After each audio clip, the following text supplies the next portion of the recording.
My name is Lei Xiao. When I woke up, I found that 1 billion people on Blue Planet had collectively traveled to another world. Everyone became a lord, but the territory at the beginning was only a small wooden house the size of a palm. This world is full of dangers and terrifying creatures, giant spiders lurking in the shadows with claws waving. The crocodile, as big as a yacht, opens its bloody mouth and waits for its prey. A lizard that can spit out flames and turn people into charcoal at any time. What's even more terrifying is that every once in a while, brutal invasion wars will break out between the lords. Once the territory is destroyed or the person suffers fatal damage, it means complete death. Here, there's only one rule for survival: development, construction, growth. Otherwise, only destruction awaits you. At this moment, in a small wooden house, the bright sunlight shone through the dense leaves, turning into dazzling beams of light, which almost made it impossible for me to open my eyes. Surrounded by lush forests, and in the sky were 2 suns, one large and one small. All of this made me take a deep breath, my heart filled with shock. It seems that I am not the only one who has become a lord. There are 1 billion people, I whispered to myself, and suddenly realized that I must understand this new world as soon as possible. If I'm not careful, I might really die. Without time to think, my eyes were focused on the cabin in front of me again. The cabin was extremely simple, with mold in many places and mottled walls, and it seemed that it might collapse at any time. Is this my lord mansion? I wonder if it will leak when it rains. Feeling anxious, I pouted and walked in tentatively. The wooden floor inside the room creaked. The room was only 12 square meters, and the furnishings were surprisingly simple. The air was filled with a strong, musty smell. There was only a hardwood bed with a straw mat and an empty wooden box. Just as I was about to observe carefully, I suddenly felt dizzy, and some basic rules about the new world quickly flooded into my mind. At the same time, several translucent options appear in the field of vision, which can be called out or hidden at any time. They include territory information, chat channel, and trading center. I looked at this information in amazement, and it took me a while to come back to my senses. First, I clicked on territory information. Lord's Mansion level. 1, 2 first-level recruitment orders can be obtained every day. Owner, Lei Xiao, ID 001-307-6067. Population, 1/10. Number of buildings, storage space, 0 out of 100. This is my territory? Just a small wooden house. What's the difference between this and starting from scratch? I couldn't help but smile bitterly, and with a thought, 2 quaint wooden tokens appeared in my hands. First-level recruitment order. You can randomly summon a first-level subordinate. I can summon 2 people every day. It's better than being alone. I sighed, although I didn't rush to use it, but decided to check the chat channel first. Currently, only the regional channel, Homeland, is open. I clicked in and saw that the discussion in the channel was heated and chaotic, with an ID number, name, and gender symbol in front of each message. What the hell? Where's this? Wasn't I drinking with a girl in a nightclub? Where's the handkerchief I rented? Shit, I thought I was the protagonist, but I traveled through time? I'm not the only one. As time went on, the topic gradually shifted from confusion to survival. Almost everyone realized the most pressing problem: how to survive. Don't send anyone outside the safe zone to look for food. 2 of my first-level farmers were bitten to death by black-haired spiders as soon as they went out. One of my farmers died, and the rest ran back and said they didn't dare to go out. The problem is that there's only water here, so how can we get food? After seeing this information, my heart tightened, and I couldn't help but feel panic. Spiders bigger than humans? Crocodiles as big as yachts? Lizards that can breathe fire? These monsters that should exist in novels and movies actually appear in reality? What makes me even more chilled is that these are just messages in the chat channel. Could it be that the other people who just crossed over had already died before they had time to send any messages? I wiped the cold sweat from my forehead, and the warm woods around me suddenly made me feel cold. This is obviously a completely different world, and danger is everywhere. After taking a deep breath, I tried to calm myself down and began to analyze the information I had just obtained. Almost all the travelers are young people, with no old people or children. Everyone starts with a cabin in a different location, which may be a forest, a river, a swamp, or a cliff. There's water in most places, but food is scarce. What's worse is that there are monsters or other ferocious creatures outside the safe areas of all lords, which are difficult to deal with. Many of the newly summoned subordinates have been stained with blood under the claws of these monsters. It seems that if we want to capture territory, even survival has become a big problem. I looked at the two precious recruitment orders in my hand. My mood fell to the bottom, and I sighed softly. I hope I can recruit a hunter who can make traps, at least to ensure basic survival. However, just as I was about to use the recruitment order, a mechanical reminder sounded in my ears. It is detected that the awakening conditions have been met, and the talent is awakening. Congratulations, Lord. You have successfully awakened the God-level talent Goldfinger LV.1. God-level talent? Goldfinger. I was stunned for a moment. My heart was filled with excitement, and my expression changed from shock to joy in an instant. As a senior online literature enthusiast, I am very familiar with the concept of Goldfinger. Am I going to fly? I opened the talent description excitedly. 1. Touch a specific item to upgrade it. 2. The upgraded item will undergo a qualitative or quantitative change. 3. Each item can only be upgraded once. This is like turning stone into gold, I exclaimed. After closing the instructions, I couldn't wait to look at the first-level recruitment order in my hand. Sure enough, the words upgradable were clearly displayed next to the two recruitment orders. Upgrade. I chose one of them without any hesitation. Congratulations. You have used this talent for the first time and triggered the newbie lucky crit effect. Your first-level recruitment order has been upgraded to fifth-level recruitment order. Level 5. I was stunned. Looking at the wooden token in my hand that instantly turned golden, I was so excited that I almost flew up. According to the rules that emerged in my mind, I knew that the strength of the first-level subordinates in the world was no different from that of ordinary people. As for the fifth-order subordinates, their strength is enough to scare any strong man. The fifth-order subordinates are like the difference between Godzilla and sheep. This tyrannical strength is simply invincible. Not only can it deal with the surrounding monsters, but if it has enough time, it can even defeat an entire low-level army. It seems that my talent is really super strong. My heart was filled with joy, and I pressed the button of the recruitment order. In an instant, a dazzling golden light gate appeared in front of me, and then a bearded man over 2.3 meters tall walked out of it. Every step he took seemed to shake the mansion. Looking up at his mountain-like body and explosive muscles, I exclaimed, This is too fierce. On Blue Planet, perhaps only the Hulk in a movie can compete with this strong man. Berserker Tiger Staff, I'm here to meet the Lord. When he saw me, he immediately bowed. His rough voice was sincere, yet with a hint of arrogance.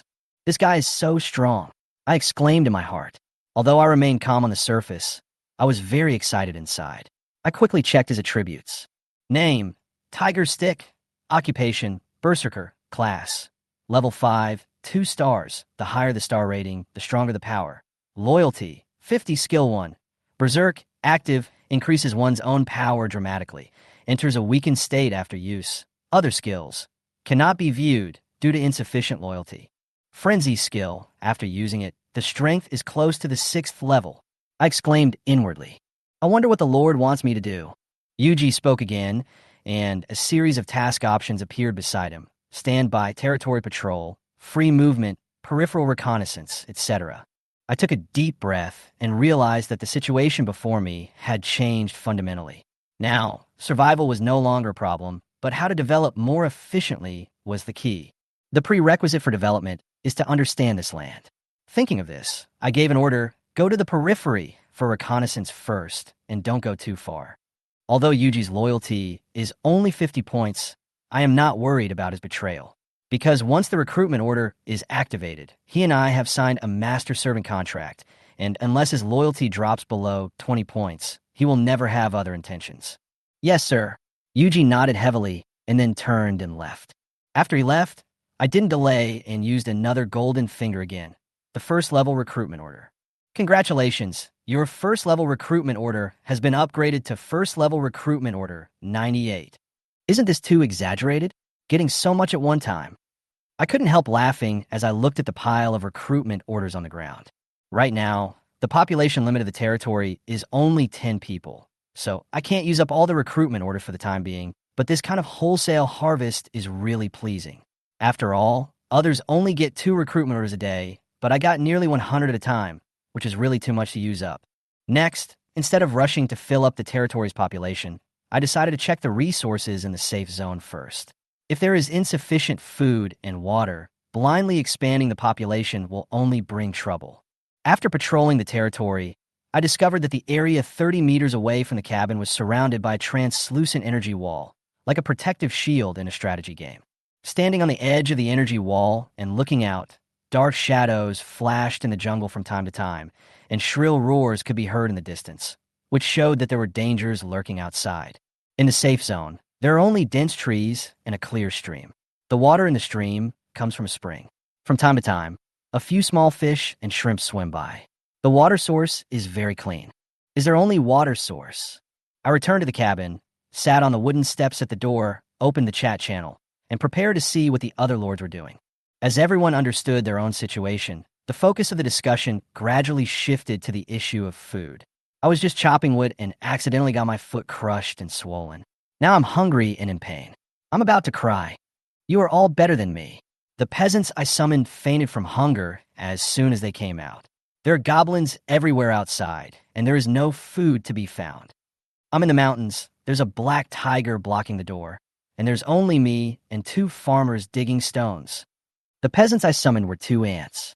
They came out hungry and had to wait for me to feed them before they would work. 15 minutes later, I closed the chat channel and fell into deep thought. Looks like I have to ask you, Jean, to get some food. If the food is guaranteed, everything will be easy. Just in time, Yuji has returned. I saw him carrying 2 monsters into the territory, his body covered in blood. Good boy, we finally have food. I was so happy that the corners of my mouth lifted unconsciously. Tiger Stick paused, put down the monster corpse easily, and then walked to me. My lord, we have completed the investigation of the 1-kilometer area around the camp, and no traces of monster nests or other forces have been found. He touched his chest again and saluted, then added, I encountered these 2 little reptiles blocking the road on the way, so I dealt with them. I couldn't help but show a helpless expression, looking down at the little reptile in Tiger Stick's mouth, and in front of me was a black 6-horned giant bull as big as a baby elephant and a blue python thicker than a century-old tree. Especially the blue python. Although it is dead, its thick, shining scales and sharp fangs in its mouth clearly show that it was not a good person when it was alive. My lord, do you have any instructions for me? Yuji asked again without any fluctuation. Seeing that he seemed to be taking a leisurely walk without even breathing hard, I stopped hesitating and gave the order directly. Expand the scope of investigation and thoroughly understand the surrounding situation. Yes, sir. Yuji bowed, turned into a shadow, and quickly disappeared from sight. After he left, I rolled up my sleeves and moved the wooden boxes out of the cabin. This wooden box is a storage box exclusively for the Lord, and can only be used by me or authorized people. It is not only a storage space, but also has a magical function that can perfectly decompose items in an instant. Although it only has a capacity of 100 slots, all items of the same type can be stacked. Moreover, I found that this box can also automatically decompose items, including those Warcraft corpses. After moving the corpse in, I waved lightly, and the corpse of the monster immediately turned into a white light and entered the storage space. Looking at the monster corpse in front of me, I clicked on Decomposition. You decompose the first-level 5-star magic beast 6-horned earth bull and obtain beef X1400, beef tendon X50, cowhide X20, and bullhorn X6. You decompose the first-level 8-star magic beast bluestone black python and obtain snake meat X1600, snake skin X30, and poisonous fangs, rare, X2. Feeling the full harvest in the storage space, I secretly felt happy. This is my first harvest since I came to this world. In addition to those foods, other materials will become important resources for manufacturing equipment, especially the 2 rare poisonous fangs, which may be used to create top-grade weapons. After some attempts, I further discovered that my golden finger could not react to food and materials. It seemed that only functional items could stimulate this talent. Then, maybe weapons and equipment can also produce a reaction? I had an idea and opened the function interface. This time I did not enter the chat channel, but chose the trading center. Through the trading center, lords no matter how far away they are can conduct instant transactions and exchange the items they need.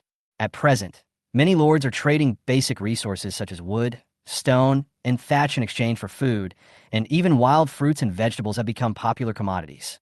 I looked at the transaction information and suddenly had an idea. Due to their low combat power, many lords were trapped in the safe zone and could not get enough food supplies. This means that I can use the food I have enough of to exchange for the resources others need. Food is consumed quickly, but the resources can be used to build the Lord's mansion. As long as there is enough food, doesn't everyone work for me? I laughed in my heart. I plan to use 3,000 portions of meat as exchange supplies, and these portions of meat can be replenished at any time through hunting Japanese knotweed. Wouldn't it be great to trade one piece of meat in exchange for resources to upgrade the Lord's mansion? As I thought about it, I put 1,000 pieces of snake meat up for sale in the trading center, intending to use it as a test. Trader, anonymous, trading item, 1,000 portions of snake meat, 1 portion per exchange, 0.5 kilograms per portion. Required item 1, stone 50 units. Required item 2, wood 100 units. Required item 3, thatch 200 units. Almost instantly, this transaction information exploded in various chat channels. Everyone was amazed at the horrible price of the anonymous big man, while also criticizing this high price. Seeing these reactions, I laughed in my heart. This was the result I had expected. By raising prices, people will become anxious about the demand for resources. After the psychological price is raised, they can sell at a reasonable price, and the effect will be doubled. Soon after, I decided to start the white-face plan and launch my own trading information. Trader, Lei Xiao, trading item, 100 portions of beef, 1 portion per exchange, 0.5 kilograms per portion. Required item 1, stone 20 units. Required item 2, wood 40 units. Required item 3, thatch 80 units. At this time, the entire chat channel was boiling again. The new boss is here. The price of meat is super conscious. Hurry up and grab it. Thank you, boss. We finally have meat to eat, and the farmers can work with peace of mind. I also grabbed a pound, and finally I can restore my loyalty. In just a few seconds, 100 portions of beef were sold out, and I successfully obtained 2,000 units of wood, 1,600 units of thatch, and 600 units of stone, raising enough resources for the first upgrade of the Lord's mansion. While I was delighted, I clearly realized that the transaction ratio I set was actually not low, and it could even be said to be a bit too extravagant. An ordinary farmer had to work continuously for 4 hours to exchange for 1 resource. It had only been more than 2 hours since the start of the game. For most lords, getting this resource was almost equivalent to emptying their family fortunes. However, it was precisely because of the foreshadowing by the black-hearted big investor at the beginning that there were so many likes and cheers in the chat channel. With just 100 pieces of meat, he easily exchanged for all the materials needed to upgrade the Lord's mansion. The smile on his face was beyond words. It would take others at least a week of hard work to accumulate these resources, but I could do it in a few seconds. I even felt that even if I rushed to V15 in seconds, it would not be as fast as my operation. All the resources from the trading center to the storage space, I couldn't wait to go to the cabin and press the upgrade button. Suddenly, a colorful light curtain completely enveloped the cabin. The light was so bright that everything around it seemed to become mysterious. The prompt sounded, "You consumed wood X2000, thatch X1000, stone X500. The Lord's mansion is being upgraded to LV1. Please wait." I looked at the light screen expectantly, hoping in my heart. The previous level 1 cabin was too fragile and was almost crushed by the Japanese knotweed. After the upgrade, it should be more stable, right? About a quarter of an hour later, the light curtain slowly dissipated and the prompt sounded again. "Congratulations, the Lord's mansion has been upgraded to LV2. Congratulations, you have unlocked the new manufacturing function." The cabin in front of us not only has doubled its area, but its exterior has also been reinforced twice, with rainproof facilities added, making it look brand new. I walked around the cabin and nodded with satisfaction. But what surprised me most was the unlocking of the manufacturing function. Through this function, I can use raw materials such as wood and stone to make various tools and daily necessities: carts, logging axes, arrows, wooden barrels, wooden bowls, wooden stools, etc. It really solves my urgent needs. Just as I was about to enter the house to check out more detailed functions, the third reminder sounded again. "Dear Lord, congratulations. You have become the first Lord in the world to upgrade to a level 2 mansion. Next, you will be broadcasting to the world. Do you want to make your name public?" I thought about it for a moment and responded without hesitation, "Open." The next moment, this voice rang in the ears of all the lords. Congratulations to Lord 001, 307, 6067 Lei Xiao, the first in the world to upgrade his lord's residence to level 2. Reward: one piece of random level 2 equipment and one blueprint of random level 2 equipment. This news instantly shocked lords all over the world, especially those from foreign countries, who could not believe their ears. In their trading centers, they could not see such large quantities of meat for sale. At this time, the chat channel was heatedly discussed. Boss, this is awesome. So fast? Is this guy cheating? Report? Did your head get caught in the door? This is real skill. I also want to learn how to develop quickly. Please teach me. Xiaoshan, you are the one selling meat at a low price today. Salute to you. I couldn't help but smile when I saw these comments, and then I walked into the cabin. The Lord's mansion here has been upgraded and looks brand new. Outside is the reception room. Inside is the bedroom. It almost has the configuration of a standard suite, with a lot of wooden furniture added, clean and tidy. The wooden bed in the bedroom is also more comfortable and is equipped with 2 bedside tables, making it look warm and tidy. I walked around the room and suddenly remembered something. A hint of excitement appeared on my face. Oh, I didn't expect that the first place winner would get an extra reward besides being on TV. The second level weapons and equipment I just obtained have been automatically placed in the storage space. I walked eagerly to the wooden box, ready to collect the rewards. Next, I performed the exciting bonus extraction operation. A long blade similar to the Tang Dynasty horizontal sword and a leather scroll instantly appeared in my hands. Congratulations, you have obtained the second level weapon, Falling Moon Blade. Congratulations, you have obtained the second level armor blueprint, Black Iron Chainmail. Seeing the upgradable logo next to these 2 items, I was delighted and immediately used the gold finger to start upgrading. In order to avoid the situation of items piling up again, I decided to operate directly in the storage space. Congratulations, second level weapon. Moonfall Blade has been upgraded to second level weapon, Moonfall Blade 101. Congratulations, the level 2 armor blueprint, Dark Iron Chainmail, has been upgraded to the level 3 armor blueprint, Bright Silver Light Armor. Lei Xiao looked at the long sword in his hand and nodded with satisfaction. Qualitative change and quantitative change, all in one step. Very good. This knife is light and sharp, suitable for self-defense. It can also be prepared for future military equipment. With the upgraded equipment and the brand new Lord's mansion, I finally felt like a real lord. Next, it was time to plan the next step. However, at this moment, I found that the number of my private messages had soared to 9999 plus. Since I had always set my message alerts to silent, I was a little surprised to see so many private messages today. I opened a few of them and couldn't help but laugh. Boss Xiaoshan, my family is not short of money. If you can help me, I will ask my family to give you 100 million when I go back. I can also let you be the president of my listed company. How about it? Master Xiaoshan, I am quite famous. You should know from my name that I was on a variety show before I traveled through time. Can you give me something to eat? Please.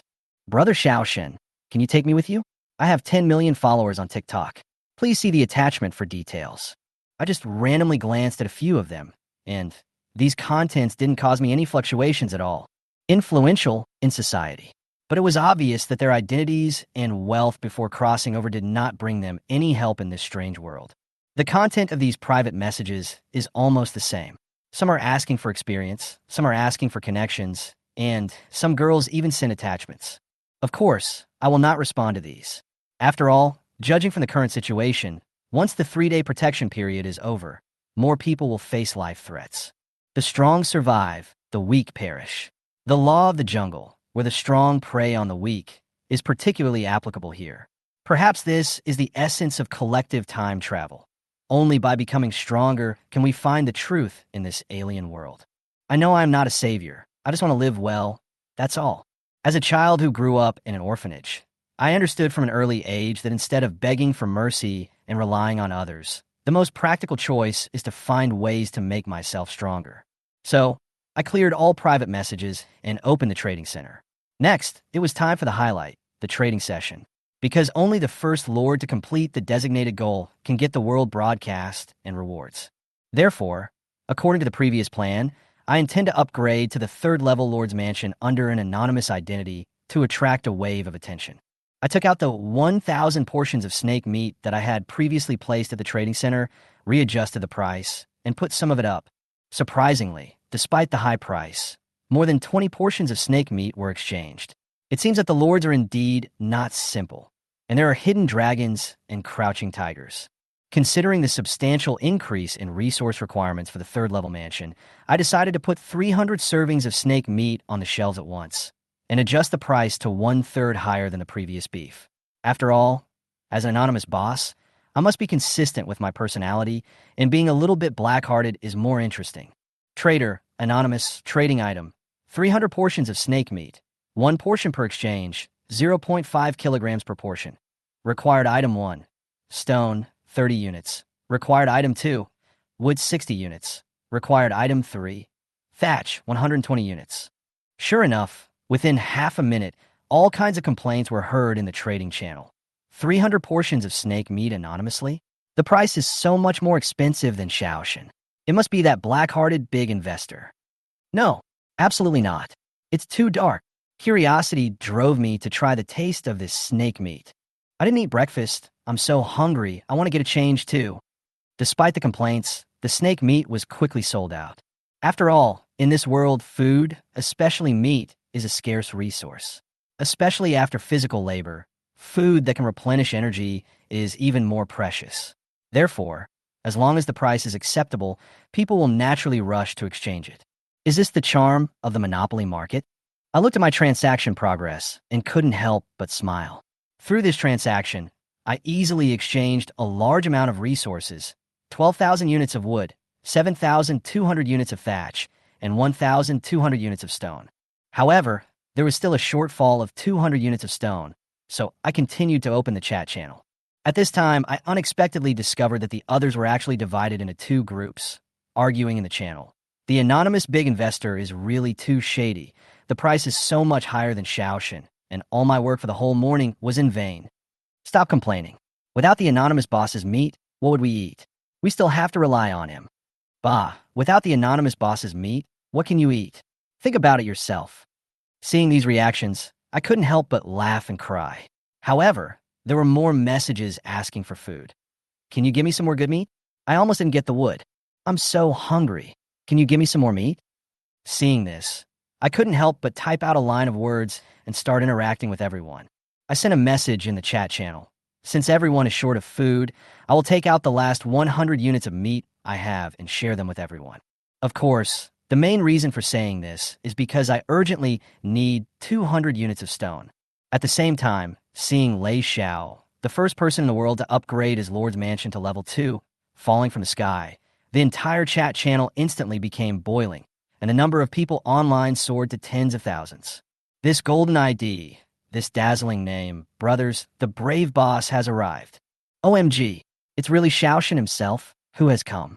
Quickly take a screenshot as a souvenir. Master Xiao, I just formed my first fan club. Please support me. Brother Xiao, look at me. If you had a girlfriend like me, what time would you go home at night? Send me a private message for details. Little sister upstairs, don't even think about it. Brother Xiao likes the type of person like me. Hey, where's the little brother who said he was going to do a handstand? The bench and melon seeds are all ready. When are you going to perform? Ha ha ha.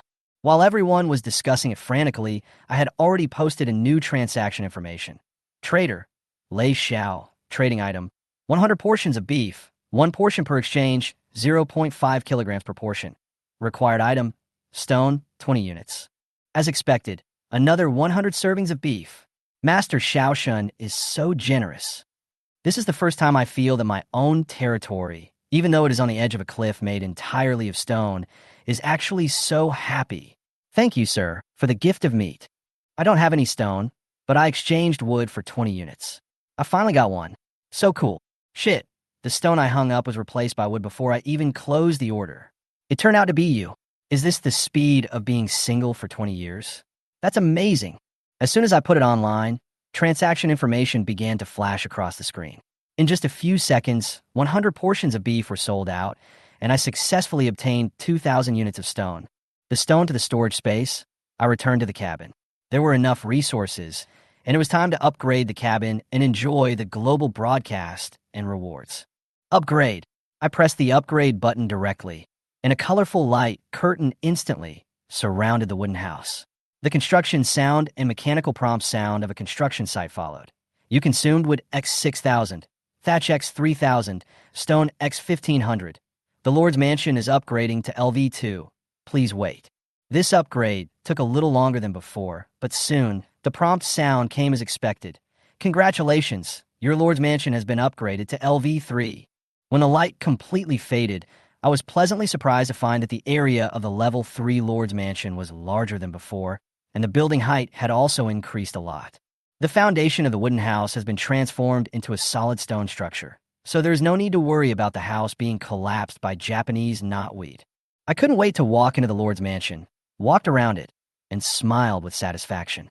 The wooden house has been converted into a split-level structure, with the bedrooms moved to the safe second floor and a new study room added. The first floor is an expanded reception room and independent office, with a semi-open dining room in the middle. Great! It finally looks a bit like a Lord's Mansion. I was very happy and was admiring the changes in my new home. At this time, the prompt sounded again. Dear Lord, congratulations! You have become the first Lord in the world to upgrade to a Level 3 Lord's Mansion. Next, a world broadcast will be made. Would you like to make your name public? Not public, I responded without hesitation. Then, the second reminder sounded in the ears of lords around the world. Congratulations to the anonymous lord, the first lord in the world to upgrade his residence to Level 3. Reward: 1 piece of random Level 3 equipment and 1 blueprint of random Level 3 equipment. As I upgraded, the domestic lords were naturally excited, while the foreign lords stared at each other in their respective chat channels with shock on their faces. Although this global notification is anonymous, the country of origin will be displayed at the beginning. A foreign channel, Daxia. Daxia again. My pally country refuses to accept. Why don't you try to get first place in the world? Greetings from the Bread Federation. Daxia is number 1. I love Daxia. Isn't this our WDI server country channel? Why are there so many weirdos? Fuck. This is clearly our pally country S channel. Wait, this seems to be a special case. What's going on? I remember now. It seems like we were all on a cruise ship before we traveled through time. Could it be that when we travel through time, all people are considered one country? It's getting more and more interesting. Looking at the reactions in the chat channel, I couldn't help but smile and continued to check my rewards. Congratulations, you have obtained the Level 3 weapon, Earth Two-Handed Sword. Congratulations, you have obtained the Level 3 weapon blueprint, Light Crystal Staff. Next, I upgraded without hesitation. Congratulations, you have triggered the Lucky Critical Strike effect. Your Level 3 weapon, Earth Two-Handed Sword, has been upgraded to Level 5 weapon, Dragon Slayer Sword. Congratulations, your Level 3 weapon blueprint, Light Crystal Staff, has been upgraded to Level 4 weapon blueprint, Angel Staff. Wow, it's a critical hit, and it's upgraded to a 5th level two-handed sword. I, a poor guy, can finally be lucky one day. I was pleasantly surprised to see this giant sword that was at least 1 person tall and weighed 100 pounds. The blade was blood red and extremely sharp, and a faint buzzing sound could be heard when the breeze blew. Apparently, once this magical weapon was used skillfully, it could even cut an airplane in half. Then, I couldn't wait to open the attribute column of the two-handed sword, ready to appreciate this artifact. Name: Dragon Slayer Sword. Grade: 5th level extraordinary silver. Attack strength: 6 stars. Additional effect: Dragon Slayer. Increases damage to dragons by 100%. Remarks: it is rumored that this sword seals the soul of a dragon, and you can hear the roar of a dragon when you swing it. The previous owner of the sword was a legendary dragon slayer, but he disappeared in an accident, and the sword's whereabouts are unknown. Wow, it's actually a dragon-slaying sword with special effects against dragons. I was amazed, and with a thought, the heavy sword in front of me automatically entered my storage space. This giant two-handed sword is obviously not suitable for me to use. In fact, there are only a handful of people who can wield such a heavy weapon. Suddenly, my eyes lit up, and an idea flashed through my mind. Yuji's size and strength are just right for this sword. I'll give it to him when he comes back. After making up my mind, I turned my attention to the Level 4 weapon blueprint, Angel Staff, in my hand. A magic staff? I put the blueprint into the storage space, thinking about something. Through this reward, I finally got some new clues. This world not only has dragons, but also magic and magicians. This magical new world is becoming more and more fascinating. I raise my eyebrows and open the territory information page. Lord's Mansion Level 3 for first-level recruitment orders can be obtained every day. Owner, Lei Xiao ID 001-307-6067. Population, 2/50ths. Number of buildings, 1. Storage space, 15/130. Resources, wood X 8,000, thatch X 4,800, stone X 1,800. Food, beef X 1,200, snake meat X 1,280.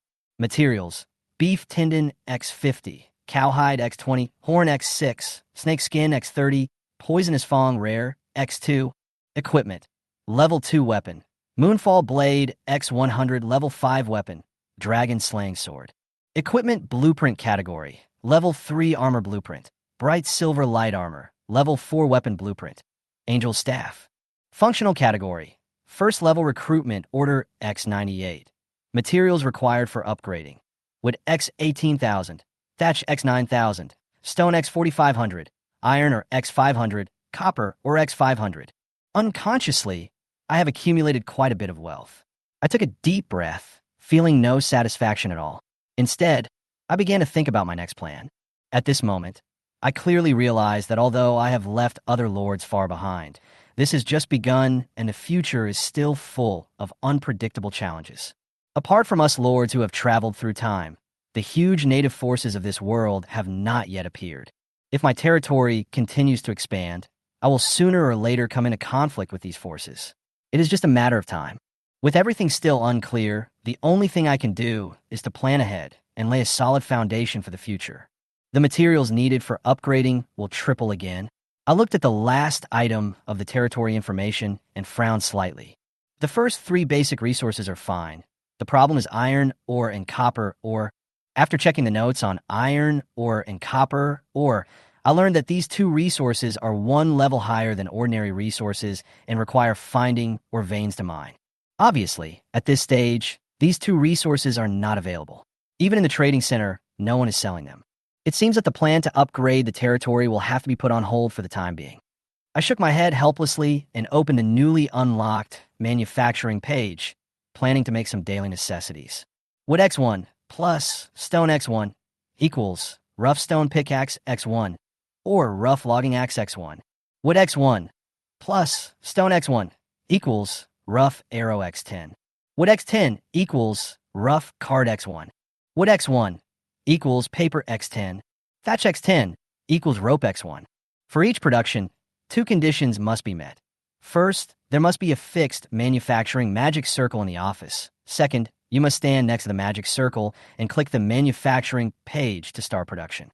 Raw materials will be consumed directly from the storage space.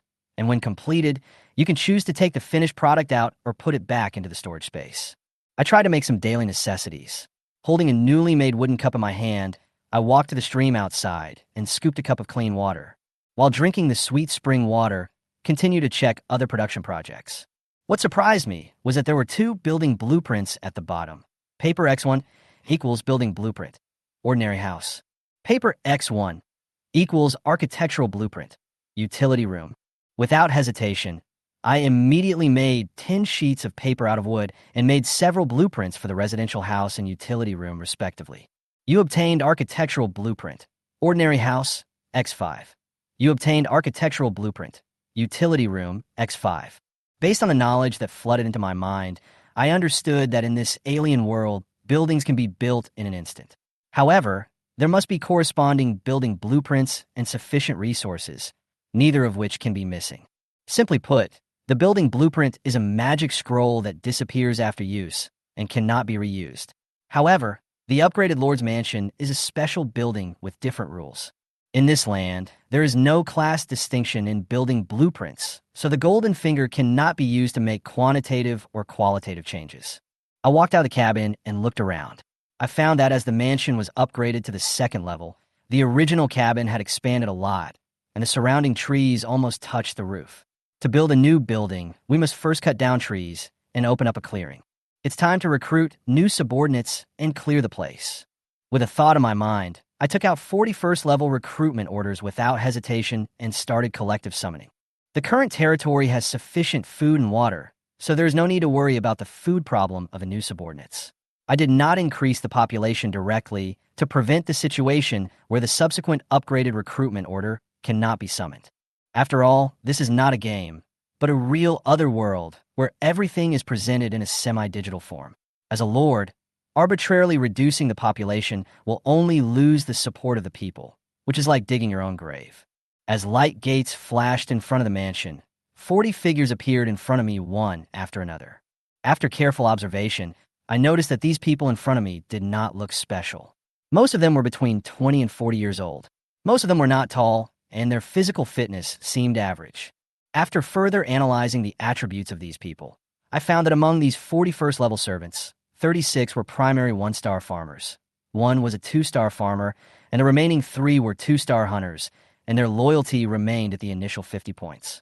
As for skills, 1/3 of the farmers have the passive skill of logging, which can increase the efficiency of wood collection by 20%. The 3 hunters had the entrapment active skill, which allowed them to create first-order traps. The rest of them had basically no skills. Unlike the Japanese knotweed, most of these slaves were equipped with basic tools such as axes and sickles, and the hunters carried simple bows and arrows. Villager Gangsong, on behalf of the other 39 people in this village, greets the Lord. A sturdy 2-star hunter stepped forward and saluted. Then, the others knelt on one knee to show their loyalty to me. Everyone, please stand up. This time, I seem more calm.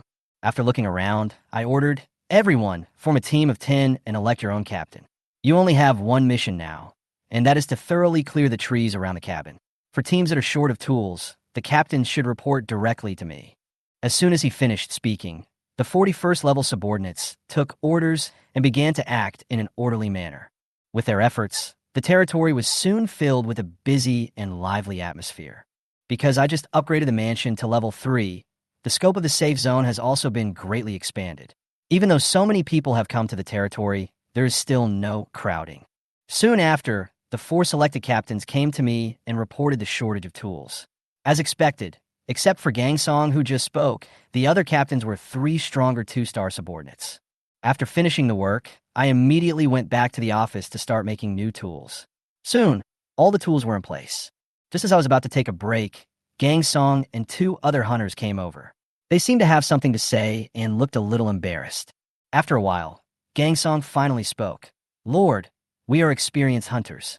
Although it is very dangerous outside, with our abilities, we can easily hunt a few hares and ducks. Why do you still want us to cut wood? Yes, Lord. A shorter middle-aged hunter next to him also said, we are also good at reconnaissance, and we will definitely not let you down. I smiled calmly and responded, don't worry about the food. I've already arranged it. As for reconnaissance, before you arrived, I had already sent people to scout the environment within a few kilometers of the territory. I guess you will be back soon.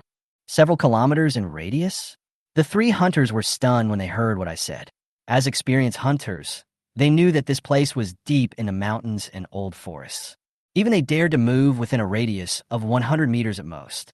If they went further away, they might encounter stronger monsters or even second-level beasts. They didn't dare to come into contact with such monsters easily. It seems that the person who went out to investigate is either stupid or trying to show off in front of the Lord. Gangsong understood clearly in his mind. Suddenly, a short hunter nearby showed a horrified expression, pointed behind Gangsong and stammered, Bear! There's a bear! Lao Du! Did your head get stuck in the portal? Gangsong glanced at him and turned around to see a huge black shadow appear behind him. Because of the backlight, he could only see a vague outline, which almost made him breathless. Damn, it's actually a big black bear. A strong sense of danger suddenly hit Gangsong, and he panicked and sat down on the ground, too scared to move. Tiger, you're scaring people.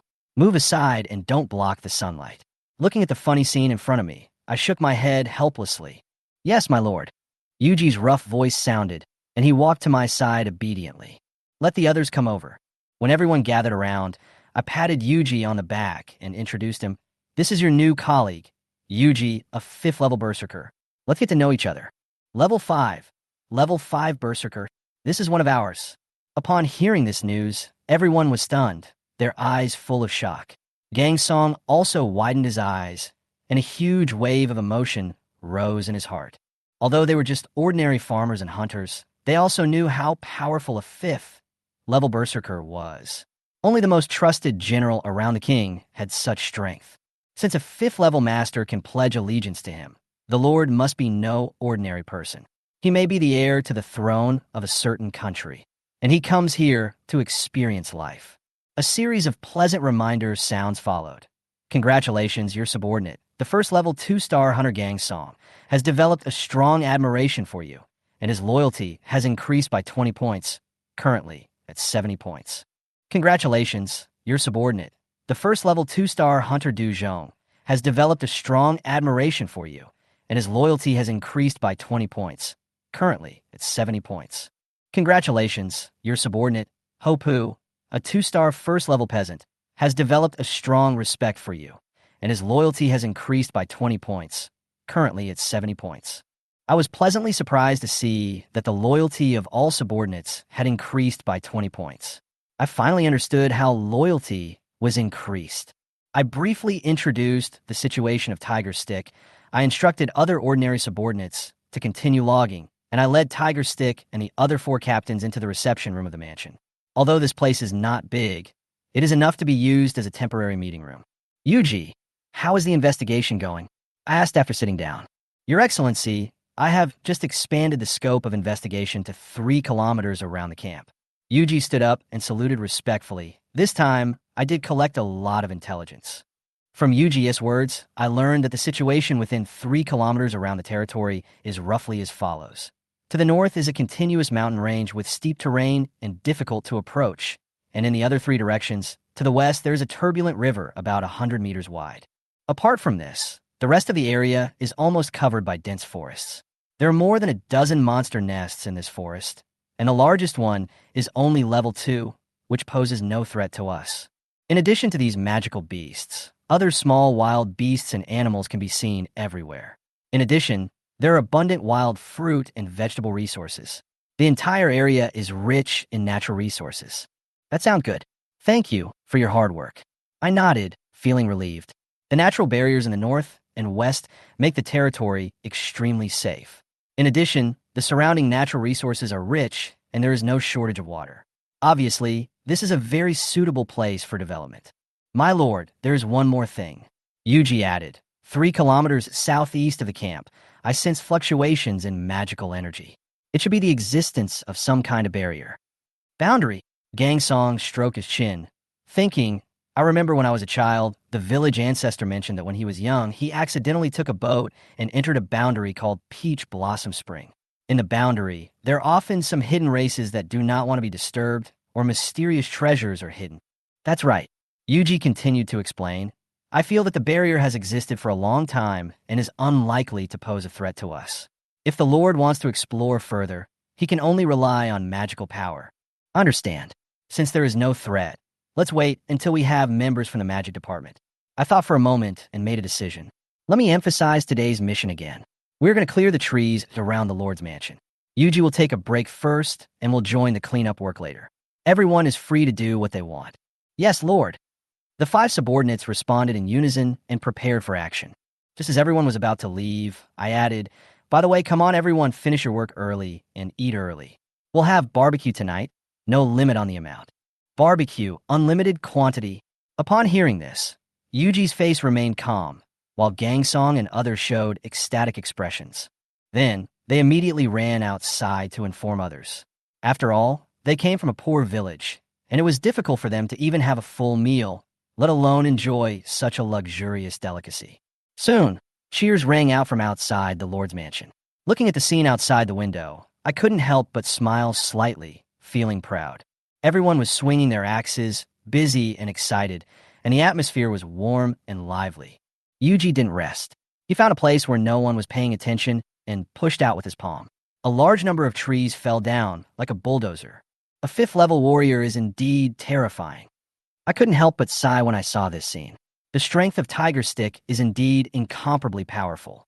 Later, I returned to my seat, drank a sip of water, and opened the chat channel. At this moment, the topic of food still occupied most of the discussion. An interesting phenomenon is that since the Lord who called himself Poor Monk summoned the big guys, Everyone followed suit and started shouting in the channel, asking the big guys to feed them. Here is the purple gold gourd. Great warrior, if I call you, will you dare to answer?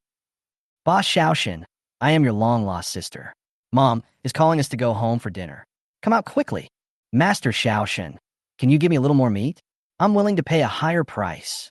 This hilarious and lively chat made me laugh and cry. But at this moment, a simple message caught my attention. Miracle building blueprint in exchange for a level 1 recruitment order. Just one. What's going on? Did his head get caught in the door? At first, everyone laughed at the absurdity of the news. But amid the laughter, the silence was broken by a simple and clear message. I want it. Private message me. The owner of this message is me. Suddenly, the atmosphere of the entire chat channel changed dramatically, and everyone began to compliment and cheer. It turns out to be Boss Xiaoshan. Let's cheer for him crazily. Boss Xiaoshan really has a unique vision. I admire you. Is this the arrogance of a big boss? Love it. Amidst all the cheers, I couldn't help but smile with satisfaction. It seemed that after a series of operations, my reputation had spread throughout the chat channel. While this blueprint for a miraculous building is undoubtedly precious to others, it is not so scarce to me. Especially now that I already have a large number of first-level recruitment orders, and my mansion has been upgraded to level 3, I can receive at least 4 recruitment orders every day, and the number will increase. However, this miracle building blueprint is a very rare item. Once successfully built, it will bring huge benefits to the territory. The value of this item is not only reflected in the present, but also related to future growth and development. I pondered for a moment, but I couldn't help but wonder, if the miracle building blueprint is so rare, how could it appear in less than a day after the game started? How did the other party get it? Chapter 10 Miracle Building Blueprint, Bright Healing Center. At the same time, somewhere in a plain wetland forest, an unknown level 1 territory. When Banksia was sitting under a green tree to rest, she was stunned when she saw Lei Xiao's reply to her on the chat channel. Even the half-bitten bitter wild fruit in Xian's hand rolled onto the muddy ground in front of her because her brain went blank for a moment. After a long while, her clear and beautiful eyes revealed a look of surprise and joy. Banksia never thought that the well-known Boss Xiaoshan, who was known to everyone among the billions of lords, would actually reply to her message. Very good. In her excitement, a line of tears quietly slid down Banksia's pretty face and finally fell on her collar, which had already been soaked with tears. A few hours ago, the 2 farmers she summoned died in an accident. Now she was alone, in a vast tropical forest, feeling lost and at a loss. Before traveling through time, Banksia lived in a single-parent family and had depended on her mother since childhood. Originally, for her, who had a strong character and became independent at an early age, these experiences were not enough to completely defeat her. However, now one of the 2 suns above our heads has begun to show a hint of sunset color. This undoubtedly means that the sky will gradually darken until night falls. The worst thing is that Banksia suffers from fear of darkness. Even in a familiar home, he had to keep the lights on and sleep peacefully next to his mother, let alone being alone in the wilderness of a foreign world. By then, her spirit and will undoubtedly be shattered by this endless darkness. Therefore, even if there's only one subordinate by her side, it can give her the courage to get through the long night. In a panic, Banksia, who accidentally obtained the blueprint of a miracle building, had to send advertisements in various chat channels. I hope there is a kind person who can use a first-level recruitment order to exchange the blueprint and give her a chance to challenge the knight. But what he got was ridicule and sarcasm again and again. From this, we can see what kind of huge waves were set off in Banksia's heart when she saw Lei Xiao's reply, as she was gradually becoming disheartened. This stranger, whom she has never met before, is her only hope. Boss Xiaoshan, are you really willing to exchange a first-level recruitment order for my blueprint? A moment later, Banksia, her heart still pounding, tentatively sent a private message to Lei Xiao. On the other side, since we were already in the chat area, we left a note to the other party to remind them of the incoming email. So Lei Xiao saw the message immediately and replied, "Yes, but before that, I have a question." Needless to say, the reason why Lei Xiao chose to chat privately with this female seller. The purpose, of course, is to find out the source of this rare blueprint. Lei Xiao clearly understood that in this magical and strange world, he still had too many things to learn. This is far more important than simply getting one. However, according to common sense, the other party would probably not reveal this information easily. There is a high possibility that the price will be raised or other conditions will be attached. Doubt. Banksia smoothed the messy hair on her forehead, and after a moment's hesitation, she quickly replied, Boss Xiaoshan, do you want to ask how I got this blueprint? Seeing that the other party got straight to the point, Lei Xiao did not beat around the bush and answered with two simple and clear words. That's right. After getting a response from Lei Xiao, Banksia had almost no hesitation and directly typed the whole story in a private message. It turned out that right next to Banksia's territory, there was a giant ancient relic that was mostly covered by vines and soil. This blueprint of a miraculous building was discovered by chance in a ruin on the edge of the ruins. However, although the blueprint was obtained, Banksia also paid a heavy price. That is, on the way back to the territory, two farmers who were exploring the way ahead accidentally stepped on a magic trap in the ruins and were instantly frozen into two ice sculptures, which then shattered to the ground. It is true that high returns are often accompanied by high risks. So that's how it is. After reading the other party's reply, Lei Xiao nodded thoughtfully. This was obviously a fortuitous encounter. However, this method of obtaining the blueprint cannot be replicated and is a unique geographical advantage. What also surprised Lei Xiao was that the other party told him the whole story so easily. This made Lei Xiao feel a little more favorable towards the seller. Let's start trading. Lei Xiao directly opened the transaction channel and first put the first-level recruitment order he had just taken out on it. 2 first-level recruitment orders? Seeing that Lei Xiao had doubled the originally agreed price, Banksia's heart beat faster, and she asked hurriedly, Boss, what is this? The other one can be considered as a deposit. If any items are found in the ruins next time, please sell them to me first. I will buy them at a price higher than the market price. Lei Xiao responded lightly. It can be imagined that since the other party was able to find a rare item in the ruins, the possibility of discovering a second item cannot be ruled out. Just using a first-level recruitment order to get the right of first refusal next time is obviously a very cost-effective deal. By doing this, Lei Xiao is making a long-term investment. Thank you. Thank you so much. Banksia's eyes turned red again. For her, the 2 recruitment orders were undoubtedly a chance to start over. After the transaction was successful, seeing that it was getting dark, Banksia couldn't wait to press the summon button. In an instant, 2 light gates flashed before her eyes one after another, and then 2 female servants with wheat-colored skin and wearing exotic clothes knelt down in front of her. 2 flowers bloomed, each showing its own beauty. On the other side, Lei Xiao was also very interested as he looked at the blueprint of the miracle building he had just obtained. This drawing is extremely ancient and old. The surface has completely turned yellow, and some places even have signs of mold and blackening. However, the occasional flashes of magical light on it showed that it had obviously not lost its original function. Miracle Building Blueprint, Bright Healing Center. Require materials. Wood X 5,000, Thatch X 4,000, Stone X 3,000, White Jade or X 2,000, Light Crystal Stone X 1,000. 2 more level 2 resources. Among them, Light Crystal is a rare resource.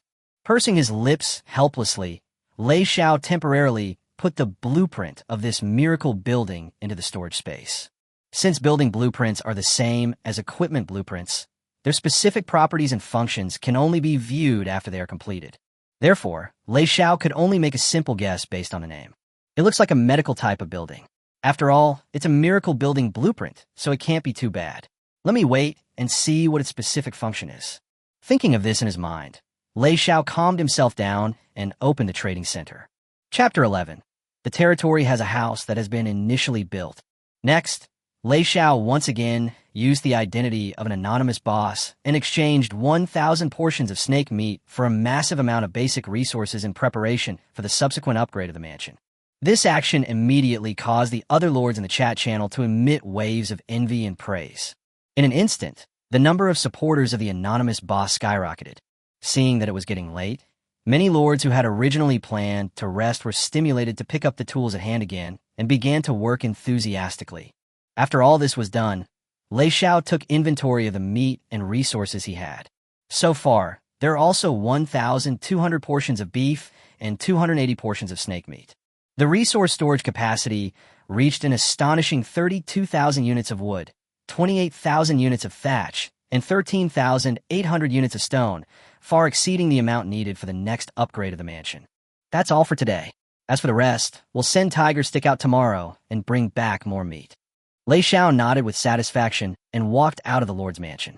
I saw that the sky outside was already filled with sunset glow, casting an orange-red color everywhere. In the sky covered with fiery clouds, the big sun has almost completely set, leaving only the small sun, still emitting the last traces of sunset glow. Lei Xiao noticed while sighing at the unique sunset in another world. After the joint efforts of 40 first-order subordinates and Japanese knotweed, the trees around the wooden house have been completely cleared, leaving a large, flat, open space, and the cut wood is neatly stacked aside. Within the territory, the subordinates were cutting trees, transporting wood, and everywhere was in order. When he came to the neatly stacked wood, Lei Xiao's heart moved slightly, and nearly 2,000 units of wood were all put into the storage space. After that, Lei Xiao took out the previous building blueprint, ordinary house X5 and building blueprint, utility room X5, and started construction. As colorful light screens flashed by, new buildings began to rise from the ground one after another. It caused dust to fly all around, and the momentum was quite impressive. In the blink of an eye, 10 brand new wooden buildings had been erected around the originally lonely Lord's mansion. For a moment, the whole scene was quite spectacular. The sight of a wooden house rising from the flat ground caused the subordinates, who were working not far away, to exclaim in surprise, and many of them even stared with their eyes wide open. Looking closely, I saw that the size of the ordinary house was slightly larger than the previous level 1 cabin, more than enough to accommodate 10 people, while the utility room was slightly smaller. As for the resources consumed, they are not many. All added together, it's only 5,000 units of wood, 2,000 units of thatch, and 1,000 units of stone. Moreover, Lei Xiao specially built these 2 different buildings in combination, so that they look neat and uniform, making it convenient to store and retrieve tools in the future. The 4 houses will be occupied by 4 teams respectively. As for the last one, leave it to Yuji himself. The treatment of high-ranking subordinates will naturally be more special. Lei Xiao nodded thoughtfully and waved his hand to call all his subordinates to his side. That's all for today. Thank you for your hard work.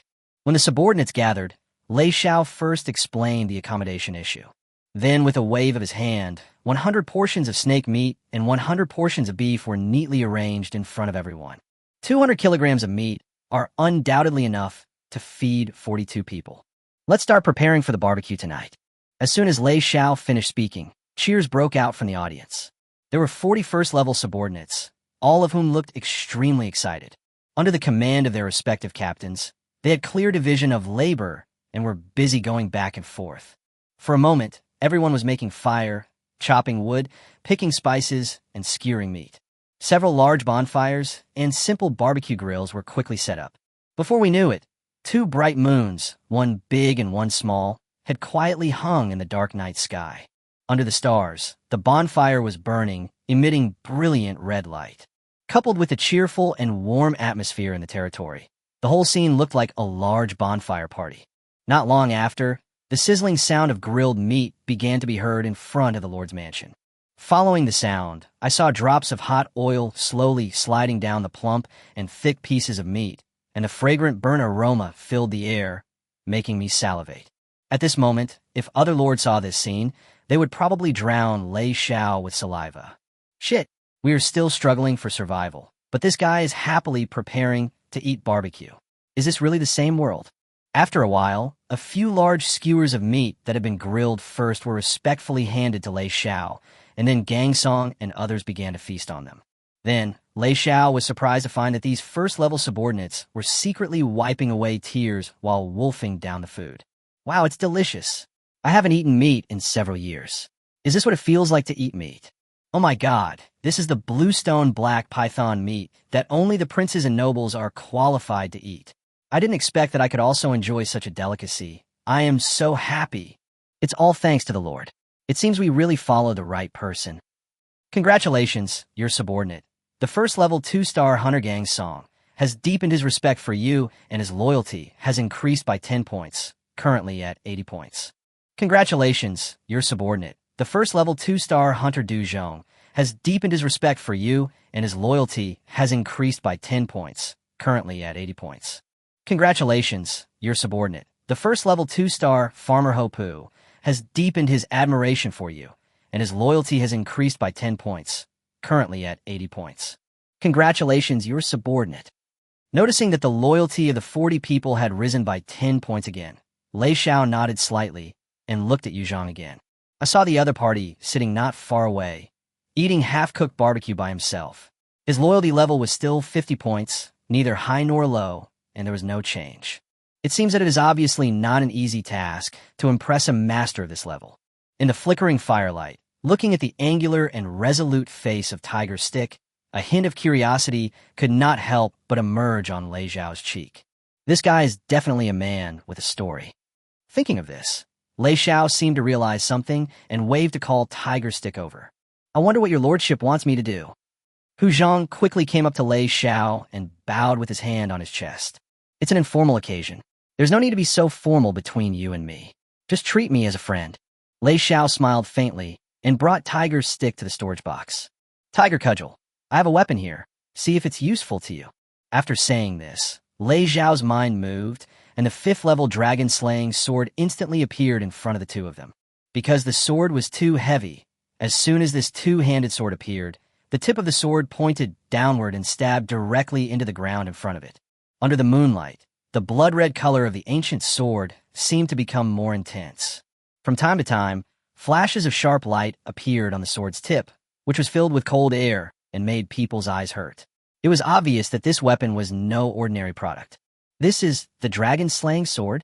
On the other side, looking at the giant blade in front of him with disbelief, Yuji's calm face showed a look of shock for the first time. Chapter 12. The Dragon-Slaying Sword and the Dragon-Slaying Brave Son. Seeing the strong reaction of Tiger Stick, Lei Xiao was surprised and asked with a puzzled look on his face, Tiger Stick, do you know this sword? Your Excellency, that is exactly what happened.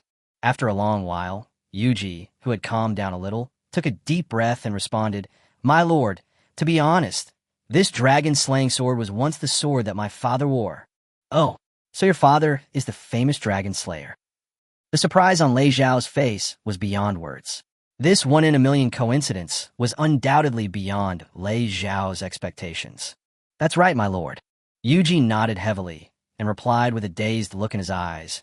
My father accidentally fell into the abyss while trying to save his companions, and his whereabouts are unknown, causing this sword to also be missing. I didn't expect to see it here again more than 20 years later. That's perfect. This dragon-slaying sword can be considered to have been returned to its original owner. Lei Xiao did not hesitate, smiled and nodded, indicating that Hu Zhang could put away the sword. My lord, are you really going to give it to me? There was still disbelief on Tiger Stick's rough face, covered with a beard, and he looked over hesitantly.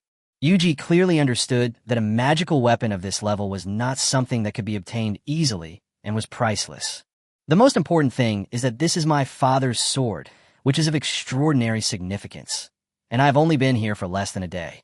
No matter how I think about it, this gift is too precious. Absolutely true. My conditions are limited now. I will give you a set of suitable armor later. Lei Xiao continued to smile and nodded at Tiger Stick. Thank you very much, Lord. I am flattered by your generosity and kindness. From now on, I will never refuse your request, even if it means death. Yuji knelt heavily on one knee and bowed his head deeply to Lei Xiao. He was so excited that even his voice began to tremble. At the same time, a reminder sounded in Lei Xiao's ears. Congratulations, your subordinate, Tier 5 2-star Berserker Tiger Staff, has developed an indelible sense of gratitude towards you, and his loyalty has increased to 100 points. He has decided to pledge his loyalty to you until death. Tip: the loyalty of your subordinates who have decided to swear allegiance to you will never decrease, and they will become the most reliable backbone force on the battlefield. Congratulations, your subordinate Tier 5 2-star Berserker Tiger Staff's loyalty has been increased to 100 points, unlocking the new skill Earth-Shattering Slash. Congratulations, your subordinate Tier 5 2-star Berserker Tiger Staff has increased his loyalty to 100 points, unlocking a new skill, Dragon Breaker. Congratulations, your subordinate Tier 5 2-star Berserker Tiger Staff's loyalty has been increased to 100 points, and a new skill, Two-Handed Sword Mastery, has been unlocked. Hearing this series of prompt sounds, Lei Xiao was stunned. Originally, Lei Xiao thought that after giving the weapon to Yu Zhang, the other party's loyalty would increase to 70 or 75 points at most. But I didn't expect that due to chance, I was able to break the opponent's defense and instantly reach the full 100 points. While feeling extremely excited, Lei Xiao opened the other party's attribute column again. Name, Tiger Stick. Occupation, Berserker. Level 5, 2 stars. The higher the star rating, the stronger the strength. Loyalty, 100 never decreases. Skill 1, Frenzy, active. Your own strength increases dramatically, and you enter a weak state after using it. Skill 2, Earth Shatter, active. Earth attribute physical group attack. Skill 3, Dragon Shattering / active. Physical single target attack, effective against dragons. Skill 4, Two-Handed Sword Mastery, passive. When using a two-handed sword, moderately increased damage. Wow, it has 4 skills and can attack both a group and a single target.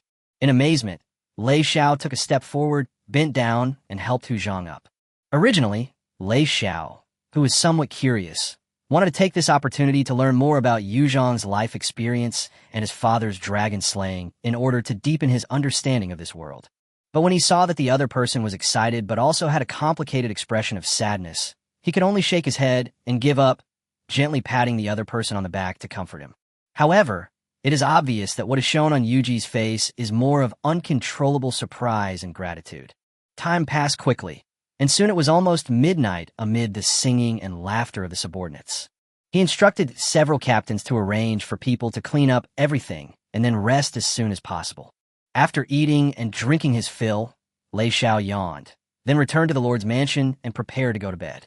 On the second floor of the mansion, lying on the soft and luxurious wooden bed, although very tired, Lei Xiao did not fall asleep immediately. Instead, he began to review what happened today. He traveled through time and space from the initial confusion, awakened the Golden Finger, got the first place in the world, and obtained the sworn loyalty of Tiger Stick. Now he lives in a mansion that is much more comfortable and spacious than others, and he doesn't have to worry about food and drink. It's all so unbelievable.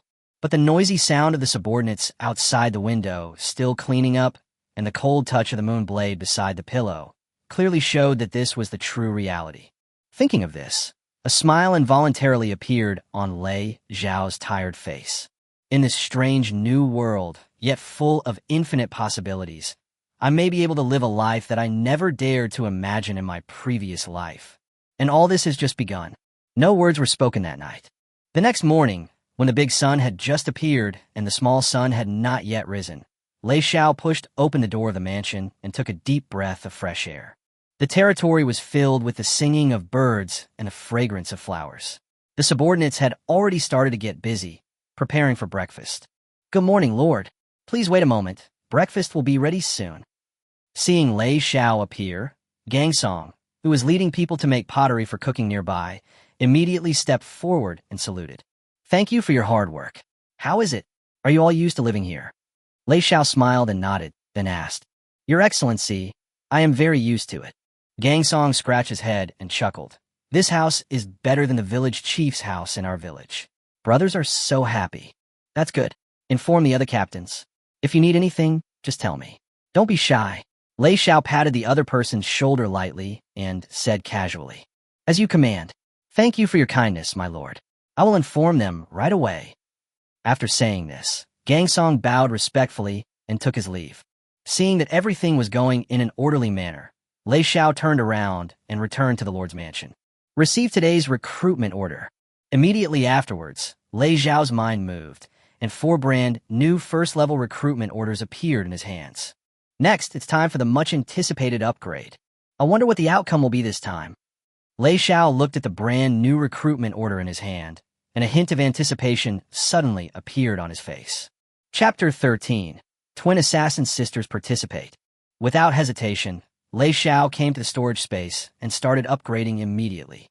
Congratulations, your level 1 recruitment order has been upgraded to level 3 recruitment order. Congratulations, Your first-level recruitment order has been upgraded to first-level recruitment order 103.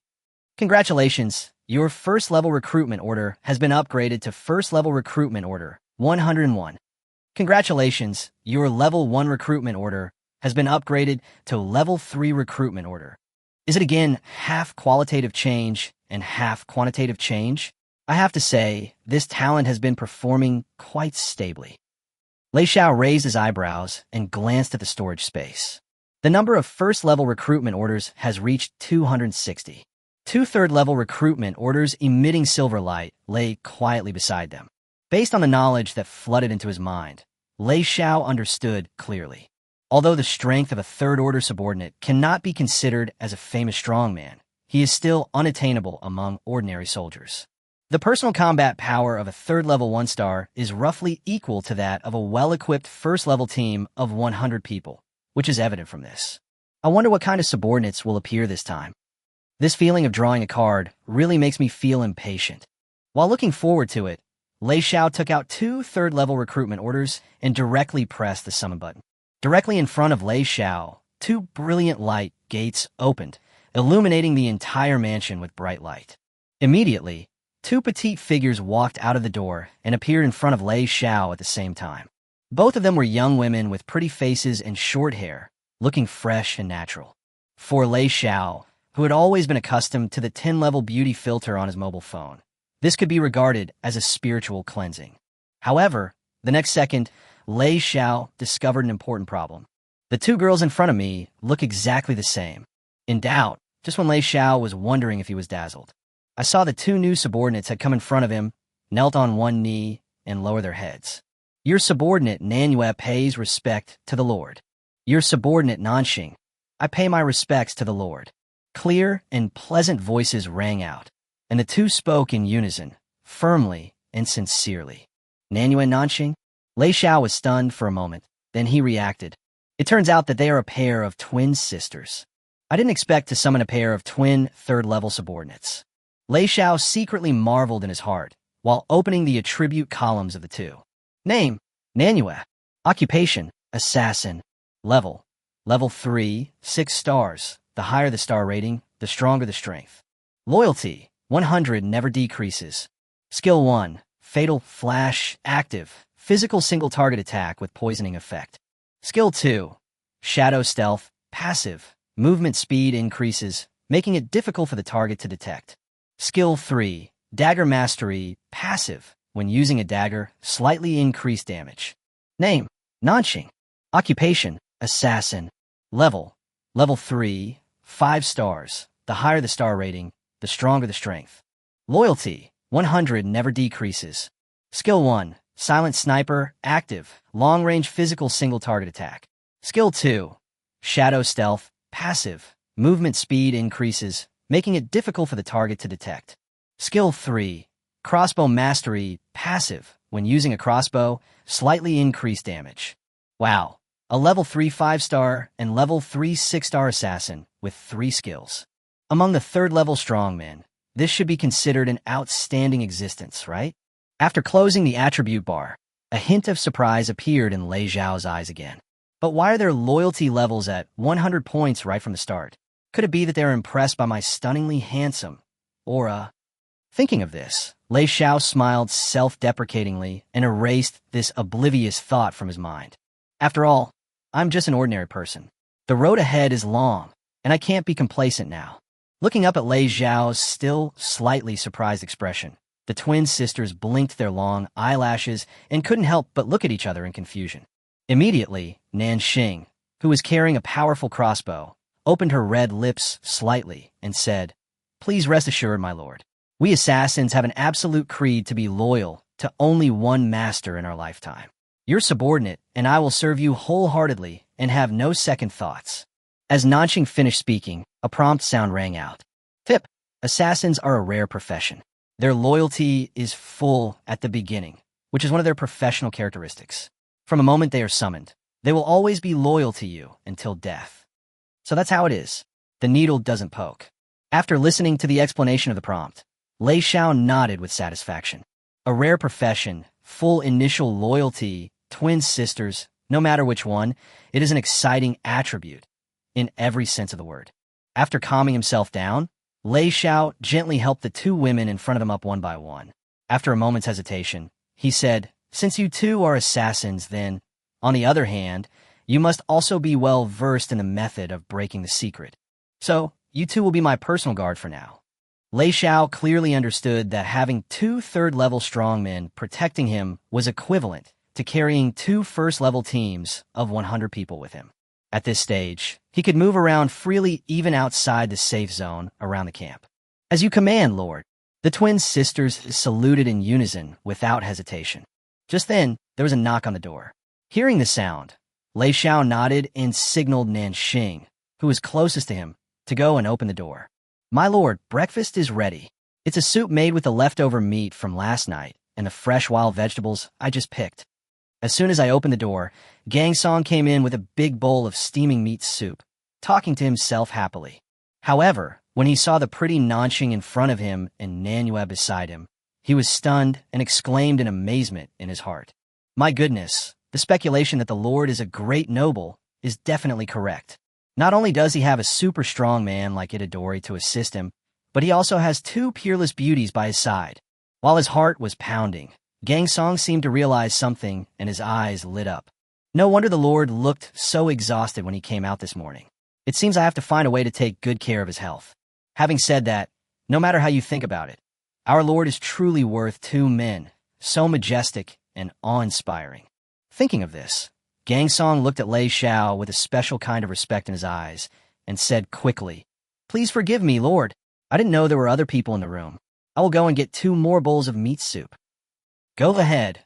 Wait until everyone is finished eating. Call Yuji and the other 3 captains over, and I will formally introduce these 2 new colleagues to you." Looking at Gangsong's complicated expression, Lei Xiao smiled helplessly and waved his hand to let the other party retreat.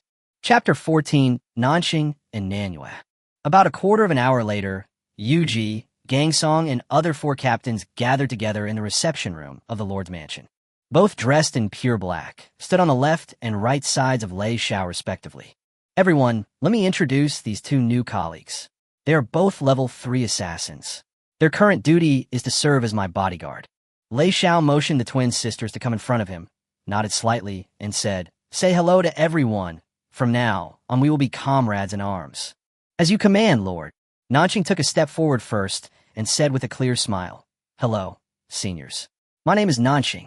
I am very happy to work with you all." On the other side, under the gaze of everyone, Nanyu, who had been lowering her head with flushed cheeks, said shyly after a long while, "Hello, everyone. My name is Nanyu." After listening to the 2 people's greetings, Lei Xiao smiled and shook his head. It seems that although these 2 girls are twins, their personalities are completely different. One is extroverted and the other is introverted. In the room, except for Tiger Stick, the reactions of the other peasant captains were almost identical to Gangsong's. As they were amazed, they all looked at Lei Xiao with even more respect. The Lord is truly extraordinary, as he can gain the loyalty of 2 third-level female warriors at the same time. Nanxing and Nanhua simultaneously focused their gazes on the burly figure of Tiger Stick, and were both surprised that he was actually a 5th-level strongman. But on second thought, the Lord must be unfathomable to be able to make powerful men of this level bow down to him. Thinking of this, the 2 girls also cast admiring eyes towards Lei Xiao. As for Tiger Stick, who was carrying the dragon's slaying sword on his back, he obviously had not yet recovered from yesterday's surprise, and was looking at Lei Xiao with gratitude. "Okay, let's get down to business." Feeling the admiring gazes of everyone, Lei Xiao felt a little uncomfortable for a moment. Then he coughed lightly and assigned today's tasks. The task of the 4 teams of first-level subordinates is still to focus on clearing other trees in the territory. Tiger Stick's task is to concentrate on hunting and try to bring back more meat, which is the hard currency of the current trading center. Needless to say, Nanxing and Nanyuan naturally followed Lei Xiao, the Lord, and were on standby at all times. After the subordinates took the order and left, Lei Xiao also went out with the twin sisters. Prepare to let them familiarize themselves with the environment and terrain around the territory first. After all, the protection period is only 3 days. At that time, in this wilderness, the safety of the territory and himself would undoubtedly be a big problem facing Lei Xiao. After walking out of the mansion gate, Lei Xiao remembered the attributes he had just checked and asked casually. Nanxing, although you are all assassins, your expertise is different, right? That's right. The Lord is indeed very observant. Nanxing touched his chest and saluted and responded respectfully. I am good at long-range sniping, while my sister is good at close-range assassination. Having said that, Nanxing took off the crossbow from his back, and manhwa beside him also took off the dagger from his waist. The two subordinates, whose appearances were difficult to distinguish, looked at each other awkwardly at first. Then, Nanxing said a little embarrassedly, I'm sorry, Lord, because two of my subordinates have just graduated from the Assassin Academy. Therefore, I can only afford the cheapest first-level ordinary weapons, which may hinder everyone's progress. It's okay, it's just a small matter. Lei Xiao waved his hand, obviously not caring. Because Lei Xiao was already next to the weapons in the hands of the two men, he unexpectedly saw the three small words upgradable. Wow, it turns out that the subordinate's own equipment can also be upgraded. Nanxing manhwa, let me see your weapons. Maybe I can make them look brand new. Surprised, Lei Xiao immediately collected the weapons of the two, then went straight to the storage space and threw the dagger and crossbow directly into it. Talent activated upgrade.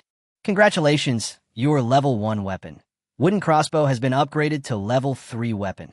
Cloud piercing crossbow. Congratulations, your level 1 weapon. Iron dagger has been upgraded to level 3 weapon. Windfall sword. They're all qualitative changes. It's perfect. Lei Xiao nodded with satisfaction, and then with a thought, two brand new weapons reappeared in his hands. Name, Cloud Piercing Crossbow. Grade, level 3. Excellent, blue. Attack strength. Additional effect, meteor. Firing speed increased by 20%. Physical penetration increased by 20%. Note, made of century-old elven wood and the tendons of the third-level magical beast Emonyolu Ma. It is tough and durable, and can be called a top-notch crossbow. Name, Wine Meteorite Sword. Grade, level 3. Excellent, blue. Attack strength. Additional effect, lightness, movement increased by 20% with bleeding effect. Note, the sword is made of meteorite steel, which is light and compact. Due to the inherent characteristics of meteorite steel, the speed of wound healing will be greatly slowed down after being injured by this sword. In the blink of an eye, two ordinary first-level weapons that could be found everywhere changed their appearance in the hands of the Lord and became obviously more high-end and classy. Nanxing and manhwa, who were standing by, were completely stunned. There was a look of confusion on the two's fair and delicate faces. They looked at each other with a confused expression. Who am I? Where am I? What happened? Take it, and consider it as a gift from me to you. Lei Xiao smiled faintly, handed the two new third-level weapons back to the two men, and briefly introduced the characteristics of the weapons. Thank you, Lord. I am willing to give you everything. Thank you, Lord. I am willing to give you everything. After a while, the twin sisters finally reacted. They were surprised and happy. They immediately knelt on one knee and thanked him in unison. With the support of high-level weapons, their strength will surely break through to a new level again. Although they were extremely happy, they didn't know what kind of magical spell the Lord had cast. But the gleaming new weapon in front of him clearly proved that all this was not just a dream. You know, in the past, even if the two of them saved for 10 years without eating or drinking, they might not be able to afford weapons of this level. And now, they have just accepted the call and come here. I haven't done anything yet, but the Lord just gave me the gift. I'm so flattered. Looking down at the brand new weapon handed over by Lei Xiao, Nanxing and manhwa were so moved that they almost cried. Even the extroverted Nanxing didn't know what to say for a moment. She could only bow to her sister again and silently swear her loyalty to Lei Xiao. There is no doubt that if there is no upper limit to loyalty, the value of these twin sisters will probably increase by at least 50 points. Chapter 15, Reverse Inference. Next, he took Nanxing and manhwa for a walk around the territory and ordered the two to move around freely to familiarize themselves with the environment. Lei Xiao sat on the stone steps at the entrance of the Lord's mansion and began to think about his next plan. Lei Xiao clearly understood that the primary issue before him was still to upgrade the Lord's mansion as soon as possible. Only by reaching a higher level can you increase the population limit, unlock more buildings and functions, and further strengthen your own strength. But the problem is the level 2 resources copper, ore, and iron ore. Lei Xiao frowned. opened the trading center casually, and with a glimmer of hope, he entered the keywords and started searching. The result was still nothing. No one was selling these two level 2 resources. It would be great if the resources required for these buildings could also be upgraded using talents. Thinking of this, Lei Xiao shook his head helplessly. Of course, this is not realistic. Stone is easier to deal with, but if wood and thatch can be upgraded, it is hard to imagine the qualitative change that will occur. After pondering for a moment, Lei Xiao clicked into the chat channel again. The channel was as lively as ever. Most of the lords were discussing their first night in the other world. However, judging from the content of the conversation, they all seemed a bit embarrassed. Hey, there was a strong wind here last night. It blew off the roof and blew away a farmer, and we haven't found him yet. I'm not that strong. If there's a heavy rainstorm, the cabin will turn into a water curtain cave in seconds. What the hell are you doing? My territory is by the beach, and the tide was high in the early morning. I was sleeping, and I just floated away. The good news is that I can summon 2 more first-level subordinates today. Now I have 4 little brothers. Ha ha ha. Silly. Have you solved the food problem? Be careful, or you might summon the 2 dads. I couldn't help shaking my head. Dad's dad is grandpa. After checking for a while with a pout, Lei Xiao switched to a new chat channel. My friends in the chat channel, I just found a fresh bird egg, which is rich in high protein and vitamins A, B, C, D. After eating it, I guarantee you will be worth 2 farmers. The market price is at least 10 kilograms of meat. Listen carefully. I'll tell you a number. 1 kilogram of meat. My dears, here is the ultimate seafood feast. A 5 centimeters rare deep-sea fish plus a 1 centimeter giant lobster. If you place an order now, you will get 4,000-year-old pebbles as a gift. Today, you only need 1 pound of wild vegetables or fruits to exchange them. 2 young people upstairs, are you happy? You have traveled through time and space, but you still think about making a living every day. It's a very tricky place. Can you handle it? Seeing the chat content appearing line by line, Lei Xiao smiled helplessly. It seems that it won't be long before a new industry emerges in this world. After closing the chat center, Lei Xiao frowned again. After going around in the trading center and chat channel for a long time, I still haven't found a solution to upgrade the mansion. There are no mineral veins around my territory, and no one is selling them at the trading center. Is there no other way to get copper or an iron ore? Just when Lei Xiao was thinking hard.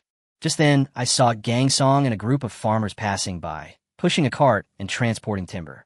Seeing the figure of the Lord, a team of subordinates immediately saluted with their hands on their chests. Lei Xiao waved his hand and asked them to continue working. At this moment, Lei Xiao's gaze inadvertently fell on the felling axes on the waist of his subordinates. After staring for a while, Lei Xiao suddenly thought of something, and everything became clear to him. That's right.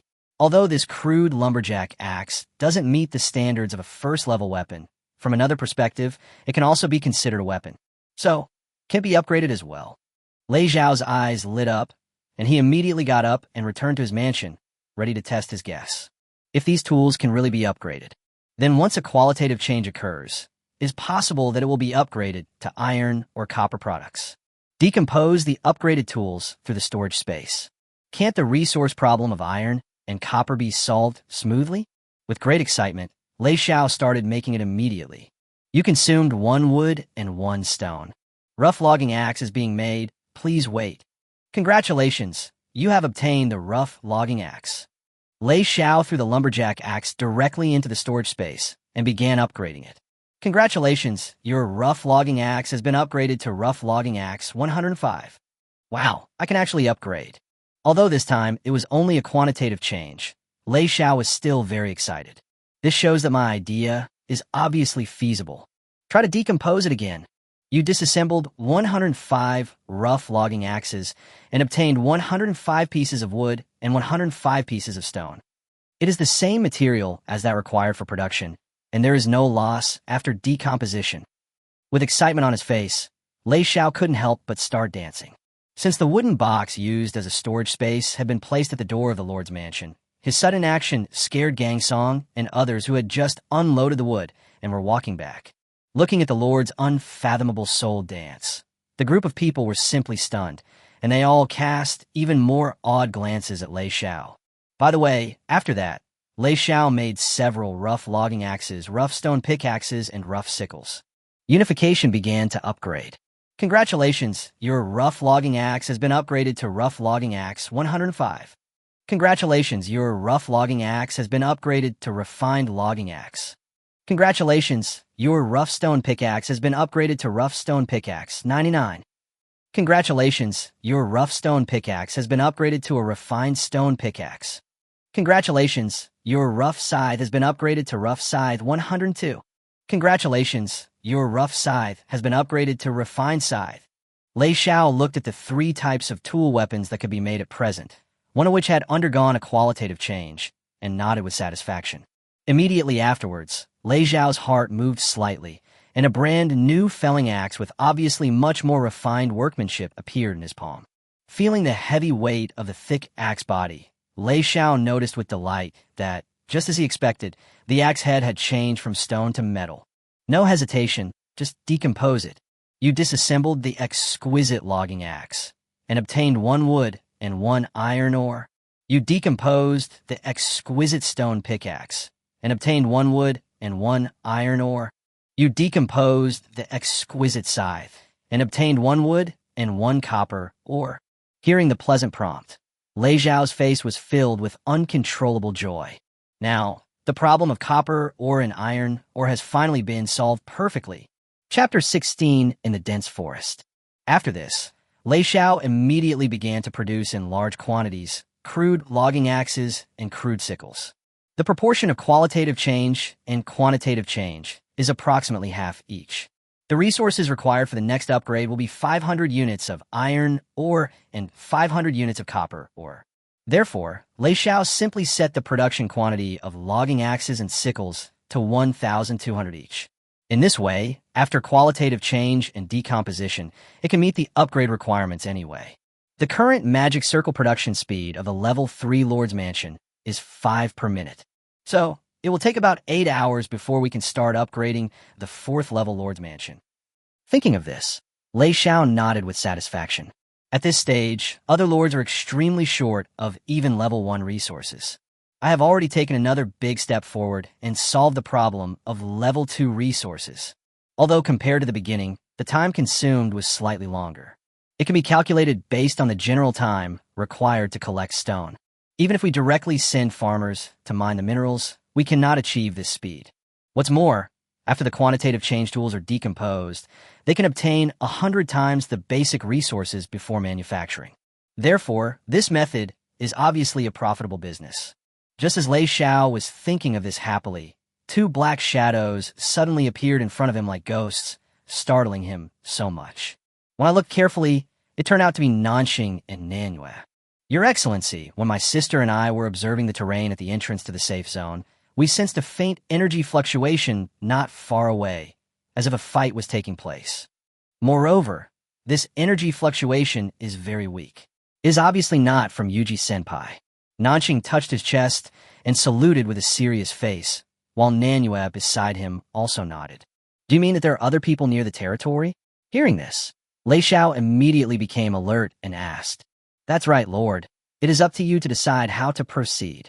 Nanxing continued speaking while still maintaining the posture of saluting. It just so happens that I'm also planning to take a quick walk outside the safe zone. So let's go and take a look. After a moment's hesitation, Lei Xiao responded. Lei Xiao understood clearly that although he was just an ordinary person, Nanxing and Manhwa were both senior 3rd-level warriors, and it was no problem for them to fight 1 against 100. Moreover, according to what Itadori said before he left, if this pair of twin sisters with a telepathic connection work together, they can defeat even a 4th-level strongman. Therefore, with 2 people protecting him, it was obviously more than enough to deal with the surrounding magical beasts, the highest level of which was the 2nd level, as well as the weak energy fluctuations. Having made up his mind, Lei Xiao told Gang Song and others to stay at home, then took the twin sisters out of the safe zone and quickly walked towards the unknown scene of the incident not far away. At the same time, in the dense forest about 1 kilometer southwest of the territory, moving carefully one after the other among the trees. The bright sunlight shone through the gaps between the branches and leaves, shining onto the bodies of the 2 people, forming spots of light and reflecting the exhausted face of the female swordsman. There was fresh dirt on her leather armor and several scratches on her exposed skin that had not yet dried, Obviously, she had just been through a battle not long ago. The fat middle-aged man also looked embarrassed. Although he was not injured, his brocade robe had turned into rags, and he kept muttering something. Damn it, what's the point of hiring you useless people? Now, not only are the goods lost, but I might even lose my life. It's really unlucky. Hearing the sound, the disheveled young female swordsman said nothing and silently cleared the way ahead. Her name is Shania. She is a mercenary and is currently carrying out a commission to protect merchants. In the early hours of the morning, in a battle with a forest monster, the 8-man mercenary escort team was almost wiped out, leaving only her. Even the employer's carriage carrying goods disappeared during the fight. Therefore, facing the constant nagging and ridicule from the merchants, even though she was exhausted, she had no choice but to endure it silently. After all, as a mercenary, putting the employer's life in danger is indeed an unforgivable dereliction of duty.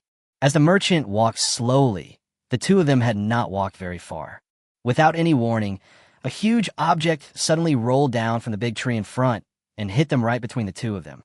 Protect. Protect me now.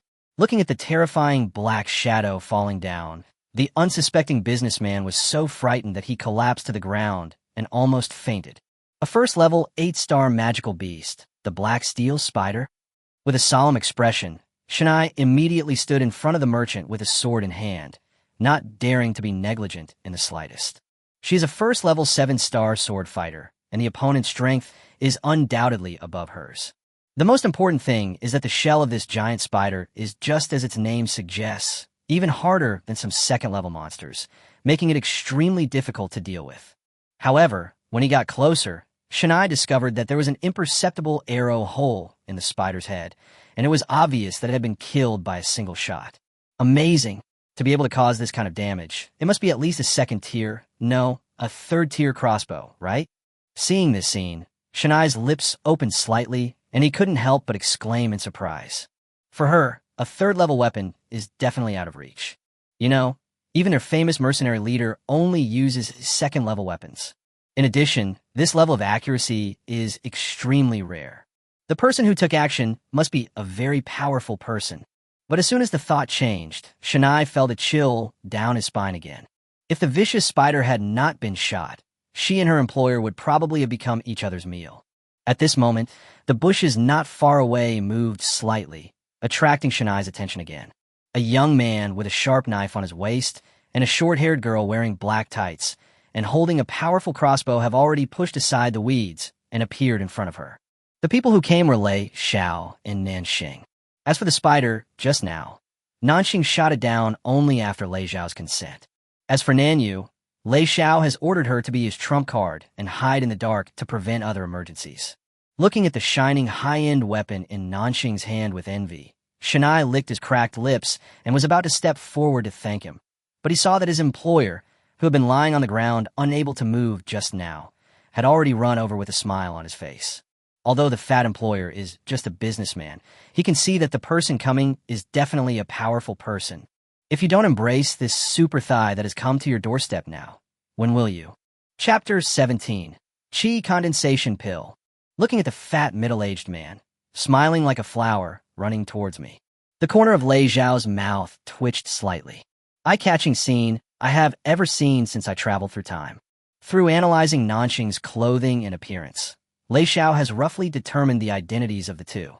A businessman and a mercenary are cornered in the forest. This is a great opportunity for me to learn more about the environment around the territory. At the same time, this also means that there is a high probability that human towns will exist in the surrounding areas within a radius of 3 kilometers of the territory. Dear young and handsome sir, I am the merchant Kanbu. Thank you for saving my life. The middle-aged man who had approached first politely bowed to Lei Xiao. Then, smiling flatteringly and rubbing his hands, he pleaded with Lei Xiao. Excuse me, sir, could you be merciful and escort me to the river to the west? Over there's a fishing boat waiting for the little man. As an experienced businessman, Kanbu saw at a glance that Lei Xiao had a higher status, so he prepared to come up and get close to him in exchange for a chance to survive. However, before Kanbu could hug Lei Xiao's thigh, Nanxing set up the crossbow with a cold look on his fair face. She was Lei Xiao's personal bodyguard, so she would naturally not allow this suspicious stranger to get too close to the Lord. Looking at the arrow flashing with dazzling cold light, the sensible Kunbu swallowed his saliva, quickly raised his hands, and smiled to show that he had no ill intentions. Lei Xiao patted Nanxing's shoulder gently, signaling him not to be nervous. He then stepped forward and smiled faintly at Kunbu, saying, "Sir, your request seems a bit abrupt, isn't it? I think if it were you, you wouldn't just help a stranger, right?" The reason why Lei Xiao spoke this way was naturally to find out the background of the two people and the relevant situation in the surrounding areas. "Your Excellency is right. We set out from Yacht Town, the closest town to the east of this forest, 7 days ago, and we're heading to Confronting Town in the west." Lei Xiao learned about it based on Kunbu's description. These two towns belong to two different human kingdoms. Yacht Town is more than 50 kilometers away from here, and Confronting Town is about 8 kilometers away. It is located on the plain on the other side of the river west of the forest. Currently, because the two countries are at war, the border is completely blocked. Therefore, Kunbu, who had been trading between the two countries for many years, chose to take a risk and hired mercenaries to cross the forest. As for the name of this forest, it is called the Shadow Forest. It is said that over the past few hundred years, both countries have sent a large number of troops to investigate here. However, the final result was that no soldier came out of the forest. The entire lush forest is like a green demon, covering everyone who enters it in its shadow until they are completely devoured, hence the name. Because of this forest has become a no man's land and a natural barrier between the two countries. Even the civilians around it stay away from it and dare not get close. "Sir, if this batch of goods was not so urgent, I would not have done such a stupid thing as crossing the demonic Shadow Forest. And now, not only did we lose the goods, we almost lost our lives." I saw Kunbu with a sad expression on his face, sighing. Then, Kunbu changed the subject and carefully took out a palm-sized brocade box from his arms and handed it to Lei Xiao with both hands. Then he flattered her. "Respected sir, this is a small gift from me. If you can be merciful and escort me to the river, this treasure will be my gift to you." Taking the brocade box, Lei Xiao opened it and saw a snow-white pill-like object lying quietly inside. Faintly, a strange fragrance wafted out. Without hesitation, Lei Xiao directly opened the property bar. Name: Qi Condensation Pill. Grade: 2nd level. Top quality. Effects: strengthen the body and improve strength. Note: this magic potion is made from a variety of rare materials. After taking it, your own strength will be permanently improved, and it can be improved by 1 to 3 stars each time. When reaching the peak of level 1, 9 stars, there's a high possibility that you can directly break through to level 2 and can be upgraded to level 2, 9 stars at the highest.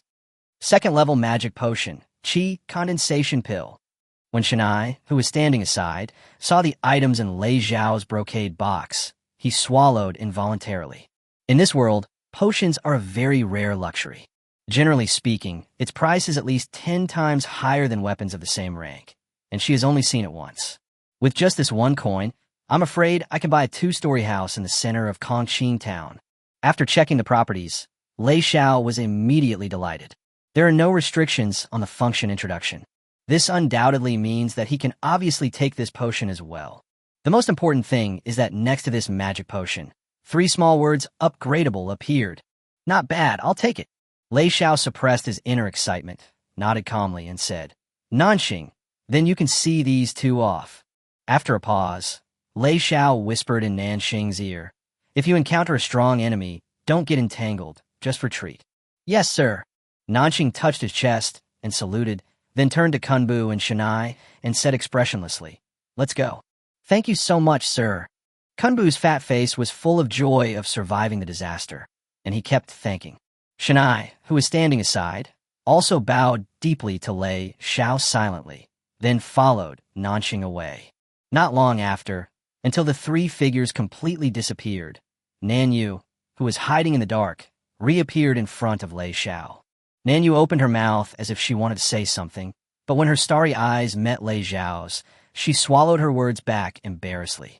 Looking at the introverted Nanyu, who seemed to be hesitant to speak, Lei Xiao smiled faintly and spoke first. "Nanyu, do you want to ask why I didn't let them fend for themselves, but instead sent Nanxing to escort them out of the forest?" Your Excellency, that is correct. Nanyu, who was alone with Lei Xiao for the first time, seemed very restrained and nodded quickly. It's simple, because getting them back safely is better for us in the long run. Lei Xiao began to explain. First of all, during the conversation just now, I have confirmed from the side several times that the other party has not discovered our territory. Secondly, Kunbu is the president of the Chamber of Commerce in Kongqing Town and has a certain social status. Sooner or later, we will have contact with this nearest town. So, no matter what action we take at that time, Kunbu will be the best stepping stone and breakthrough point. In other words, I'm planning for the future. As for the female mercenary, after she returns safely to the mercenary organization, she will definitely tell her other companions about her rescue and will definitely mention us. In this way, the entire mercenary organization will also have a certain degree of favorability towards us. In short, no matter how you think about it, escorting them away safely is a business that can only make money and not lose money. After listening to Lei Xiao's patient explanation, a look of sudden enlightenment appeared on Nanyu's fair face. There was an indescribable brilliance in the look he gave Lei Xiao. Chapter 18. 3 stars in a row. Following the tree-lined beast path all the way back, Lei Xiao and Nanyu soon returned to the territory. During this process, Lei Xiao asked some basic questions about potions. To learn that this item, also known as the miracle medicine, has a variety of effects, but all of them are worthy of the word miracle, which is amazing. Because of this, the value of the potion is extremely high. Generally, only princes, nobles, or prominent families such as wealthy merchants can afford it. As for ordinary people, they naturally dare not even think about it. Moreover, due to their scarcity, they're often out of stock and priceless in the market. As soon as he arrived at the territory, Lei Xiao couldn't wait to rush to the storage space and start upgrading the Qi condensation pill. Congratulations, your second-level magic potion. Qi condensation pill has been upgraded to second-level magic potion. Qi condensation pill 108 pills. Good fellow, now I become a real dog owner. Hearing the familiar prompt, Lei Xiao's face was filled with joy. For me at the moment, the quantitative change of the Qi condensation pill is obviously more important than the qualitative change. In addition to being delighted, he ordered Nanyue to guard the door of the Lord's mansion and not allow anyone to enter or disturb him. Holding a Qi condensation pill in his hand, went straight to the second floor of the mansion, sat cross-legged, and swallowed the magic potion directly. In an instant, Lei Xiao felt a gentle, warm current suddenly rising in his abdomen. It is then transmitted through the meridians to every corner of the body, and after completing the circulation, it is gathered back to the original place. Before Lei Xiao could react, without any warning, this gentle, warm current suddenly became extremely violent and began to frantically impact the blood vessels throughout his body. A strong feeling of dizziness caused by severe pain immediately entered Lei Xiao's brain. As his consciousness gradually became blurred, Lei Xiao only felt that earth-shaking changes were taking place inside his body. This unbearable feeling of pain is like a wild beast that has been sleeping in the subconscious, suddenly waking up, quickly tearing apart the surrounding flesh and blood, and beginning to merge with the body. After a while, Lei Xiao could clearly feel that a small energy vortex was gradually forming in his body and began to slowly absorb the surrounding energy turbulence. Seeing this, Lei Xiao gritted his teeth while enduring the severe pain. He adjusted his breathing and tried his best to gradually introduce the remaining manic energy into the energy vortex that had just formed. Half an hour later, when all this was completed, an unprecedented sense of relief began to spread around Lei Xiao. Feeling refreshed, Lei Xiao took a deep breath slowly to expel all the turbid air in his body, and then stretched his muscles a few times. Holding his fists full of power, Lei Xiao could clearly feel that his physical fitness had improved significantly compared to before. Excited, Lei Xiao opened the Lord's exclusive attribute column. Name, Lei Xiao. ID, 001-307-6067. Occupation, Lord. Level 1, 4 stars. Talent, Goldfinger LV1. Skills, none. It's upgraded directly by 3 stars. Has it reached the first level, 4 stars?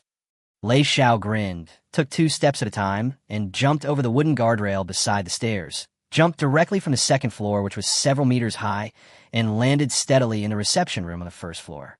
If it were in the past, Lei Xiao's foot would probably have to be in a cast for several months. But now, Lei Xiao had no doubt at all that even if the height was doubled, it would be difficult to stop his steps. Even if he meets a strong man weighing more than 200 pounds, he can knock him out with one punch, of course, without becoming bald. At the same time, Lei Xiao could clearly feel that the violent medicinal power in his body had not yet been completely absorbed, but the energy vortex had already reached saturation. This undoubtedly means that if taken continuously, it will cause great waste and even have the opposite effect. Therefore, it is better to take one step at a time and wait until the medicinal power is completely converted before using the next pill. As Lei Xiao thought so, he pushed the door open and walked out refreshed. When Nanyu, who was guarding outside the door, saw the Lord reappear, she was stunned. Not only has the Lord's strength improved, but his stature has also become more muscular. Looking at Lei Xiao's tall figure, Nanyu rubbed her white fingers and quickly lowered her head. After that, Lei Xiao first went to the stream to wash his face, and then gulped down a large glass of water. Only then did he sit back down on the stone steps at the entrance of the Lord's mansion, and while thinking about what had happened in the dense forest, he couldn't help but reveal a pensive look. In the process of talking with Kanbu just now, in addition to understanding the surrounding environment, I also got two other important clues that cannot be ignored. First is about the demonic forest and the origin of its name. According to Kanbu, the two countries had sent troops to investigate many times, but in the end they all disappeared and no one ever came out again. But based on what I have seen and heard in the past 2 days, the forest is full of dangers. But it was not to the extent that a professional army would have no chance of returning, and it happened more than once. This shows that there must be something else going on. Thinking of this in his heart, Lei Xiao frowned suddenly. According to the information we have so far, the only suspicious place is that mysterious barrier, right? We'll have to ask Yuji to investigate it in detail later. Having made up his mind, Lei Xiao began to think further. The second is about the war between the two countries. As the saying goes, when two tigers fight, one of them will be injured. Perhaps, by taking advantage of this, one can rapidly develop one's territory. But then again, at this stage, this idea is undoubtedly a bit premature. First of all, it goes without saying that my wings are not yet fully grown. Secondly, the intelligence about these two countries is extremely insufficient. Finally, if you act too hastily, you may end up losing more than you gain, or even be attacked from both sides. After all, the leader of any local force will never allow a new force to rise up under his nose and compete with him for territory. Therefore, while these two countries are busy fighting, the best way for you to stay in this lawless forest is to keep a low profile and develop yourself. During this period, I must also try my best to find opportunities to obtain more intelligence about these two countries, so as to lay a solid foundation for future actions. In addition, after some attempts and research, Lei Xiao made further discoveries. One's own talents cannot upgrade other lords' recruitment orders. It seems that the specific items referred to in the talent description are limited to the recruitment order that the person personally receives. Currently, the Goldfinger is only at level 1. Perhaps after the talent is upgraded, there will be some other interesting changes, right? Lei Xiao had just thought of this when there was a sudden commotion at the entrance of the camp. Following the sound, I saw the tall and burly tiger stick, carrying 2 dead huge creatures on each side and walking towards me. This is not the end. What's more important is that there's a carriage full of goods following him. Seeing this scene, Lei Xiao was stunned, then he reacted. My goodness, if nothing unexpected happens, this is obviously the truckload of cargo that Kanbu and others lost just now. Lei Xiao thought, so as he walked towards him with joy on his face. I wonder what good things are packed in this bulging carriage. Chapter 19, Unexpected Gains. At the entrance of the territory, Yuji shook his shoulders slightly, and then unloaded the 2 huge objects he was carrying next to the storage space with ease. Then, he walked quickly to Lei Xiao, touched his chest, and saluted, "Your Excellency, I just found this carriage by chance while hunting." There are some signs of fierce fighting and bloodstains around the carriage, but no bodies were found. It is speculated that they have been dragged away by the monster. At this point, Yuji paused for a moment and added, "By the way, Lord, we found some intact weapons near the carriage and loaded them onto it as well." "Very well done, Yuji." Lei Xiao nodded with satisfaction, and smiled at the burly man. I already know the ins and outs of this matter. You can go and do your work first. Although he appeared calm on the surface, Lei Xiao's heart was already blossoming with joy when he saw the truck full of goods. He wished he could go up to Hu Zhang and give him a kiss, a hug, and lift him up high. This is an unexpected gain. Yes, my lord. Yuji patted the dust off his broad palms, turned around, and plunged into the jungle again. Blade from his waist, cut the rope that fixed it, and Lei Xiao couldn't wait to lift the oilcloth covering the cargo. Level weapons mentioned by Yuji was a cart of light yellow crystals emitting bright light. Under the shining sunshine, the sparkling and translucent crystals reflected an extremely dazzling light. Caught off guard, Lei Xiao saw stars and lost his balance, almost falling into Nan Yu's arms. My lord, it's a light crystal stone. After helping Lei Xiao to steady himself in a hurry, Nan Yu, feeling her heart pounding, couldn't help but blurt out. Very good, very good. These are exactly the resources the territory needs. Lei Xiao coughed awkwardly and jumped off the carriage. Afterwards, he and Nanuad drove the carriage to the storage box. Lei Xiao had learned about this when he was checking the Miracle Building Blueprint, Light Healing Center, before. Light Crystal is a level 2 rare resource, which is more difficult to obtain than ordinary iron ore and copper ore. Its value is obvious. More importantly, it is one of the necessary resources for building a healing center of light. This undoubtedly means that he has taken a big step forward in building his first miracle building. Enjoy. Lei Xiao waved his hand and put all the first-level weapons, light crystals, and 2 monster corpses into the storage space. It's another great harvest. After some inspection, Lei Xiao made further discoveries. There are a total of 1,500 units of light crystals in this car. There are also 5 types of first-level weapons. As for the 2 monsters, they were a giant black pig with mushrooms growing all over its body and a 6-horned ground bull that was larger than the last one. Obviously, they could produce a lot of meat again. No hesitation, just decompose it. You decompose the first-level 5-star magic beast 6-horned earth bull and obtain beef X 1800, beef tendon X 60, cowhide X 25, and bullhorn X 6. You decompose the first-level 6-star monster mushroom pig and obtain pork X 2200, pig skin X 40, and mushroom X 500. Then, it's weapon upgrade again. Congratulations, your first-level weapon. Hook and Sickle Spear has been upgraded to first-level weapon. Hook and Sickle Spear 102. Congratulations, your level 1 weapon. Iron Sword has been upgraded to level 3 weapon. Flowing Light Sword. Congratulations, your first-level weapon. Wooden Longbow has been upgraded to first-level weapon. Wooden Longbow 101. Congratulations, your level 1 weapon.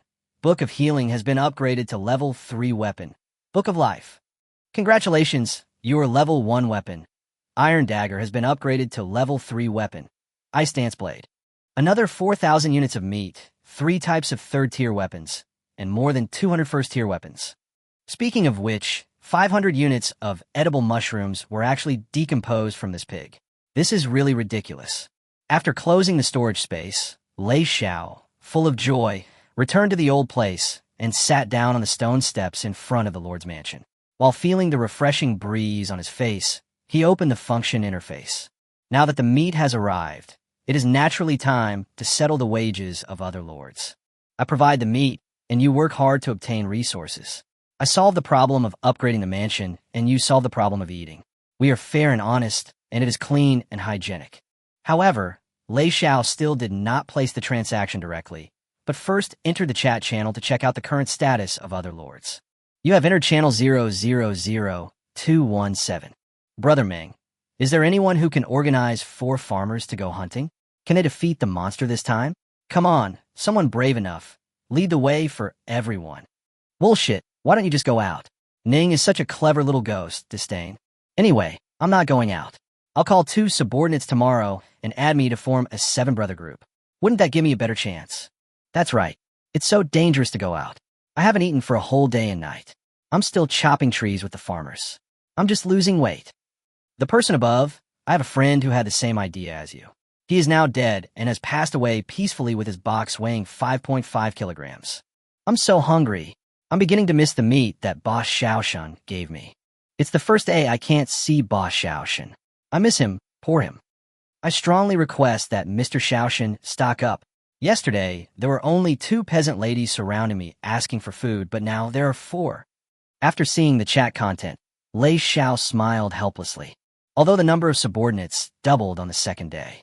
However, due to the bloody lesson of the first day, most lords still did not dare to send peasants out of the safe zone. As a result, compared to yesterday, the demand for food not only did not decrease, but increased a lot. Most importantly, the labor force has doubled, which means that the lords have more resources. After a little thought, Lei Xiao decided to proceed in 2 steps.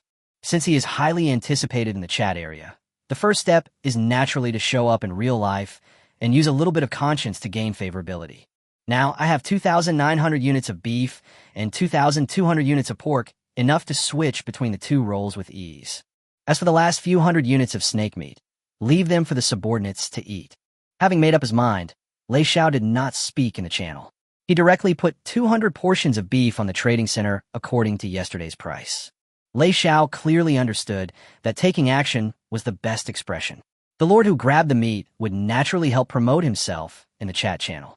Trader, Lei Xiao. Trading item, 200 portions of beef, 1 portion per exchange, 0.5 kilograms per portion. Required item 1, stone 20 units. Required item 2, wood 40 units. Required item 3, thatch 80 units.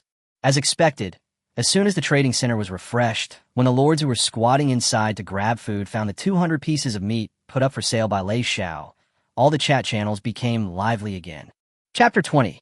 What is it like to employ 10,000 people? Ro. I saw Ro. Long live Boss Xiongshun. Too scary. Another 200 units in 1 move. Boss Xiaoshan, pray that you don't run into me, otherwise I will kneel down on the spot and sing a song of conquest for you. The correct way to kneel down and lick the boss. Low EQ. Long live the boss. High EQ. Kneel down and sing conquer to the boss. You guys are really free. The meat is about to be snatched away. Do you still have the energy to brag here? Is it really that noisy? Then I'll leave. Ha ha. This time, all 200 portions of meat were sold out in less than 5 seconds. Just as I judged just now, compared to yesterday, the lord's demand for food has only increased. Lei Xiao raised his eyebrows slightly and continued to check the chat channel. Shit, just because I said one more word, all 200 portions of meat are gone. What happened to the kidney? Meat, where is the meat? I just got up. I feel like I missed out on 1 billion. Ha ha. The early bird catches the worm. The meat is so delicious. As soon as I saw the meat was available, I clicked in immediately. It was so quick, but I still didn't get any. You guys, couldn't you leave a piece for me? A 400-month-old veteran? Hey, I just had a piece of meat. I'm not going to eat it. I'm just leaving it there for fun. Brother Xiaoshan, can you give me a little more meat? I haven't eaten for a whole day and night. Grievance. Sister, please give me some meat +1. Hit the little sister twice. Please give me more meat +2. After browsing to this point, Lei Xiao nodded with satisfaction. The calls for meat in the chat channel are getting louder and louder. It is time for the anonymous boss to come on the scene. Now is the survival stage, and he naturally has to maximize his profits to first ensure the survival of himself and his subordinates. The price is higher than yesterday, and it takes 2 hours of work. 2,000 portions of pork are all put on the shelves. Trader, anonymous. Trading item, 2,000 pieces of pork, 1 piece per exchange, 0.5 kilograms per piece. Required item 1, stone 40 units. Required item 2, wood 80 units. Required item 3, thatch 160 units. This time, 1 pound of pork is about 8 hours of work for an ordinary farmer. Just exchanging 1 copy is enough to clear out most of the resources that the lords had previously accumulated. But even so, in just over a minute, all the chat channels were filled with wailing. The pork, whose price had doubled compared to before, was quickly sold out. It can be said that the supply was in short supply. Although everyone knows that the prices are ridiculously high, food is a basic need. If not, the efficiency of the farmer's work will be greatly reduced, or even they will go on strike, which will be a loss. The most important thing is, if you don't change, someone else will. His superiority to you in all kinds of ways in the chat channel whenever he has nothing to do. I just want to ask you if you're angry. Therefore, under the influence of the mentality of, even if I can't catch up with the big guys, I must be better than others.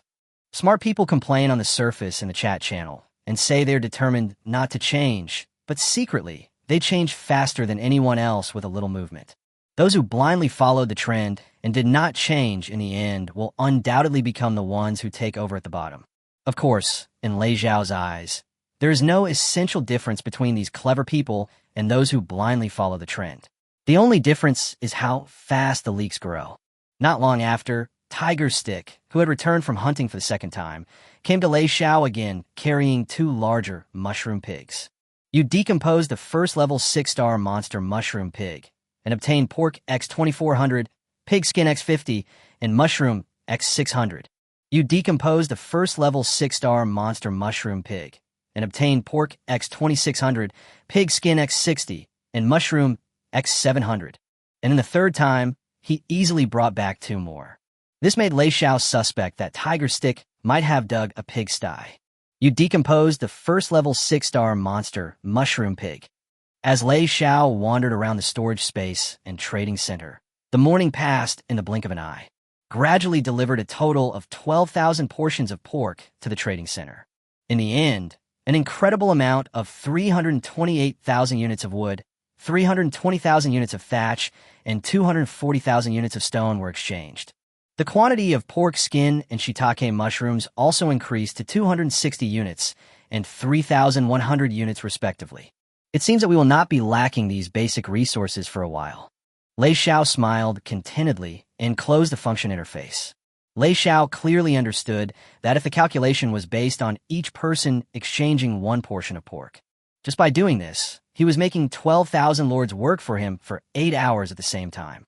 There is obviously no other word to describe this efficiency of collecting resources except terrifying. In addition to being happy, Lei Xiao turned his attention back to his own territory. After a morning of hard work by Gang Song and others, the open space around the camp expanded a lot. After the loyalty level was raised to 80 points, the work efficiency of the subordinates also increased a lot. Manhwa, tell everyone to take a break and then prepare lunch. It was almost noon, and the double sunlight was becoming more and more scorching. Lei Xiao gave instructions to his twin sister, who had been guarding him. Yes, my lord. Nanyu's figure flashed and disappeared on the spot.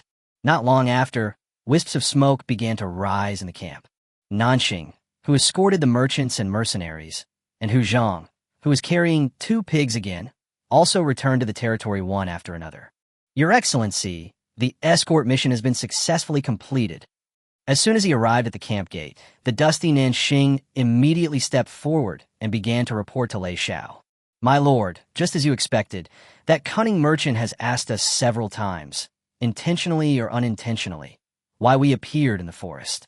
I followed your instructions and told him that I was a nobleman from a certain country who was traveling around, without revealing any flaws. Very good. Go and rest first. I will build a house for you in Manhwa separately later. Lei Xiao nodded with satisfaction, then leaned forward slightly and casually picked up a small piece of leaf that had fallen on the other person's hair. Thank you. Thank you for your concern, Lord. This unintentional gesture immediately made Nanxing flattered. She quickly bowed and took her leave with a slightly blushing cheek. Afterwards, Lei Xiao and his subordinates finished eating the fragrant mushroom stew. Then, he built a house for the twin sisters next to the Lord's mansion, and used the horses unloaded from the carriage, and they practiced riding horses for a while, stumbling over and over again. Seeing that the time was almost up, Lei Xiao couldn't wait to go to the storage space. At this time, 1,200 logging axes and 1,200 sickles had just been produced. Next, it's time to upgrade the Lord's Mansion to Level 4. Chapter 21 Upgrade. Level 4 Lord Mansion. Congratulations, your rough logging axe 590 has been upgraded to refined logging axe 590. Congratulations, your rough logging axe 610 has been upgraded to rough logging axe 61,500. Congratulations, your rough scythe 620 has been upgraded to refined scythe 620.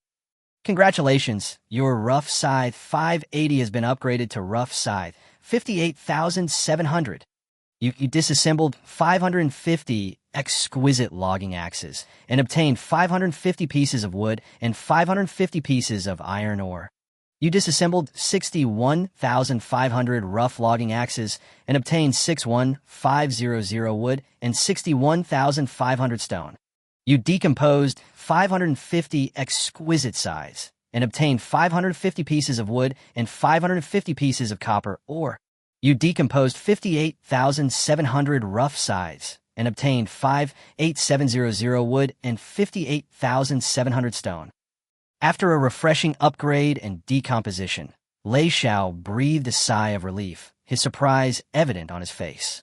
In 8 hours, not only did we successfully obtain 550 units of iron ore and 550 units of copper ore, but we also obtained about 120,000 units of wood and stone each.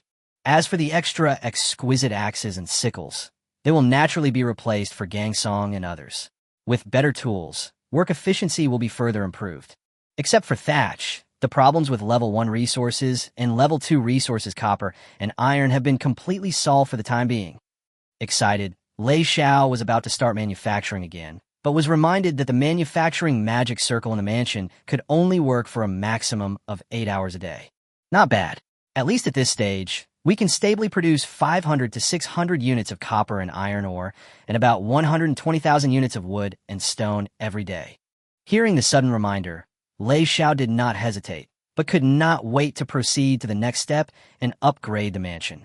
Arrive at the main entrance of the mansion and start upgrading directly. A colorful light curtain rose up, completely covering the entire mansion, making the scene in front of Lei Xiao suddenly full of light. The familiar construction sounds and mechanical prompts also reached Lei Xiao's ears one after another.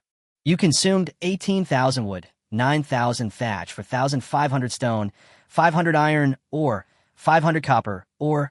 The Lord's mansion is being upgraded to level 3. Please wait.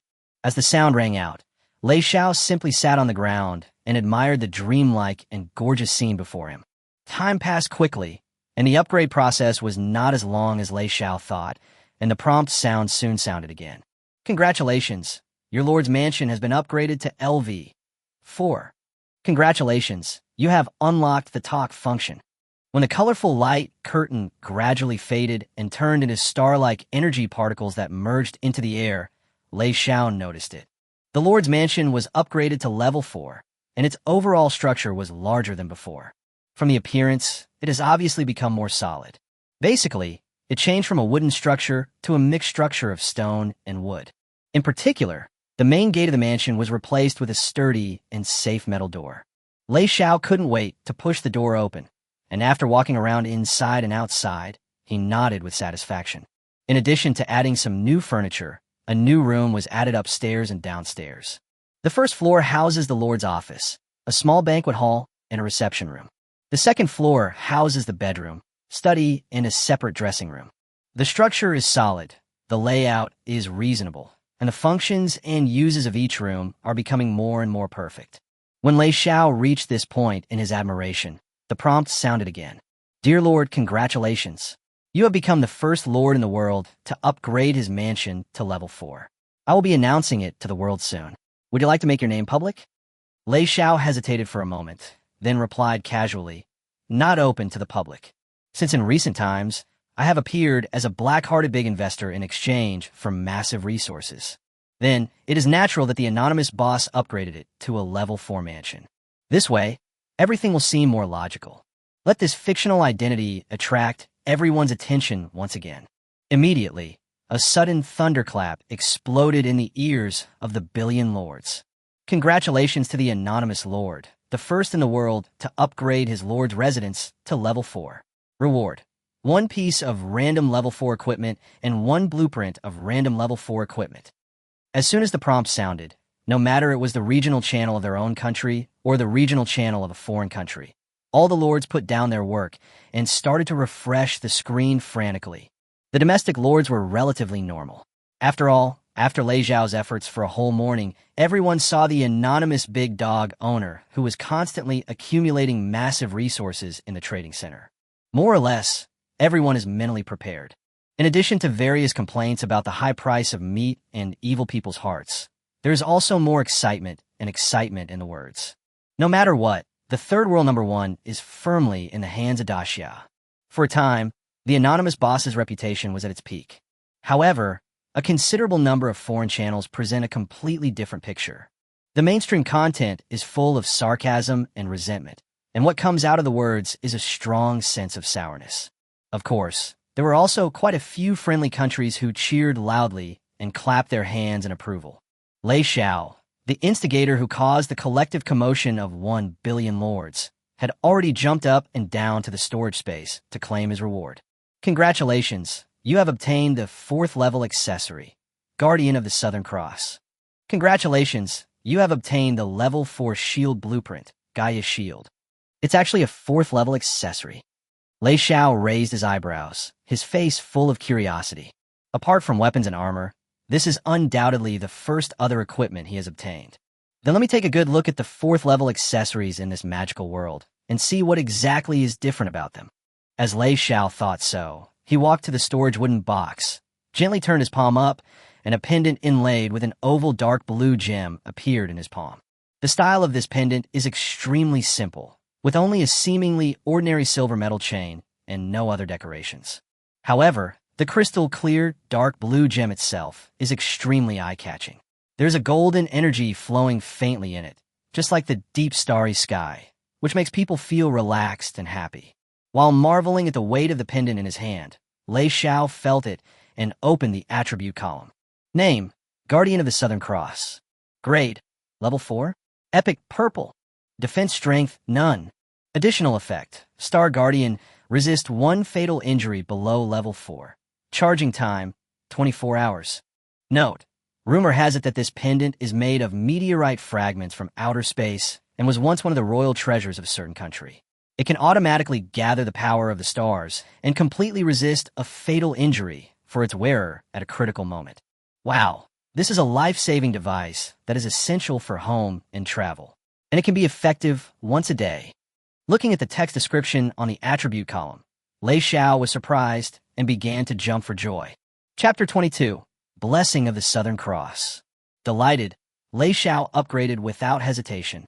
Congratulations, your Level 4 accessory, Guardian of the Southern Cross, has been upgraded to Level 5 accessory, Blessing of the Southern Cross. Congratulations, your Level 4 shield blueprint, Gaia Shield, has been upgraded to Level 4 shield blueprint, Gaia Shield, 100 copies. Has the new accessory been upgraded to Level 5 directly? Lei Xiao's heart moved slightly, and the crystal-clear, deep blue sapphire pendant appeared in his hand again. Although the pendant's appearance had not changed significantly, the golden energy flowing through the deep sapphire was noticeably richer. Name, Blessing of the Southern Cross. Grade, 5th level. Extraordinary, silver. Defense Strength. Additional effect 1. Star Guardian, resist 1 fatal injury below Level 5. Charging time, 24 hours. Additional effect 2. Star Eyes can gain vision at a certain distance in the dark. Note, rumor has it that this pendant is made of meteorite fragments from outer space and was once one of the royal treasures of a certain country. It can automatically gather the power of the stars, and at a critical moment, it can completely protect the wearer from fatal damage. It can also gain night vision effects. Not only has it gained a new star of defense strength, which can resist a 5th level fatal damage, but it also gains a second special effect, night vision. This is a great thing for nighttime combat. Lei Xiao couldn't wait to hang the pendant around his neck and nodded happily. In this way, one's ability to survive has obviously risen to a new level. While feeling delighted, Lei Xiao turned his attention to another new item. However, the only drawback is that the number of Tier 4 shield blueprints has been reduced to 100. Looking at the large number of equipment blueprints in the storage space, Lei Xiao smiled helplessly. If there are enough forging materials, you only need to have 1 equipment blueprint to continue to forge equipment. From this we can see that the equipment blueprints after the quantitative change do not seem to have much significance except for trading them to other lords. Forget it. Maybe these 100 blueprints will be of great use in the future. After playing with the newly acquired 5th level pendant for a while, Lei Xiao, in a good mood, opened his territory interface. Lord's Mansion level. 4-5 first level recruitment orders can be obtained daily. Owner, Lei Xiao, level 1, 4 stars. ID, 001307667. Population, 44/100. Number of buildings, 12, Lord's Mansion, ordinary houses x6, utility rooms x5. Storage space, 30/140. Resources, wood x46W, thatch x34W, stone x36W, light crystal x1500, iron or x50, copper or x50. Food, beef x2700, pork x5000, snake meat x130, mushroom x5000. Materials, beef tendon x110, cowhide x45, horn x12, snake skin x30, poisonous fong rare x2, pig skin x360. Equipment, first level weapon, hook inside spear x102, first level weapon, wooden longbow x101, second level weapon, falling moon blade x100, third level weapon, streamer sword, third level weapon, book of life, third level weapon, ice dance blade. Equipment blueprints, level 3 armor blueprint, bright silver armor, level 4 weapon blueprint, angel staff, level 4 shield blueprint, Gaia shield x100. Building blueprint category, miracle building blueprint, bright healing center. Magic potion, second level magic potion, chi condensation pill x107. Functional category, first level recruitment order x260. Tools, exquisite logging axe x40, exquisite scythe x70. Materials required for upgrading, wood x50,000, thatch x30,000, stone x30,000, iron or x1500, copper or x1500. According to the current rate of producing iron ore and copper ore, the mansion can be upgraded to level 5 in 3 days at the earliest. Lei Xiao was checking the data on the interface while gently stroking his chin. After the upgrade, the population has just reached 100. According to this development trend, it seems that it will take quite some time for large-scale Legion combat. If you think about it carefully, this is quite reasonable. After all, more than 99% of the lords were ordinary people before they crossed over. They need a gradual adaptation process, including how to manage the territory and subordinates, and how to develop better. Of course, the premise is that you can survive. Lei Xiao took a deep breath slowly, and the joy on his face gradually faded. Judging from such a large number of lords, many of them must have died in this strange world. It is hard to imagine what these lords experienced before their death. Thinking of this, Lei Xiao's expression became more serious, and he clenched his fists. Like everyone else, I came here inexplicably and just want to survive here. If someone stands in my way, I don't mind completely wiping out these opponents from this world. This is for himself, as well as for his growing territory and loyal subordinates. By the way, after the mansion was upgraded, a new function called talking was unlocked. Lei Xiao brought his thoughts back to reality and nodded thoughtfully. Through the knowledge that initially flooded into his mind, Lei Xiao learned that this new function was simply an instant messaging system. As a lord, you can establish an exclusive communication channel with several designated subordinates to facilitate long-distance command, dispatch, and exchange of information. Especially in future large-scale battlefields, this function will obviously play an incomparable and huge role. By the way, now that the population limit has been raised, let's summon a new batch of followers. Having made up his mind, Lei Xiao took out 40 first-level recruitment orders from the storage space. Through observations yesterday and today, Lei Xiao has noticed it. An ordinary first-level servant consumes about 3 units of meat per day. Even if 40 more people are added, the total consumption per day will only be 240 units, which is completely within the controllable range. Lei Xiao first built 4 ordinary houses neatly around the Lord's mansion. Then, he used telepathy to summon Tiger Stick, who was out hunting, and Gang Song and others who were cutting wood nearby, all to the front door of the mansion and directly pressed the summon button. The next second, dense light gates flashed one after another, and 40 new first-level subordinates appeared in front of everyone. After summarizing the attributes, Lei Xiao discovered that the strength of these newcomers was basically the same as Gang Song and others before, and the highest level was also 2 stars, with no difference. The new subordinates who had just been summoned here, after the initial confusion, all had expressions of uncontrollable shock on their faces. I saw a large open space in the dense forest, with more than a dozen neatly arranged houses surrounding the tall and imposing mansion in the middle. In front of them, a young man with a gentle face and an upright posture stood with his hands behind his back, smiling faintly. Behind a young man stood a burly man with a terrifying aura and two identical and delicate girls, whose snow-white skin was dazzling. Further back were four capable men, each with a neatly arranged team behind them. Everything was undoubtedly beyond everyone's imagination.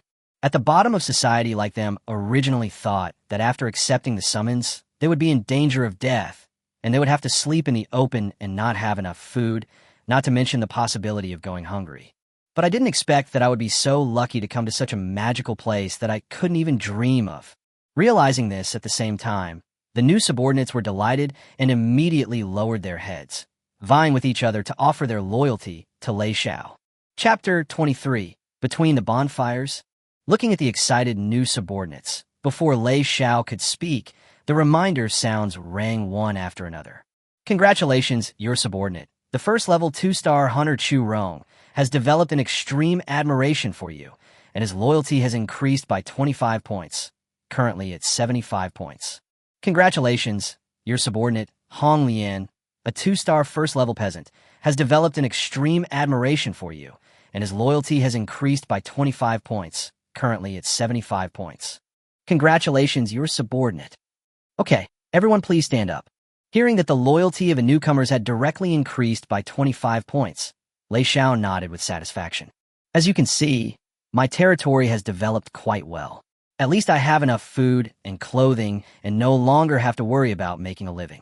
Lei Xiao walked slowly to the middle of his subordinates and said loudly, "This is inseparable from the efforts of every old citizen behind me.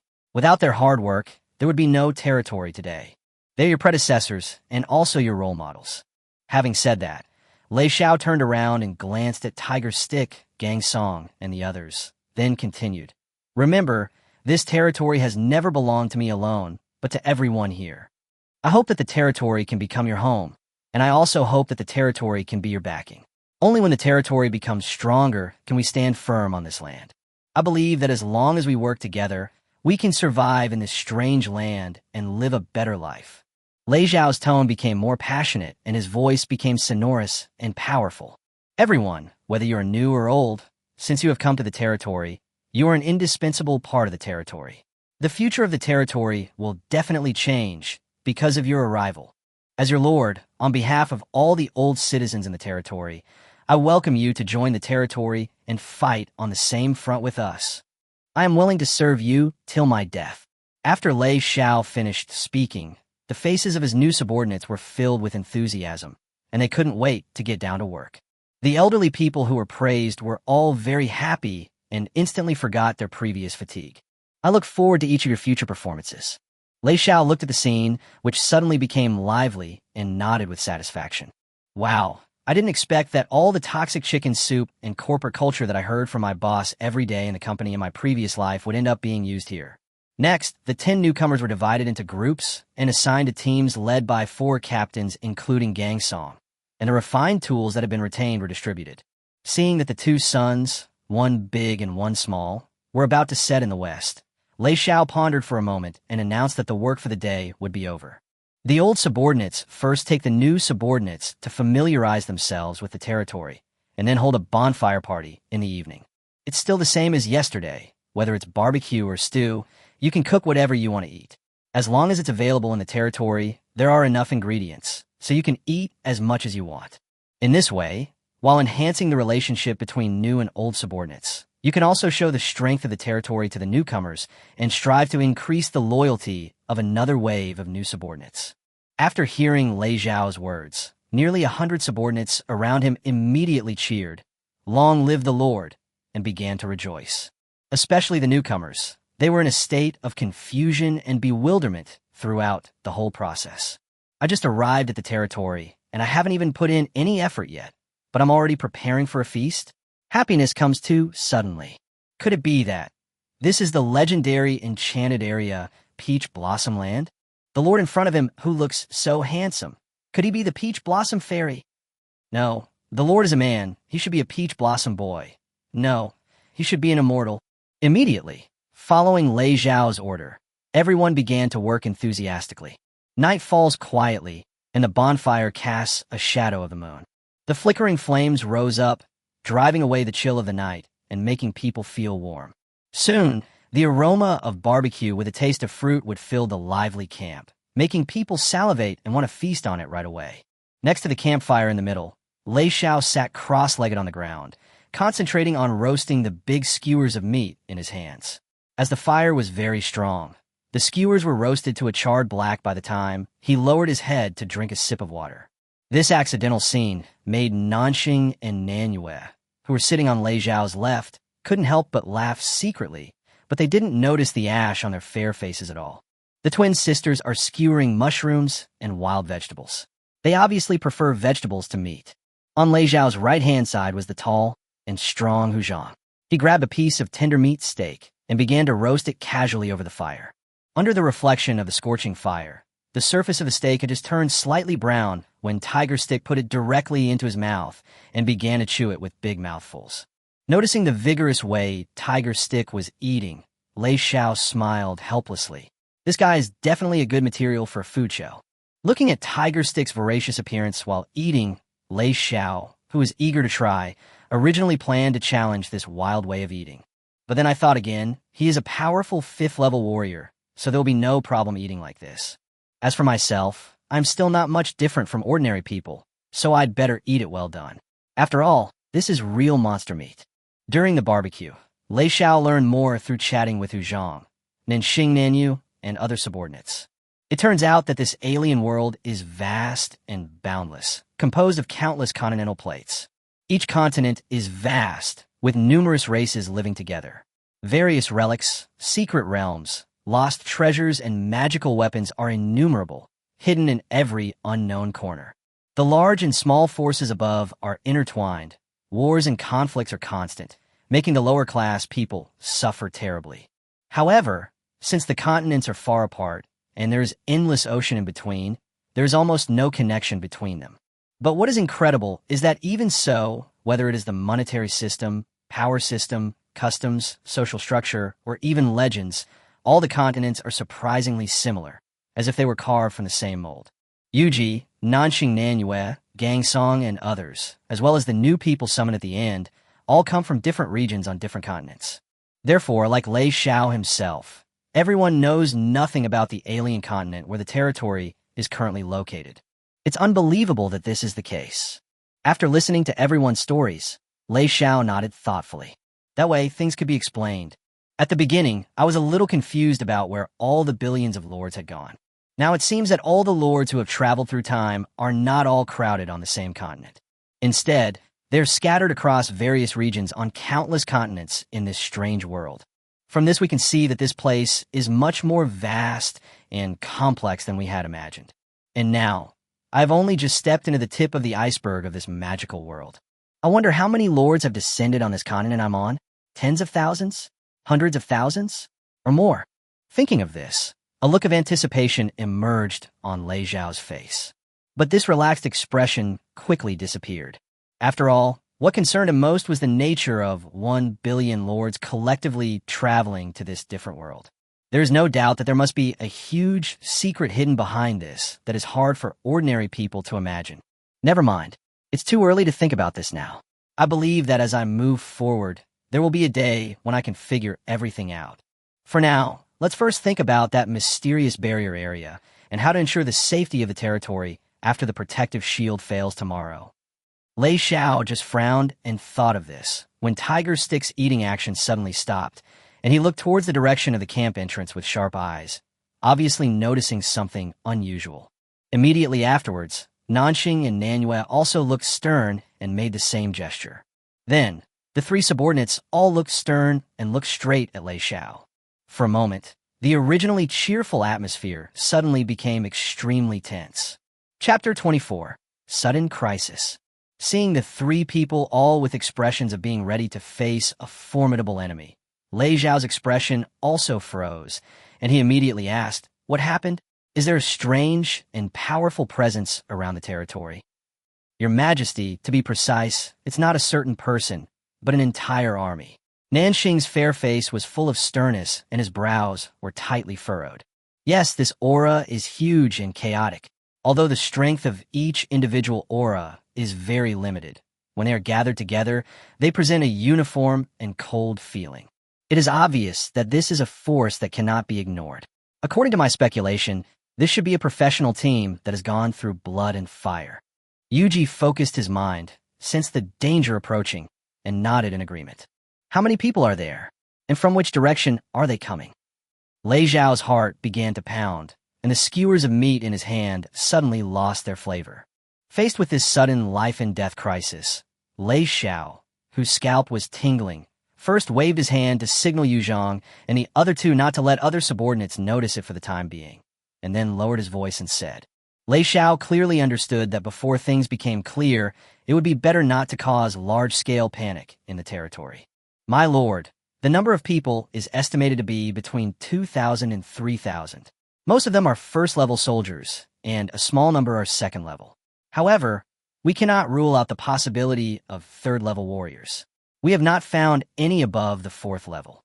Tiger Stick immediately understood, and after confirming that no one noticed this side, he said solemnly to Lei Xiao, As for the direction, it is in the northeast and is currently marching quickly towards the location of the territory.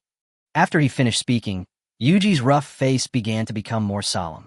With his strength as a fifth-level warrior, even if he confronts an army of this size head-on, he can escape unscathed or simply kill the enemy and make them flee in disarray. However, the current situation is completely different. The battlefield is changing rapidly and the situation is unpredictable. The most critical thing is that our base camp is here and cannot be moved at all. If during the battle between you and the enemy's main force, the enemy sends a surprise attack on your territory or find your lord, the consequences will undoubtedly be disastrous. After all, the protective shield will only last for one day, and by then, the entire territory will be completely exposed to the opponent. Thinking of this, Yuji clenched his fists. The dragon-slaying sword bestowed by the Lord, if I give myself some time, it is not impossible to completely destroy this force. But what if this is just the enemy's vanguard or bait? You know, even as a fifth-level warrior, there will inevitably be a moment when I am exhausted. Yuji, who had served in the military for some time before accepting the call, understood this clearly. A real war is not a one-on-one duel with one person, but requires facing thousands of well-organized opponents at the same time.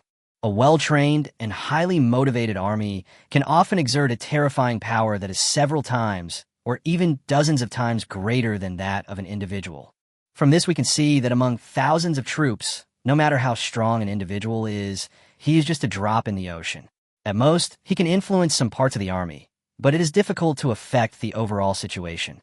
An experienced military commander has many ways to disperse the opponent's combat power, and then go straight to the heart of the enemy and break through the opponent's base camp in one fell swoop. Even if he was a good fighter, he was still alone after all, and he could still do it with ease to protect the Lord in his escape or other actions. But once the enemy attacks the territory from all directions, the situation will be very critical. 2,000 to 3,000 people in the northeast of the territory. After the initial extreme nervousness, Lei Xiao felt his hair stand on end. He tried his best to suppress the throbbing in his heart and think calmly as possible. Based on the information obtained previously, we can know. To the north of the territory is a continuous mountain range, and the two human kingdoms closest to the territory are not in that direction. So, here comes the question. Where did this sudden power come from? Besides, I only had 2 days to travel to this strange world. The location of his territory has never been exposed. Under such circumstances, how could it be possible to attract such a large number of enemies? Even if we take a step back and say that we encountered Kanbu and the other two during the day, the location of our territory was accidentally exposed. But the merchant and the mercenaries had already sailed away from the west, so the directions didn't match at all. Thinking of this, Lei Xiao felt a little relieved and breathed a sigh of relief. At this point, there's only one possibility left. The target of this strange army is definitely not my territory. It just happens to be in the same direction temporarily. Lei Xiao wiped the sweat from his forehead and continued thinking. So, is there any other place in this forest that can attract the enemy to march here in the middle of the night? When he thought about this in his mind, Lei Xiao was stunned, and then he had the answer. My lord, what should we do next? Feeling the cold and powerful breath getting closer, Nanxing's fair face was almost completely covered with anxiety, and manhwa also showed the same expression. Two pairs of identical starry eyes looked at each other, and both saw a hint of obvious uneasiness in each other's eyes. Don't worry, if I'm not mistaken, the other party's target is not actually us. Lei Xiao casually touched the two of them on the head and smiled faintly. My lord, do you mean that the other party has other intentions? Looking at Lei Xiao, who looked calm and composed, Hu Zhang couldn't help but wonder. That's right. Lei Xiao took a bite of the cold skewer of meat in his hand and responded confidently. I think, since it is a forced march, the other party will change the route soon. Sure enough, when Lei Xiao finished eating the skewers, almost at the same time, Tiger Stick and the other two felt that the other party did not continue to approach the territory, but turned and headed south. Sensing that the murderous aura was getting farther and farther away, the three of them breathed a sigh of relief, especially Yuji, who looked towards Lei Xiao with a hint of sincere respect. If there is only one individual who could determine the outcome of a battle on a battlefield littered with corpses, it is the army commander who stands above all the troops. An excellent commander can remain calm and fearless even when faced with a huge army and raging waves, and can make plans before taking action. He can make plans in a blink of an eye and make the enemy bleed for thousands of miles. And through what happened just now, it can be clearly seen that the Lord in front of us has undoubtedly already begun to possess such qualities. A good commander can lead his subordinates to victory, but a bad commander will lead them into the abyss. Looking at Lei Xiao's calm face, Yuji sighed in his heart. On the battlefields before, I have seen too many commanders whose brains go blank when facing fierce enemies or when they are at a disadvantage. They are unable to think normally and often issue incredible orders or simply send their soldiers to their deaths. However, the Lord in front of him gave him a sense of security as stable as a rock. Thinking of this, Yuji couldn't help but feel his heart beating fast. I'm so lucky to be able to sign a contract with such a lord. It is also the best choice I have made in my life. Chapter 25. What is it like to be carried by a princess? My lord, how did you know that the enemy would change their marching route? Just as he felt relieved, he saw Nanxing tilt his head and asked with a puzzled look on his face. Hearing the voice, Nanyu also came closer. Her two pairs of clear starry eyes were full of confusion and puzzlement. The matter is actually very simple. Lei Xiao raised his eyebrows slightly, and then concisely described to the three people what he had just thought. So that's how it is. The Lord is indeed thoughtful and observant. After listening to Lei Xiao's explanation, Yuji nodded thoughtfully with an expression of admiration on his face. After thinking for a moment, Yuji frowned again and asked respectfully, My lord, what should we do next? Of course we can't just leave it alone like this. Lei Xiao moved his gaze to the ordinary subordinates who were a little further away. They were still singing and laughing. He lowered his voice and said, Through the analysis just now, we have determined that the other party's goal of coming here late at night is the mysterious enchantment area. Based on what the merchant Kunbu said about the disappearance of the army, we can infer that there must be something fishy going on in the barrier. Therefore, whether it is this sudden army or that mysterious barrier area, they may become a sharp knife that pierces the territory at any time. Having said this, Lei Xiao frowned and sighed in his heart. It was only the second day since I came here, and already there were barriers and armies. It seems that it is not an easy thing to stay in this forest and develop peacefully. Feeling helpless, Lei Xiao suddenly felt the full malice coming from this alien world and felt a chill down his spine. But soon, a barely perceptible firmness appeared in Lei Xiao's eyes. No matter what kind of monster it is, I will never let them step on my head, and I will never let the territory fall into danger easily. Because from the moment you summon subordinates and become a lord, the responsibilities you shoulder are no longer your own. Thinking of this in his mind, Lei Xiao pulled his thoughts back to reality and said to the burly man in front of him, Tiger Stick, how long will it take for that army to reach the mysterious barrier? My lord, according to the enemy's current marching speed, it will probably take about half an hour. After a moment of hesitation, Yuji immediately bowed and replied, Then if we start from the territory, how long will it take you to reach the mysterious barrier? Lei Xiao supported his chin with his right hand and dragged his left hand under his right elbow and continued to ask questions. My lord, it will take me about 6 minutes to completely hide my aura. Yuji answered respectfully again without hesitation. Understood. Lei Xiao nodded after pondering for a moment, then turned to the twin sisters and continued to ask, Nanxing and Nanhua, what about you two?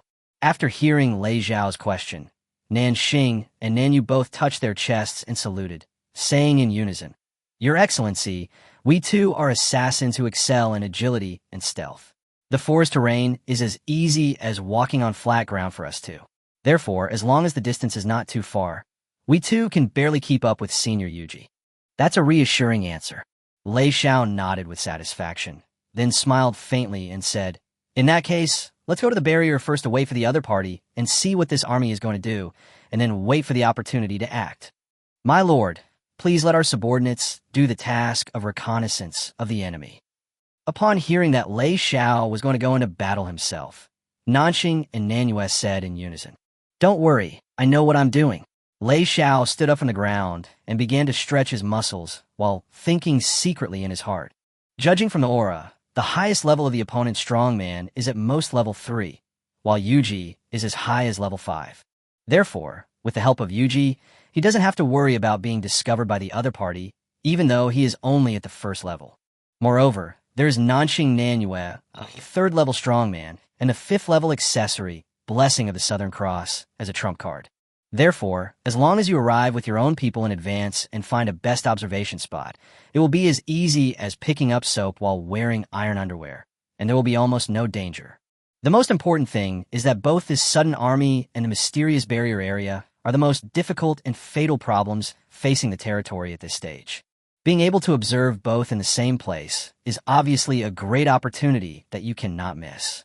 After all, if you only listen to the reports from Yuji and others, there will inevitably be omissions. And if you are not at the scene, you will not be able to react in the first time, and you may miss the opportunity to fight. Having made up his mind, Lei Xiao immediately called over the captains, including Gang Song, who were unaware of the situation, and told them that he was going out for a while. Afterwards, Lei Xiao, together with Hu Zhang and Nanxing and Nanyu, who were already ready at the camp gate, walked out of the safe zone of the territory. I wonder what's so special about that mysterious enchantment area that would attract an army of thousands of people to come here late at night. While feeling curious, Lei Xiao looked at the tall and strong tiger stick in front of him and knew that there was only one last question left. That is how to get the other party to take you quickly to the destination several kilometers away. After all, this is a forest area covered with dense vegetation. 5 minutes later, the night was dark and deep, with 2 crescent moons in the sky, casting their cool light onto the ground, moving forward quickly and silently, without disturbing even a leaf. As for why there are only 3 figures, the answer is simple. That's because Lei Xiao, the Lord, is currently nestled in Yuji's broad arms in a princess-like posture. Feeling the sharp air current blowing past his face, Lei Xiao's face turned black and the corners of his mouth kept twitching. I never imagined that in my lifetime I would be lying in the arms of a burly man in this position. I have to say, this is a really unique experience, so unique that I almost regret coming out. Lei Xiao pouted helplessly and began to recall the scene 5 minutes ago. Originally, Lei Xiao thought that just like the martial arts masters in TV dramas, Tiger Stick should be able to carry him side by side, or even carry him on his back. However, both of the methods he proposed were respectfully rejected by Yuji. The reason why they walked side by side was that Yuji thought the speed was too fast, and he was afraid of hurting his waist, while the reason why they walked behind was because Yuji was carrying the dragon-slaying sword without a scabbard on his back, which was even more unsafe. In the end, naturally, only this speechless way was left. Forget it.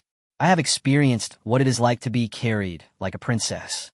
In 2 words, it is so awkward that I am deformed. Don't ask why these are 2 characters. The answer is that the characters are so awkward that they are deformed. Time passed in the blink of an eye while Lei Xiao was thinking about something.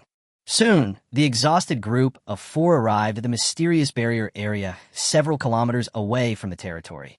Arriving near the mysterious barrier area, even Lei Xiao could vaguely feel that the air here was indeed filled with an indescribable magical power. After commanding the tiger stick to land on a towering tree with an excellent view, Lei Xiao finally returned to a standing position, narrowed his eyes, and quietly waited for the other party to arrive. Chapter 26, Under the Cold Moon. The night wind is bleak, and insects are chirping and grasshoppers are jumping. Lei Xiao stood motionless on a thick tree trunk, one hand on the trunk and the other on the falling moon blade at his waist. Next to Lei Xiao stood the tall and strong Hu Zhang, who used his body to protect Lei Xiao. A faint invisible energy was attached to his body, completely concealing the aura of both of them.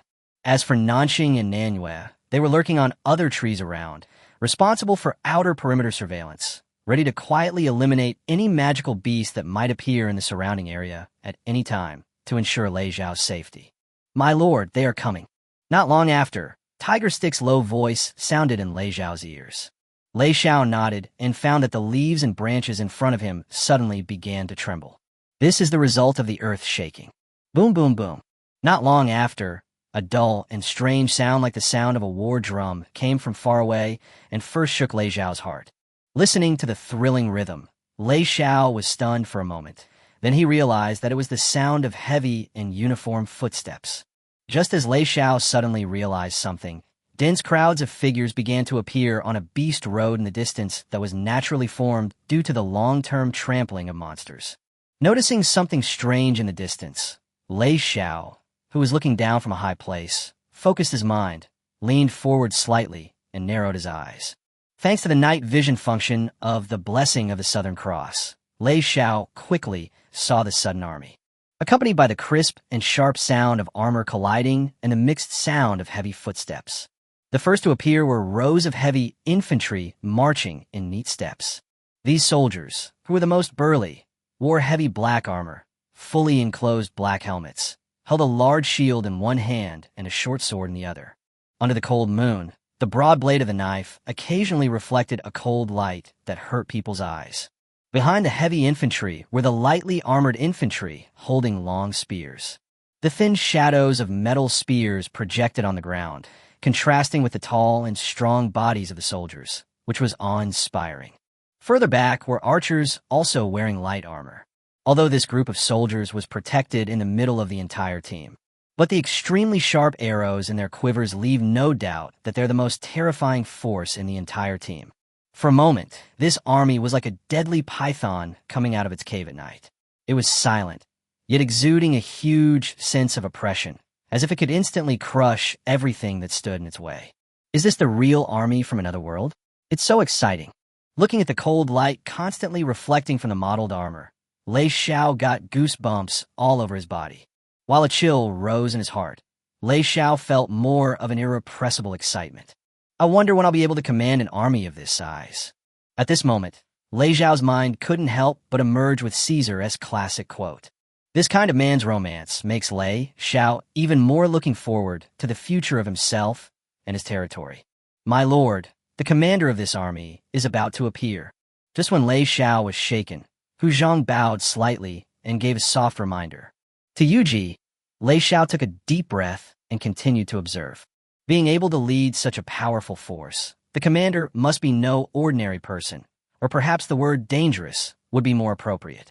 Sure enough, behind the archers, a more powerful phalanx appeared. There were about 50 or 60 soldiers in this group, all wearing special brown heavy armor, surrounding a hooded man in a black robe riding on a horse. "My lord, according to my speculation, the man in black robe is the commander of this unit. Now we can confirm that he is a third-level magician. Those brown-armored soldiers are the commander's personal guards, all at the second tier. As for the total number of this troop, it is 2,500.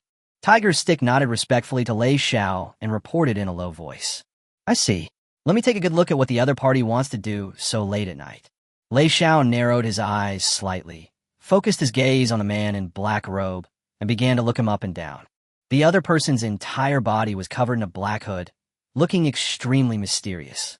After the commander's phalanx of the center army passed, the rear army was still a mixed formation composed of archers, spearmen, and heavy infantry. Finally, this huge and impressive team stopped neatly beside a large open space in the middle of the forest. This position is just a few dozen meters below Lei Xiao, so Lei Xiao can clearly observe the other party's every move. Under the command of the black-robed man's gestures, the army quickly began to change its formation. Still in the order of heavy infantry, spearmen, and archers, they surrounded the empty space and began to slowly shrink inward, as if trapping something invisible in the middle. What exactly are they going to do? Are they really going to open that mysterious enchantment area? A hint of curiosity emerged in Lei Xiao's eyes, and he continued to watch intently. Through communication with his subordinates, Lei Xiao clearly understood that the barrier area of this alien world, to put it simply, is an independent special space with a different world inside. Only high-level space magic masters have the ability to open up such a magical area. Under normal circumstances, the entrances and exits of the barrier area would be carefully concealed, making it impossible for most powerful people to detect them. But this is not absolute, and it is possible that some magicians with keen perception may notice it and break in by force. In the open space filled with murderous aura, this huge team stopped again after further shrinking the encirclement formation. The black-robed commander, who had dismounted his horse, slowly came to the center of the open space, surrounded by layers of guards. Under the cold moon, the commander took off his black hood and raised the wooden staff in his hand that emitted a strange glow. At this time, Lei Xiao, who was only a few dozen meters away from the commander, discovered that the other party was not a human at all, but an orc with a rough and ferocious face. Under the reflection of the cold moonlight, that rough, dark, and ugly face was full of hideousness and grimness, which was chilling. "My lord, it seems that this violent commander is a third-level orc shaman." Tiger Stick narrowed his eyes slightly and reported to Lei Xiao in a low voice. "So, this isn't a human army at all?" Lei Xiao tried his best to suppress his inner fear, and his face was full of surprise. Since all the soldiers in this army are wearing fully enclosed helmets, it is obviously impossible to distinguish them just by appearance. "My lord, this is a well-trained orc army." Yuji nodded and responded softly. "The overall momentum of this army is obviously stronger than that of the human army of the same level. This is reasonable. Good fellow, after all this commotion, I, the lord, am the only one kept in the dark." Lei Xiao shook his head helplessly, pouted, and continued to observe. Chapter 27. The magical barrier is broken. In the pale moonlight, the orc shaman was seen holding up his staff and gesticulating exaggeratedly at the air. His hoarse voice gradually changed from low to high-pitched, and he was saying some obscure words that were completely incomprehensible. At first glance, it looks like the annual winner of the Human Behavior Awards. After a while, Lei Xiao's eyes lit up, and he suddenly understood. It turns out this guy was chanting a spell. Lei Xiao had just reacted when a short and dazzling light suddenly burst out from the top of the orc shaman's staff, which was like a dead branch. It was like the flashlight of a mobile phone and was particularly dazzling in the dark night. This sudden scene made Lei Xiao's head buzz. He wished he could take out a 40-meter-long sword and shoot the opponent in the head from above. When the dazzling light completely faded away, Lei Xiao, who was still seeing stars, could vaguely feel it. In the surrounding air, an extremely violent new energy appeared, colliding violently with the wonderful energy at the beginning, stirring up waves of energy that seemed to appear and disappear.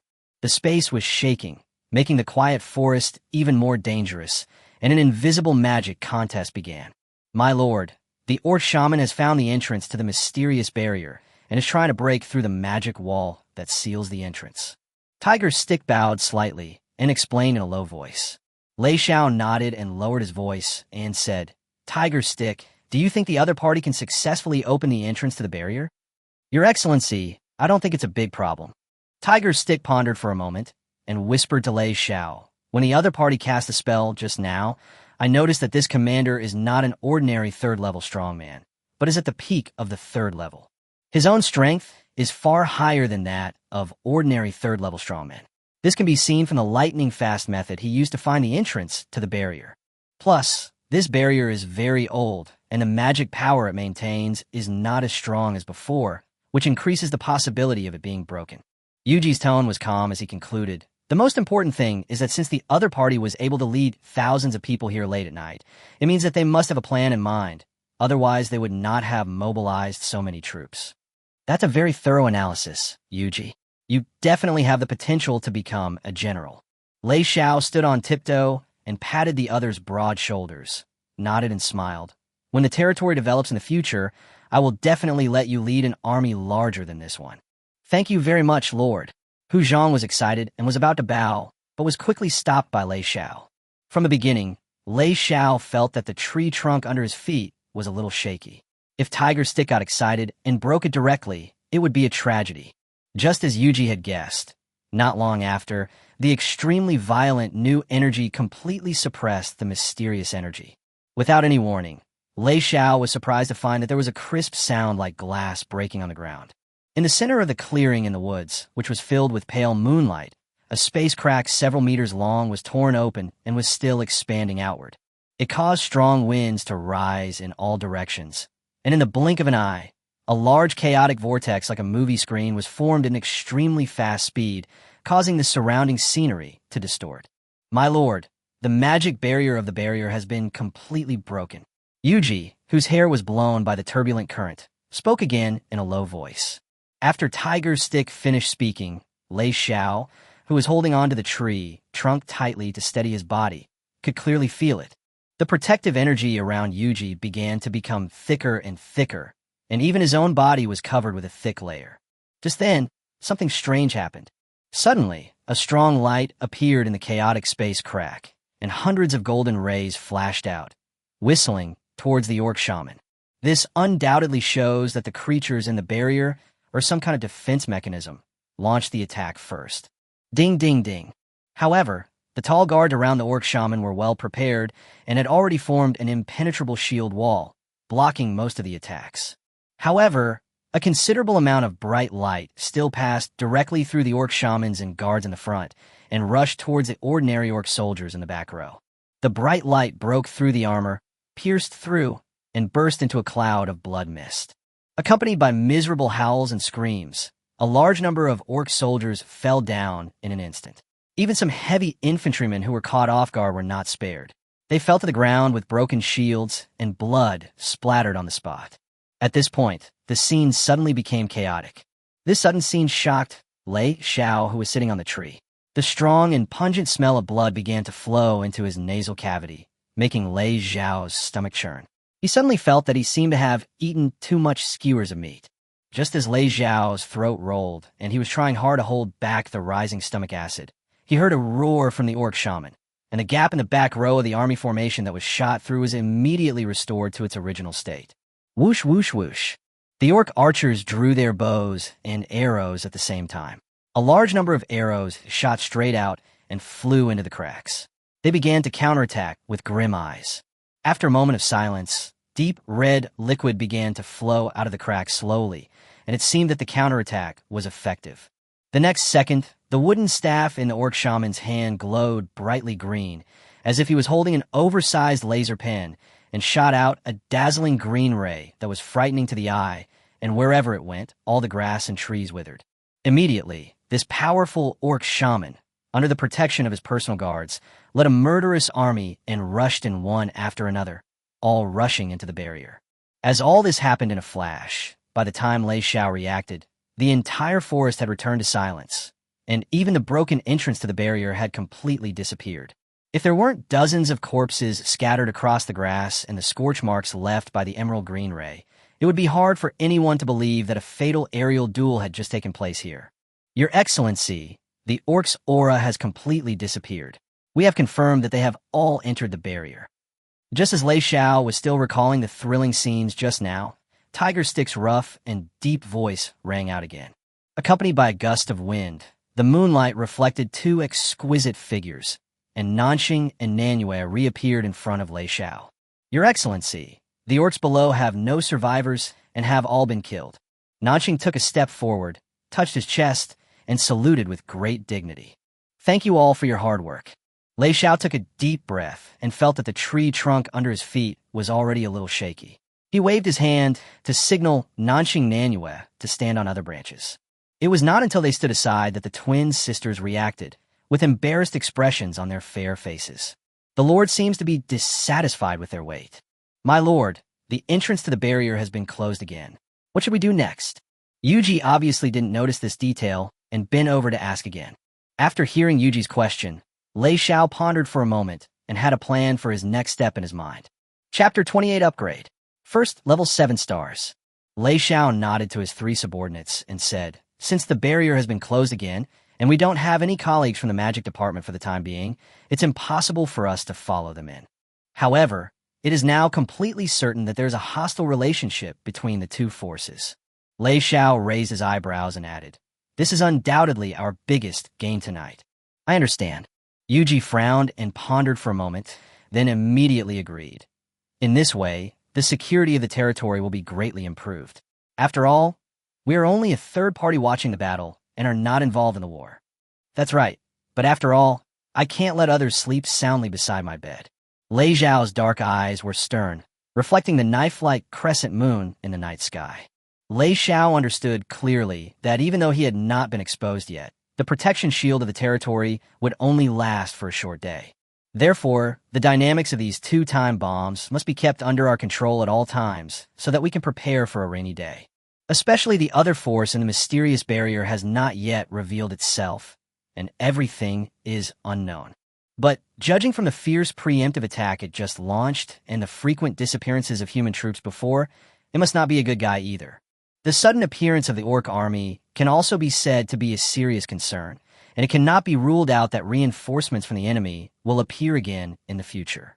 No matter which force it is, as long as it threatens my territory, even if it's just a little bit, I will seize the opportunity and ruthlessly eradicate it. This is the Lord's responsibility and the basis for my survival. Thinking of this, Lei Xiao's mouth twitched slightly.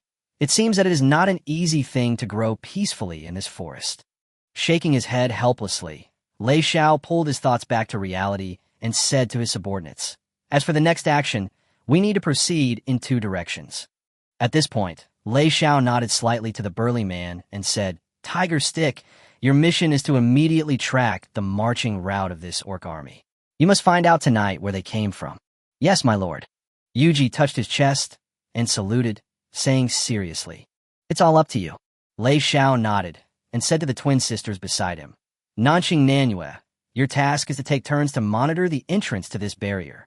Remember, if you find any unusual movement here, you must report it to me immediately via telepathy." As soon as Lei Xiao finished speaking, Nanxing and Nanyu immediately stepped forward and said in unison, "As you command. Please rest assured, Lord." After arranging everything, Lei Xiao's gaze passed over the branches in front of him and fell on the corpses of the orc soldiers under the tree. Originally, Lei Xiao planned to go down and loot the loot, pick up some equipment, and take it back to upgrade. But on second thought, this was undoubtedly equivalent to announcing that there was a third force in the forest, so he could only shake his head and give up. "Okay, everyone, work harder tonight and do everything according to the plan." After saying that, Lei Xiao felt his body lighten, and he was picked up by Tiger Stick again. With a gust of lightning, Lei Xiao, who was sitting in his exclusive seat, quickly returned to the territory. Two cold moons were hanging in the sky, and the entire camp was silent, with only the biting night wind blowing in the air from time to time. Looking around in the light of the silver moon, Lei Xiao noticed. The ordinary subordinates have all gone back to rest, and the campfire site has been cleaned up so thoroughly that even the burnt marks on the ground have been covered with mud, making the entire territory almost merge into one with the forest. It must be said that the execution ability and efficiency of Gang Song and other four captains are very worthy of recognition. Lei Xiao nodded with satisfaction and casually opened the subordinate statistics interface.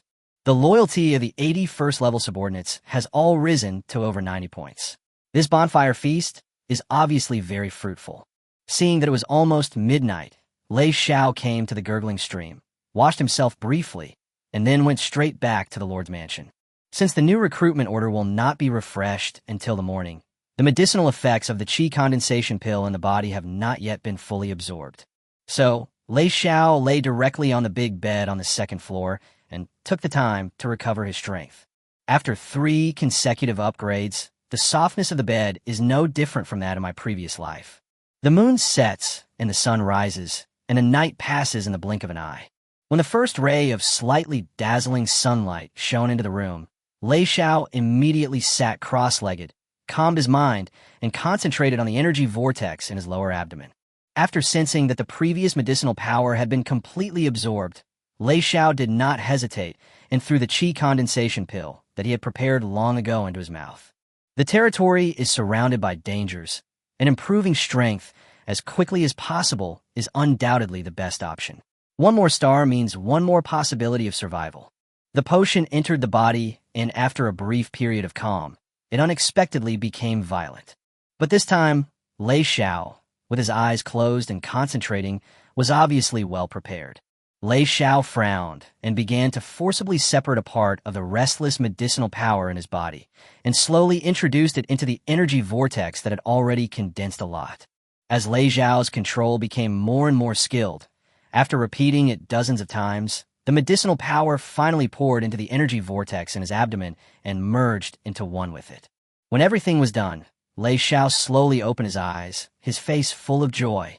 At this time, Lei Xiao could clearly feel that his strength had been raised to a new level again, and the tiredness from only a few hours of sleep was instantly swept away.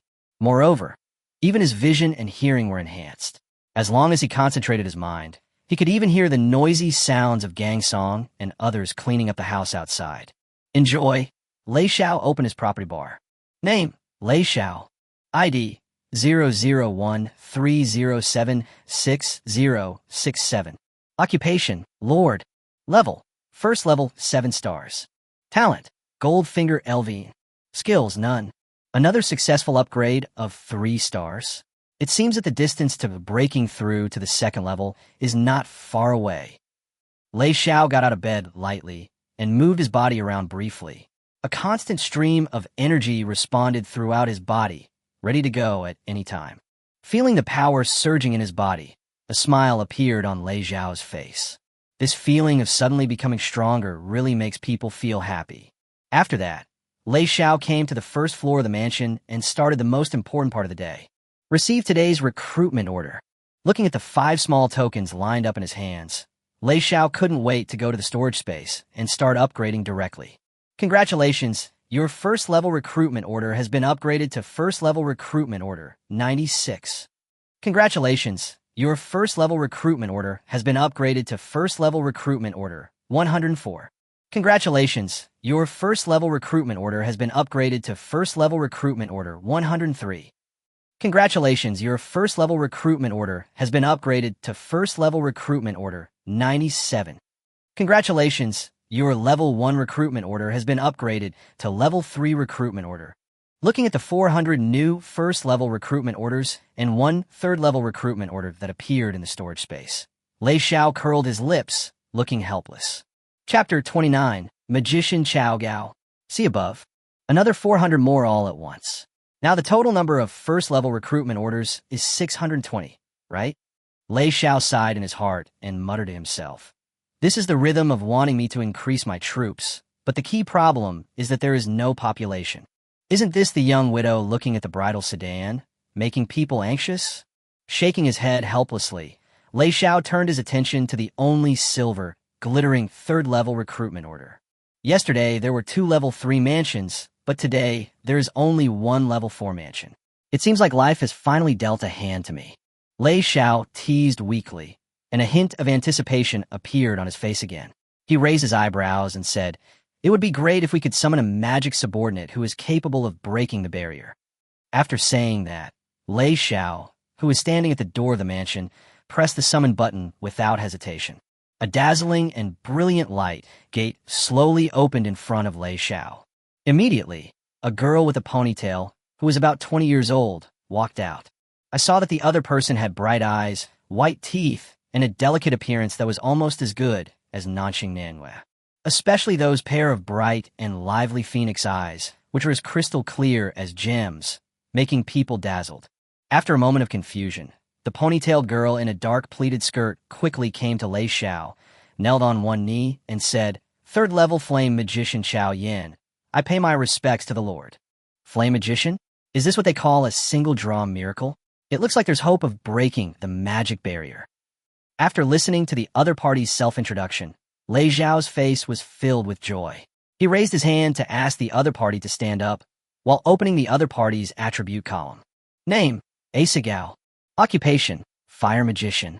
Level, Level 3, 1 star. The higher the star rating, the stronger the strength. Loyalty, 50. Skill 1, Fire Arrow, active. Fire attribute spell, single target attack with burning and splashing effects. Other skills cannot be viewed due to insufficient loyalty. Just as Lei Xiao was excitedly checking the attribute bar.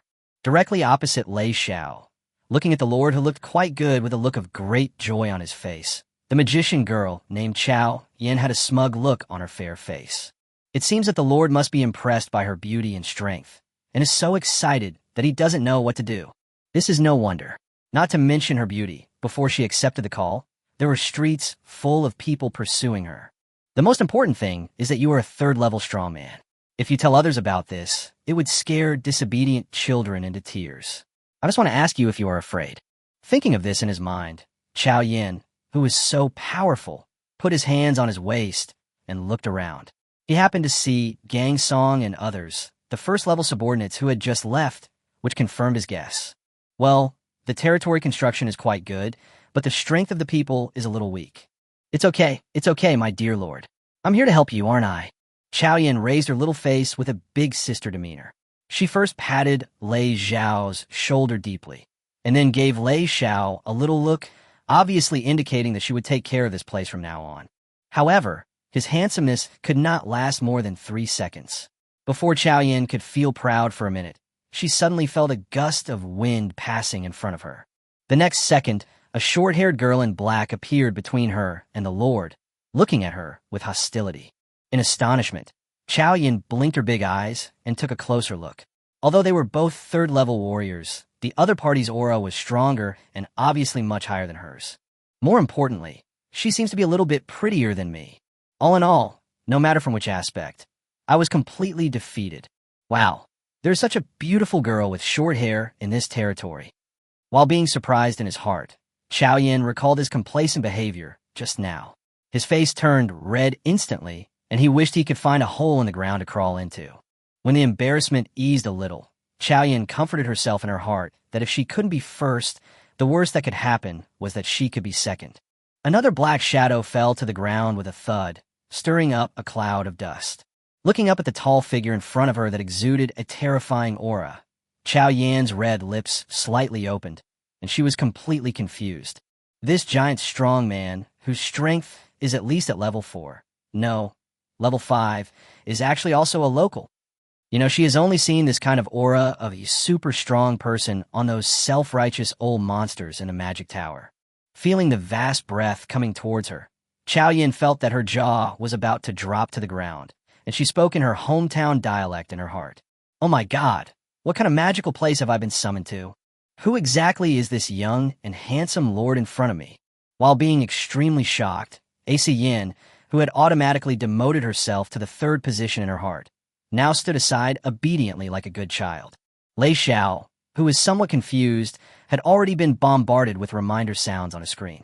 Congratulations, your subordinate, the 3rd-level 1-star flame magician Xiao Yin, has developed feelings of love for you, and his loyalty has increased by 10 points, currently at 60 points.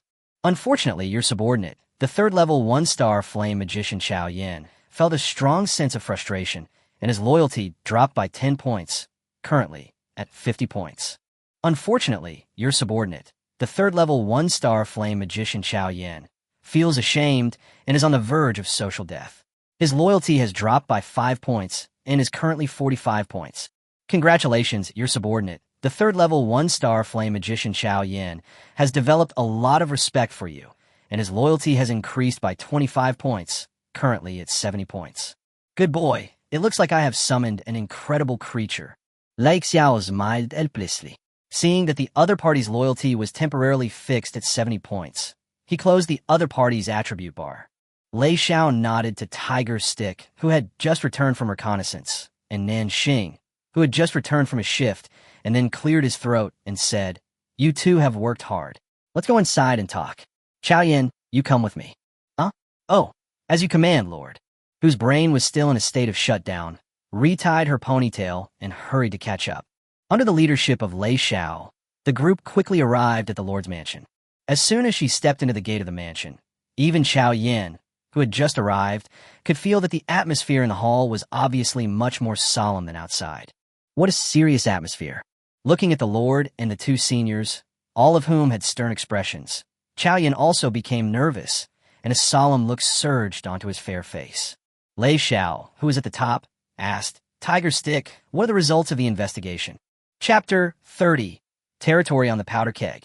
Tiger Stick touched his chest and saluted, responding, "My lord, I've already investigated the whereabouts and origins of the orc army.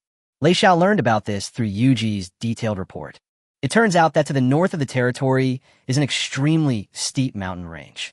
But about 15 kilometers northeast of the territory, among the endless mountains, there is a relatively hidden pass. At that time, the sudden orc army crossed the northern mountains from here and finally entered the forest. After noticing this location, Yuji tracked it for hundreds of kilometers overnight and found that on the other side of the mountain range was a mixture of mountains and hills, and the overall road was quite rugged. Among them, there are outlines of some orc castles and tribes. However, in order to prevent the other party from deploying certain anti-reconnaissance measures and alerting the enemy, Yuji did not continue to approach, but immediately turned back. So that's how it is. The situation seems to be a bit tricky. After listening to Yuji's report, Lei Xiao couldn't help but frown. I didn't expect that this forest was not only located in the middle of two human countries, but there was also an orc kingdom above it that could invade at any time, forming a cheese sandwich on three sides. Moreover, the current situation is that while the two human countries are at war with each other, even the orcs above their heads have come to join in the fun and have attacked the mysterious barrier in the forest late at night. It seems that my territory is sitting on a powder keg. Thinking of this, Lei Xiao's frown relaxed. Instead of showing a trace of panic, his face was full of anticipation. Analyzing from another perspective, this may not be a bad thing for himself and the territory. At least at this stage, the focus of all surrounding forces is not on him. In fact, he was not even aware of the existence of the territory. I wonder what kind of expression these powerful forces will have when they discover that there is another force quietly rising up right under their noses when they are fighting fiercely. As Lei Xiao thought so, he began to look forward to it. He hoped that these forces could become more chaotic. It would be perfect if they could cross each other and have a big melee. In other words, when the time is right, it wouldn't be a bad idea to add some fuel to the fire. By then, I'm sure some very interesting things will happen, right? Just as Lei Xiao was thinking about this with interest, only to hear the subordinate, Yuji, bowing and reporting. Your Excellency, I have already made a rough estimate. It would take at least 5 days for the army to march here from the orcs' territory, and they would have to pass through several dangerous mountain passes along the way. Especially the pass closest to the territory, it can be said that one man can block the passage of 10,000 men. If the time is right, we only need to deploy an ambush or defensive force there, and we can basically completely block the enemy's attack. Besides, the tribes of orcs are always in conflict and check and balance with each other. The mobilization of one tribe's army will inevitably attract the covetousness of other tribes. Yuji still maintained a respectful posture and concluded, so, although the orcs are powerful, as long as we act cautiously, they basically pose no threat. Understood. Lei Xiao nodded thoughtfully and said, so, the mysterious barrier must have some kind of fatal attraction. That's why this group of orcs risked their homeland being attacked by other tribes and came here late at night. Lei Xiao raised his eyebrows and became more curious about the mysterious barrier. Then, Lei Xiao nodded to signal Tiger Stick to take a break and asked the twin sisters, Nanxing, how is the situation over there? Your Excellency, since the barrier was restored to its original state last night, no changes have occurred, and no one else has been active around the barrier. Nanxing stood up angrily, brushed a strand of messy hair on his forehead behind his ear, and answered while stroking his chest. Well done, nodding with satisfaction. Just when Lei Xiao was about to move on to the next topic, he unexpectedly discovered that an expression of wanting to say something but stopping appeared on Nanxing's fair face. While feeling puzzled, Lei Xiao nodded slightly, indicating that the other party could speak freely. My lord, I am very curious as to why this strange ponytail magician appears here. Nanxing responded hesitantly. As soon as Nanxing finished speaking, Chao Yan, who was paddling the whole time, suddenly felt an inexplicable chill and shivered involuntarily. By the way, I haven't introduced you guys yet, have I? Lei Xiao nodded and motioned for Chao Yan to come forward, and said with a smile, This is our new colleague, the third-level flame magician Chao Yan. Hello, senor. I am Zhao Yan. Please take good care of me in the future. At this moment, Chao Yan no longer had the arrogance she had at the beginning. She just lifted the hem of her skirt with both hands and bowed slightly. She had transformed from a big sister into a well-behaved and clever little sister next door. Okay, let's get down to business. Lei Xiao turned to the magician girl and said seriously, Zhao Yan, I believe you should have understood the whole story. The situation around the territory is not peaceful right now, and the center of the incident is an ancient unknown magic barrier area. Lei Xiao frowned slightly and asked, with your ability, can you break the magic barrier at the entrance of the magic barrier? My lord, through your conversation with the two seniors just now, I have confirmed that I can break the barrier. Chao Yin puffed out his chest and answered confidently, although I have just joined the ranks of third-level masters recently, this ancient magic barrier was breached once last night. In addition, with the intrusion of the orc army, it is impossible to repair it so quickly. Therefore, this is completely within my ability. Very good, then let's go to the magic barrier again later. Lei Xiao snapped his fingers lightly and nodded with satisfaction. My lord, do you mean that we should go directly into the barrier and find out what's going on? Yuji touched his chest and saluted again, asking in confusion. That's right.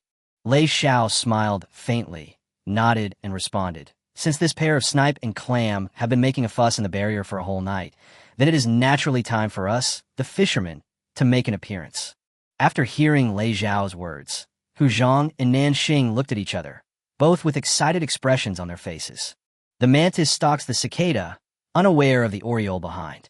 After a night of fighting, both the sudden orc army and the unknown forces in the mysterious barrier were already at the end of their strength. More importantly, the warring parties obviously would not have thought that there would be a third force that would appear in front of them when they were exhausted. This is the best opportunity for us to turn the tables and even wipe out these two forces in one fell swoop. Chapter 31, Rich and Inhumane. By the way, Chaoyan, what weapon are you using? After finalizing everything, Lei Xiao asked casually. My lord, my subordinate's weapon is very powerful. It is a second-level crystal wand passed down from my ancestors. It is very precious.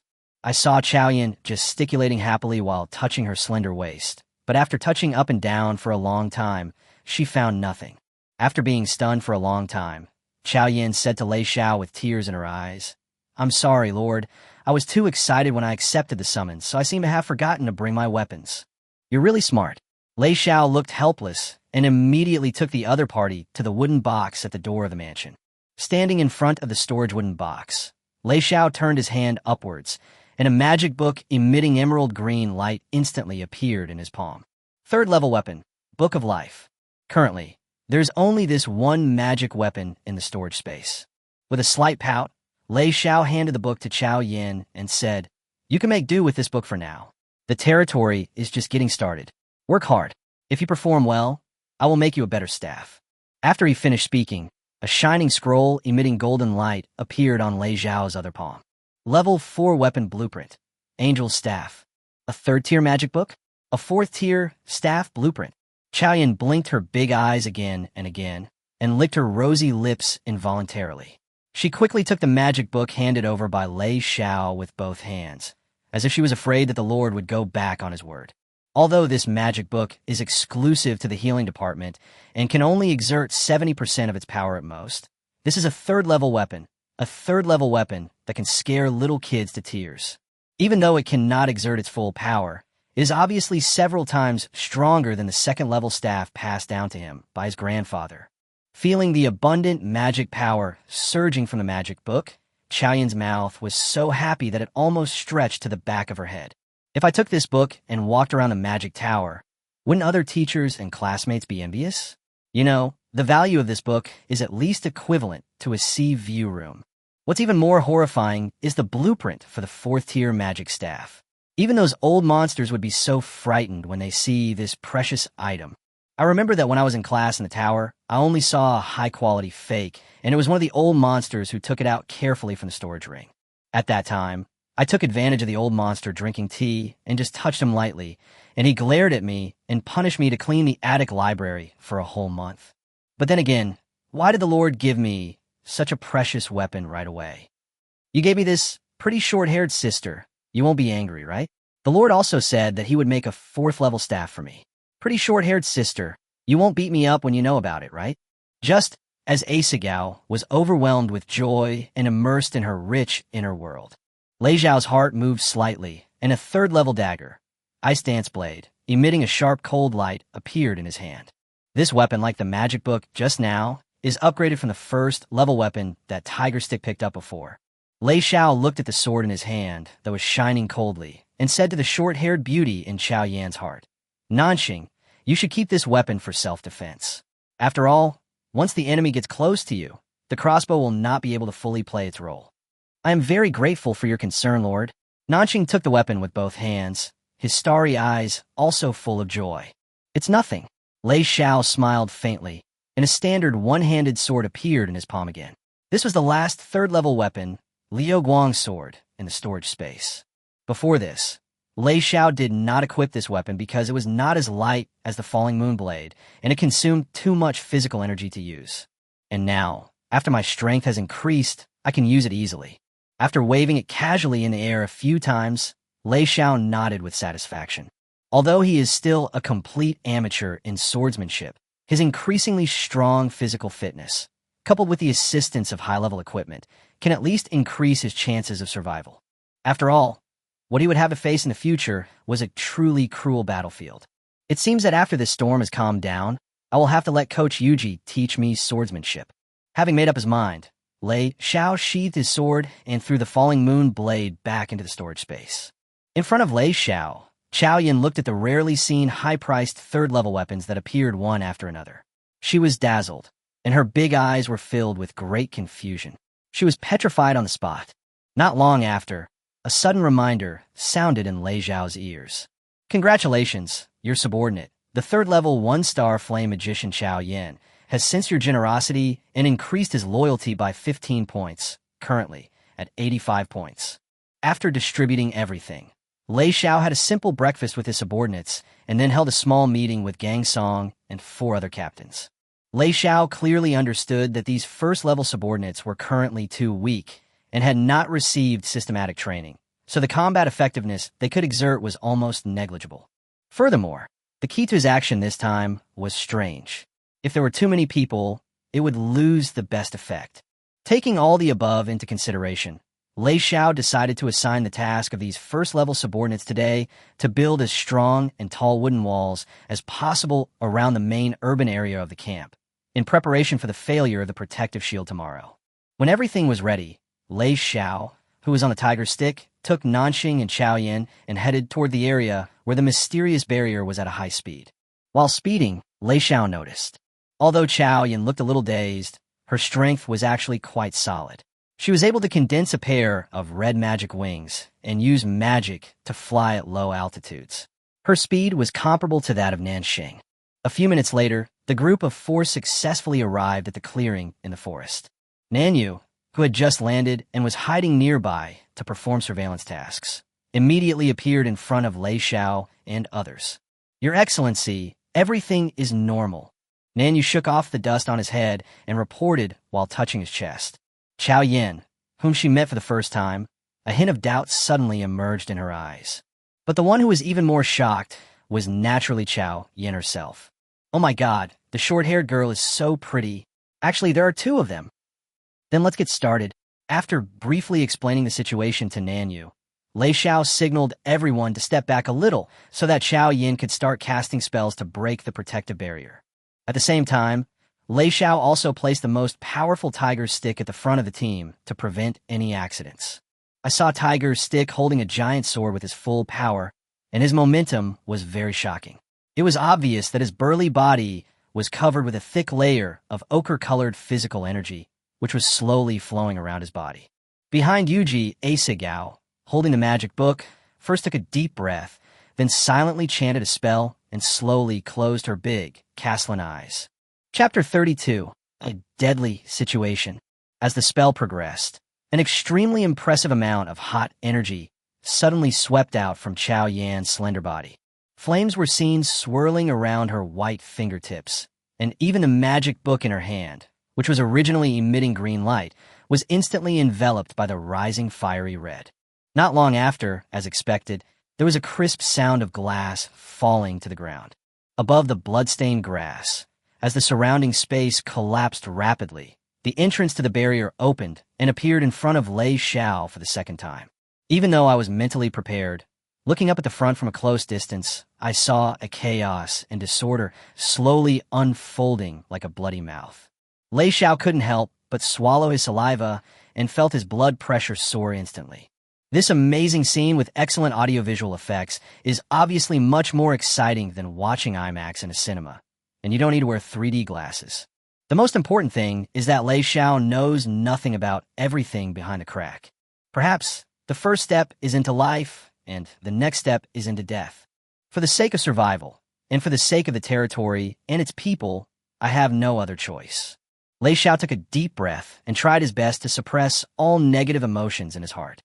He first patted Chao Yan's slender shoulder to show encouragement, then drew the long sword from his waist, nodded to everyone, and said, "Without further ado, Yuji will lead the way, Chao Yan and I will be in the middle, and Nanxing and Manhwa will be the rear guard." After a pause, Lei Xiao tightened his grip on the hilt of his sword and added, "If you encounter an enemy, kill them directly without holding back. Let's go. As you command. I will fight to the bitter end for you, my lord."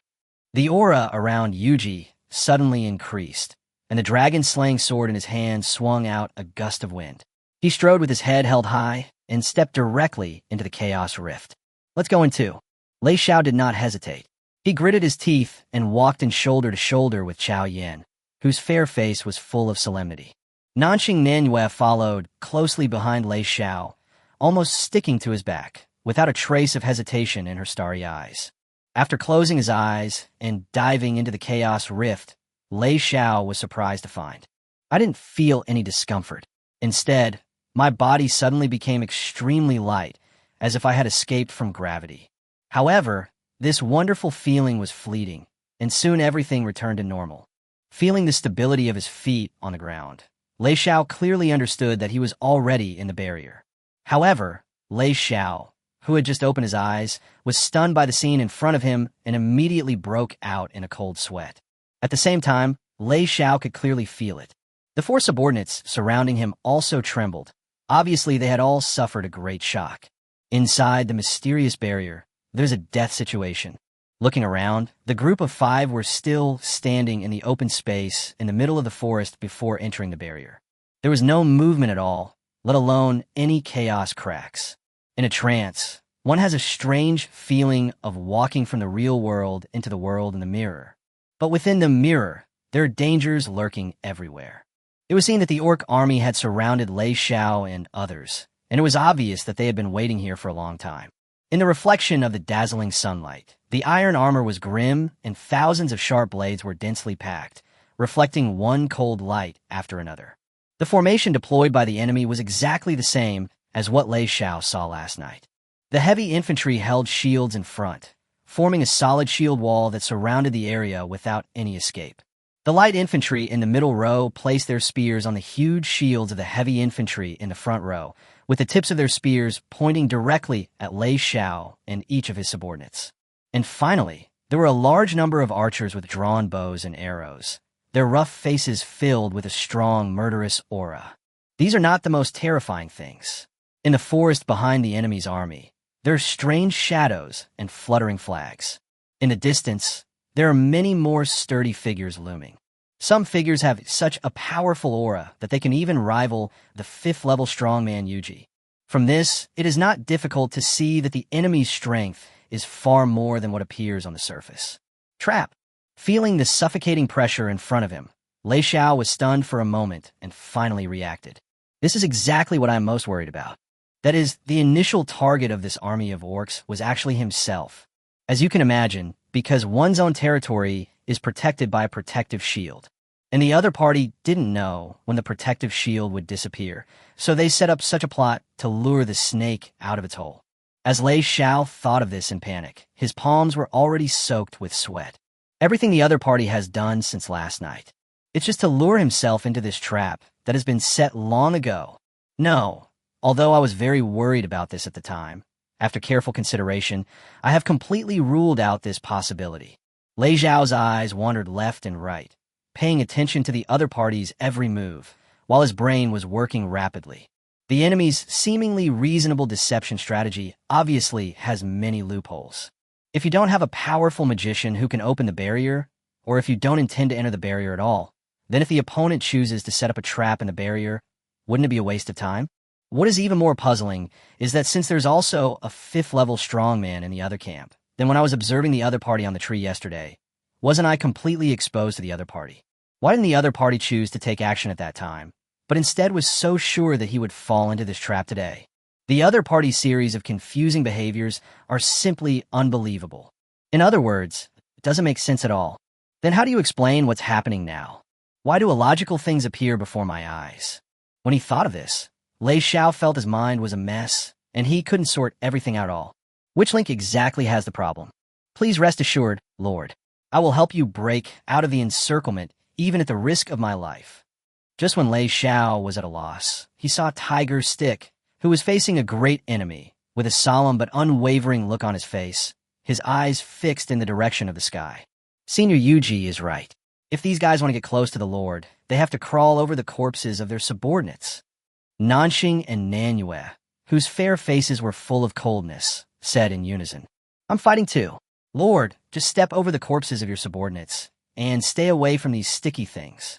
Chao Yan's face also sank, and she said with determination. Hearing the unwavering words of his subordinates, Lei Xiao, who was deeply moved, was about to boost morale and lead his subordinates to fight to the death, but his body suddenly stopped. Lei Xiao suddenly realized that the subordinates' words and actions just now seemed a little inexplicable. First of all, it was Itadori. Even though the enemy was clearly on the ground, he kept staring at the sky. Next is Nanxing Nanhwa. Although the word crawl has the meaning of contempt for the opponent, it is obviously inappropriate to use it here.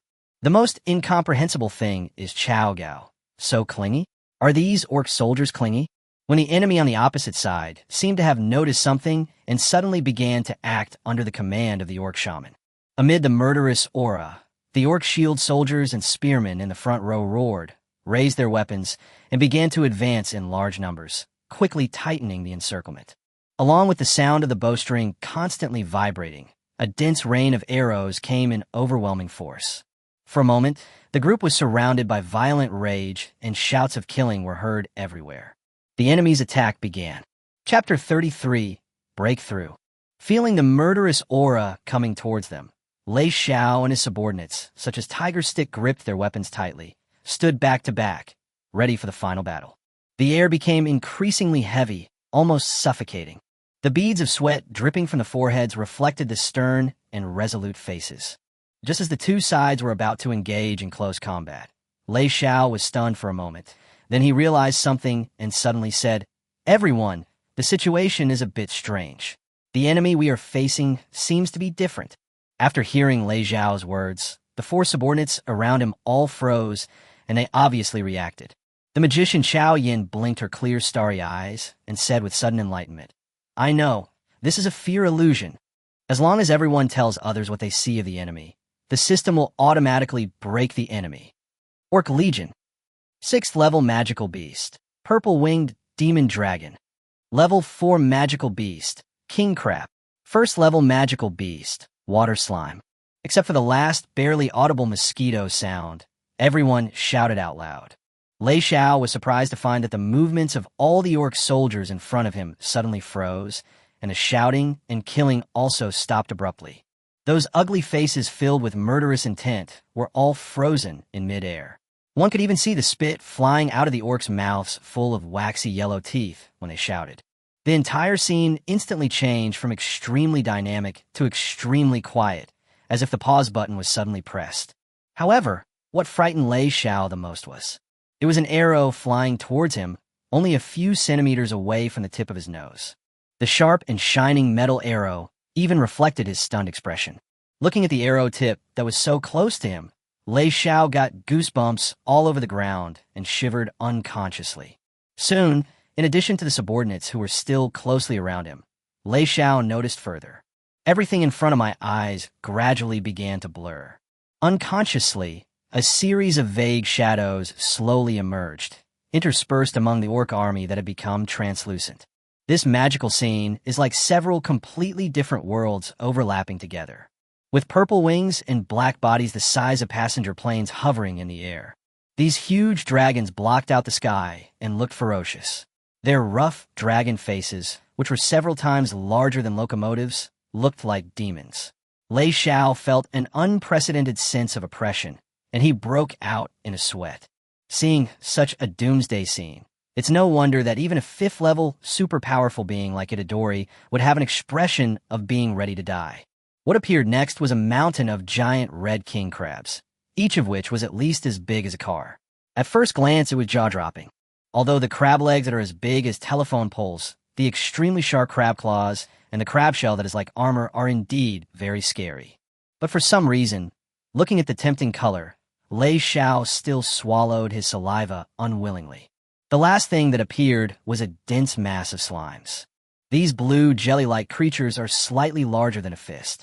Apart from being covered in aloe, like mucus, it actually looks quite cute, which is completely different from the previous style of painting, and there is no sign of any threat at all. Lei Xiao learned about this through the explanation given by the blushing Xiao Yan. It turned out that what happened just now was just an illusion. Just as Lei Xiao guessed, the opponent that everyone saw was exactly the same. The instigator of all this was the terrifying illusion that Xiao Yan had shouted out before.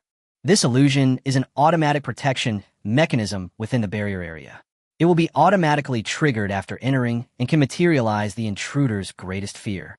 The more fearful the intruder is, the stronger the enemy will become, until the intruder dies of fear and exhaustion. So that's how it is. Knowing that he had been on the line between life and death, Lei Xiao breathed a sigh of relief and felt an uncontrollable chill down his spine. I didn't expect that there would be such incredible things in this different world, and I almost fell down here. No wonder everyone's behavior was a little confusing at the beginning. It turns out that the group of people facing different opponents have been engaging in a cross-server chat. Since I've only been in this world for a short time, the enemy I fear the most at this stage is indeed this army of orcs. As a 5th-level warrior, Tiger Staff is afraid of a 6th-level demon dragon, and as a 3rd-level warrior, Nanxing Manhwa is afraid of 4th-level king crab. These are all within reason. But Xiao Yan, who is also a 3rd-level strongman, is most afraid of a harmless 1st-level water slime. What the hell is this? It's so weird that I can't even complain about it. Looking at Xiao Yan, who is embarrassed because of shame, Lei Xiao smiled helplessly. Not only did he not blame her at all, but he looked relieved. It was precisely because of this that he was able to successfully find the flaw in the illusion before this fatal fight began. Although this guy's loyalty is only 85 points, he still decides to fight to the death for you, which is indeed a bit unexpected. Lei Xiao thought so and noticed at the same time. At this moment, all the terrible illusions before his eyes had almost become completely transparent. Without any warning, accompanied by a flash of strong light, everything changed again. Lei Xiao found himself and his 4 subordinates in front of a burning village. A scorching breath rushed towards me, and the pungent smell of burning instantly filled my nostrils. What was even more terrifying was the corpses of the orc soldiers lying in large numbers all around. There were corpses everywhere around the group, numbering more than 1,000 lying in all directions. The helmets of most of the orc soldiers were thrown aside, and their rough and ugly faces were full of disbelief and fear. It was hard to imagine what they saw before they died. But what is certain is that they apparently died in a terrifying illusion. Such a scene of corpses everywhere was so shocking to an ordinary person like Lei Xiao, who had just traveled through time and space, that his body couldn't help but tremble.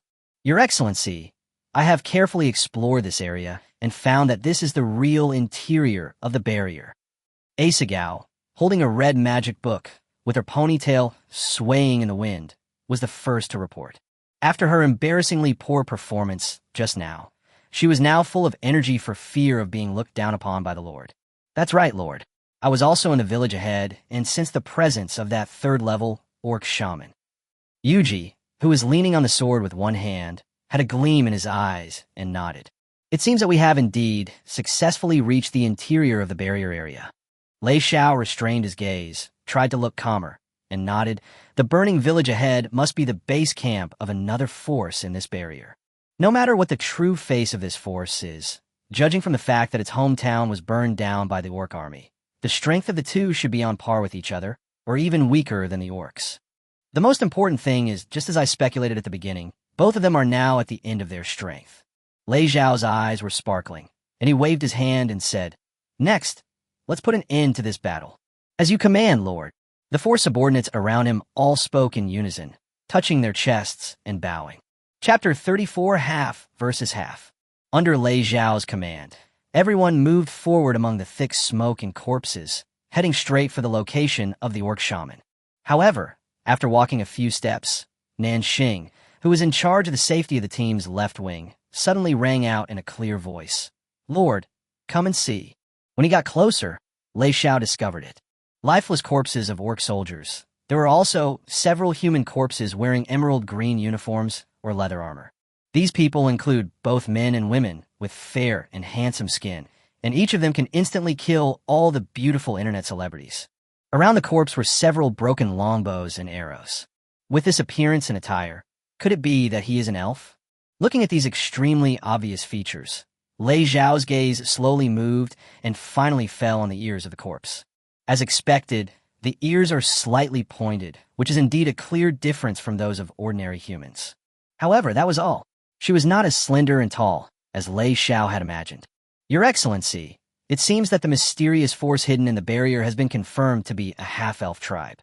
Nanxing was holding a powerful crossbow with an arrow already on the string, and he saluted Lei Xiao while touching his chest. "So he is a half-elf with both human and elven blood?" Lei Xiao nodded suddenly, and then said, "Let's move on."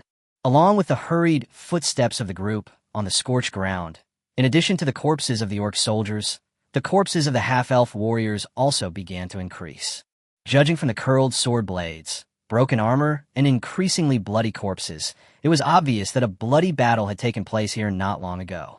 Arriving at the burning village gate, Lei Xiao endured the oncoming heat wave and the increasingly pungent smell of burning, while noticing. The village was filled with flames and black fog. The raging flames were like a giant red beast, roaring and devouring everything. Since the houses here are basically all made of wood, many of them have been burned into black frames and collapsed one after another, stirring up clouds of ashes and dust. "My lord, leave this to me." Looking at the scorching burning area ahead, Chao Ying gathered his energy and stood up immediately. She was a fire magician who was well versed in the mysteries of flames, and she also had the third-level magic book given to her by Lei Xiao. Therefore, dealing with flames of this magnitude is naturally not a problem. With Lei Xiao's permission, the magic book in Chao Yan's hand glowed red, reflecting a fair, translucent face and stern eyes. Soon, everyone was covered with a thick red energy shield, and they instantly felt that the surrounding temperature and air had returned to normal. What surprised Lei Xiao even more was that this thick red energy shield actually had a fire-extinguishing function. Wherever the group went, the flames along the way were extinguished, leaving only drifting green smoke and scorched earth. With Chao Yan's assistance, the group was able to move forward unhindered and quickly move towards their goal. At the same time, in the center of the burning village, there was a round-arched stone building that looked ancient and solemn. The perimeter of the building had already been surrounded by hundreds of fully armed orc soldiers. Every orc soldier exuded a strong and cold aura of hostility, and their cloudy pupils looked around vigilantly, making it impossible to approach them. Inside the building, there was a state of chaos. The tilted wooden tables and stone benches and broken wooden cabinets and boxes were scattered all over the floor, as if the place had just been robbed. The black-robed orc shaman, with his brown, armored guards and a large number of archers, had already surrounded more than 20 half-elves in leather armor and cloth robes. The sword and the arrowhead formed a deadly net that could not be escaped, and the air was filled with thick, murderous aura and heavy breathing. The 20 or so half-elves who were clearly at a disadvantage did not surrender, but instead drew their longbows and confronted the orcs who outnumbered them by several times.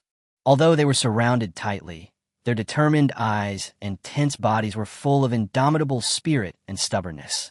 For a moment, the situation was tense, and it seemed that both sides could launch a life-and-death battle at any time. "Don't waste your time, old man. Hurry and hand over the treasure to me." The orc shaman, surrounded by his personal guards, looked fearless. While playing with the staff in his hand, he said in a hoarse and cold voice to the old half-elf in the middle who was leaning on a cane, "If you surrender obediently, I may be able to let you go." The orc shaman finished speaking before the white-haired old half-elf could speak. A half-elf girl with a delicate face stepped forward and said with sharp eyes, Don't dream. Even if we die, we will never hand over the holy relic to despicable bastards like you. Oh, I didn't expect there's such a tough guy with good looks. With a pair of cloudy and obscene eyes, he looked up and down for a long time at the youthful and energetic body of the half-elf girl. The orc shaman smiled instead of getting angry, with an evil look in his eyes, and said, "Don't worry, I will let you see the color of the flowers in a moment." "You damn bastard." Feeling the other party's undisguised malice, the half-elf girl gritted her teeth and was about to fight back, but was stopped by the old half-elf. "Baiji, stop talking." The old half-elf moved his cane and took a step forward. He said to the orc shaman solemnly, "General, I don't know where you heard about the sacred object of our tribe, but that was a long time ago. Hundreds of years of wind, frost, rain, and snow are enough to change everything. The gears of time will make everything decay and fall, let alone an old thing from a lost land. The holy objects now have long lost their original charm. Even if you take them back, they will not be of any use." The old half-elf's eyes were filled with sincerity and pleading, and he said, "How about we discuss this further? Sly old man, don't waste time with me here." The orc shaman spat fiercely, and his rough face began to show impatience. The staff in his hand suddenly emitted a strong and sinister green light, and he said grimly, "I know that you have transferred most of your people to other places in the barrier. Do you really think they can escape from my grasp? Such petty cleverness will only make their death even more miserable." The orc shaman's tone was filled with murderous intent, and he growled, "I'll give you one last minute. If you still don't tell me the whereabouts of the treasure, I'll make you all live a life worse than death." "You dare!" The half-elf girl's face sank. She held 3 feather arrows in her hand and pulled the short bow into a full moon. The other half-elf archers also took a step forward, ready to fight to the death. However, although they appeared to be ready to die, all the half-elves knew clearly in their hearts, this is a war that has no chance of winning. In this room alone, the other side has a 3rd-level peak powerhouse and more than 30 second-level powerhouses, and there are hundreds of ordinary soldiers. On the other hand, on their side, only the half-elf girl who was in the lead had reached the 2nd level, while the others had not yet broken through the 2nd level and were still at the peak of the 1st level. Such weak combat power is obviously completely disproportionate to the opponent. Get ready. Just when the orc shaman, with evil and coldness in his eyes, lost his last bit of patience, without any warning, a burly figure holding a huge sword suddenly flew in from outside the door at a very fast speed, so fast that everyone present had no time to react. Accompanied by a sharp and piercing buzzing sound, the burly figure did not hesitate, and the giant's sword in his hand, with a deadly gust of wind and the force of thunder, slashed horizontally. He actually cut the orc shaman and dozens of 2nd-level heavily armored guards surrounding him in half with one blow. Chapter 35. The jackals have just left, and here comes the tiger. Sharp sword tore through his robe and broke his bones. The orc shaman, who was cut in half, lost his weight instantly and fell to the ground crookedly. His rough and ugly face was filled with doubt and confusion, and in his gradually enlarging turbid pupils, there was even a trace of brutality and rage that made him ready to kill. Until the last moment, he couldn't figure out how come he, who just had the overall situation in control and was sure of victory, suddenly became a dead soul under someone else's sword. The bodies fell to the ground with a thud, but the battle did not stop. The burly figure killed the orc shaman and his bodyguards in one blow, then leaped into the air and slammed into the orc archers' camp, who were already stunned with swords in both hands. Earth-splitting slash. Wherever the broad yet sharp sword blade went, the earth cracked and debris scattered. The powerful sword energy instantly pierced through the entire building, creating a giant hole that extended outward for more than 10 meters and raised a cloud of dust. Orc archers who were originally standing in this area had already been bloodied and unrecognizable, lying on the ground in a mess, all lifeless. This is not over yet. 2 ghostly and delicate figures appeared in the camp of another group of orc archers. The daggers were darting like lightning, moving flexibly between the burly bodies. The remaining orc soldiers fell down screaming and covering their necks before they could even see the faces of their opponents clearly.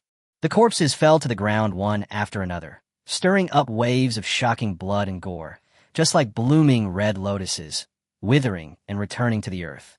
As all this happened in a flash, by the time the three sudden strong men had steadied themselves, the hundreds of orcs who had been so aggressive just now were now only cold corpses. The three people dancing in the blood are Hu Zhang, Nan Xing, and Nan Yu. Looking at the orcs who were so arrogant and domineering just now, they were completely wiped out in the blink of an eye. The 20 or so half-elves in a room all stood there in a daze with their mouths slightly open. This incredible and thrilling scene was obviously beyond everyone's imagination. Although all the opponents were killed, the half-elves could not hide their trembling.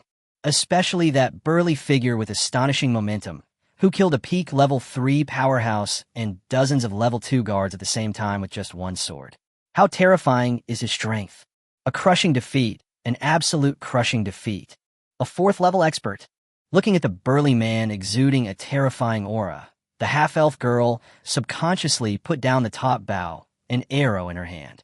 Such a super strong man had completely made her lose the courage to fight. It's level 5. The old half-elf's walking stick began to tremble uncontrollably. More than 100 years ago, their clan also had a level 5 warrior with boundless magical powers who opened up this barrier space. If that ancestor had not yet fallen, how could their half-elf tribe have been bullied by these despicable orcs and almost suffered a catastrophic disaster? 1 5th level warrior and 2 3rd level warriors. What a luxurious lineup. Feeling the sharp breath coming towards him, the old half-elf with wrinkles all over his face couldn't help but sigh. If it weren't for the help of these 3 strong men, the 20 or so people would have died on the spot. Thinking of this, the old half-elf stepped forward and said, "Thank you very much." However, just as he began to speak, the 3 powerful men who suddenly appeared turned into afterimages in an instant and rushed towards the half-elves. Before the half-elves could react, their weapons and quivers fell off their hands, leaving them completely unarmed. A young man with a sword on his waist walked in from the door. The young man's dark eyes were slightly narrowed, with a calm expression on his face, as if the bloody corpse in front of him did not exist at all. Behind him, there was a ponytail girl wearing a pleated skirt and holding a magic book. Judging from her aura, she was also a 3rd level strongman. Needless to say, the people who came were naturally Lei Xiao and Xiao Yan.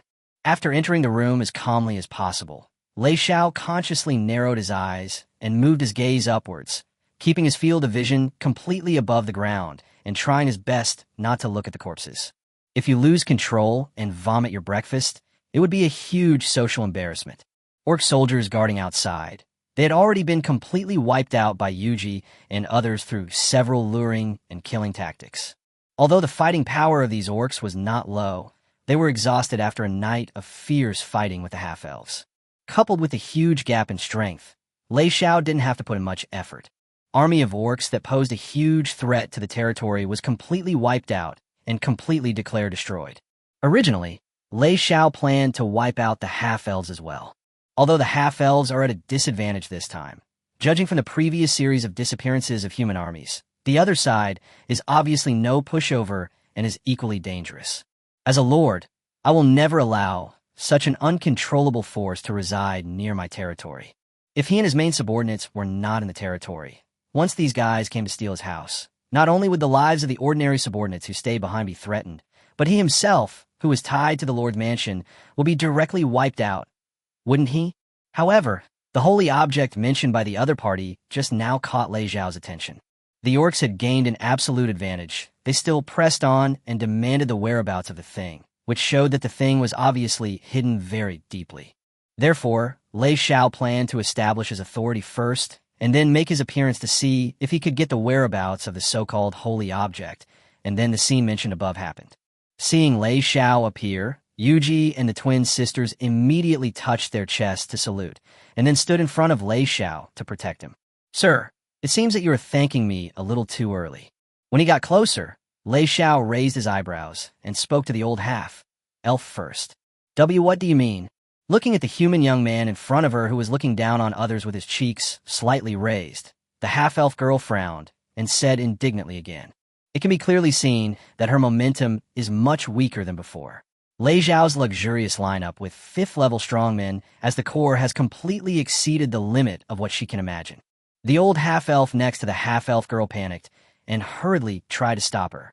The old half-elf understood clearly that from the respectful attitude of the human race warriors, He could clearly judge that this calm-looking young man was the master they were loyal to. Moreover, this can be seen even more clearly from the other party as thunder-like means of dealing with the orcs just now. This calm-looking young human man is definitely not someone to be trifled with. At this moment, an elven proverb emerged in the old half-elf's mind. The jackal just left, and now here comes the tiger. Chapter 36. Lord and Half-Elf. Looking at Lei Xiao, who was smiling not far away, the old half-elf suddenly felt a chill running through his bones. This young human with a peaceful face actually hid endless murderous intent under his smile. Feeling the vague murderous aura from Lei Xiao, the old half-elf's hand, which was tightly gripping the cane, couldn't help but tremble slightly. Faced the orc shaman just now. He originally wanted to exchange the lives of the 20 or so half-elves in the house for a glimmer of hope for the hundreds of tribesmen hiding in the cracks of space. There are still some first and second level elite warriors there to protect the tribe. Perhaps we can take this opportunity to break out of the encirclement. But the sudden appearance of a 5th level strongman and 3 3rd level strongmen completely shattered his fantasy. The old half-elf clearly understood that facing such a luxurious lineup of powerful men, it was absolutely impossible to escape from here. By the way, why did this human youth show up here with so many strong men? This is not the range of activities for the human race. Under the old eyelids, the old half-elf's brown eyes moved back and forth, and he soon thought of something. Could it be that this young human is the alien lord who suddenly descended into this forest 2 days ago? Thinking of this, the old half-elf's breathing became a little rapid.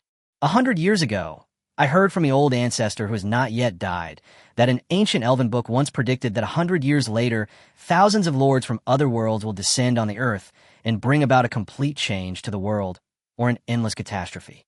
So, after noticing the sudden, abnormal energy fluctuations in the forest, the old half-elf has been preparing troops these past 2 days, ready to completely destroy this newly arrived alien lord before he is fully grown, so as to prevent future troubles.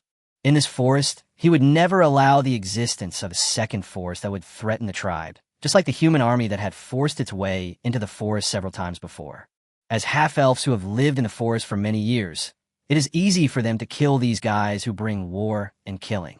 However, this time, before the old half-elf could send out his troops, the orc army frantically attacked the barrier. As he thought of this, drops of cold sweat immediately flowed down the old half-elf's white-haired forehead. Thanks to the ancestors' protection, he was lucky that he hadn't taken action yet. If he had made enemies with this young lord from another world, he would have died faster. Looking at Lei Xiao's calm dark eyes, the old half-elf no longer had any thoughts of resistance, and hurriedly said respectfully, "Excuse me, are you the lord who descended into this forest 2 days ago?" "Exactly." After hearing the other party's words, Lei Xiao nodded slightly. It seems that in this world, the arrival of a lord from another world is not such a strange thing. This can be seen from the performance of his subordinates, such as Yuji. Since the other party had already noticed it and quickly deduced his identity, it meant that this half-elf tribe was very likely already planning to attack him in secret. After sorting out everything in his mind, Lei Xiao's eyes looked at the old half-elf with a hint of profoundness. The old half-elf keenly noticed Lei Xiao's gaze and subconsciously dodged it, becoming a little unnatural. He thought for a moment, then took a step forward with the help of the half-elf girl, and said through gritted teeth, "Respected lord, I believe you are here for the holy relic of my clan, right? Since you need it, I'm willing to give you the holy relic." Great-grandfather? An incredible look suddenly appeared on the fair and translucent face of the half-elf girl, and she asked hurriedly, "Why did you give the holy object to them? A man is innocent unless he possesses a treasure." The old half-elf sighed heavily and seemed to have aged a lot. He replied, "Over the past 100 years, the bloodline of our clan has been gradually withering, and the foundation of the past is no longer there. Until today, it has reached the point where we can't even produce a 3rd-level strongman. You have seen it, right? If we insist on keeping the holy object, it will only bring disaster out of thin air. Our clan can no longer withstand a second catastrophe." At this point, the old half-elf took another step forward with his cane and said to Lei Xiao in a resolute and pleading tone, "Dear lord, I know you must be a kind and benevolent leader. I can give you the holy object, but I only ask you to spare our people's lives, considering that our people have been badly hurt and many children have lost their parents." After he finished speaking, the old half-elf saluted with his hand tremblingly on his chest, showing Lei Xiao the highest half-elf etiquette. Looking at the old half-elf's expressive performance, Lei Xiao curled his lips slightly. "Good man, you were trying to blackmail me morally. Unfortunately, as long as I have no morals, you can't kidnap me. What's more, if my strength were reversed with that of my opponent, I would probably have been torn apart by now and reincarnated as a spider or a slime. How can I allow others to sleep soundly beside my bed? For the safety of my territory and subordinates, I will never allow any threats to exist. Sir, I think you made a mistake."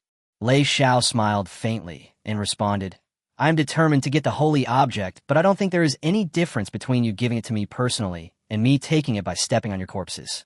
To be honest, Lei Xiao did not expect that the other party would agree to hand over the holy object so readily. Since the other party has surrendered, the next step is naturally to press on and see if I can get some other benefits. In this strange world where the strong prey on the weak, I will not have the slightest unnecessary mercy. "Asshole, grandfather has begged you like this. What else do you want from us?" The half-elf girl's fair face turned red, and she wanted to argue with Lei Xiao. However, the next second, Nanyu's dagger was already on her flawless white neck. Nodding to signal Nanyu not to take action for the time being, Lei Xiao still had that lukewarm expression on his face, looking indifferently at the half-elf old man. At this point, Lei Xiao's meaning has become very clear. Either show your sincerity, or I will take your life along with the holy relics. Directly opposite Lei Xiao, although he looked worried, the old half-elf's brain was working rapidly. As an old guy who has experienced hundreds of years of wind, frost, rain, and snow, he is not stupid at all and naturally understands the meaning of Lei Xiao's words. Through the test just now, he has judged that the young human in front of him is obviously a person who will not be persuaded by either soft or hard tactics. If you play against such an opponent, if you are not careful, the entire tribe will be destroyed in your hands. The most important thing is that apart from that holy object, he doesn't have any other chips in his hand. Beauty? No need to think about it. There are 3 first-class beauties on the other side. Although his great-granddaughter had a decent appearance, she had a spoiled and willful temper. If she had not been born in his family, she would probably not even be able to get married. Magical weapons and treasures? Except for the holy object left by the ancestor, they're all first and second-level equipment. Would the other party be interested in them? Strategy? In the face of absolute power, being clever will only lead to a more miserable death. After hesitating for a long time, cold sweat began to seep out of the wrinkled forehead of the old half-elf. He suddenly realized that he seemed to have no choice. Chapter 37. The Yuebai Clan. Under Lei Xiao's silent and increasingly murderous gaze, the old half-elf knew that he had very little time left to think. At this moment, Lei Xiao was like an insurmountable peak, pressing him down. If they continue like this, the only thing that awaits them is probably genocide. After a moment, the back of the old half-elf's robe was almost soaked with sweat. The human youth in front of him undoubtedly possessed the terrifying ability to kill all of his clansmen in the blink of an eye. Under the heavy pressure, just when the old half-elf, who could hardly breathe, was about to lose heart, his eyes lit up and he realized something. That's right. Since the opponent is so powerful, and my clan wants to save their lives and continue their bloodline, then the answer is naturally very obvious. Can't we just do that? However, doing so would also involve huge risks. But after all, it gave his clan a chance to survive and even revitalize the clan. This is a huge gamble, a gamble on the future of their half-elf tribe and all its members. Realizing this, the old half-elf did not hesitate and threw away his crutches, knelt on one knee, and said to Lei Xiao tremblingly, "Respected Lord, I am the old leader of the Yuebai tribe, Chuangu. On behalf of our half-elf Yuebai clan, we swear in the name of our bloodline that we are willing to sign a surrender contract with you and submit to you for generations. From now on, under your protection, we will share life and death, advance and retreat together." Great-grandfather? Hearing this, the half-elf girl at the side couldn't help trembling her long eyelashes, with a look of disbelief between her brows. The other half-elf warriors also looked at each other with their mouths wide open. There is no doubt that doing so is undoubtedly equivalent to handing the fate of their entire clan into the hands of the human young man in front of them. Submission contract? On the other side, Lei Xiao was also a little surprised. Based on the knowledge that flooded into his mind at the beginning, he understood it clearly. A contract of submission is essentially no different than a master-slave contract that is automatically signed by using a recruitment order to summon a subordinate. The only difference is that the subject has changed from an individual to an entire tribe with the same bloodline. Moreover, it is even worse than the master-servant contract. After the submission contract is successfully signed, every living being in the entire tribe, including descendants with the same bloodline, they will be automatically bound to the life of the Lord himself and will not be able to do anything that is detrimental to the Lord or the territory. This means that once the Lord dies in an accident, the entire tribe will be wiped out. Most importantly, this binding is one way. On the other hand, even if the entire tribe is destroyed, it will not have any impact on the Conqueror Lord. In addition, if the Lord needs, he can do so without consuming the recruitment order. Directly convert one or some individuals in the surrender tribe into direct subordinates to serve oneself. In short, once the surrender contract is signed successfully, this will mean that Lei Xiao will have an ally who will never betray him, or in other words, an extra chess piece that can be abandoned at any time. Furthermore, as long as it is not converted into a direct subordinate, it will not occupy the population limit of the territory itself. Having said that, signing a contract of submission is beneficial to a lord with no disadvantages. But the difficulty is naturally extremely high. The contract can only be signed successfully if more than 99% of the tribe members with the same blood and independent thinking ability agree. It is conceivable that unless it is absolutely necessary or under extremely special circumstances, who would easily put their life and future in the hands of others. From this, we can see what kind of shocking waves were stirred in the hearts of the half-elf girl and the other half-elf warriors when the old half-elf said this. However, at this moment, everyone understood clearly. If he didn't completely give his loyalty and everything to the human lord in front of him, then what awaits them will undoubtedly be the scythe of death. Thinking of this, all the half-elf warriors present followed the old half-elf's footsteps and knelt on the ground. Especially the half-elf girl named Baiji. Although she was very resentful in her heart, she finally bit her lips and lowered her proud head to Lei Xiao. Everyone, get up. I agree. He nodded slightly. Although he looked calm on the surface, Lei Xiao couldn't help but feel excited in his heart. How can I refuse such a good thing that comes to my door? With the sworn loyalty of such a group of half-elves, his own strength and safety would undoubtedly rise to a new level. Please wait for a moment, Lord. I will ask all the tribesmen to come out to see you. We will prepare for the contract ceremony immediately. On the other side, the old half-elf looked delighted and ran out quickly. Seeing this scene, Lei Xiao was stunned, and then his face showed a look of being at a loss whether to laugh or cry. My goodness, the old half-elf's walking stick is still on the ground. 10 minutes later, Lei Xiao stood calmly on the high platform next to the arched stone building. As for the fire in the village, it had already been easily put out by Chao Yan. Beside him are 4 subordinates, including Yuji.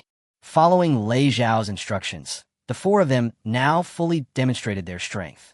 Especially Tiger Stick, who was leaning on a giant sword with both hands, exuded extremely terrifying energy from his whole body, making the air around him become sticky.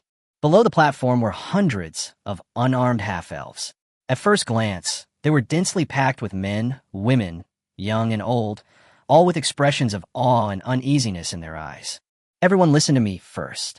The old half-elf, who was leaning on his crutches again, walked tremblingly to Lei Xiao and bowed to him respectfully.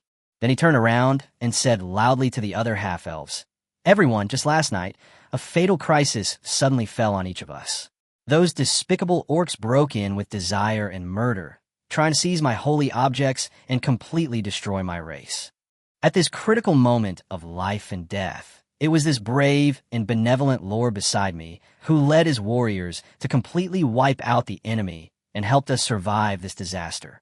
Therefore, as the clan leader, I have decided to sign a surrender contract with the Lord to express our gratitude and respect to the Lord. Hearing this, the half-elves in the audience all began to look at each other in bewilderment. Since half-elves generally have a lifespan of over 200 years, they have relatively rich experience. So, except for some naive little half-elves.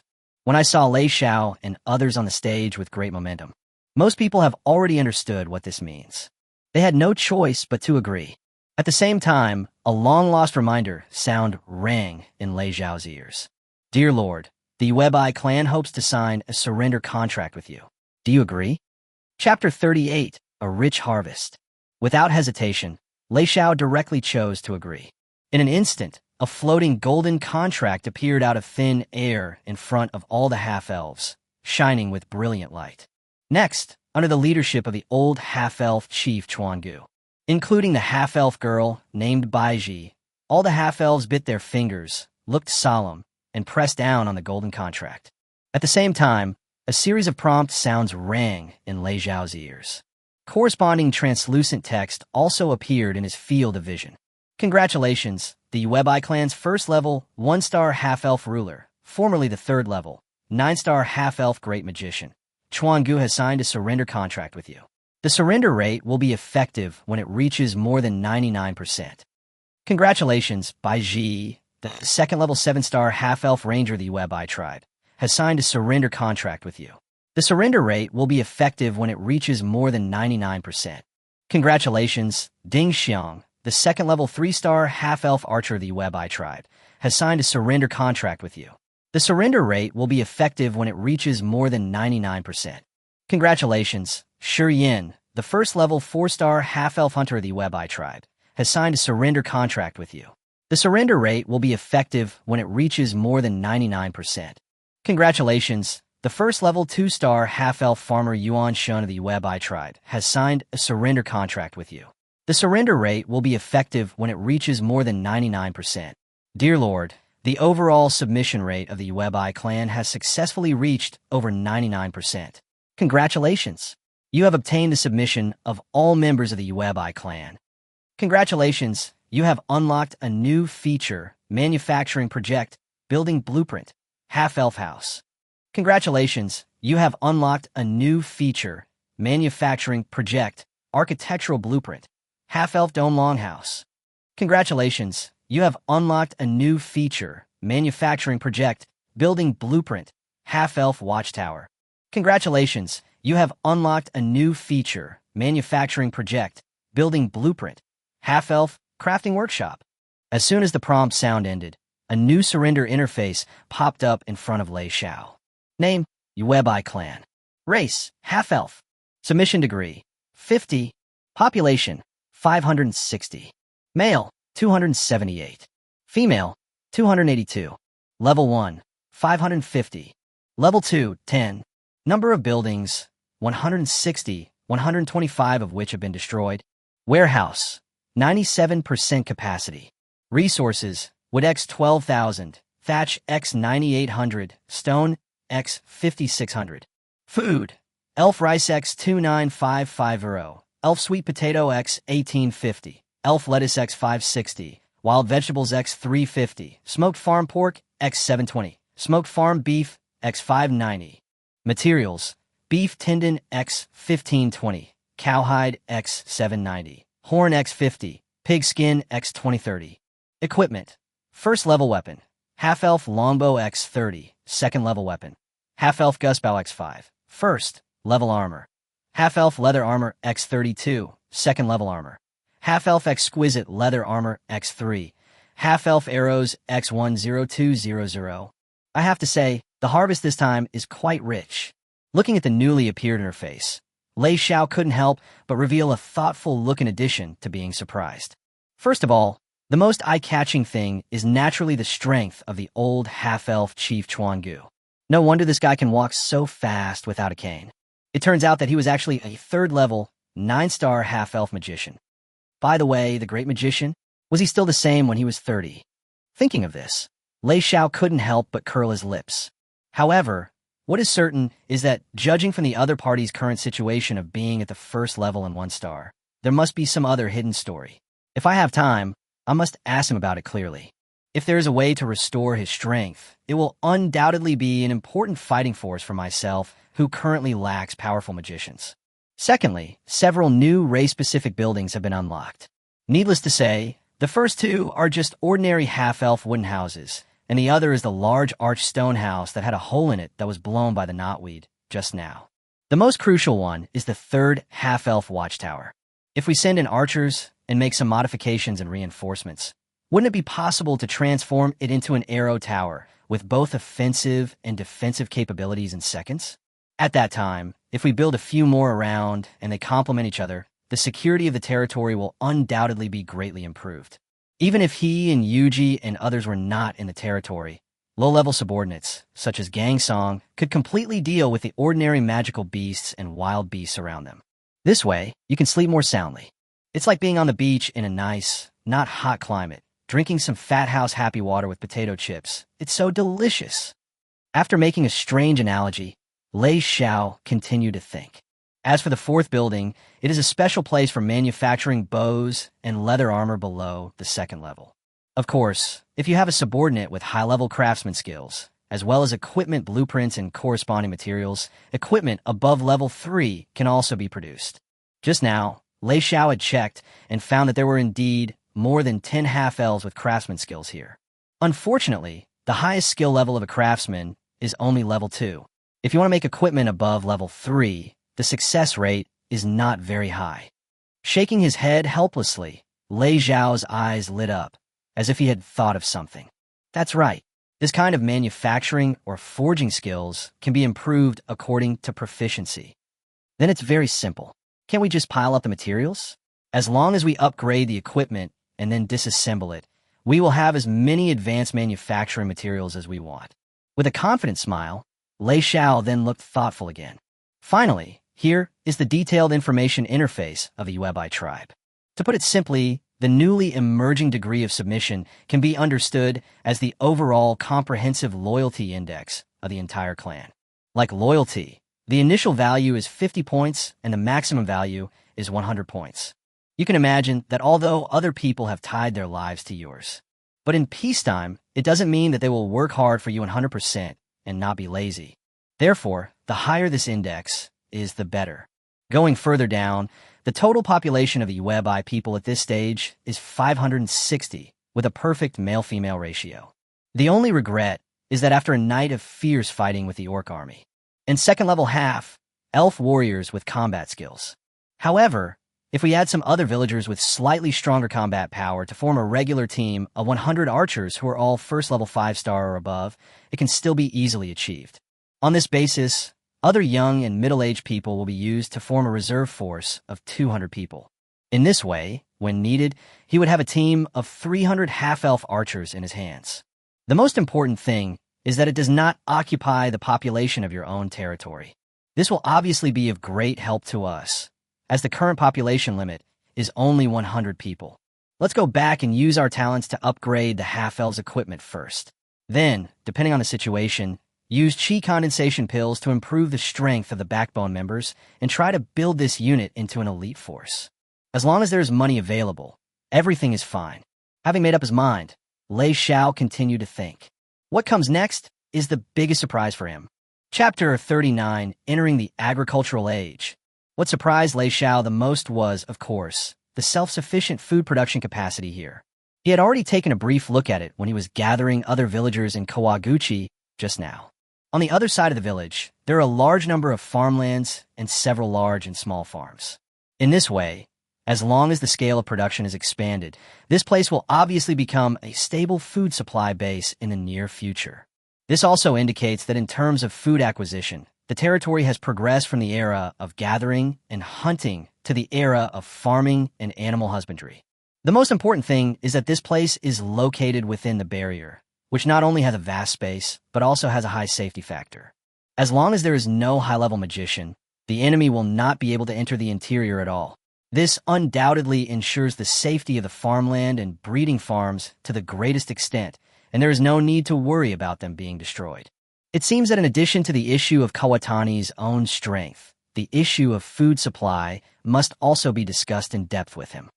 Having made up his mind, Lei Xiao turned his attention to other resources. There's nothing much to say about these things. They're all very ordinary. However, it can be inferred that the leather armor and bows and arrows of the half-elf archers were made using the materials in the warehouse. Add to that the dozen or so half-elves who have master craftsman skills, and it can be seen that this place obviously has the ability to stably produce leather armor and bows and arrows below the second level. This level of equipment production will be a great help to me at my current level. Just when Lei Xiao was thinking to himself, under the high platform, the half-elves who had just signed the contract of submission looked up at the young human lord who had an indifferent expression but revealed an extraordinary aura and couldn't help but have a lot of thoughts in their minds. From this moment on, the fate and future of their entire clan is completely in the hands of this lord. After closing the surrender interface that had just popped up, Lei Xiao pulled himself together and then walked to the center of the platform, surrounded by Yuji and others. The half-elves in the audience with a gentle gaze, and then spoke to them as if they were friends. Everyone, I know you have just experienced a trial of blood and fire, and everyone has lost a lot. However, through this trial, I have seen your perseverance and fearlessness. So, I believe that you will stand up soon and become stronger than before. As your lord, I will not paint a rosy future for you. Because the future is full of uncertainties, all I can do is to help you rebuild your homes as quickly as possible, and then plan ahead and be prepared for crises. As long as we work together, I believe this is not difficult to achieve. The future is bright, and this is my only promise to you. After hearing Lei Xiao's words, all the half-elves' bodies trembled slightly, and many of them even had tears in their eyes. The lord in front of them was not as tyrannical and conceited as they had imagined, nor did he make any unrealistic promises to them. On the contrary, I really put myself in their shoes. Thinking of this, all the half-elves knelt on one knee at the same time and silently bowed their heads to Lei Xiao. Moreover, a considerable number of half-elves have begun to accept this lord from the bottom of their hearts. At the same time, the reminder sound rang again in Lei Xiao's ears. Congratulations, the Webai tribe has developed some love for you, and the submission degree has increased by 5 points, currently at 55 points. Seeing that his words had a certain effect, Lei Xiao nodded with satisfaction. Then, he said to Kawatani beside him, "Okay, let's first tell everyone to clean up the battlefield and the village. All the weapons and equipment that can be used are gathered together. I will be able to use them later." "Yes, sir." Upon hearing this, Chuangu immediately took by Ji and others and started to get busy. After that, just as Lei Xiao stepped off the platform and had no time to catch his breath, the reminder sounded for the third time. "Dear Lord, congratulations. You have become the first lord in the world to successfully sign a surrender contract. The world will be broadcasted soon. Would you like to make your name public?" Wow, I didn't expect this to trigger rewards and global broadcasts. Surprised, Lei Xiao thought for a moment and decided to reveal his name. The previous 2 upgrades to the mansion were sent in the identity of an anonymous boss. Now it is time for his real identity to appear on the hot search list again and increase his fame and fans. The next second, a sudden voice rang in the ears of lords around the world. "Congratulations to Lord Lei Xiao number 0013076067, the first in the world to successfully sign a surrender contract. Reward: a random skill scroll and a random miracle building blueprint." As expected, all chat channels exploded instantly. "Brother Meng, it's Boss Xiaoshan. Boss Xiaoshan is back as the king. Haha, I knew that Boss Xiaoshan wouldn't stay silent like this forever. Master Xiaoshan, I'm already the leader of 5 of your fan clubs. Please turn me over again. By the way, what is a surrender contract? I would like to ask Master Xiaoshan for an explanation. The friend request has been sent." Stupid guy. On the first day, weren't the basic knowledge about this world already engraved in our brains? How could you not know that? Stop trying to show off your presence here. Okay, disdain. "Brother Xiaoshan, I haven't taken a bath for 3 days. Can I be your stinky baby? Pitiful." "Brother Xiaoshan, don't listen to the guy above. The Lewin family also wants to sign a surrender contract with you. If that doesn't work, a pet contract will work. The kind with chains blows a red kiss." Ignoring the boring content in the chat channel, Lei Xiao couldn't help but show excitement. "Skill scrolls? New miracle building blueprints? I wonder what good things I'll get. It's really exciting. However, the rewards still need to be extracted from the storage space, so we can only wait until we return to the territory." After some hesitation, Lei Xiao, surrounded by Hu Zhang and others, began to walk towards the farmland and breeding farm on the other side of the village, preparing to get a good understanding of the situation there first. In the process, he was surprised to find that the way the half-elves dealt with the corpses of the half-orcs was very simple. Directly at the edge of the barrier, he opened a crack in time and space, threw something in, and it instantly turned into ashes and dust. In this way, they went straight to the other end of the village, and Lei Xiao happened to see Chuan Gu directing the work not far away. The other party obviously also discovered the five of them, and hurriedly came over with the help of Baiji, leaning on crutches. Chapter 40, 9 3/4 Secret Room. My lord, you are here. When we got closer, we saw the old half-elf chieftain Kawaguchi, with a wrinkled face that showed a look of fear and relief. He pointed to a place not far away and said, "Fortunately, the tribe's warehouses were built outside the village, so they were not affected by the fire. Otherwise, the consequences will be disastrous." Blocking the slightly dazzling sunlight above his head with one hand, Lei Xiao looked in the direction of Chuan Gu's finger and discovered. In the middle of a large area of vibrant farmland and a fenced-off breeding farm, there is a row of wooden square buildings. It seems that this is where the half-elf warehouse is located. Nodding slightly, Lei Xiao narrowed his eyes and continued to look around. After the fire was extinguished, the smoke gradually dissipated, and the original appearance of the barrier had completely returned to normal. The two suns, one big and one small, there were lush green mountains and trees in the distance, and gurgling farmlands and rivers nearby. Everything is almost the same as the outside world, except for the lack of traces of warcraft. This made Lei Xiao curious about how vast this barrier was. Immediately, he casually threw this question to Kawatani, who was standing beside him. "My lord, the area of this barrier is about 10 square kilometers, and even the alternation of day and night is completely synchronized with the outside world." He smiled slightly, and a hint of pride appeared on his wrinkled old face, and replied, "As for the mountains and valleys in the distance, they are not illusions, but real reflections of the outside world. Back then, in order to open up this barrier space, he lived in seclusion. Our ancestor devoted almost his entire life to finally accomplishing this feat. Wow, it's 10 square kilometers? That's nearly the size of 1,400 standard football fields." While being amazed in his heart, Lei Xiao cheered himself up and seemingly casually asked some questions about crops, and then he was delighted to find out. It turns out that the crop cultivation techniques were learned by the half-elves of the Yuebai clan from another tribe of elves hundreds of years ago. These crops are not only high-yielding, but also have a short maturity period and taste very good. Just as Lei Xiao had planned, if it were planted on a large scale and used as food supply for the troops, it would be perfect. However, after a moment of hesitation, Lei Xiao did not immediately put this idea into action and let Kawatani and others know. At this stage, everything here is in a state of disrepair. Giving out such an order now is obviously inappropriate and may very likely reduce the half-elves' obedience. Just when Lei Xiao was thinking about this, he saw a mysterious expression on Chuan Gu's old face, and he said flatteringly, "My lord, if you don't have any other instruction for the time being, then please move. I will give you the sacred object of my Yuebai clan." Seeing that Chuan Gu was so proactive, Lei Xiao nodded in appreciation. This old half-elf was very capable, and he was worthy of being a great magician of the 3rd rank and 9 stars. Just like that, following Kawatani's footsteps, we moved forward through the village that had almost been burned down by the flames. A moment later, the group returned to the vaulted stone house in the center. The second time he walked into this huge stone house, Lei Xiao's eyes moved and noticed.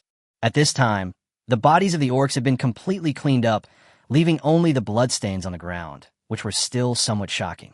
On the other side, with the support of the half-elf girl Baiji, the trembling Chuan Gu walked straight to a stone wall and turned around and said, "Lord, please follow me." Seeing this, Lei Xiao couldn't help but reveal a slightly puzzled look on his face. This place and the hole that Yuji had just made belong to the same wall, and the other side is outdoors. Obviously, there can't be any hidden space like a secret room.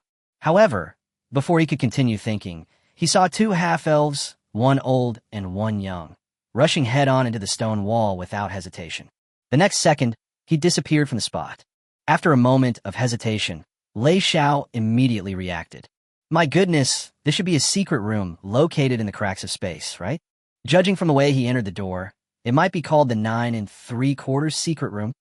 With a helpless smile, Lei Xiao followed the same way Kawatani had just entered, and rushed in one after another with Yuji, Nanxing Manhwa, and Xiaoyan, who was like a curious baby along the way. Stepping into the gap in space, Lei Xiao discovered, just as he expected, this place is indeed a special space.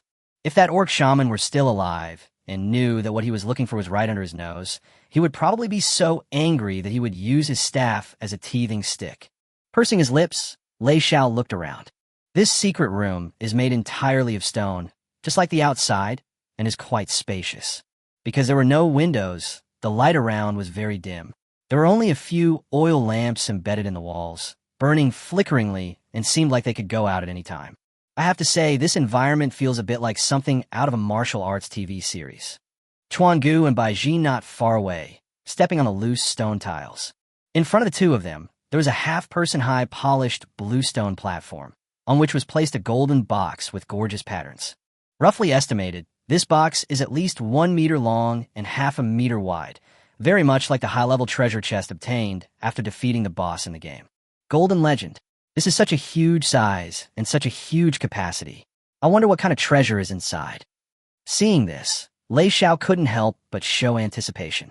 Your Excellency, the sacred object of my Yuebai clan is among them.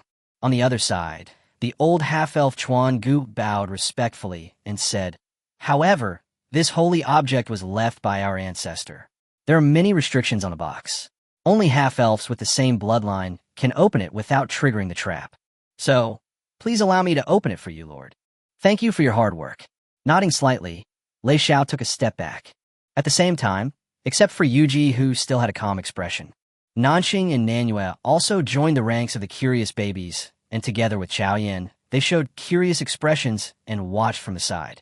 Next, a solemn look appeared on Kawatani's old face, and he motioned Baiji beside him to move to the side as well.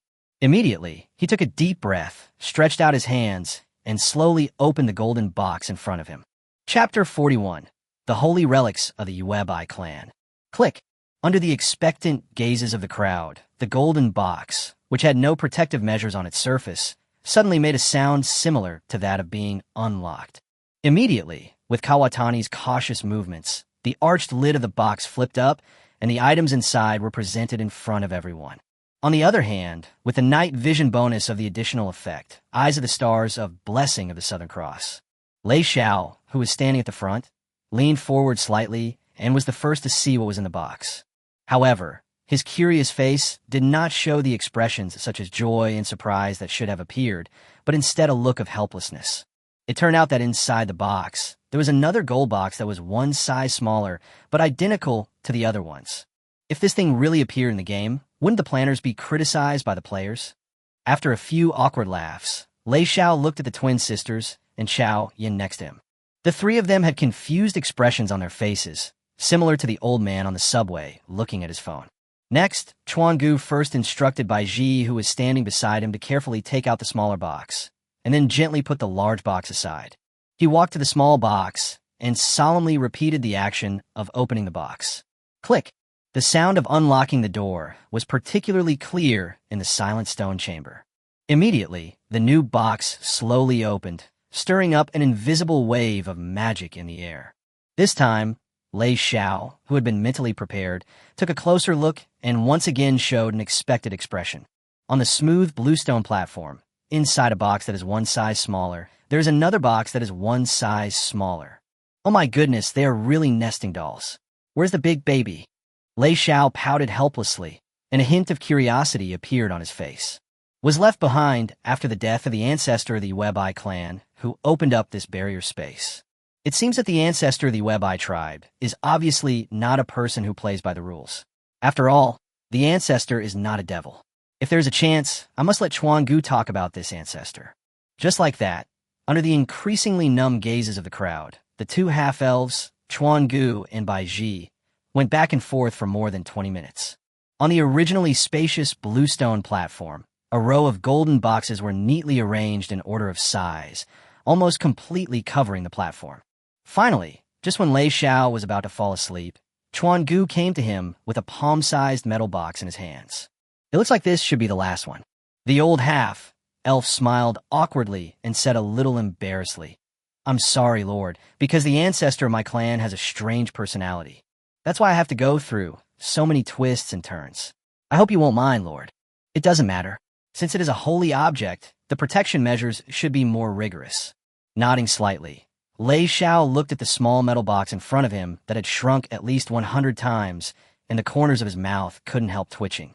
Well, Lord, please look, this is the sacred object of my Yuebai clan. Having said that, Kawatani looked solemn and slowly opened the metal box in his hand. As the box was opened, a dazzling pure white light poured out from the box, like a high-power incandescent lamp, making the entire dim stone chamber unusually bright.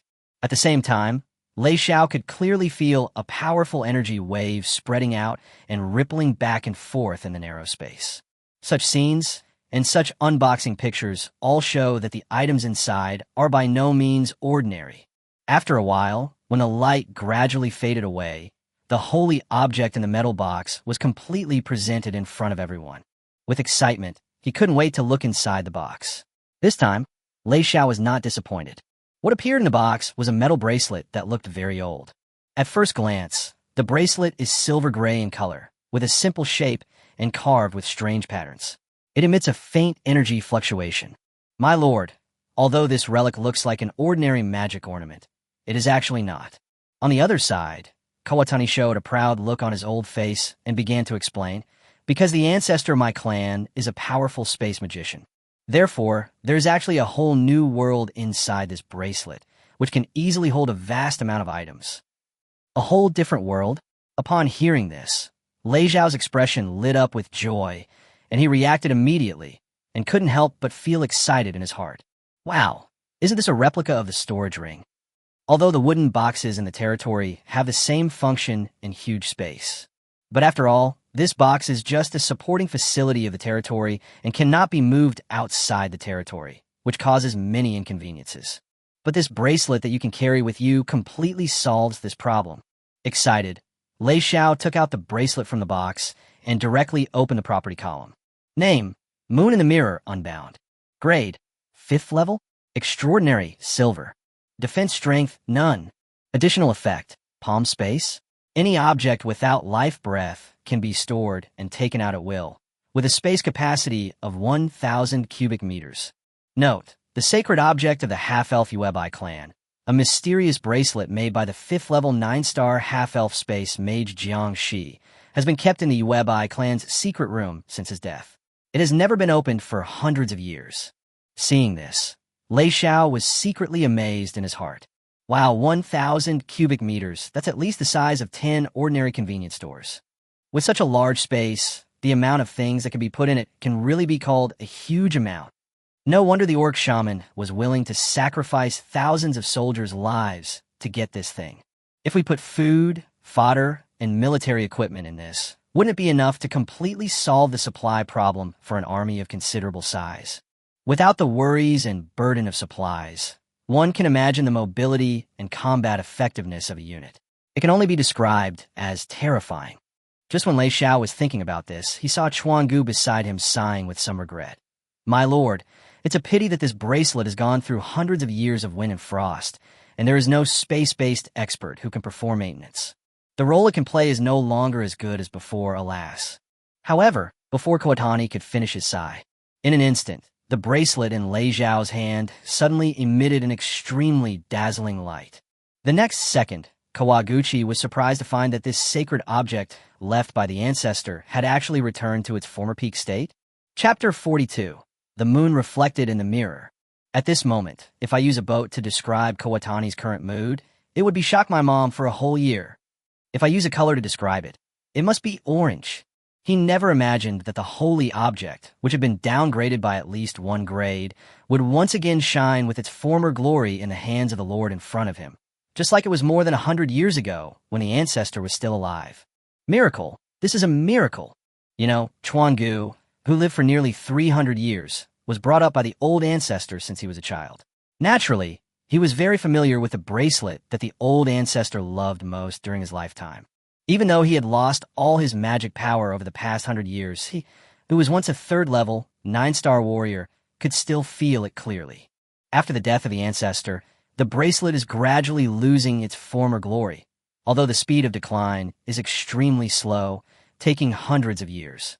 But the feeling of the ancestors' last breath gradually fading away still made Chuan Gu feel very uncomfortable.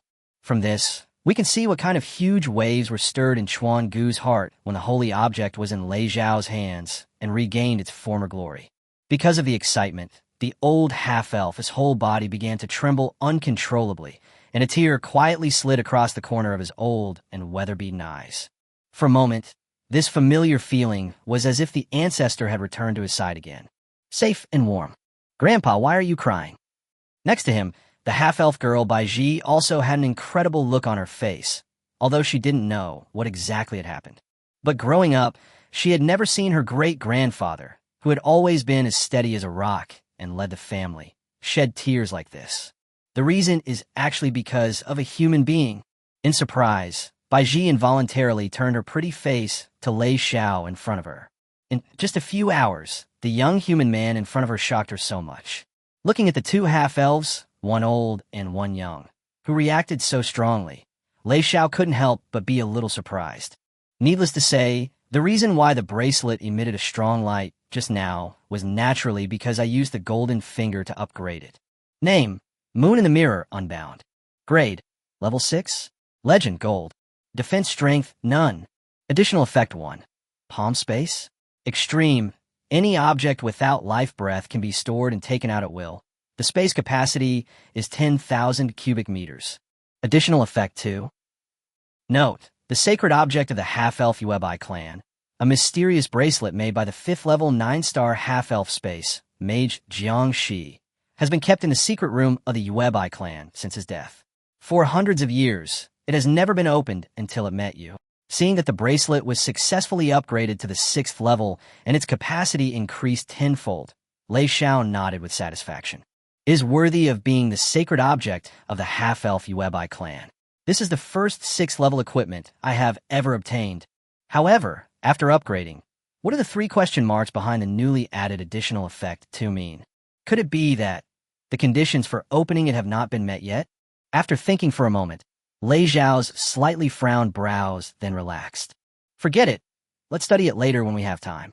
Let's bind it first. After checking the binding conditions, Lei Xiao found, as expected, that it required a drop of blood to recognize the owner. He bit his finger and let blood drip directly. The deep red liquid slid across the surface of the bracelet and immediately disappeared, as if it was absorbed. A prompt sounded immediately. Congratulations, the binding is successful. You have become the new owner of Mirror Moon.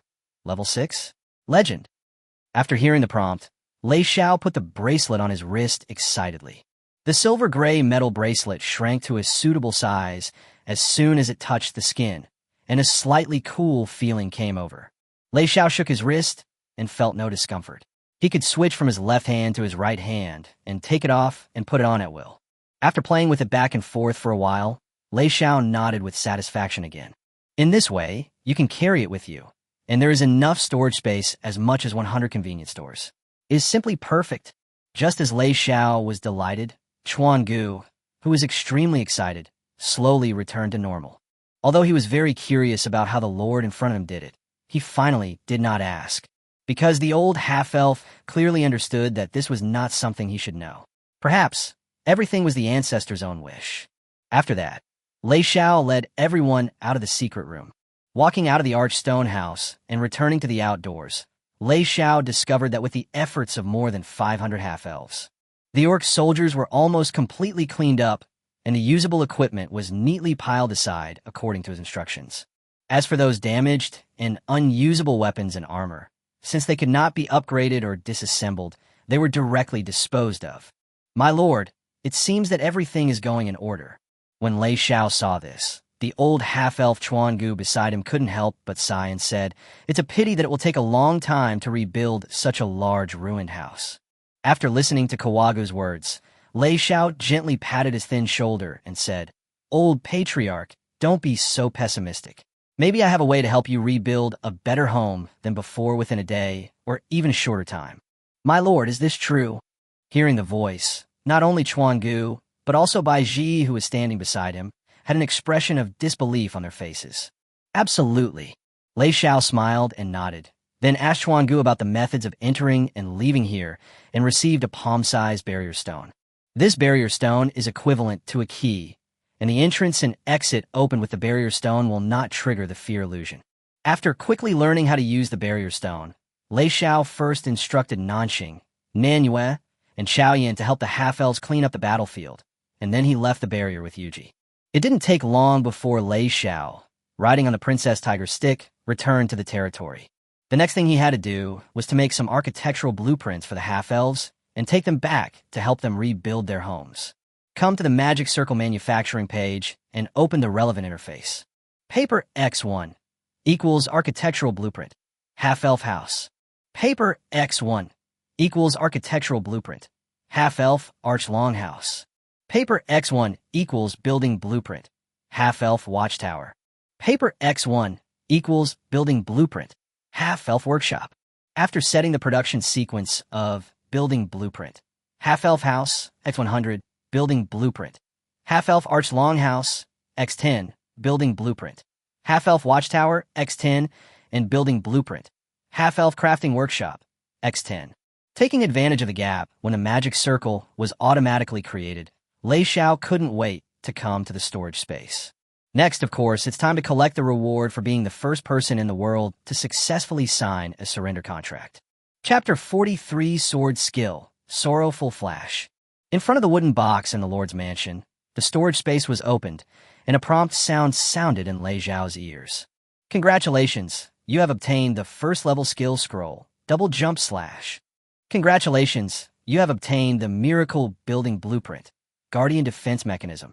Hearing this, Lei Xiao's mind moved, and a slightly rough green scroll and a building blueprint flashing with colorful magical light appeared in his hands. Immediately, his eyes first fell on the architectural drawings. Unlike the old Light Healing Center, this building blueprint is brand new. Lei Xiao can even smell a scent of ink on it, similar to that of a new book. Open the Details interface. Miracle Building Blueprint, Guardian Defense Agency. Require materials: stone X 8,000, wood X 5,000, iron or X 5,000. Not bad, not bad. We finally have some hope for the materials we need this time. Although 5,000 units of iron ore is a lot, it's only a matter of time. However, speaking of this Guardian Defense Agency looks like a defensive building. What is its specific use? While he was hesitating, he realized that he couldn't use his talents to upgrade due to the building blueprint. So, Lei Xiao temporarily put it back into the storage space.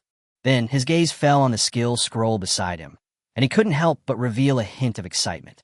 Based on the knowledge that initially flooded into his mind, Lei Xiao understood clearly. This skill scroll can be learned by anyone, including yourself, and is a disposable consumable. What is certain is that after learning the skills, one's own strength can obviously be greatly improved. Looking at the three small words, upgradable, Lei Xiao started upgrading without hesitation. Congratulations, your level 1 skill scroll, double jump slash, has been upgraded to level 3 skill scroll, sorrowful flash. A little bit stronger than the double jump slash just now. Out of curiosity, Lei Xiao looked at the appearance of the scroll in his hand, which instantly became much more refined than before, and opened the skill details. Name: Sorrowful Flash. Level: Level 3. Description: Light attribute: Single, Melee, Physical, Sword skill: High speed 3-stage slash, and add a light explosion effect to the last stage of the slash, causing the opponent and all surrounding targets to fall into a temporary blind state. A light attribute: Physical sword skill with a blinding effect. This way, even if the situation gets bad, I can still get out of here in time. It can be said that I can do nothing. With a satisfied smile, Lei Xiao turned back to the house, sat down on the floor, and started studying. He concentrated his mind, closed his eyes, and placed the scroll flat on his palm. Then, a faint wisp of energy separated from the energy vortex in his abdomen and slowly injected into the scroll. After a moment, the scroll, which was fully activated by energy, emitted a golden light. At the same time, a large amount of unfamiliar information began to flood into Lei Xiao's brain frantically. For a moment, he couldn't help feeling dizzy. A few minutes later, when the new knowledge in his mind was gradually digested, Lei Xiao slowly opened his eyes and showed a happy expression. It turns out that the scroll contains not only the specific methods of performing sword skills, but also the corresponding energy operation rules.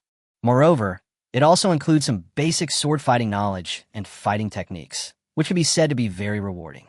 After cheering himself up, Lei Xiao couldn't wait to pick up his sword and go out, ready to test the effect of his skills. He walked straight to a big tree, holding the Liu Guang's sword, grasped the hilt with both hands, and staggered his steps. Immediately, his expression changed, and he exerted force with his feet.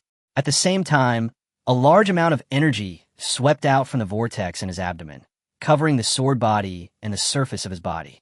Sad in panic, accompanied by a loud shout, Lei Xiao swung the sword in his hand and chopped down at the tree trunk at lightning speed. In an instant, it was like a wallpaper knife cutting through paper. The sharp sword blade wrapped in energy entered from the left side of the tree trunk and exited from the right side without encountering any obstacles. Because of the angle of the cut, it was almost parallel to the ground. Therefore, after a few seconds, the big tree began to slowly separate and fell down with a loud bang. The instigator, Lei Xiao, had already retreated to a safe area and was watching everything in front of him quietly. On the other side, Gang Song and others who were building a wooden fence not far away saw this scene and couldn't help but exclaimed in surprise.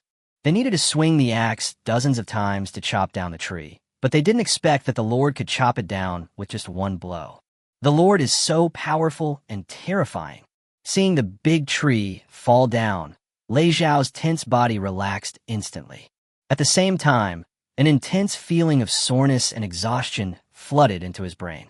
At this moment, Lei Xiao could clearly feel that the energy vortex that was originally full in his body was now almost gone, as if his body had been hollowed out in an instant.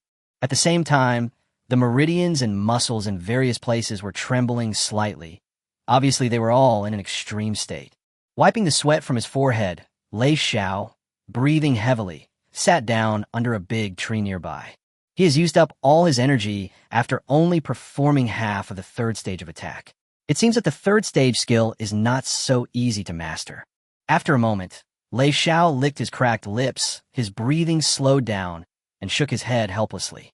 However, soon, a hint of joy appeared on his face again. All in all, no matter what, after learning the skills, my overall strength has undoubtedly increased a lot, which is still very exciting. As long as I practice diligently and continue to improve my skills, one day I will be able to master this skill proficiently.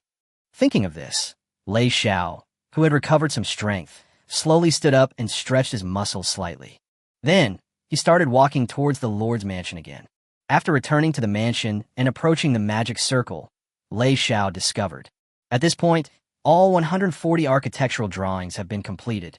The production speed of this thing is obviously much faster than that of an axe or a sickle. After putting 140 blueprints into the bracelet, Lei Xiao reset the manufacturing sequence to crude axe and crude sickle, preparing for today as copper or an iron ore. After that, Lei Xiao found out by looking at the blueprint of the elves. As it is an elf house, it is only half the size of a normal house. So, building one only requires 300 units of wood and 100 units of thatch. Except for the stone house, which requires 1,000 units of stone, the other types of buildings do not consume many resources. Therefore, Lei Xiao took out 50,000 units of wood, 10,000 units of thatch, and 10,000 units of stone from the storage space of the territory and put them all into the bracelet. Finally, he sat on the Princess Tiger staff and returned to the half-elves barrier. Chapter 44. Rebuilding the Yuebai clan. After returning to the barrier and stepping into the half-elf village that was almost burned down, a strong burnt smell immediately entered Lei Xiao's nostrils. Frowning slightly, Lei Xiao noticed that among the half-elves busy coming and going, all the bodies of the orcs have been thoroughly dealt with, and a part of the ruins burned by the flames has also been cleared out, turning into a charred open space. However, the smoke still floating in some places and the bloodstains on the ground indicate that the shadow of the war not long ago has not completely dissipated. By the Orc Legion was piled up at the entrance of the village in different categories. At first glance, there are densely packed weapons and protective gear of various types, totaling thousands of pieces, which looks quite spectacular. Without hesitation, after putting all his equipment into the bracelet, Lei Xiao walked straight to the center of the village. Seeing the Lord appear, the half-elves bowed their heads and saluted. After Lei Xiao passed by, they grabbed the tools in their hands and started working again. Nanxing, Nanyue, and Chaoyan, who had just arrived near the stone house and were helping the half-elves clean up the ruins not far away, immediately trotted over to greet them. Looking at the fair faces of the three people, which were all covered with a lot of smoke and dust, and were pitch black like three minor cats, Lei Xiao smiled helplessly. "My lord, you are back." Soon, Chuangu and Baiji also came closer. The old half-elf came up, dancing with joy, and praised Nanxing and the others, saying, "My lord, the strength of these three female heroes is really extraordinary." With their help, the work of clearing the ruins went very smoothly. Needless to say, the two twin gentlemen, who were as beautiful as fairies, cleared more ruins than the most powerful half-elf strongman of our clan, who weighed more than 200 pounds. This fire magician had even more powerful magic power. He could actually burn the ruins that had already been burned once again until nothing was left, thus skipping the cleaning step. It must be said that these three female heroes are simply a combination of beauty and strength, temperament and elegance. They are the crystallization of the essence of the human race, the treasures of the continent, and the three brightest stars in the sky. Blow, just blow it.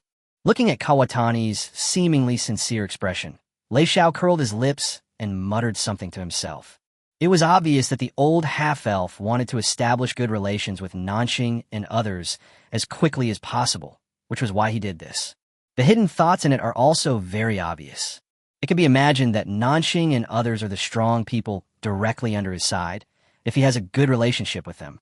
At the critical moment of life and death, they might say a few good words for the half-elves so that they would not easily abandon this tribe. This cunning old fox. Shaking his head helplessly, Lei Xiao continued to think. This is no wonder. After all, the other party had just signed a surrender contract with him. It is indeed understandable to have such concerns. But then again, according to my previous considerations, the plan is to wait for a while until the half-elves are completely stable and then discuss two things with Chuangu: planting grain on a large scale and forming an archer troop. In this case, let's just throw these two things out in advance. Making Kawatani realize the importance of their half-elf race in his heart might have a more significant effect. Having made up his mind, Lei Xiao sniffed his dry nose and brought his thoughts back to reality. The most urgent task is to help the half-elves rebuild their homes. Lei Xiao's mind moved, and a construction blueprint and corresponding resources appeared on the ground that had just been cleared, before the half-elves who were busy nearby could react. Rumble, accompanied by a flash of colorful light. Not long after, a new house with a very half-elf style suddenly rose from the ground and appeared out of thin air in front of everyone. This scene made all the half-elves freeze in amazement, their beautiful eyes filled with disbelief. After a while, some people began to react, and then bursts of cheers broke out one after another. Even Baiji, who was standing by, couldn't help but open her mouth wide. Heard of this kind of scene where a building could be built in an instant in her great-grandfather's adventure stories. Is this a building blueprint that can only be created by extremely rare magical architects? Kawatani, who was also stunned for a while, rubbed his old eyes and couldn't help but blurt out. As a former third-level 9-star strongman who had traveled in the outside world for a period of time, he understood it clearly. Extremely dangerous and threatening due to certain types of architectural blueprints. Therefore, the control over building blueprints in various places is very strict, and unauthorized trading and use are strictly prohibited. Once violated, it is an absolute felony. Generally speaking, only the royal family and the nobility would store a certain amount of money in case of emergency. I didn't expect that the Lord could actually get such a convenient and good thing. Just as Kawatani was secretly amazed, Lei Xiao on the other side took out a large stack of blueprints and handed them to him, smiling and saying, "Old patriarch, you should be able to use these blueprints, right? As for the corresponding resources, I will just put them next to the stone house." After saying this, Lei Xiao waved his hand. 50,000 units of wood, 10,000 units of thatch and stone appeared in front of the elves one after another, piled into neat hills. After taking the massive drawings with both hands, Kawatani's eyes popped out, and he looked at Lei Xiao in disbelief. Back then, even in the treasure storage room of a small country, He had never seen so many architectural drawings. At the same time, his heart, which had been uneasy, suddenly became somewhat relieved. Perhaps, by following the Lord in front of them, the Yuebai clan can really return to the prosperous state when their ancestor was here. Who knows? Thank you very much, Lord. Thinking of this, Chuan Gu, with an extremely excited look on his face, led all the half-elves around him and bowed deeply to Lei Xiao again. Immediately, the system prompt sounded in Lei Xiao's ears again. Congratulations, the Yuebai tribe has developed a general love and admiration for you, and the degree of submission has increased by 13 points, currently at 68 points. Just like that, with the help of Lei Xiao and others. Along with the flashing of colorful light curtains, a large number of brand new buildings began to rise in the half-elf village that was almost in ruins. In just one afternoon, the entire village had returned to almost its original size. My lord, it's all thanks to you. In the evening, in front of the brand new arched stone house, Chuan Gu's wrinkled old face was red under the setting sun, and he said to Lei Xiao gratefully, I just let you condescend to eat some simple meals at noon. Be sure to have dinner before leaving. I will prepare the best half-elf food for you. That's troublesome. Lei Xiao nodded and smiled faintly. Now that the half-elves' home has basically been rebuilt, it is a good opportunity to take advantage of this to put the archer troops and food supply base in place as soon as possible. Chapter 45. The Past of Half-Elves. There were 2 bright moons in the sky, and the silvery moonlight poured down from the deep blue night sky, falling on the newly renovated half-elf village, making everything quiet and peaceful. At this time, the lights in the patriarch's stone house in the center of the village were brightly lit. I saw more than a dozen figures sitting around a large rectangular wooden table. On the table were plates of delicious food, and more figures were constantly serving the dishes. Zooming in, the person sitting at the top seat is naturally Lei Xiao, the Lord. On his left sat Yuji, Nanxing, Nanyue, and Chao Gao respectively. On his right were Chuan Gu, Baiji, and several other core members of the Yuebai clan. As for Gang Song and others in the territory, they had already prepared food before Lei Xiao left, and notified them through telepathy to start eating. Having said that, at first glance, the delicacies on the wooden table are extremely rich. The dishes in front of Lei Xiao were the most varied. The first thing that catches your eye is a huge plate of seared ribs. The ribs that had just been served were still sizzling with hot oil. The burnt aroma of the meat itself, mixed with the special flavor of the spices, gave off one tempting aroma after another, making people feel relaxed and happy. Next up is a sweet potato beef stew. The sweetness of sweet potatoes blends perfectly with the meaty aroma of beef. The rich soup, garnished with chopped wild vegetables, is simply delicious. In addition, there are various special dishes such as vegetable salad, smoked meat platter, mushroom vegetable soup, etc., which are so dazzling that people can't help but be dazzled. The most important thing is that in front of Lei Xiao, there was a large bowl of plump, crystal-clear rice, which emitted a refreshing sweet fragrance. You know, rice, steamed buns, and noodles are the 3 foods that Lei Xiao yearns for the most after he traveled through time. No doubt about it. Looking at the steaming half-elf delicacies on the long wooden table, Lei Xiao, who was already starving after a day of hard work, couldn't help but salivate and wanted to devour them right away. But on second thought, he was the Lord after all, and as the big boss of everyone, he still had to appear more graceful. At least he had to wear a collar. A simple opening remark. Okay, I won't say any more unnecessary words. We've all been working hard all day, and replenishing energy in time is the most important thing. Let's eat and talk at the same time. After speaking, Lei Xiao grabbed the wooden spoon on the table and started eating first. On the other side, seeing this, the people in the lower seats began to move one after another, eating and chatting with each other in low voices. Because Lei Xiao had already told his subordinates, such as Yuji, that they could treat half-elves as their own people without any barriers. The half-elves were naturally curious about powerful people like Tiger Stick, so the atmosphere in the restaurant soon became gradually heated up. My lord, do you like the food? A moment later, the old patriarch Chuan Gu handed a fresh plate of hand-cut beef to Lei Xiao with a smile on his face. Very good. Half-elves are indeed a clever and skillful race. With a smile and a compliment. Seeing that the time was almost up, Lei Xiao first put down the cutlery in his hand, then changed the subject and said, Old Patriarch, I have 2 more things here that I need you to take care of. Explained in detail the matters of forming a half-elf archer unit and expanding food production. On the other side, it was just as Lei Xiao expected. After hearing this, Kawatani agreed without hesitation, and a look of joy was revealed between his old brows.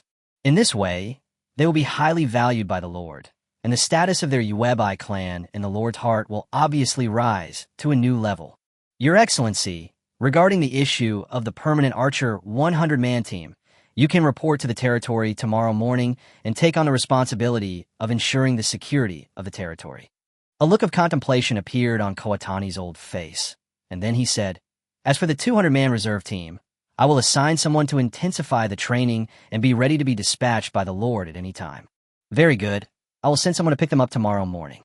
Nodding his head in appreciation, Lei Xiao continued. As for the training of the reserve team, we must ensure at least half a day every day. In the other half day, let them devote all their efforts to the work and not delay the production and storage of food. Don't worry, Lord, I will take care of everything. Nothing will go wrong. Hearing this, Kawatani patted his chest and made the assurance with a serious face. After that, Lei Xiao chatted with the other party for a while. Immediately, Lei Xiao thought of something. He put a spoonful of rice mixed with rich soup into his mouth, and then asked, by the way, old patriarch, if I'm not mistaken, you should have been a great magician of the 3rd level and 9 stars, right? I didn't expect that the Lord could even see this. After being stunned for a moment, Kawatani's face, which was originally filled with a bright smile, immediately revealed a hint of deep bitterness. At this moment, his wrinkled face seemed to have aged a little. After a sigh, the old half-elf said, Your Excellency the Lord, 100 years ago, I was indeed a 3rd level, 9-star half-elf great magician. However, due to an important incident, the magic power was completely lost, causing the entire clan to fall into the current predicament of decline. Hearing this, Lei Xiao patted the other person's shoulder to comfort him and continued to listen quietly. Feeling the warmth from the Lord's palm, the old half-elf first looked at Lei Xiao with gratitude, and then his eyes gradually became blurred and he fell into memories. Next, after Kawatani's description, Lei Xiao learned. It turned out that after the death of the half-elf ancestor who created this barrier, for unknown reasons, the magical potential contained in the Yuebai clan's blood began to weaken at a cliff-like rate. At that time, Kawatani had already stepped 1 foot into the realm of a 4th-level strongman and was at the limit of a 3rd-level strongman.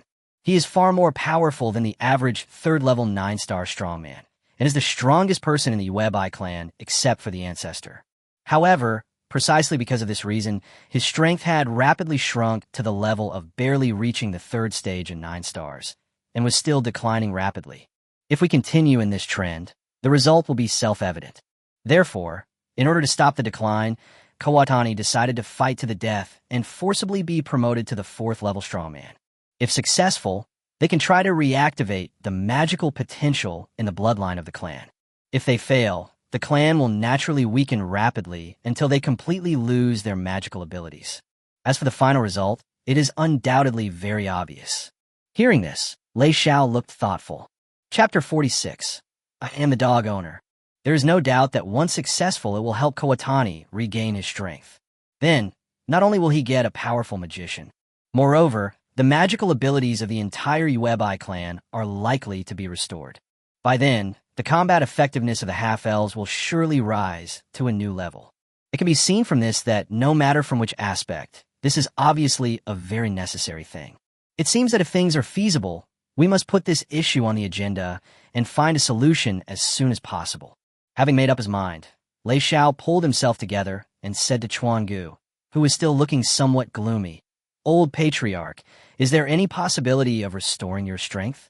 Hearing this, a gleam of light flashed in Kawaga's old eyes, but it dimmed immediately, and he shook his head and said, Thank you, Lord, for your kindness to me.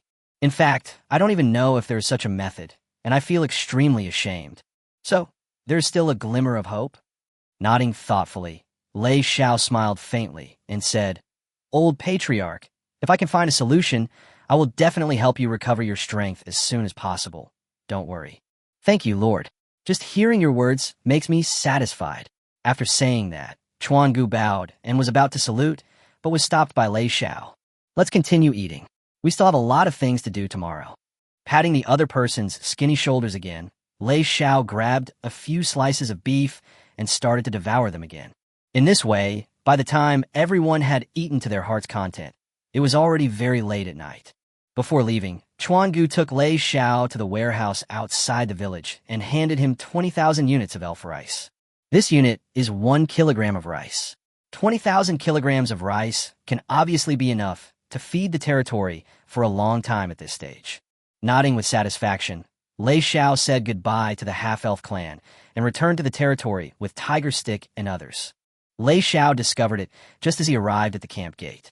Thanks to the efforts of Gang Song and 80 other people, more than half of the territory has been surrounded by solid wooden stakes more than 1 person tall. Moreover, at this time, Gang Song and others were still holding torches and working busily. At a glance, there were flickering lights under the moonlit sky. Of hammering and chopping came one after another, and the scene was busy everywhere.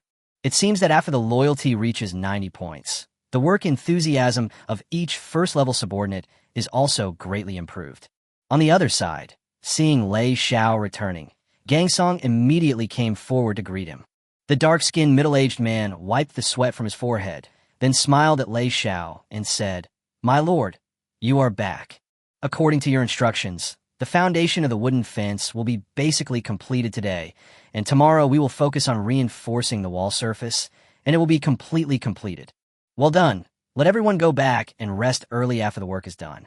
Nodding slightly, and after ordering Yuji and others to join in the work of building the wall, Lei Xiao returned to the Lord's mansion alone. He still had one important thing to do. That is to upgrade the equipment left behind by the orc army.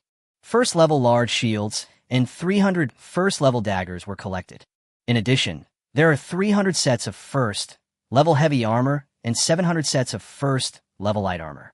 It's a pity that the orc shaman's poison staff and the equipment of those second-level guards were all cut in half by the tiger staff.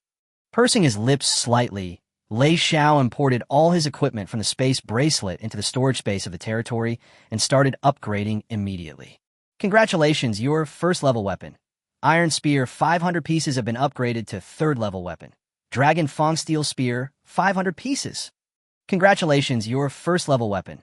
Iron Spear 500 pieces have been upgraded to first-level weapon. Iron Spear 50,500 pieces. Congratulations, your level 1 weapon. Wooden Longbow 270 pieces have been upgraded to level 3 weapon. Solid Iron Sun Chaser Bow 270 pieces. Congratulations, your first-level weapon.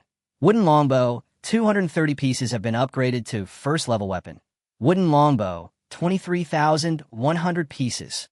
After some upgrades, he got the following equipment. Level 3 weapon. Dragon Fang Steel Spear X500, level 1 weapon. Iron Spear X50500. Level 3 weapon. Iron Mix Sun Chasing Bow X270, level 1 weapon. Wooden Longbow X23100.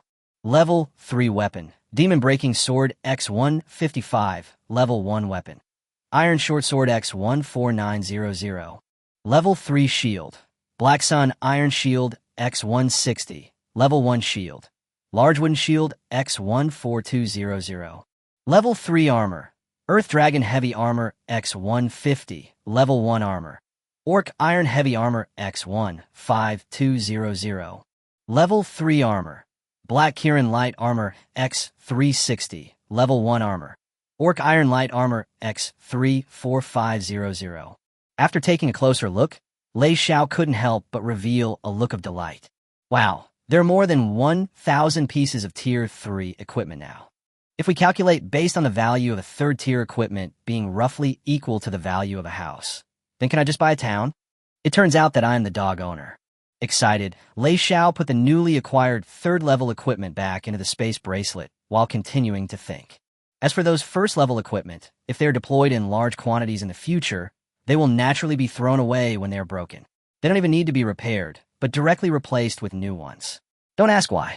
If you ask, it's just because they have money and are willful. With a slight smile, Lei Xiao's mind moved, and a dark gray, third-level demon-breaking sword appeared in his hand. Under the moonlight, the metallic blade reflected a cool silver light, looking chilly. After playing with it for a while, a solemn look appeared on Lei Xiao's face again. Judging from the current situation, even if he defeated the Orc legions a few more times, he could only obtain third-level equipment at most and could not get any further improvement. After the second-level equipment is upgraded, it is basically also the third level. Therefore, if you want to get equipment above level 4, the most reliable method is naturally to be able to independently manufacture third-level equipment first, and then upgrade it. However, he currently possessed neither the blacksmith shop blueprint nor the subordinates with blacksmith skills. As for the half-elves, although they have the ability to produce leather armor and bows and arrows, they do not have the corresponding third-level blueprints. It seems that the road to becoming stronger is still a long way to go. With a light sigh, Lei Xiao put the demon-breaking sword back into the bracelet and frowned slightly, obviously not satisfied with the current situation. At this moment, if other lords knew of Lei Xiao's thoughts, they would probably be so angry that they would die on the spot. My goodness, we haven't even seen a first-level weapon, and getting enough food is extremely difficult. You have a mountain of weapons piled up in your house, and yet you are still sighing here. By the way, once the protective shield disappears tomorrow, the territory will be completely exposed to the sun, and I will be in the middle of 3 powerful forces. The first priority right now is to upgrade the Lord's Mansion as soon as possible, expand the population limit, enhance the territory's defense capabilities, and make preparations for war in advance. Once the location of the territory is exposed, the situation will be critical. After pondering for a while, Lei Xiao's eyes suddenly lit up, as if he had thought of something. Chapter 47. The first miracle building is completed. At this stage, whether it is the newly acquired miracle building blueprint or the upgrade of the Lord's Mansion, the most indispensable level 2 resource is iron ore.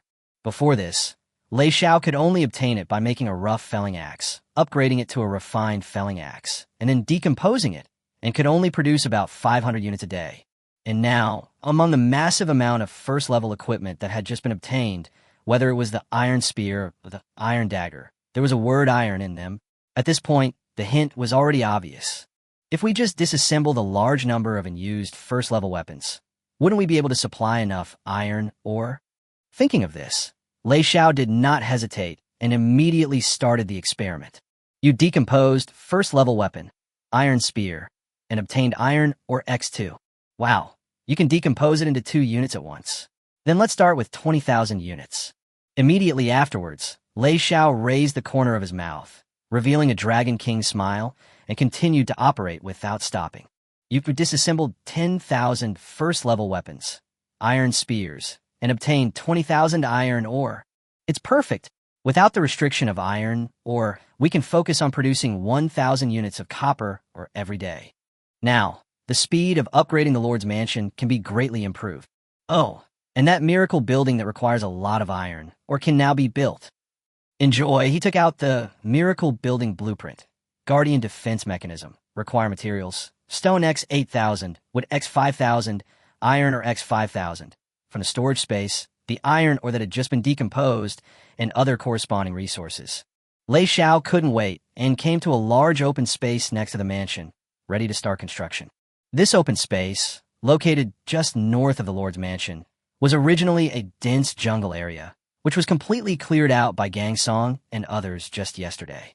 Just as Lei Xiao observed the surrounding terrain, found a location, and began to prepare for construction, he saw a slender figure wearing a dark pleated skirt and a light-colored long-sleeved shirt, with her hair tied in a ponytail, walking towards him. "Asagao, what's the matter?" Seeing this, Lei Xiao stopped what he was doing and looked questioningly. "Your Excellency, I accidentally heard about the half-elves losing their magical abilities while we were having dinner." When she got closer, Chaoyan was a little shy and her pretty face looked a little pale. It seems that after putting out all the fires in the half-elf village during the day, although it seemed easy on the surface, it actually consumed a considerable amount of her magic power. Seeing that the other person looked like he had made some mistake, Lei Xiao raised his arm and touched the other person's head. Then he smiled and said, "It's okay. This is not a secret. I was planning to have a meeting tomorrow morning to discuss it with you. Since you found me in advance, it means you must have some insights into this matter, right? Your Excellency, I can't say that I have any opinion, but I just feel a little confused." After being touched on the head, Chao Yan's face turned redder. She calmed herself down and said, "Normally speaking, even if the strongest person in a clan dies, the magical potential of the entire clan will not fall to the bottom. After a pause, Chao Yin added, "From this, it can be seen that if the Lord wants all the people of the Webai tribe to restore their magical potential, it may not be enough to just let the old tribe leader return to the peak. We must find the root cause of the unknown cause." Understood. Lei Xiao nodded thoughtfully, stroking his chin and pondering. "So, what do you think or guess about this unknown reason?" Chao Yin tilted his head and thought for a moment, then shook his head and said, "My lord, I can't think of it for the time being." Looking at Chao Yan's confused look, Lei Xiao smiled faintly and said, "It's okay. If you have any ideas in the future, you can always come to me." Motioning for Chao Yin to move closer to him, Lei Xiao continued, "I'm planning to build a new building, so come and take a look. When it's finished, I'll build you a house to live in." After he finished speaking, Lei Xiao's heart moved slightly. The architectural drawing that was sparkling with colorful magical light and the corresponding resources appeared one after another in his palm and on the open space. Miracle building blueprints? Chao Yan's big eyes lit up and her little heart began to pound. There is no doubt that this can be seen through the word miracle. This thing is rare in the world, extremely rare and extremely valuable. It is no exaggeration to call it a treasure of the entire human race. Even the Magic Tower, those old monsters who have lived for hundreds of years, probably few have ever seen the real thing. I had only had the good fortune to read relevant introductions in the ancient documents that were not circulated to outsiders in the Magic Library. According to my understanding, this kind of miraculous building can only be found in one or two palace courtyards of some powerful countries, and ordinary people may hardly see it once in their lifetime. Not to mention architectural blueprints, which are even rarer than ready-made buildings. Thinking of this, Chao Yan's little face was filled with uncontrollable anticipation. Her long eyelashes flickered, and she opened her clear big eyes wide without blinking. It seems that a rare construction miracle is about to happen under my witness. Just when Chao Yan was secretly excited, Lei Xiao had already started construction. In an instant, an extremely dazzling, colorful light curtain suddenly rose from the ground. Under the strong light, the entire territory was illuminated like daylight. This brilliant scene immediately attracted the attention of everyone in the territory, especially ordinary subordinates like Gang Song. They couldn't help but exclaim in surprise, all with expressions of amazement on their faces. It seems that the mysterious lord has come up with some incredible thing again. At the front of the colorful light curtain, Lei Xiao had a thoughtful and complicated expression on his face. Wow, I didn't expect that building a miracle building would be so tiring for the eyes. Fortunately, the protective shield of the territory has not disappeared yet and has the function of blocking out light. Otherwise, in this darkness, wouldn't it be easy to expose the location of the territory? Let's build this miraculous building again next time when it's still sunny. Lei Xiao first curled his lips, then narrowed his eyes and looked towards the center of a light curtain. The sounds of stacking and cutting construction resources, the outline of a building of similar size to the current territory mansion is slowly taking shape. After a while, the colorful light curtains disappeared. The first miracle building in the territory was fully presented to everyone. Chapter 48, Guardian of the Earth. Is this the miracle building? It is indeed extraordinary. In the vast night, with a bit of surprise and curiosity, Lei Xiao walked around the newly built behemoth and couldn't help but let out a sigh. This new building, called the Guardian Defense Agency, is slightly shorter than the two-story Lord's Mansion, but it occupies a larger area. The entire building is a regular hexagon, just like a standard regular hexagonal prism, which looks angular and square. Each wall of the building that is perpendicular to the ground is equipped with a door at least 3 meters high. Currently, all 6 doors are closed. The most surprising thing is that although the entire building is made of a slightly rough stone structure, the surface is inlaid with a large number of smooth metal patterns. The combination of the two formed various strange patterns and designs, which looked like magic circles in games. Under the shining moon, they reflected strange cold light. All in all, the whole building gives people a very solemn and dignified feeling, which is indeed very different from other buildings. After carefully looking at the exterior of the building, Lei Xiao took a step and walked curiously towards the nearest stone door. As if sensing his arrival, the giant stone door slowly opened upwards, making a rumbling sound. Seeing the Lord walk in, Chao Yin beside him hurriedly followed behind, with an expression of uncontrollable excitement on his fair face. being able to enter the interior of a miracle building like this for a visit, even a magic tower where all kinds of geniuses and monsters gather. I'm afraid not many people can do it. After entering, Lei Xiao discovered. The structure of this building is very simple, without any partitions, only an extremely spacious hall. The walls inside the house were still covered with various patterns. The difference from the walls outside was that these strange patterns were emitting a faint blue light, providing some dim light for the room. However, these are not the most important things. What is more striking is, inside the hall, there are 18 large stone statues that look identical and are as tall as a Dodori. They are all dressed as heavily armored warriors holding heavy swords and heavy shields. They look imposing and intimidating, like a miniature of a murderous army, which makes people feel awe. My lord, it turns out to be the guardians of the earth. There are so many of them.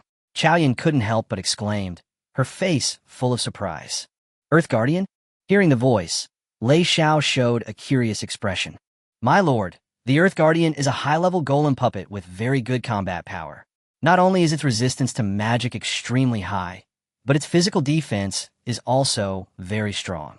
Xiaoyan, whose height only reached the belly of the statue, looked up at the giant sculpture in front of him excitedly and continued, I was only lucky enough to see the elders in the tower summon me once when I was studying in the magic tower. With his powerful magic power as a 4th-level 5-star Earth Mage, he can only summon 8 at most, and they can't last more than a day. But these in front of us seem to be able to exist forever. This is simply unheard of. After saying this, Xiaoyan, with a puzzled look on her face, squatted on the ground, holding up her skirt, and continued to observe. Then, she seemed to have discovered something and pointed at the base under the feet of the statues and said thoughtfully, My lord, please look, there are faint fluctuations of magical energy on the bases of these statues. According to my analysis, it is this device that gives the Earth Guardian the magical power to exist forever. Zhao Yin blinked her eyes and continued. And the strange magic circle on the wall should have the function of energy conversion, which can convert sunlight or moonlight into magic power and continuously supply energy to the base. After listening to Xiaoyan's words, Lei Xiao suddenly understood and muttered in his heart. To put it bluntly, isn't this building just a large solar charging station? It also comes with 18 charging bases and 18 loyal followers who don't need to eat or sleep, but need to be charged. Thinking of this, Lei Xiao's face showed a hint of expectation again. Based on Xiaoyan's description, the strength of these Earth Guardians should not be too bad.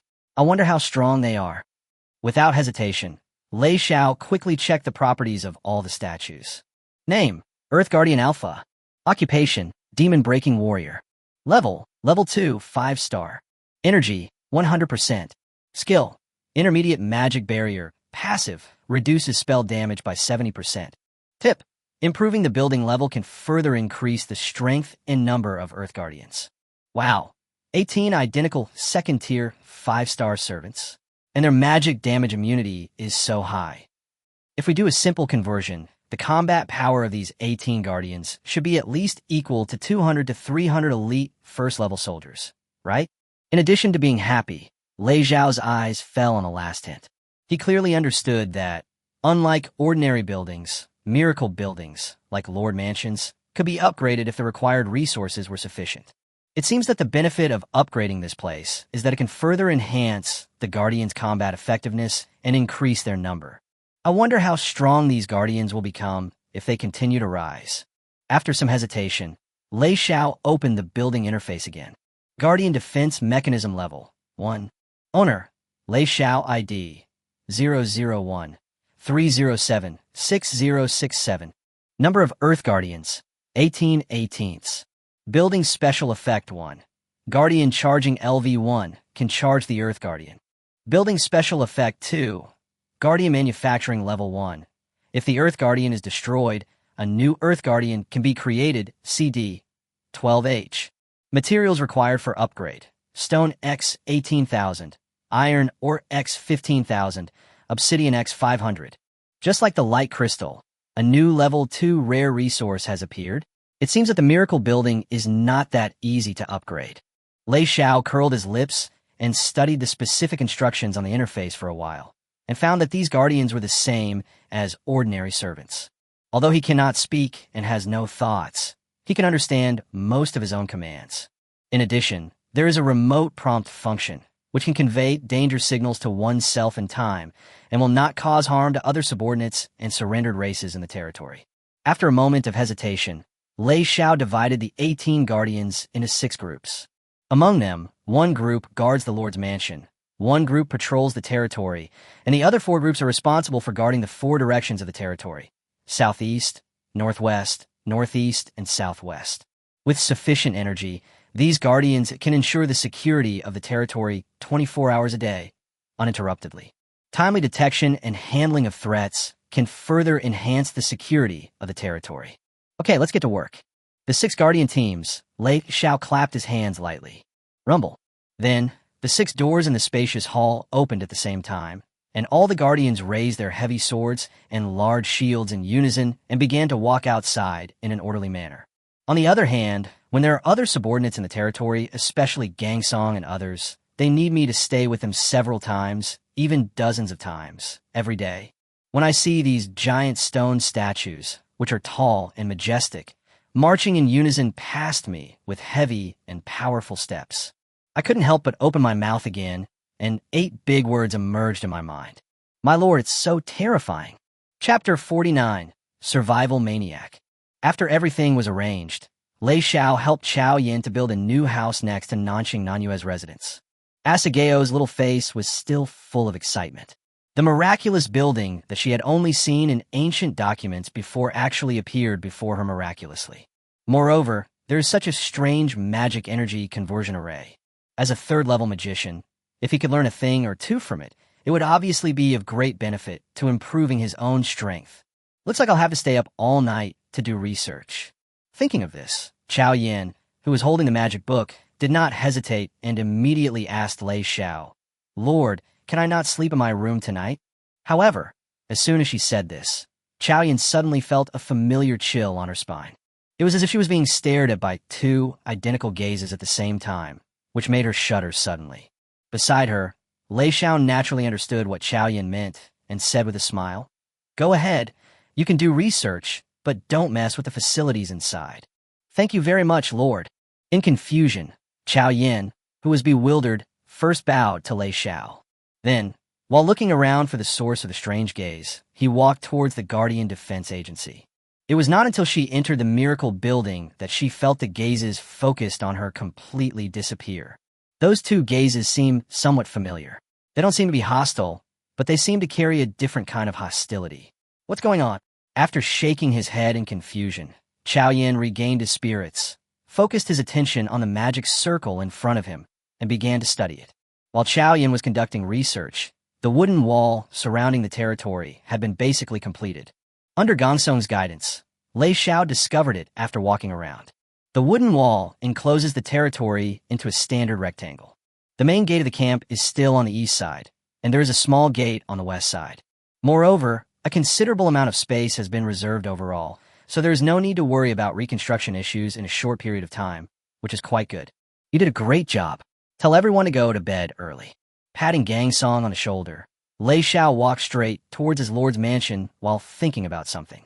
He planned to arrange for these ordinary subordinates to take turns on night duty, just like the Guardians of the Earth, starting from tomorrow, in order to further strengthen the security of the territory. The most important thing is that this move can also indirectly tell everyone in the territory that although they have enough food and drink, it is not as safe as they imagined. Whether it is day or night, if you relax your vigilance and slack off at work, you may very likely face a catastrophic disaster. Coming to the wooden box at the door of the Lord's mansion, Lei Xiao pondered for a moment and moved the wooden box back into the house. Without the protective cover, it's better to keep this thing in the house, which will make me feel more at ease. Started to move back and forth between the space bracelet and the storage space. Move all high-value items that might be useful to a space bracelet that can be carried with you. Moreover, Lei Xiao, who possessed the attributes of a survivalist, even made a large number of wooden barrels, filled them with water by the stream, and also pocketed all of them. Of course, the most important thing, food, was also not left out. Before long, the items in the space bracelet on Lei Xiao's wrist were already dazzling and valuable. After this, A satisfied Lei Xiao returned to his mansion and went upstairs to prepare for bed. Lying on the soft and comfortable bed, Lei Xiao quietly listened to the patrolling sounds of the guardians outside the window, which came from far away and then from near to far away, with a lot of thoughts in his mind. The first 3 days in this different world passed by in the blink of an eye. Although it is very fulfilling, there is no doubt that it is full of hidden dangers. At this moment, Lei Xiao understood clearly.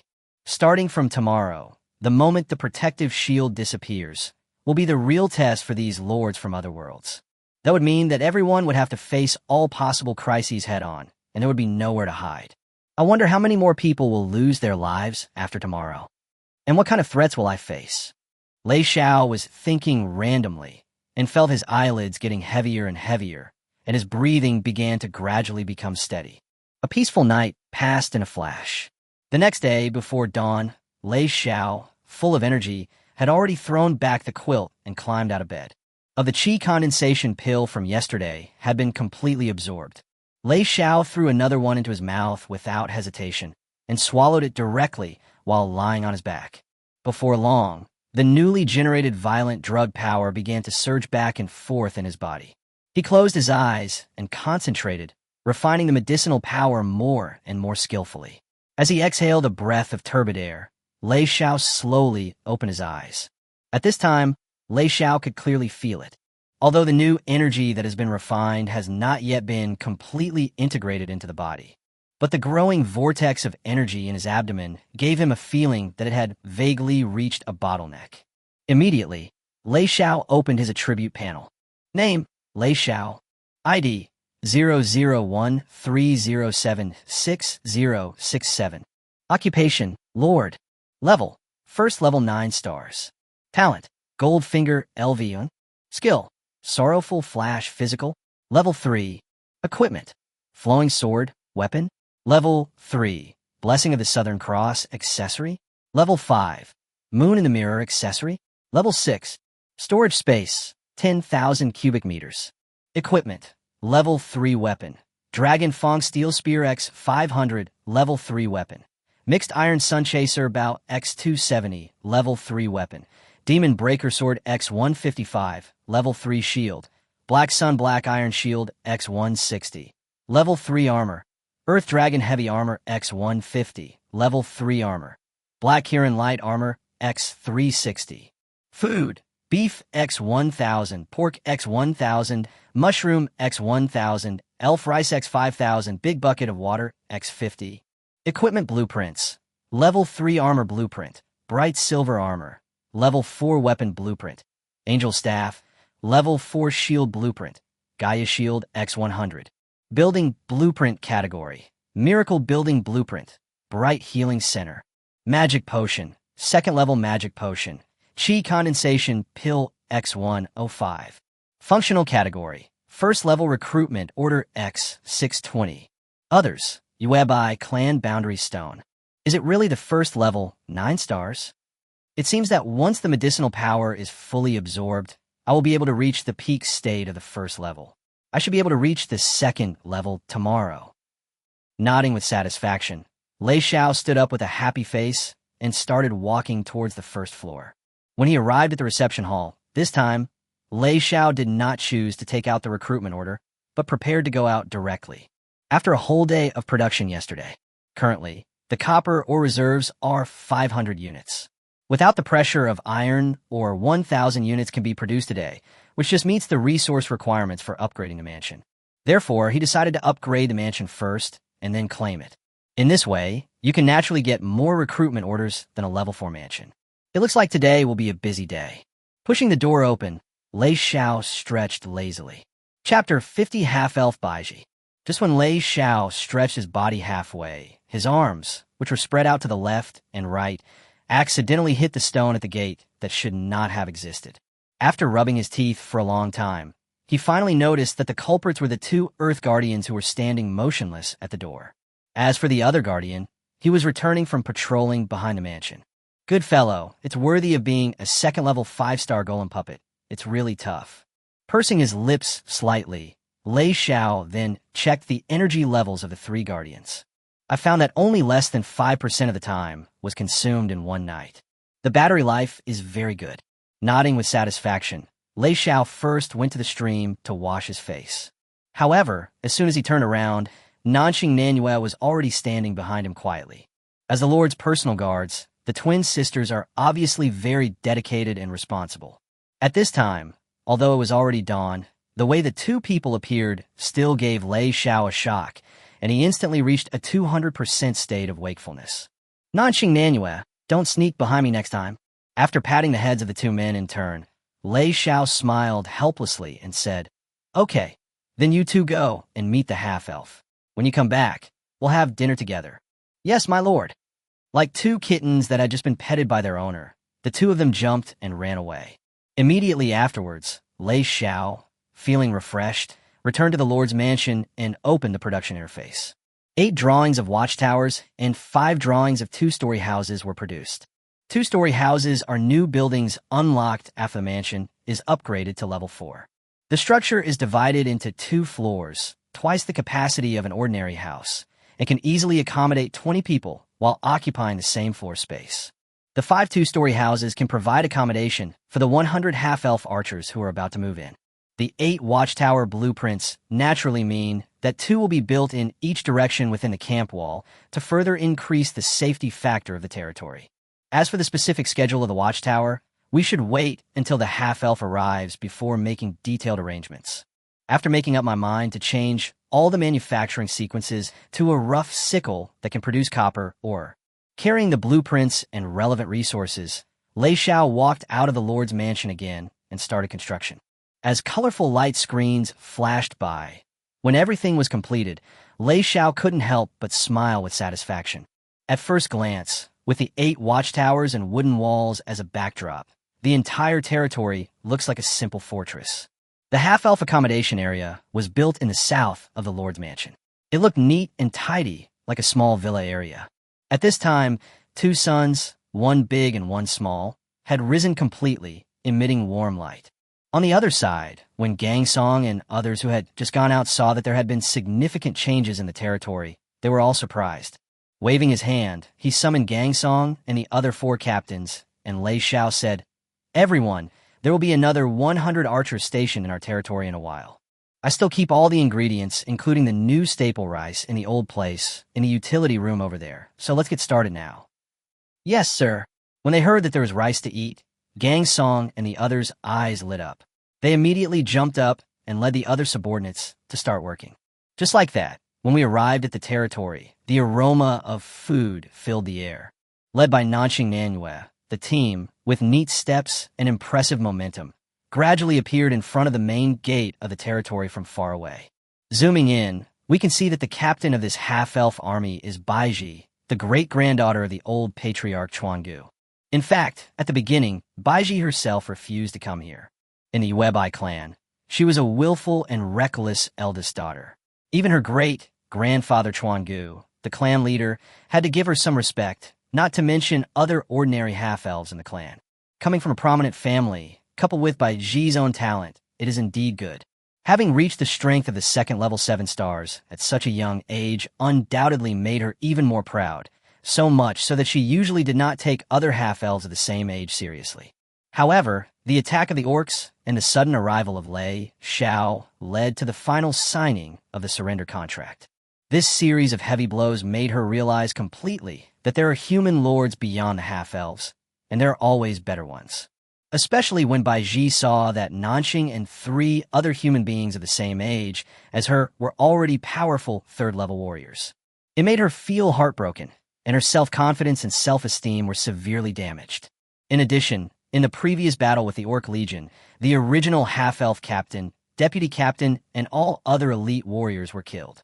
Therefore, as the strongest person in the Webai clan at present, she reluctantly agreed after Kawatani's repeated persuasion. Of course, she actually has a little idea of her own. That is to take a good look at what kind of person this human lord is, who is surrounded by powerful people and even praised by my great-grandfather. Just like that, when Baiji, carrying a short bow, a quiver tied to her legs, and slightly pointed ears showing through her shoulder-length hair, finally arrived at the gate of the territory. The scene before them left her and the 99 half-elf archers behind her stunned. The towering wooden walls and watchtowers are the most important. At the entrance of the camp, there are 18 stunningly tall statues lined up in order. Looking at the warrior golems in front of her, each of whom was as powerful as her own, Baiji couldn't help but be slightly stunned. I didn't expect that the human lord actually had such magical power.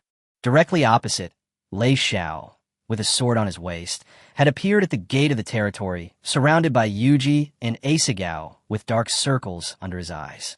Seeing the lord appear, Nanxing and Manhwa, who were leading the way, flashed and came in front of Lei Xiao. "Your Excellency, the mission has been successfully completed." After bowing in unison, the twin sisters stood behind Lei Xiao again. On the other side, Baiji finally reacted and hurriedly brought the other half-elves to Lei Xiao, kneeling on one knee and saying, "Baiji of the Yuebai tribe, on behalf of the other 99 Yuebai tribe warriors, greets the Lord." At the same time, all the other half-elves knelt on the ground and swore their loyalty to Lei Xiao. "Everyone get up. This will be your new home from now on." Nodding slightly, Lei Xiao gently helped Baiji up. Chapter 51, Dawn in the Distance. Next, under the leadership of Lei Xiao, this half-elf army of 100 people lined up in an orderly manner and entered the territory. Along the way, he looked around curiously at everything in the territory. All the half-elf archers couldn't help but reveal expressions of amazement, and their handsome faces were filled with uncontrollable excitement. They were born in the barrier and have never seen the outside world. Their impression of the outside world only remains in bedtime stories and the memories of the older generation of half-elves. Therefore, no matter whether it is the large or small buildings in the territory or the guardians of the earth who have resumed patrolling, everything is extremely new to them. In other words, from a certain perspective, they were also undergoing a collective time travel. From the narrow barrier, I suddenly arrived at the vast outside world. Especially Baiji, who was leading the team in the front, maybe because she was too excited. Ever since she was helped up by the conqueror Lei Xiao, she felt her cheeks and ears were slightly hot. This sudden strange feeling lasted for quite a while before gradually dissipating. However, having said that, even though the contract of submission had been signed, Baiji did not completely agree with this young human lord from the bottom of her heart. If the ancestor of the Yuebai clan was still alive, how could they surrender so easily to the other side? All in all, this guy just came to the right place at the right time and was just a little luckier. It's nothing big, just when Baiji was thinking to herself. On the other side, when Gangsong and others in the territory saw this team of archers composed of tall, handsome men and beautiful women, they couldn't help but look at each other in surprise. Although the Lord said that a team of archers would be stationed in the territory, but it was never mentioned that this is a team composed entirely of good-looking half-elves. You know, the half-elves not only inherited the diligence and creativity of humans, but also inherited the nobility and elegance of the elves. They are undoubtedly an extremely special race. Because of this, the status of outstanding half-elves in this world is quite embarrassing. Generally speaking, they are not welcomed by human rulers and elven rulers because these people are afraid that half-elves will affect their status. Even some half-elf tribes would be hunted down and captured by humans and elves and eventually become slaves and playthings. Therefore, most half-elves live in seclusion and are quite hostile towards both humans and elves. From this, it can be seen that the fact that he could gain the loyalty of a half-elf army further proves that the Lord is indeed no ordinary person.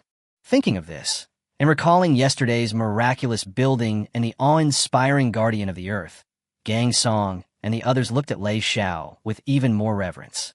At the same time, a familiar prompt sound rang in Lei Xiao's ears.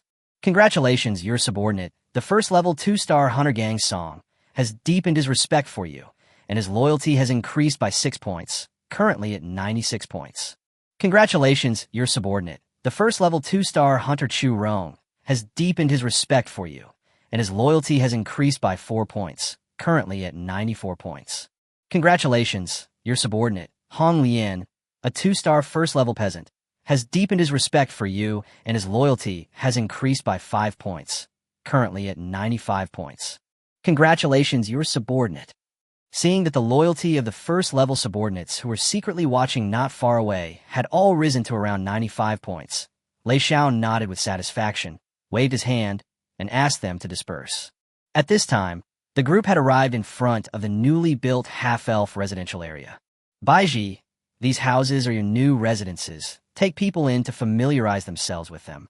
Don't waste too much time. Breakfast is ready, and I will introduce you to other people in the territory after breakfast. Having said that, Lei Xiao smiled faintly at Baiji and the half-elves, then left with Hu Zhang and the others. Watching the approachable Lei Xiao gradually walking away, Baiji blinked her long eyelashes slightly, and her heart, which had been hanging in the air, finally settled down a little. It seems that, whether in the previous barrier or in the current territory, the lord in front of her is indeed very different from the other powerful humans she imagined. It seems that they don't treat these half-elves as outsiders, or treat them differently. Just like that, following Lei Xiao's instructions after the half-elves had become familiar with their own residences, they came to the other side of the camp and prepared to have dinner with the other subordinates. At first, the half-elves were a little restrained. Having first entered the territory, they were still very nervous and had no appetite at all.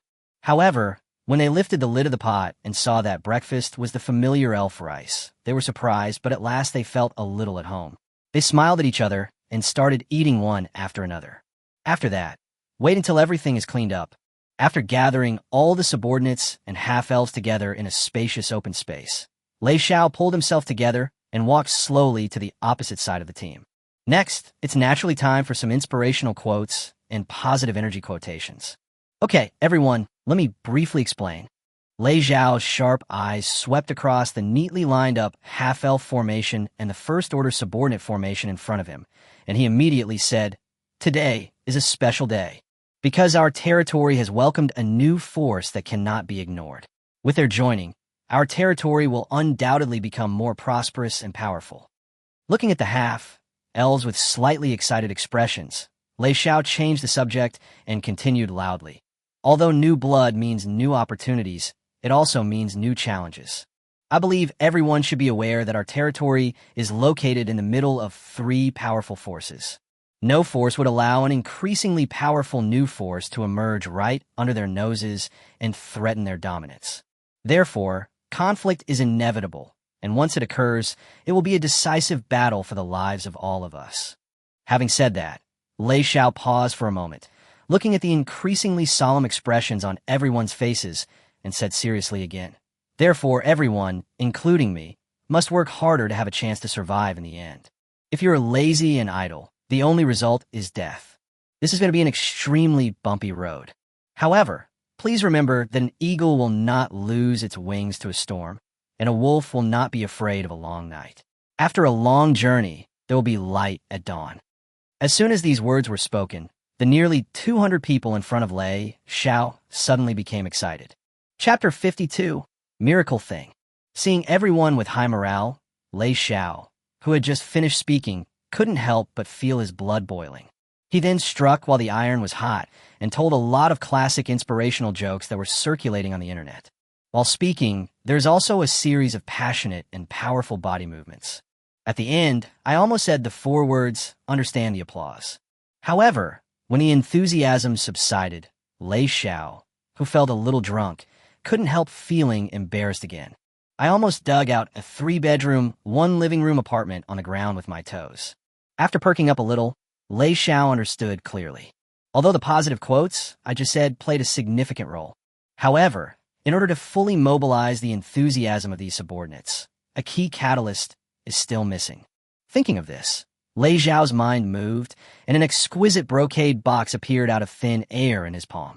Under the curious gaze of the subordinates, Lei Xiao slowly opened the brocade box, and a round, snow-white pill came into the eyes of everyone present. This is naturally the 2nd-level magic potion, the Qi condensation pill. At present, there are still 105 of these things, but Lei Xiao himself cannot use so many. Because of its magical effect of permanently enhancing strength, it is undoubtedly suitable for rewarding subordinates, setting benchmarks, and boosting enthusiasm. Most importantly, it can further increase the overall strength of the territory, which is the best of both worlds. Not far from Lei Xiao, smelling a faint, strange fragrance, the half-elves and ordinary servants couldn't help but reveal increasingly puzzled expressions. It goes without saying that Gangsong and other first-level subordinates are village farmers of miracle medicine, which is only circulated among the middle and upper-class circles of dignitaries and celebrities. The handsome half-elves looked confused in the barrier since they were born. Not to mention the magic potion, they had never even seen the brocade box that came with it. Even many young and beautiful half-elf girls, with their eyelashes slightly blinked, focused their gazes on the exquisite and beautiful brocade box. You know, the pills inside will be gone once you eat them, but the exquisite little box can be preserved forever. It is perfect for storing beautiful pebbles or other cute little things. However, there's an exception among the crowd, and that is Baiji. Having grown up listening to Kawatani's adventure stories, she can be said to be one of the few half-elves in the Yuebai clan who is familiar with the characteristics of potions. A refreshing fragrance, a smooth surface the size of a blue frost quail egg. Could this be the magic potion known as a miracle? Realizing this, Baiji's pretty face was filled with shock, and she couldn't help but blurt out. In my great-grandfather's stories, the stories that came along with the potion were often about greed and killing. What caused all this was undoubtedly the huge value of the potion itself, and its miraculous effects. Yes, this is exactly a magic potion. Lei Xiao nodded, smiled, and began to introduce. The name of this magic potion is called Qi Condensation Pill, and its grade is second grade, top grade. After taking it, it can directly increase the strength of a strong person below the second level in 9 stars by 1 to 3 stars, and there are no side effects. After hearing Lei Xiao's words, everyone in front of him couldn't help but be stunned like Baiji, and then they all showed shocked expressions. So this is the legendary magic potion. With such incredible effects, it is indeed a precious item known as a miracle item. You know, even if you're a strong person with good talent, if you want to improve your strength by 1 star, it will take years, and you have to work harder than others. And this small magic potion in front of you can actually directly increase 1 to 3 stars. The effect can only be described as horrifying. No wonder we often hear that for a high-level magic potion with miraculous effects, several super powerful people, or even several huge forces, will fight each other without hesitation and send troops to attack each other. It turns out that everything is for the fight for such a magical item. Having said that, he is worthy of being the Lord to actually possess such a priceless miracle medicine. No, it is better to say that only a miracle medicine is worthy of a person like the Lord. However, what the servants and half-elves did not know was, in fact, for their Lord Lei Xiao, there are only 2 situations after getting a magic potion. Or just turn it into 100 pieces and eat them as candy beans. Or the quality is directly upgraded by 1 to 2 levels, and the price increases by dozens or even hundreds of times. Simple, direct, clean, and hygienic. It can actually directly increase the strength by 1 to 3 stars. Baiji subconsciously licked her dry lips, and the shock on her fair face was also beyond words. Currently, her strength is at level 2, 7 stars. If she can take this one, wouldn't it be possible for her to be promoted directly to level 2, 9 stars? In this way, coupled with his own diligent practice, once he breaks through the 3rd level. So, after 100 years, wouldn't their Yuebai clan be able to have a 3rd level strongman again? Thinking of this, Baiji's heart began to pound. Under her slender eyebrows, a hint of desire was revealed in her clear almond eyes. However, what happened next left her stunned beyond words. Another white light flashed in Lei Xiao's hand. Dozens of identical Qi condensation pills were clearly displayed in front of everyone. This inhumane scene petrified everyone who was already shocked. No one would have thought that the Lord actually had such a terrifying and huge hand hidden. The eyes of Gangsong and other first-level subordinates had already been wide open. You know, even if they work hard for their whole life without eating or drinking, they may not be able to afford this one. The half-elves on the side, their handsome faces showed the same eager expressions as Baiji. Many of them have already reached the peak state of first level 9 stars and have not made any further progress for a long time. This miracle medicine will undoubtedly have a great chance of helping them break through the bottleneck and successfully enter a new realm. Although the first level 9 star and the second level 1 star sound similar, the difference in strength is overwhelming. On the other side, looking at all the subordinates in front of him, They all had expressions of extreme excitement and eagerness. Lei Xiao nodded with satisfaction. He knew that his goal was about to be achieved. Chapter 53, Reward Rules. At this moment, the reminder sounded in Lei Xiao's ears again. Congratulations, the Webai clan has sensed your generosity, and their submission has increased by 5 points, currently at 73 points. After hearing the prompt, Lei Xiao smiled and shook his head. Wow, these 100 half-elves have actually raised the overall submission level of the 560-member tribe to 5 points. It seems that the magic potion has a much greater appeal to them than imagined. Okay, everyone listen to me first. Signaling his subordinates and half-elves to come back to their senses, Lei Xiao said, once the wall is completely reinforced, the territory's defense capabilities will undoubtedly enter a new stage, and so will ours. There is only one priority for our work ahead, which is to seize every opportunity to train, stay alert, and be ready to fight at any time. Lei Xiao looked at Gang Song and other first-level subordinates with a slightly sharp gaze, and continued, of course, you are included. Even though many of you have never even picked up a real weapon before, the enemy will not let you go because of this. Therefore, you must work even harder.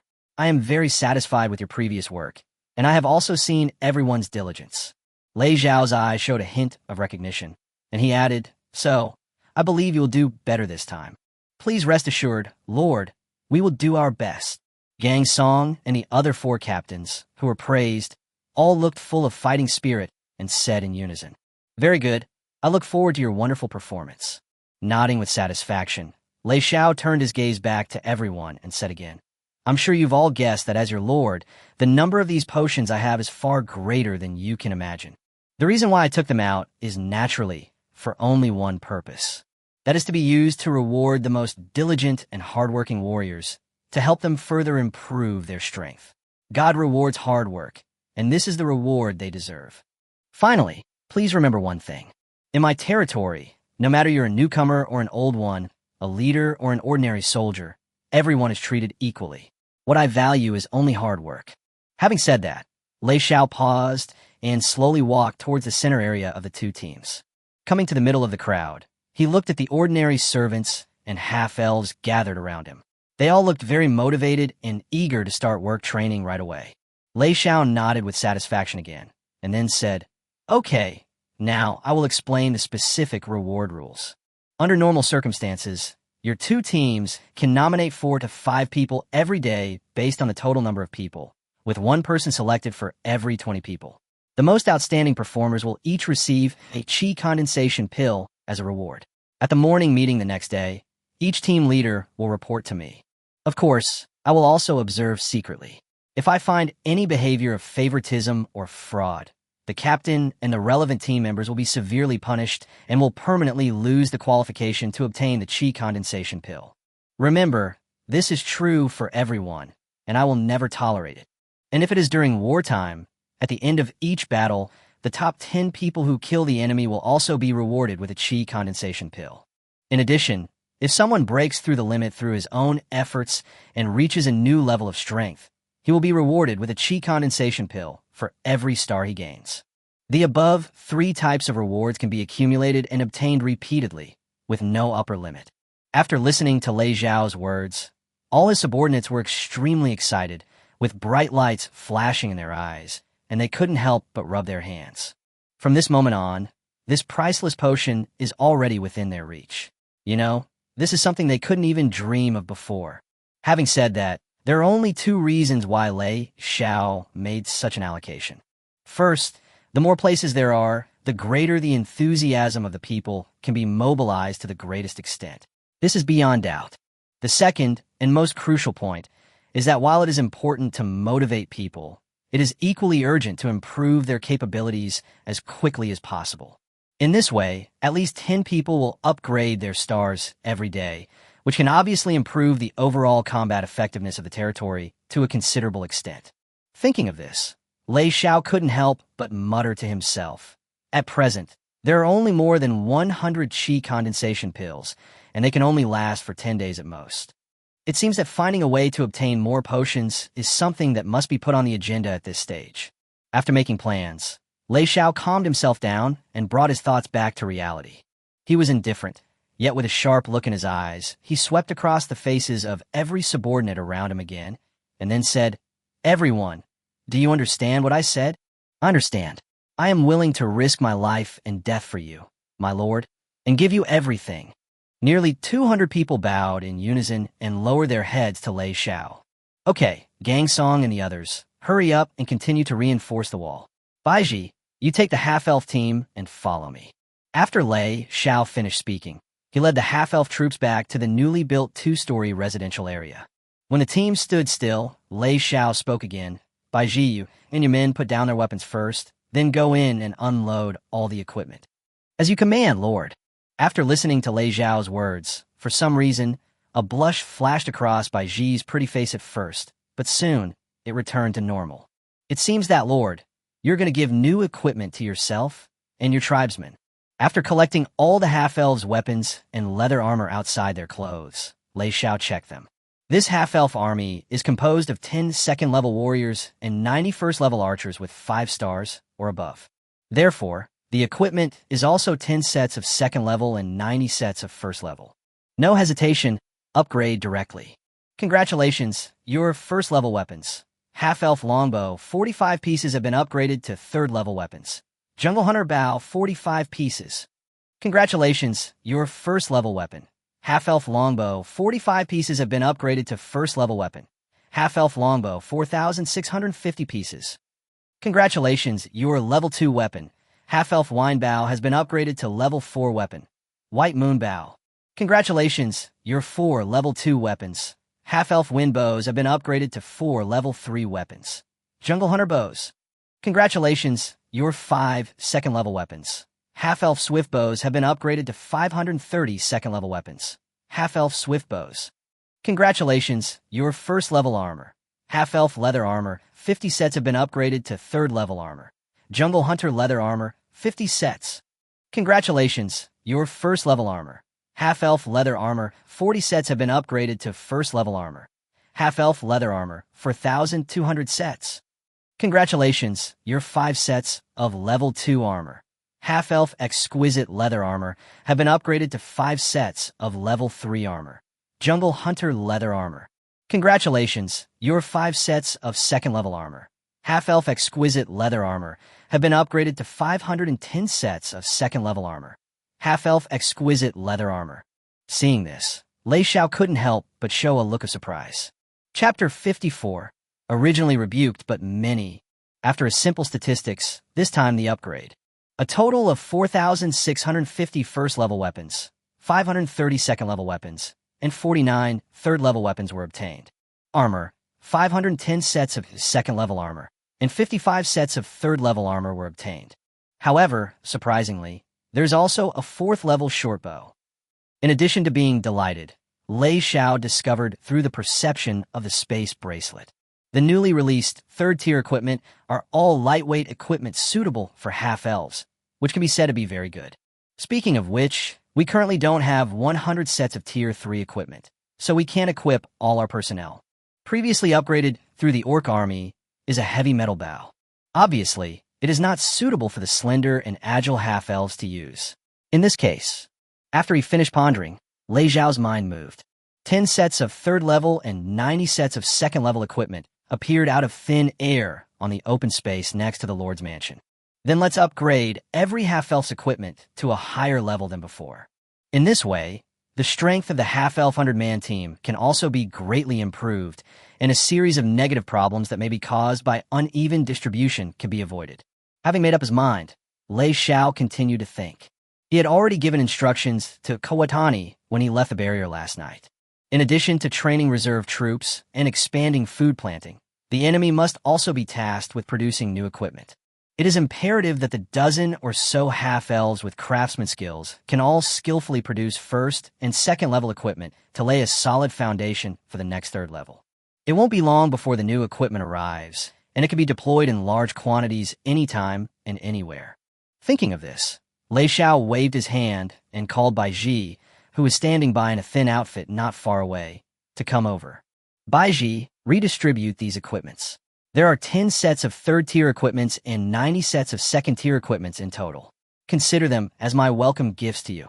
With a faint smile, Lei Xiao pointed to a large area of new equipment on ground. On the other side, Bai Ji was obviously stunned by the scene before her. She opened her mouth slightly for a long time, but couldn't utter a single syllable. In my great-grandfather's adventure stories. And here, 10 sets at once? Bai Ji swallowed her saliva involuntarily, blinked her eyelashes slightly, and recalled the extravagant scene when Lei Xiao took out the magic potion just now. At this moment, she understood clearly in her heart. Although I don't know if the other party did it on purpose. But since the arrival of their half-elves, the lord in front of him seemed to be demonstrating his unparalleled money ability all the time, intentionally or unintentionally. Realizing this, Bai Ji's pair of slender eyebrows slightly frowned. Could it be that the other party wants to use money to further bribe us half-elves? Is this lord looking down on our Yuebai clan? Thinking of this, Bai Ji pulled herself together, took light steps, and walked in front of Lei Xiao. Her big eyes were filled with determination. She knelt on one knee without hesitation and offered her loyalty to Lei Xiao. Thank you for your kindness, Lord. Bai Ji is willing to go through fire and water for you, without hesitation.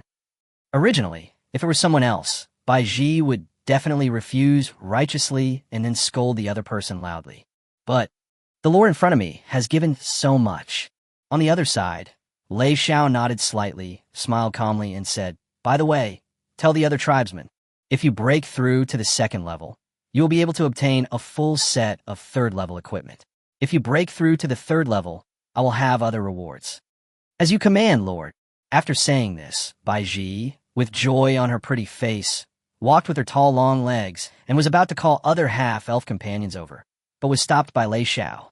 By the way, Bai Ji, I'll give you this fourth-level short bow. Work hard. I believe that you'll be the first one in the entire Yuebai tribe to break through to the third level. Don't let me and your great-grandfather down. Lei Xiao just raised his hand and handed a weapon that was shining with magic to her. Bai Ji took the exquisite short bow, emitting silver-white light with both hands, and was stunned for a moment, her little face full of disbelief. It was not until he felt the faint energy fluctuations on it that he came to his senses. In ecstasy, he quickly lowered his once proud head deeply to Lei Xiao again. There is no doubt that if she was a direct subordinate, her loyalty would have reached its maximum by now, so why would she still have those little thoughts of disapproval before? A moment later, the half-elf warriors dressed themselves again with excitement on their faces. The prompt sound rang in Lei Xiao's ears again. Congratulations, the Yuebai clan has sensed your generosity, and their submission has increased by 6 points, currently at 79 points. Next, Lei Xiao, who was very satisfied with the feedback from the half-elves, assigned Bai Ji 2 tasks in succession. First, assign half-elf archers to be stationed in the watchtower on a 24-hour basis to be responsible for guarding the territory. Monsters that attempt to approach the territory, shoot them immediately. Each watchtower can be manned by 2 people at night and 1 person during the day. Second, open up a dedicated training ground outside the camp and seize every opportunity for training, especially alternating shooting and concentrated fire. These 2 group tactics, the former can maintain uninterrupted output suppression capabilities, and the latter can carry out saturation precision strikes on the enemy's key targets. No matter which one it is, it will play a crucial role in possible medium to large-scale conflicts in the future. As for a series of specific matters, such as the alarm setting of the watchtower and the training plan, Lei Xiao has handed over full responsibility to Bai Ji, and she only needs to report to him. After all this was arranged, he asked strong men, such as Yuji, to help Bai Ji set up the training ground. Feeling relaxed, Lei Xiao returned to the Lord's mansion guarded by 3 Earth Guardians. As for Gangsong and other 81st-level subordinates, he already had some plans in mind. Once the walls and watchtowers are completely reinforced, we will train them as archers to further increase the territory's long-range output capabilities. The reason why Lei Xiao had such considerations.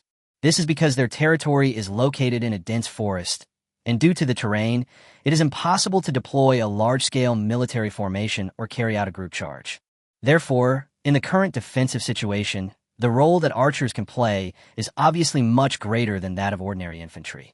The most important thing is that with the training provided by experienced archery experts like the half-elf, I believe it won't be long before these first-level subordinates can become a long-range force that cannot be ignored. After pondering for a moment, Lei Xiao who sat back in a boss chair in the reception room, couldn't help but take a deep breath. At this point, the protective shield had completely disappeared. But there are 3 layers of protection: wooden walls, earth guardians, and watchtowers. The first and second level monsters around. The current territory is obviously very safe. Thinking of this, Lei Xiao's dark eyes moved, and he opened the long-lost chat channel again, ready to see how other lords were doing. Chapter 55, New Information. You have entered channel 000233.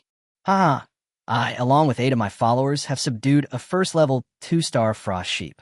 To celebrate, I have decided to exchange 100 units of mutton for some stone. Hurry up and grab it, my friends. Positive energy, iron juice. Fuck, 1 mutton for 30 units of stone? Do you think you are an anonymous boss? I can't stand it anymore. Brothers, scold him. That's right, I thought I was being shady enough by exchanging a pound of wild fruit for 10 units of stone. I may not be a human, but you're a real dog. I'm the grandmother of the mutton exchanger.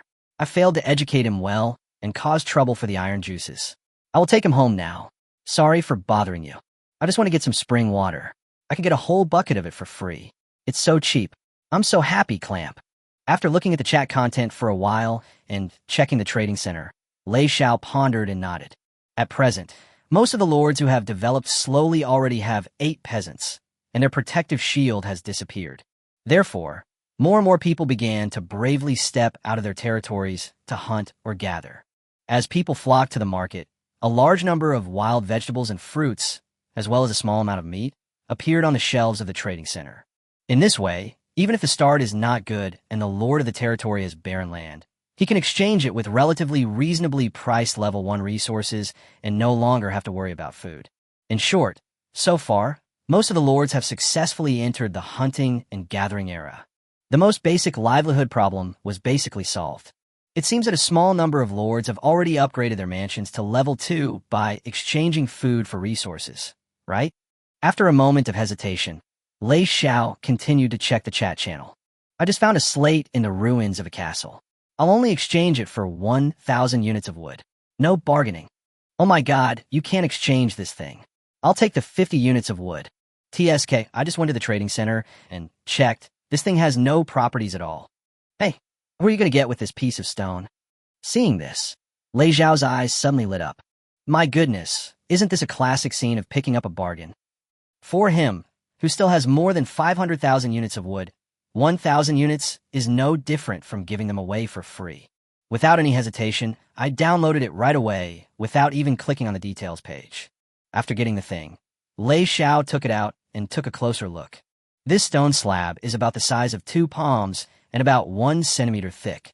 The texture looks no different from ordinary granite and feels slightly cold. There are neither words nor magical patterns on it. It seems to be just a floor tile that can be found everywhere. It looks ordinary on the surface, and there are no attributes or text descriptions. According to the common plot, could it be that some skill is sealed in it, called Yuji from the physics department and Chao Yin from the magic department over? As a result, after carefully observing and feeling for a long time, the 2 of them still did not gain anything and said that it was just an ordinary stone. Forget it. Fairy tales are all lies.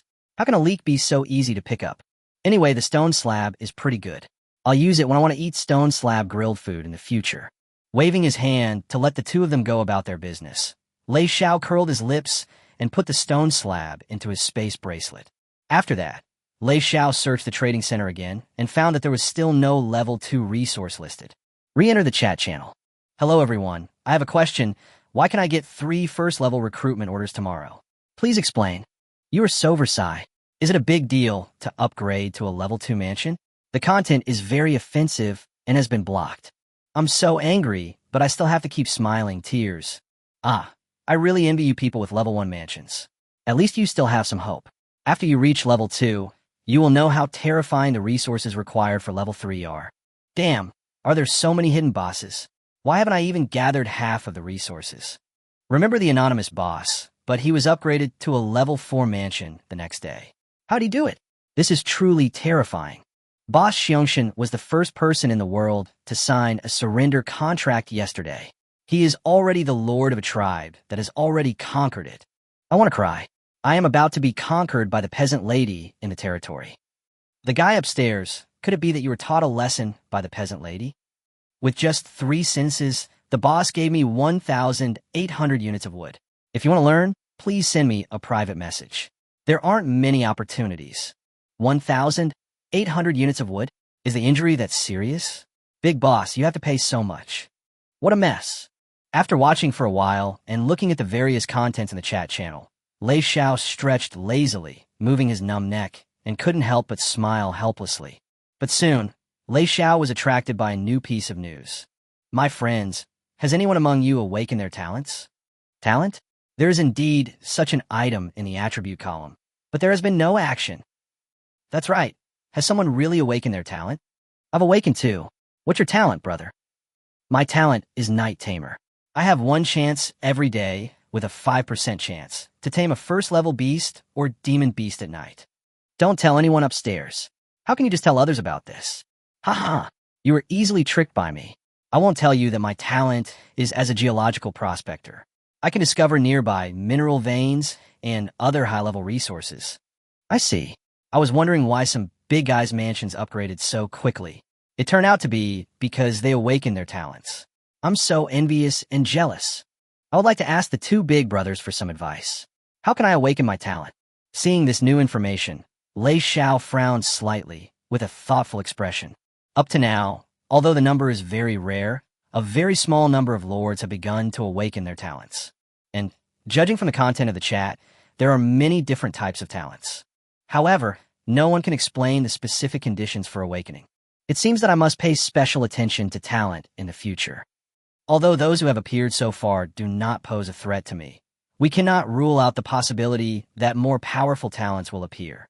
Thinking of this, Lei Xiao's expression suddenly became much more stern.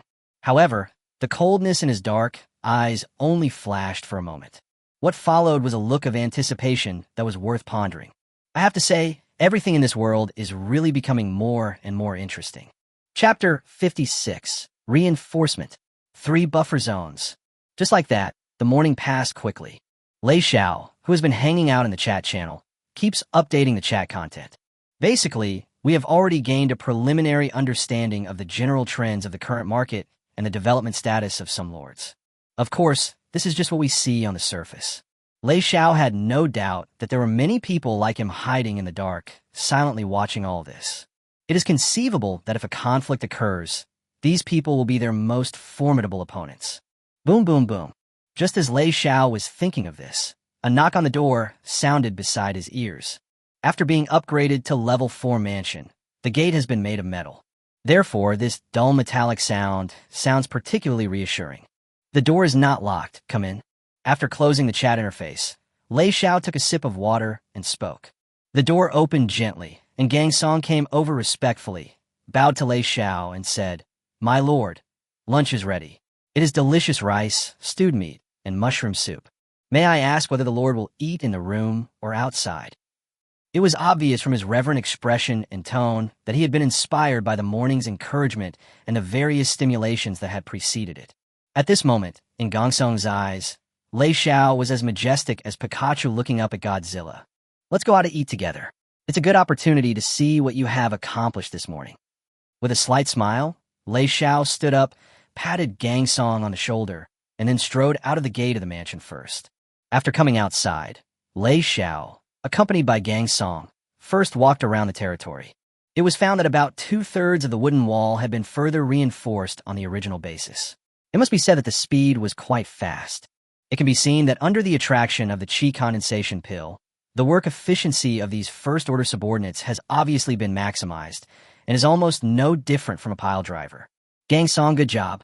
Nodding with satisfaction and praising Gang Song a few words, Lei Xiao walked to the small gate on the west side of the territory and continued to observe.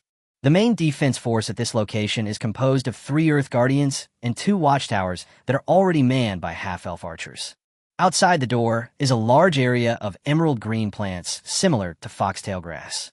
At this moment, a breeze blew by, and the grass in front of him, like a soft green blanket, immediately created layers of faint ripples. At the same time, a scent of nature entered Lei Xiao's nostrils. Sniffing the oncoming plant fragrance, he suddenly felt refreshed and continued to look outside.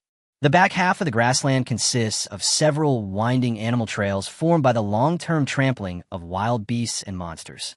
At the end is the dense forest. Looking around at the small, naturally formed open area in front of him, Lei Xiao couldn't help but become thoughtful. The defense here seems to be too weak. While subconsciously touching his chin, Lei Xiao frowned slightly. Originally, according to his previous idea, this demonic shadow forest served as a natural barrier. Therefore, the current defense measures are fully sufficient to deal with the current threats. Besides, with the third-level fire magician Chao Yin here, there is no need to worry about the fire problem. However, if there were a group of wild beasts at this location and they launched a small-scale group charge, they would probably be able to break through the barrier in an instant and easily rush into the territory. Gang Song, go call the other captains over. After pondering for a moment, Lei Xiao waved to the middle-aged man in front of him. A moment later, when the 4 first-level captains came jogging up to him, Lei Xiao threw out all his previous considerations. My lord, what you said is true. I wonder how we can further strengthen the defense of the territory. On the other side, after listening to Lei Xiao's words, Gang Song couldn't help scratching his head and asked in confusion. It's very simple.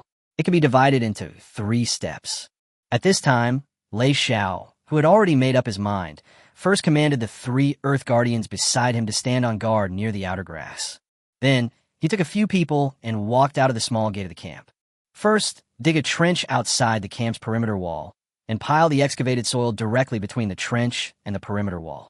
While strengthening the defense of the wall, the first innermost buffer zone is formed. Lei Xiao was seen walking slowly on the grass, drawing a long line with his hand. Secondly, set up a large number of deer forts on the outside of the trench as a second buffer zone in the middle. At this point, Lei Xiao, who was standing with his hands behind his back, paused for a moment, then turned around and said to Gang Song and the others, use wood to make this barbed-shaped deer fort. For you hunters, this should be an easy task, right? My lord, just watch. This is exactly the skill that I am most proud of. Opposite Lei Xiao, Gang Song and the other 3 captains smiled, all with confident looks on their faces. Very good. Looking forward to your performance. Nodding slightly, Lei Xiao walked forward a few steps and came to the side of an Earth Guardian and continued. As for the last step, it is your forte. That is to place a large number of hidden traps in the outermost area as a third buffer zone. My lord is wise. With these 3 buffer zones, let alone the surrounding monsters, even an organized army would find it difficult to break through our defenses. After hearing this, Gang Song and the others all looked as if they had suddenly understood something and couldn't help but reveal an expression of great excitement. Raising his hand to signal everyone to be quiet, Lei Xiao's face showed a solemn expression again. However, this further illustrates the importance of this work. I hope you will not let me down and must complete it as soon as possible. Yes, sir. On the other side, Gang Song and the other 4 bowed to Lei Xiao and then said in unison. After spending the past few days together, they had a general understanding of the character of the Lord in front of them. Although the Lord usually looks very gentle and gives people a feeling of being in the spring breeze. But when it comes to work, one must strive for perfection and cannot tolerate even the slightest bit of sand in one's eyes. Therefore, if you want to gain the approval of the Lord, you have to strive for excellence. Okay, now that we know the mission, let's go eat. After summoning the 3 Earth Guardians back to the door, Lei Xiao smiled calmly and led Gang Song and others to the center of the territory.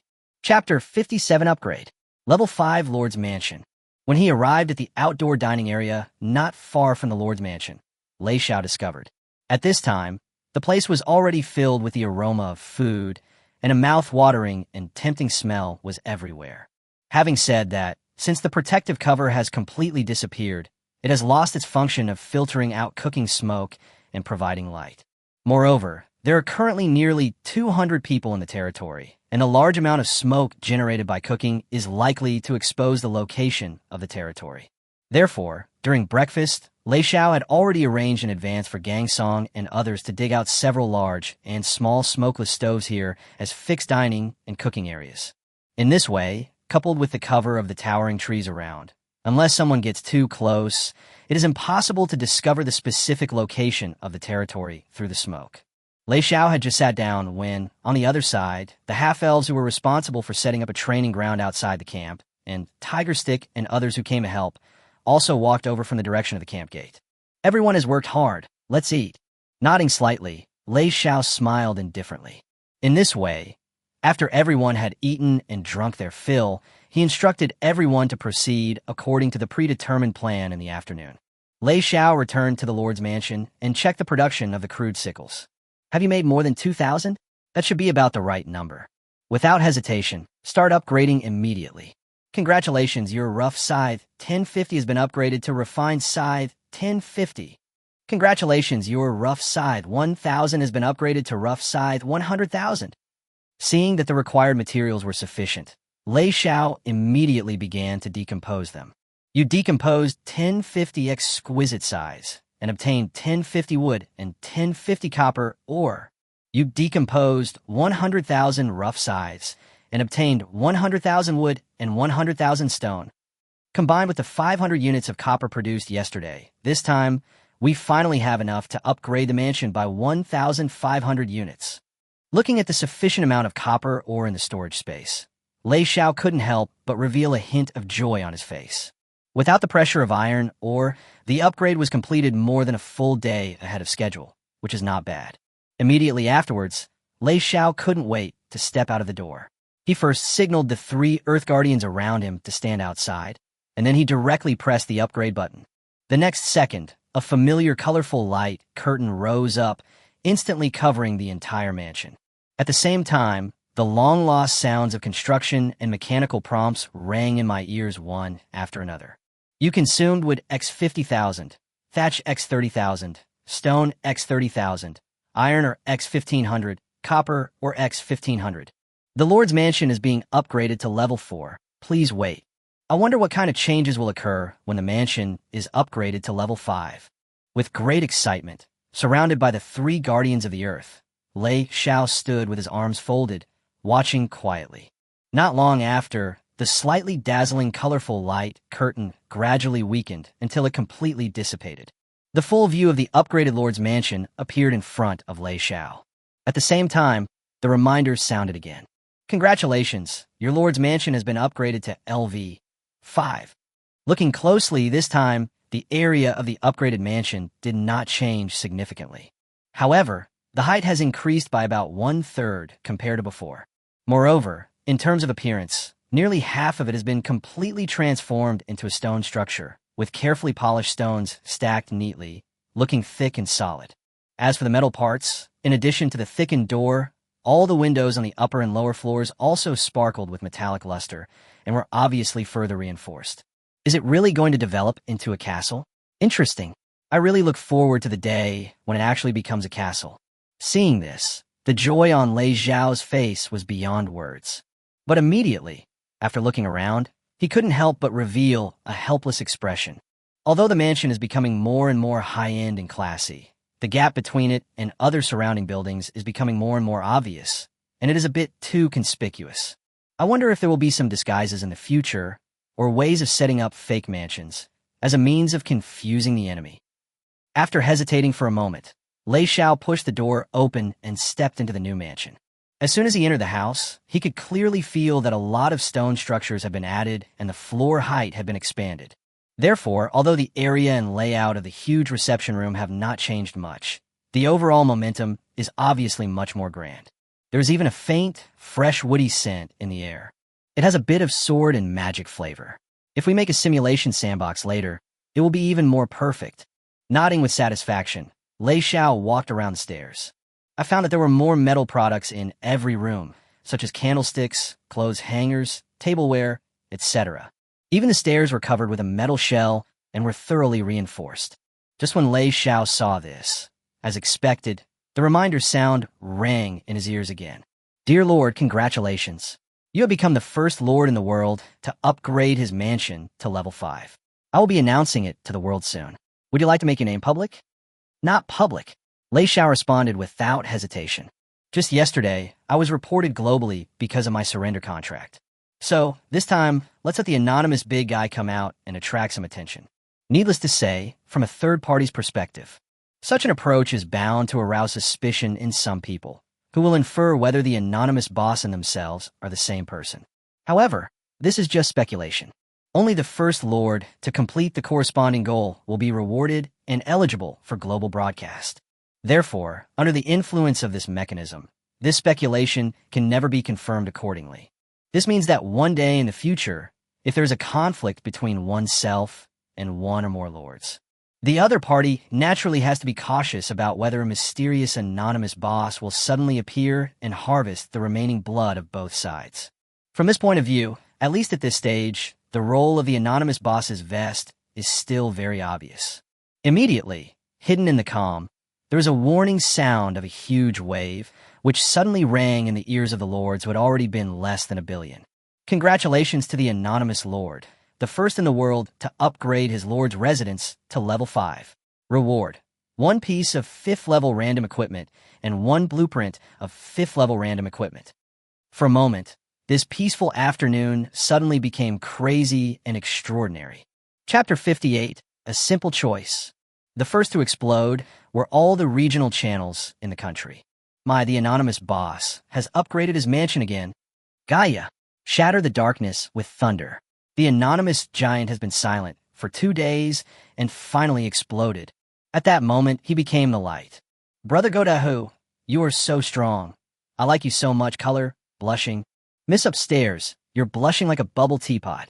A powerful person from a level 5 mansion is so terrifying. Anonymous boss, please allow me to call you daddy. Haha, the anonymous guy is awesome. The first place belongs to our Daxia again. A foreign channel. Oh, Daxia is first. I love Daxia. Blessings from the Bread Federation. Fuck, you keep repeating the same thing over and over again. Are you a repeater? No wonder you were the fastest when raising the flag, disdain. Haha, the early bird catches the worm. The one who laughs last must be us, de beautiful. Let's wait and see. It's so cold. I bought some Chagao and Jiangnan, and 3.5 caddies was just right. I wasted more than 3,000 yuan. 2 flowers bloom, each showing its own beauty. Seeing that the rewards had been distributed, Lei Xiao, who was in the reception room of the mansion, rushed directly to the storage space. Congratulations, you have obtained the 5th level weapon, Cold Killing Stab Spear. Congratulations, you have obtained the level 5 accessory blueprint, Breeze. The blueprints for the 5th level knight's spear and 5th level ring. I wonder what the results will be after the upgrade. Lei Xiao started upgrading without hesitation. Congratulations, your level 5 weapon, Cold Killing Thrust Spear, has been upgraded to level 6 weapon, Purple Winged Dragon Spear. Congratulations, your level 5 accessory blueprint, Breeze, has been upgraded to level 6 accessory blueprint, Mist. Both times are qualitative changes. It's a miracle. Speaking of which, except for the space bracelet before, this is the first time I have obtained a 6th level weapon and a 6th level blueprint. In addition to being delighted, Lei Xiao couldn't wait to open the weapon's attribute column. Name: Purple Winged Dragon Spear. Grade: Level 6. Legend: Gold. Attack Strength. Additional Effect 1. Dragon Flame adds a burning effect when hitting the target. Additional Effect 2.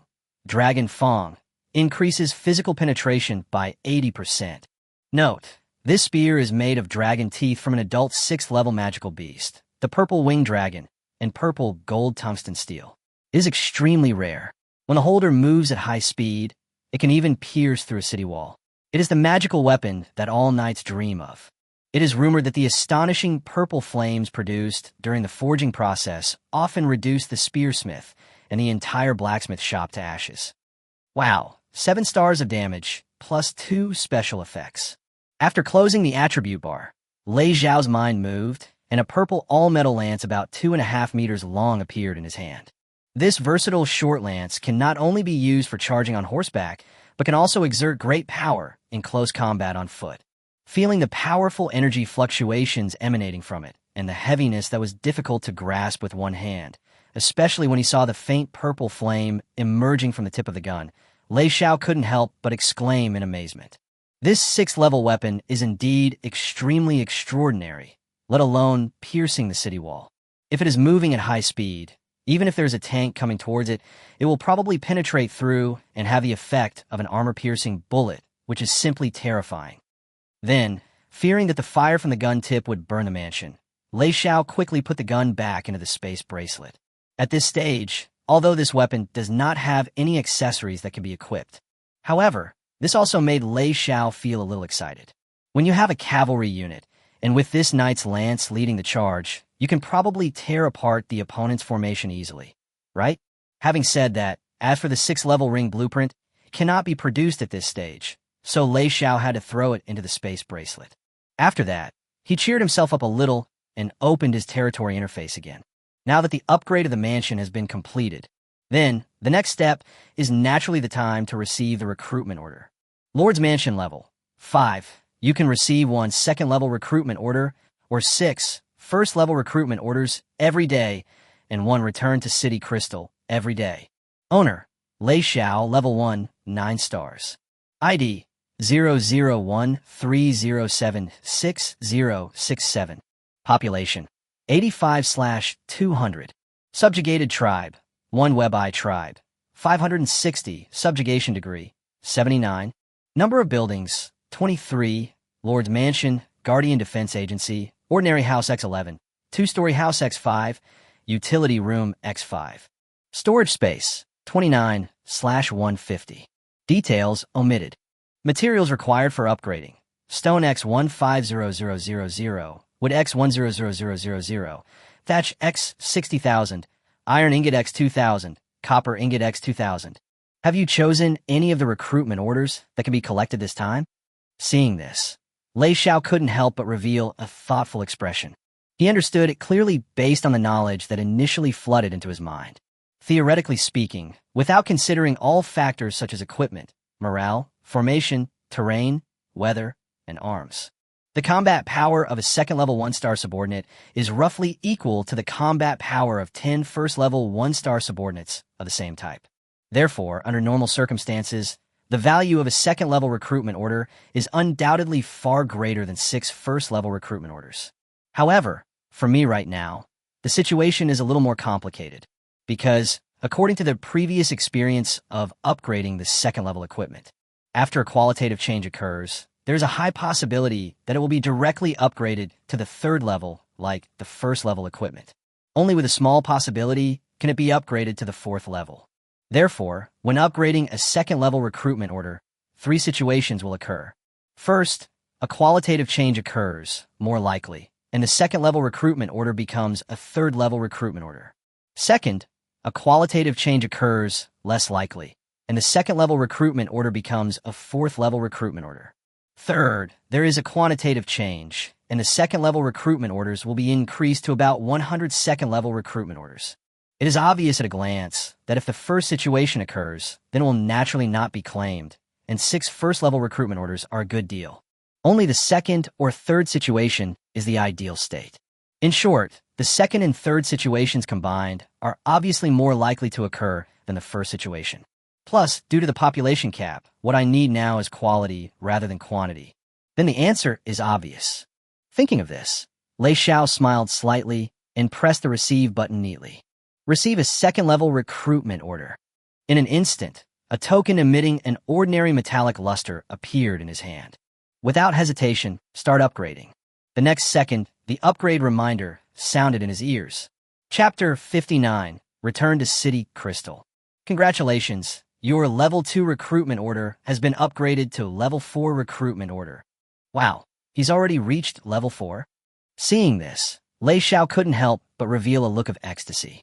It seems that I, who had never seen an SSR in my previous life except for the guaranteed one, have finally changed my fate after traveling through time. Suppressing his inner throbbing, Lei Xiao did not rush to summon, but instead turned his attention to another new item that could be collected every day. Recall Crystal. After opening the detailed description, Lei Xiao found that it was just as described. This newly appeared item is a one-time consumable. After successful use, the Lord himself and all his subordinates within a 2-meter radius can instantly return to the territory, and it is only for the Lord himself to use. I see. The 2-meter distance from myself, in other words, is the area with myself as the center and a radius of 2 meters, which is approximately equal to 12.56 square meters. If we consider the body shape of an average person, and if they are lightly equipped, a maximum of 10 people can stand in an area of 1 square meter. Is the function of this crystal to allow the Lord and a lightly armed 100-man team to return to the city instantly. Thinking about this, Lei Xiao looked thoughtful. With this item, given the limited population at this stage, even if the main force is transferred out of the territory, the problem of being taken advantage of by other forces can be completely avoided. Without any worries, it seems that this is a disguised way of encouraging the Lord to explore the outside world. Realizing this, Lei Xiao's mind moved, and a palm-sized green crystal similar to a barrier stone appeared in his hand. Upon closer inspection, one can feel a strange energy flowing inside the crystal stone, and a faint sense of coolness can be felt. Then again, from another perspective, can't this magical thing also be a life-saving tool at a critical moment? Just when Lei Xiao was thinking of this, another note about using the return crystal popped up in front of him. Instructions for use. First, the return crystal is effective for 1 minute. During this period, if the Lord himself or any of his subordinates within 2 meters are attacked, the effective time will be interrupted and the countdown will start again. Second, if any of the Lord's subordinates are in combat within the current 3-kilometer radius, the Lord will not be able to use the crystal to return to the city. Third, the return crystal can only be used once every 24 hours.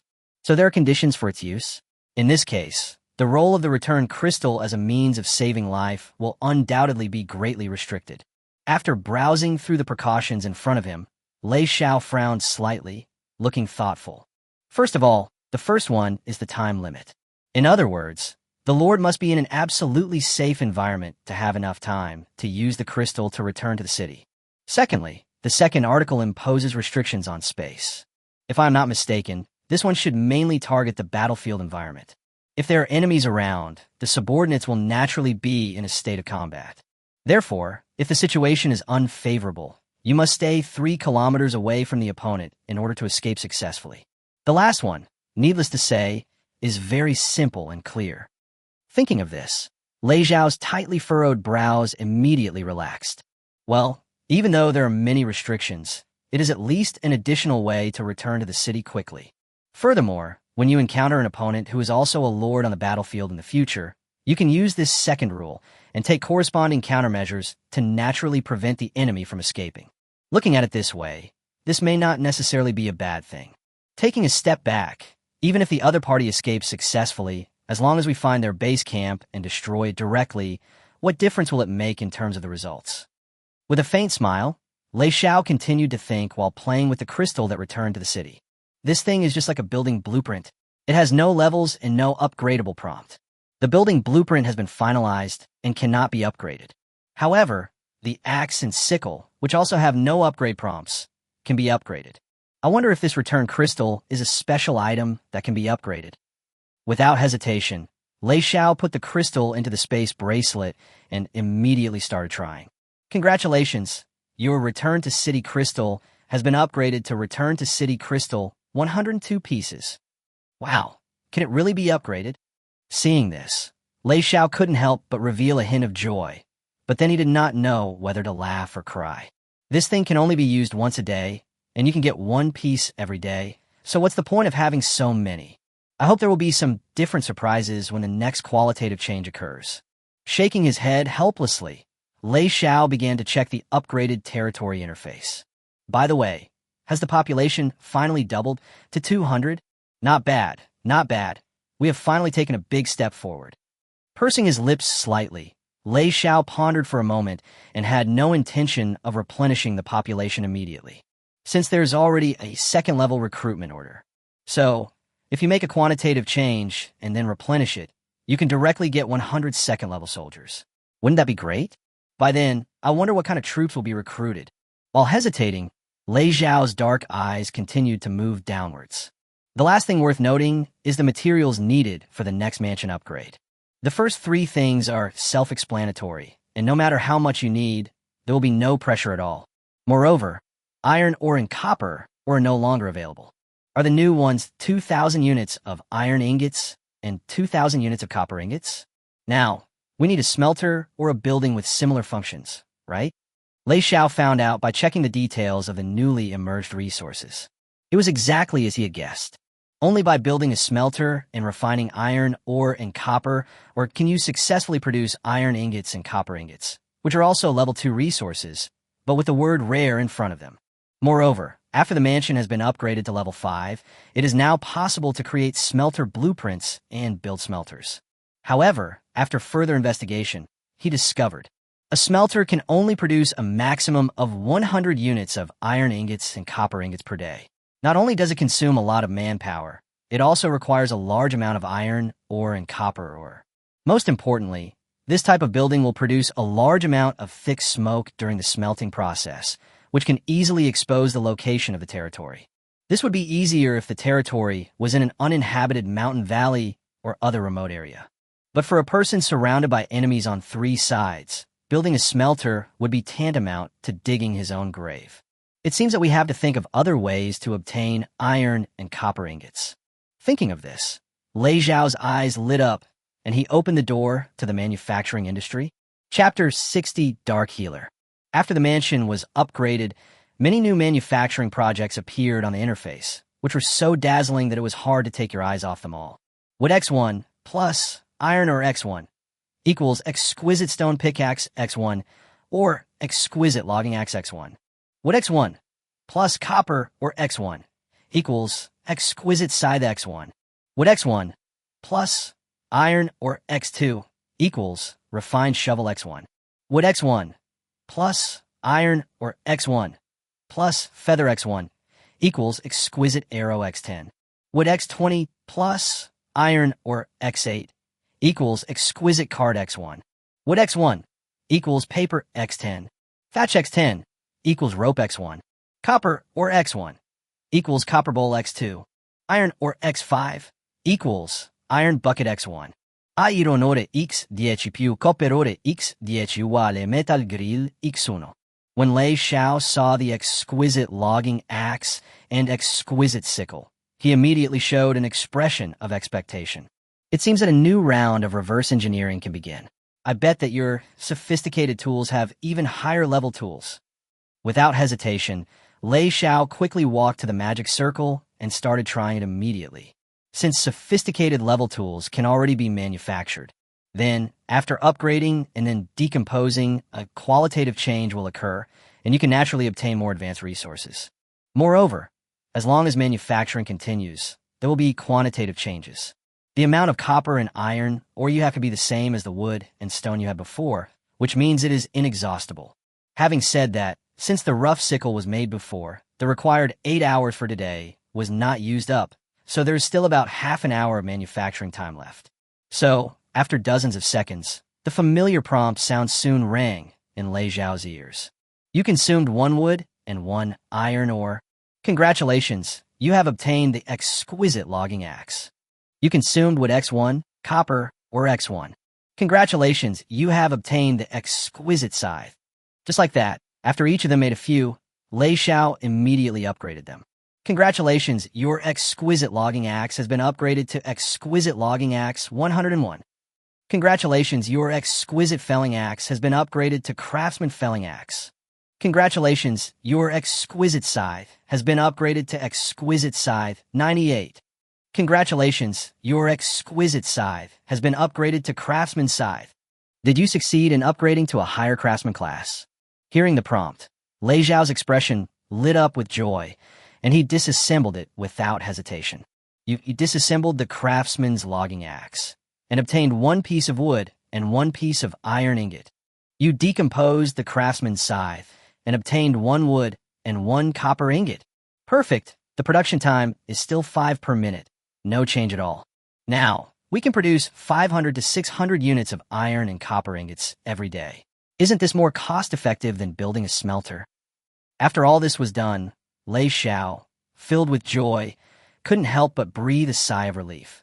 Then, his mind moved, and an exquisite recruitment order emitting a faint golden light appeared in his hand. A 4th-level recruitment order? I wonder what kind of subordinates can be summoned this time.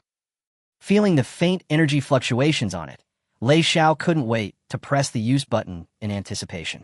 In an instant, a brilliant golden light gate appeared out of nowhere, illuminating the entire reception hall with a golden and magnificent look. Then, The light gradually faded and turned into golden dust, which slowly dissipated in the air. At the same time, a tall and strong figure appeared in front of Lei Xiao.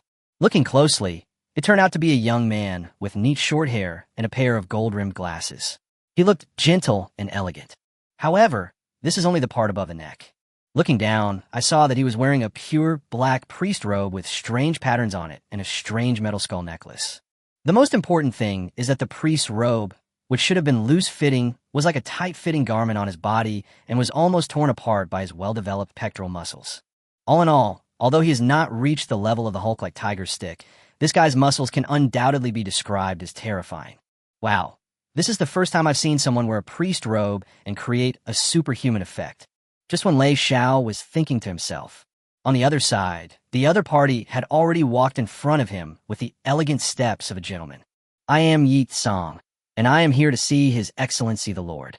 An elegant voice sounded, and a muscular priest with glasses, who was nearly 1.9 meters tall, bowed to Lei Xiao. Get up, for now on we are partners who will advance and retreat together. Feeling the powerful aura emanating from the other person at close range, Lei Xiao nodded calmly, while slightly glancing sideways. Who was accustomed to working with stronger men like Yuji, even though the strength of this new subordinate was extremely impressive, that was all. At the same time, Lei Xiao opened the opponent's attribute bar. Name, Yi Song. Occupation, Dark Healer. Level 4, 5 stars. Loyalty, 50. Skill 1, Black Spring, active, Dark Attribute Group Healing Technique. Can quickly restore the target's injuries and purify negative effects. Other skills cannot be viewed due to insufficient loyalty. It's indeed a healing profession, but are all priests in this world so muscular? By the way, this Dark Attribute Healing Technique sounds a bit unusual. Can it really heal injuries? After closing the property bar, Lei Xiao couldn't help but reveal a slightly puzzled look. Please don't worry, my lord. On the other side, the muscular, bespectacled priest named Yi Song obviously saw Lei Xiao's concerns.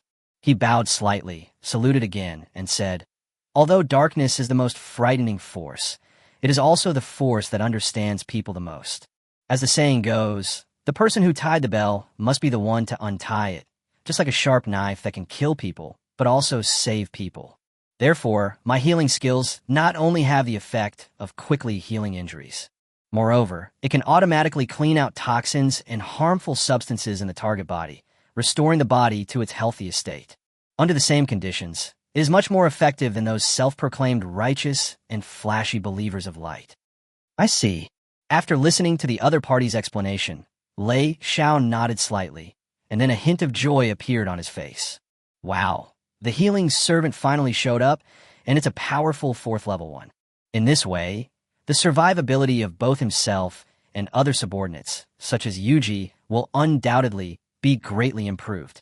Thinking of this, Lei Xiao smiled faintly and said, come with me, Yi Song. I will take you out to meet other colleagues and get familiar with our territory. Chapter 61 Yi Song. Following Lei Xiao's footsteps, he took a walk around the territory. At first, Yi Song's gaze was still calm. Even the Earth Guardians at the door and the half-elves on the watchtower did not cause any ripples in his calm expression. At his age, he is able to rank among the 4th level strongmen. Obviously, he can be called a favored child of heaven. Such an aura would be present even in any large force. Leader among the younger generation, admired and worshipped by other peers, and his future prospects are limitless. Therefore, in front of Lei Xiao, the Lord, although Yi Song did not have any subjective intention to show off, but there was still a faint sense of pride emanating from him. Of course, loyalty has not changed at all. This state lasted for quite a while, until Yi Song saw the Guardian defense mechanism in the north of the territory, as well as more and more Earth Guardians. Miracle Building. When he saw this huge hexagonal building for the first time, his leisurely steps paused for a moment. Behind his gold-rimmed glasses, his pair of deep brown eyes were full of disbelief. It was beyond his expectation that he could see this kind of miraculous building that only appeared in legends in the territory he had just arrived. You know, their black light temple of dark healers was built on the basis of a miracle building. And the miraculous building that they regarded as the foundation of their existence was, in fact, just an incomplete ancient relic. From this, We could see how big a wave of emotion Yi Song felt when he felt a familiar aura on the Guardian's defense mechanism. The ruins of a miracle building are the foundation of their dark healers, let alone a complete miracle building. As the Lord, Lei Xiao also keenly noticed Yi Song's abnormality, brought the other party here intentionally or unintentionally. Naturally, there is only one purpose, and that is to increase Yi Song's loyalty as much as possible. It is obvious that for a strong man of this level, it is difficult to achieve significant results using third-level weapons and equipment. When you're not familiar with each other, forcing empty chicken soup on others is probably not the best option. Therefore, the best way is to let the other party observe and feel for themselves without saying anything, and use facts to prove everything. Silence is better than words here. How is it? Are you interested in going in and taking a look? Lei Xiao raised his eyebrows and said something at the right time. Then I'll trouble you, Lord. After hearing Lei Xiao's words, Yi Song came back to his senses from his shock and subconsciously pushed up the gold-rimmed glasses on his nose. Being an introvert by nature, he quickly suppressed his surprise deep in his heart, and his meticulously groomed face regained its composure. However, the irrepressible glow behind the lenses still showed that he was still in a state of excitement. At the same time, the system prompt sounded in Lei Xiao's ears as expected. Congratulations, your subordinate, the 4th-level 5-star dark healer Yi Song, has developed a little respect for you, and his loyalty has increased by 8 points, currently at 58 points. Lei Xiao nodded with satisfaction and brought the muscular Yi Song to the Guardian's defense mechanism. Lei Xiao just waved his hand, and with a rumbling sound, the huge stone door in front of him began to slowly open upwards. Soon, a magic circle with a large amount of light blue light flashing inside appeared in front of the two. Is this the complete miracle building? It is indeed extraordinary and makes people excited. In addition to being happy, he bowed to Lei Xiao again. All the muscles in Yi Song's body were trembling slightly, and he couldn't wait to walk in. Not long after, the reminder sounded again. Congratulations, your subordinate, the 4th-level 5-star dark healer Yi Song, has felt joy and his loyalty has increased by 2 points, currently at 60 points. After a long while, Lei Xiao felt at a loss whether to laugh or cry as he looked at Yi Song, who was lingering in the Guardian Hall like a student visiting a museum. This guy was just like a giant muscular gecko, almost sticking to the wall, covered with magic circles, moving slowly and parallelly, and he just needed to kick his legs and climb up directly. Okay, Yi Song, come with me first. The other colleagues are already waiting for us near the camp gate. Shaking his head helplessly, Lei Xiao spoke from the side. As you command. Feeling that he had lost his composure a little, Yi Song pushed his glasses and said with an awkward smile, Please forgive me, Lord. I was just too excited. It's okay, let's go. Lei Xiao smiled indifferently and walked in front again. When they arrived at the camp gate, Lei Xiao waved his hand and called over Hu Zhang, Nan Xing, Nan Yu, Chao Yin, Bai Ji, and 4 first-level captains who had been waiting there. Let me introduce to you all. This is the 4th-level dark healer Yi Song, our new partner. Patting the broad shoulders of the muscular bespectacled priest, Lei Xiao introduced him. My name is Yi Song. Nice to meet you, seniors. From now on, please leave the treatment work to me. Yi Song still had a lukewarm expression on his face. He saluted everyone with his hand on his chest in an elegant and polite manner. However, this is only what appears on the surface. In fact, from the sparkling deep brown eyes behind Yi Song's gold-rimmed glasses, one can tell that his heart has already been stirred up again. The source of this wave is naturally Tiger Staff, a 5th-level warrior. When Yi Song just accepted the summons and came here, he immediately felt an aura that was far more powerful than his own. At first, he thought it was just a side effect of the portal that caused his perception to be temporarily disturbed. After all, a 5th-level strongman who can emit such a terrifying aura is either a high-ranking power center or the head of a huge force. He is sought after by thousands of people and has an extremely noble status. How could he be seen casually? This point is, of course, very clear to Yi Song, who is at the 4th level. Logically speaking, after stepping into the threshold of the 4th level, one should be one step closer to the 5th level. However, all the 4th-level powerhouses, including Yi Song, felt completely the opposite. After the 4th level, every 1-star increase in strength means you are actually getting stronger. But the more you advance, the more you feel that the fifth level is becoming increasingly unattainable, and you even feel that it is gradually drifting away. From this, we can see what kind of huge waves were set off in Yitsong's heart when he saw Tiger Stick, a fifth-level strongman, appear in the territory. Not only does he own a miraculous building that only appears in legends, but he also has the loyalty of a fifth-level expert. Who exactly is this lord in front of him? Chapter 62. Set off. Target, Kongqing Town. At the same time, the reminder sounded in Lei Xiao's ears again. Congratulations, your subordinate. The fourth-level 5-star Dark Healer Yi Tsong has deepened his respect for you, and his loyalty has increased by 9 points, currently at 69 points. Wow, after all this twists and turns, it finally reached 69 points. It seems that the loyalty of high-level subordinates is not that easy to improve. Smiling helplessly, Lei Xiao couldn't help but sigh inwardly. By the way, after Yi Tsong finished his self-introduction, Yuji and the others also responded politely. In addition, although Yi Tsong was an introverted and steady person, he was quite talkative. Therefore, it didn't take long for the new and old subordinates to become familiar with each other. During this process, everyone else was completely normal. Only on Chaoyan's little face, a pair of panda eyes had not yet faded away. They were wide open for a moment, and then narrowed into a slit. It was obvious that she was immersed in her own world again. Ah, even a rare profession like the Dark Healer can be recruited under your command. The Lord is still as powerful as ever. After casting a look of reverence at Lei Xiao with his panda eyes, Chaoyan's gaze fell on Yi Tsong, who was wearing a strange black priest robe. Dark Healer? I remember when I was in class in the tower, an old monster once said. This profession is also called Dark Priest, and it is originally from the same family as Holy Light Priest.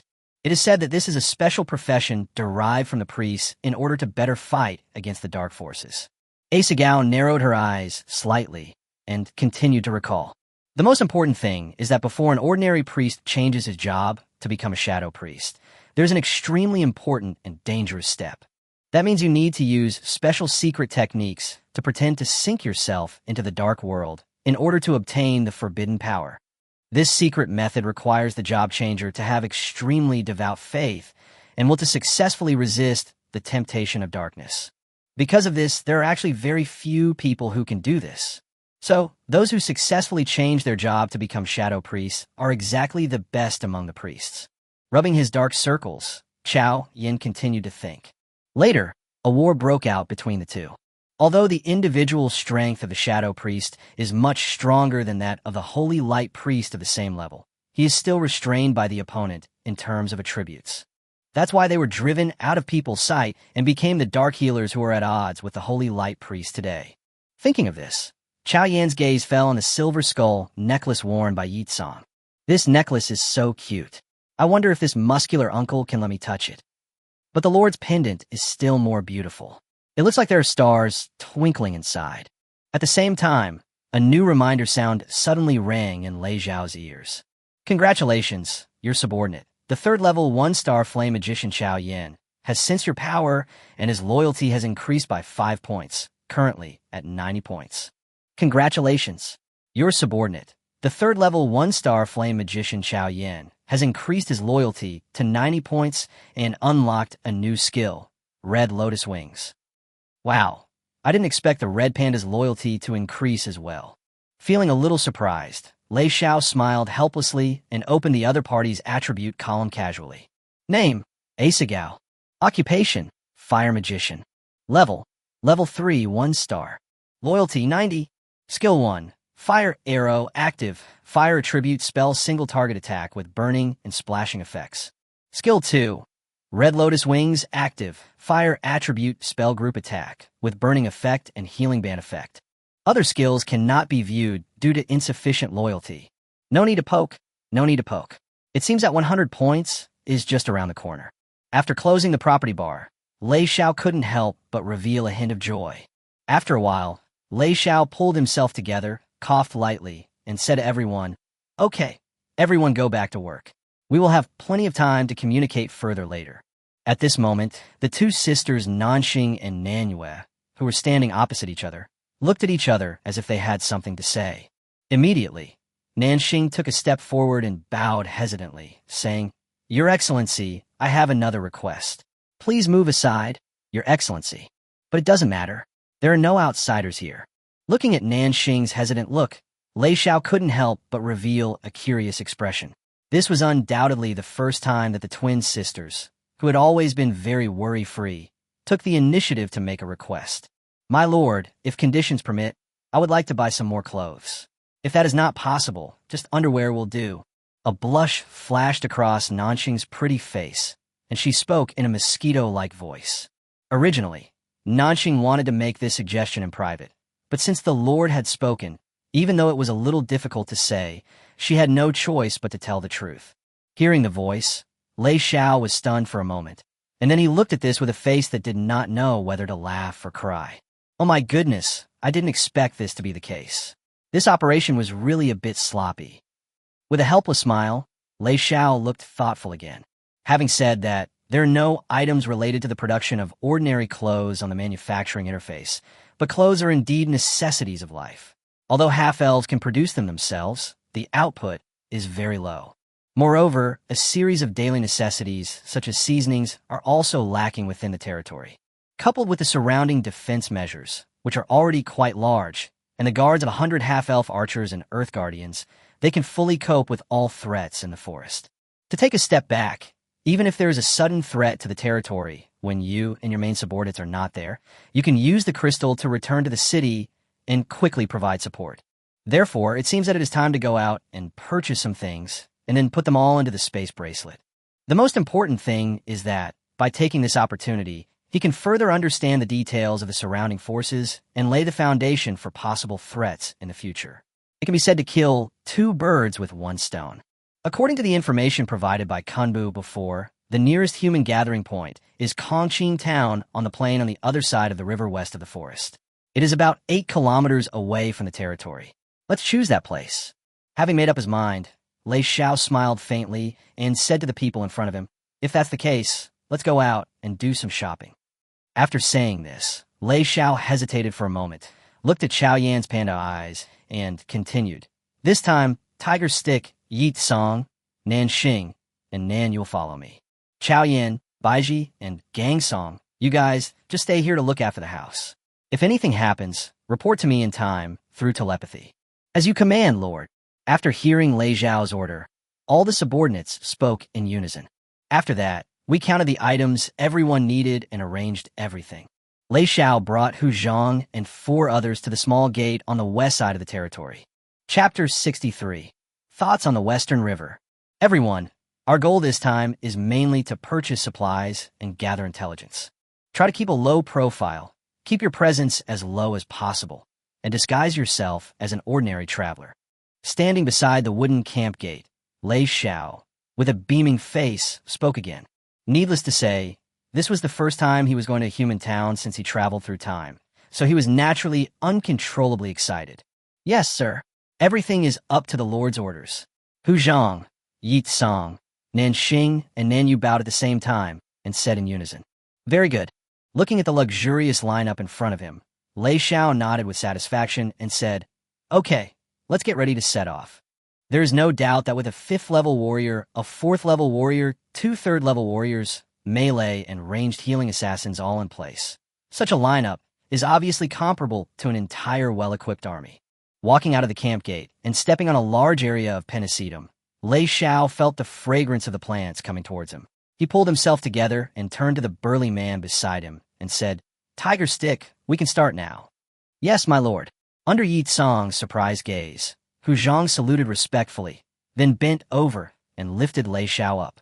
Immediately, like an arrow shot from a bow, it flew out at a speed of 3.8 kilometers per hour, leaving behind only a cloud of dust floating in the air and the stunned muscular priest Yeet Song. "You can actually hold a 5th-level expert under you. No, you are worthy of being called Lord." Looking at this scene that is rarely seen in a century, Yeet Song couldn't help but push up his glasses on the bridge of his nose, and his bright eyes once again flashed with a look of amazement. Then, he calmed himself down, grew a pair of dark golden magic wings on his back, and used the flying technique to soar into the air. Together with Nanxing Nanyue, who was flying fast beside him, they followed behind Yuji. At the same time, moving at high speed, mixed with the oncoming cold air, the familiar prompt sound rang again in the ears of Lei Xiao, who was already moving at lightning speed. Congratulations, your subordinate. The 4th level 5-star Dark Healer Yi Song has developed awe for you, and his loyalty has increased by 5 points, currently at 74 points. In this way, everyone moved forward, quickly shuttling through the huge forest. Wherever it went, it was like a tornado, causing the surrounding leaves to make a series of rustling sounds. It didn't take long for the group of 5 to arrive at the river west of the territory. Tiger Cudgel, put me down first. Gently patting the burly man in front of him, Lei Xiao couldn't help but reveal a thoughtful look. Standing on a thick branch of a towering tree, he was seen using his hands to block the glaring sunlight that was coming through the leaves while looking towards the river. Upon closer inspection, it was just as Yuji had reported before. This unknown river is about 100 meters wide, with turbulent water that flows continuously, dividing the entire forest into two. It is indeed an excellent natural barrier, which greatly improves the safety factor of the territory. Speaking of which, such a magnificent scene of a rushing river really makes people feel heroic. Feeling the faint moisture coming towards him, Lei Xiao, who was looking down from above, sighed inwardly. Your Excellency, our current location is in the middle reaches of the river. In the upper reaches of the river, there's an extremely steep waterfall pouring down from the mountains in the north. Just when Lei Xiao was thinking of this, the burly tiger stick beside him added, I see. How wide is the river upstream?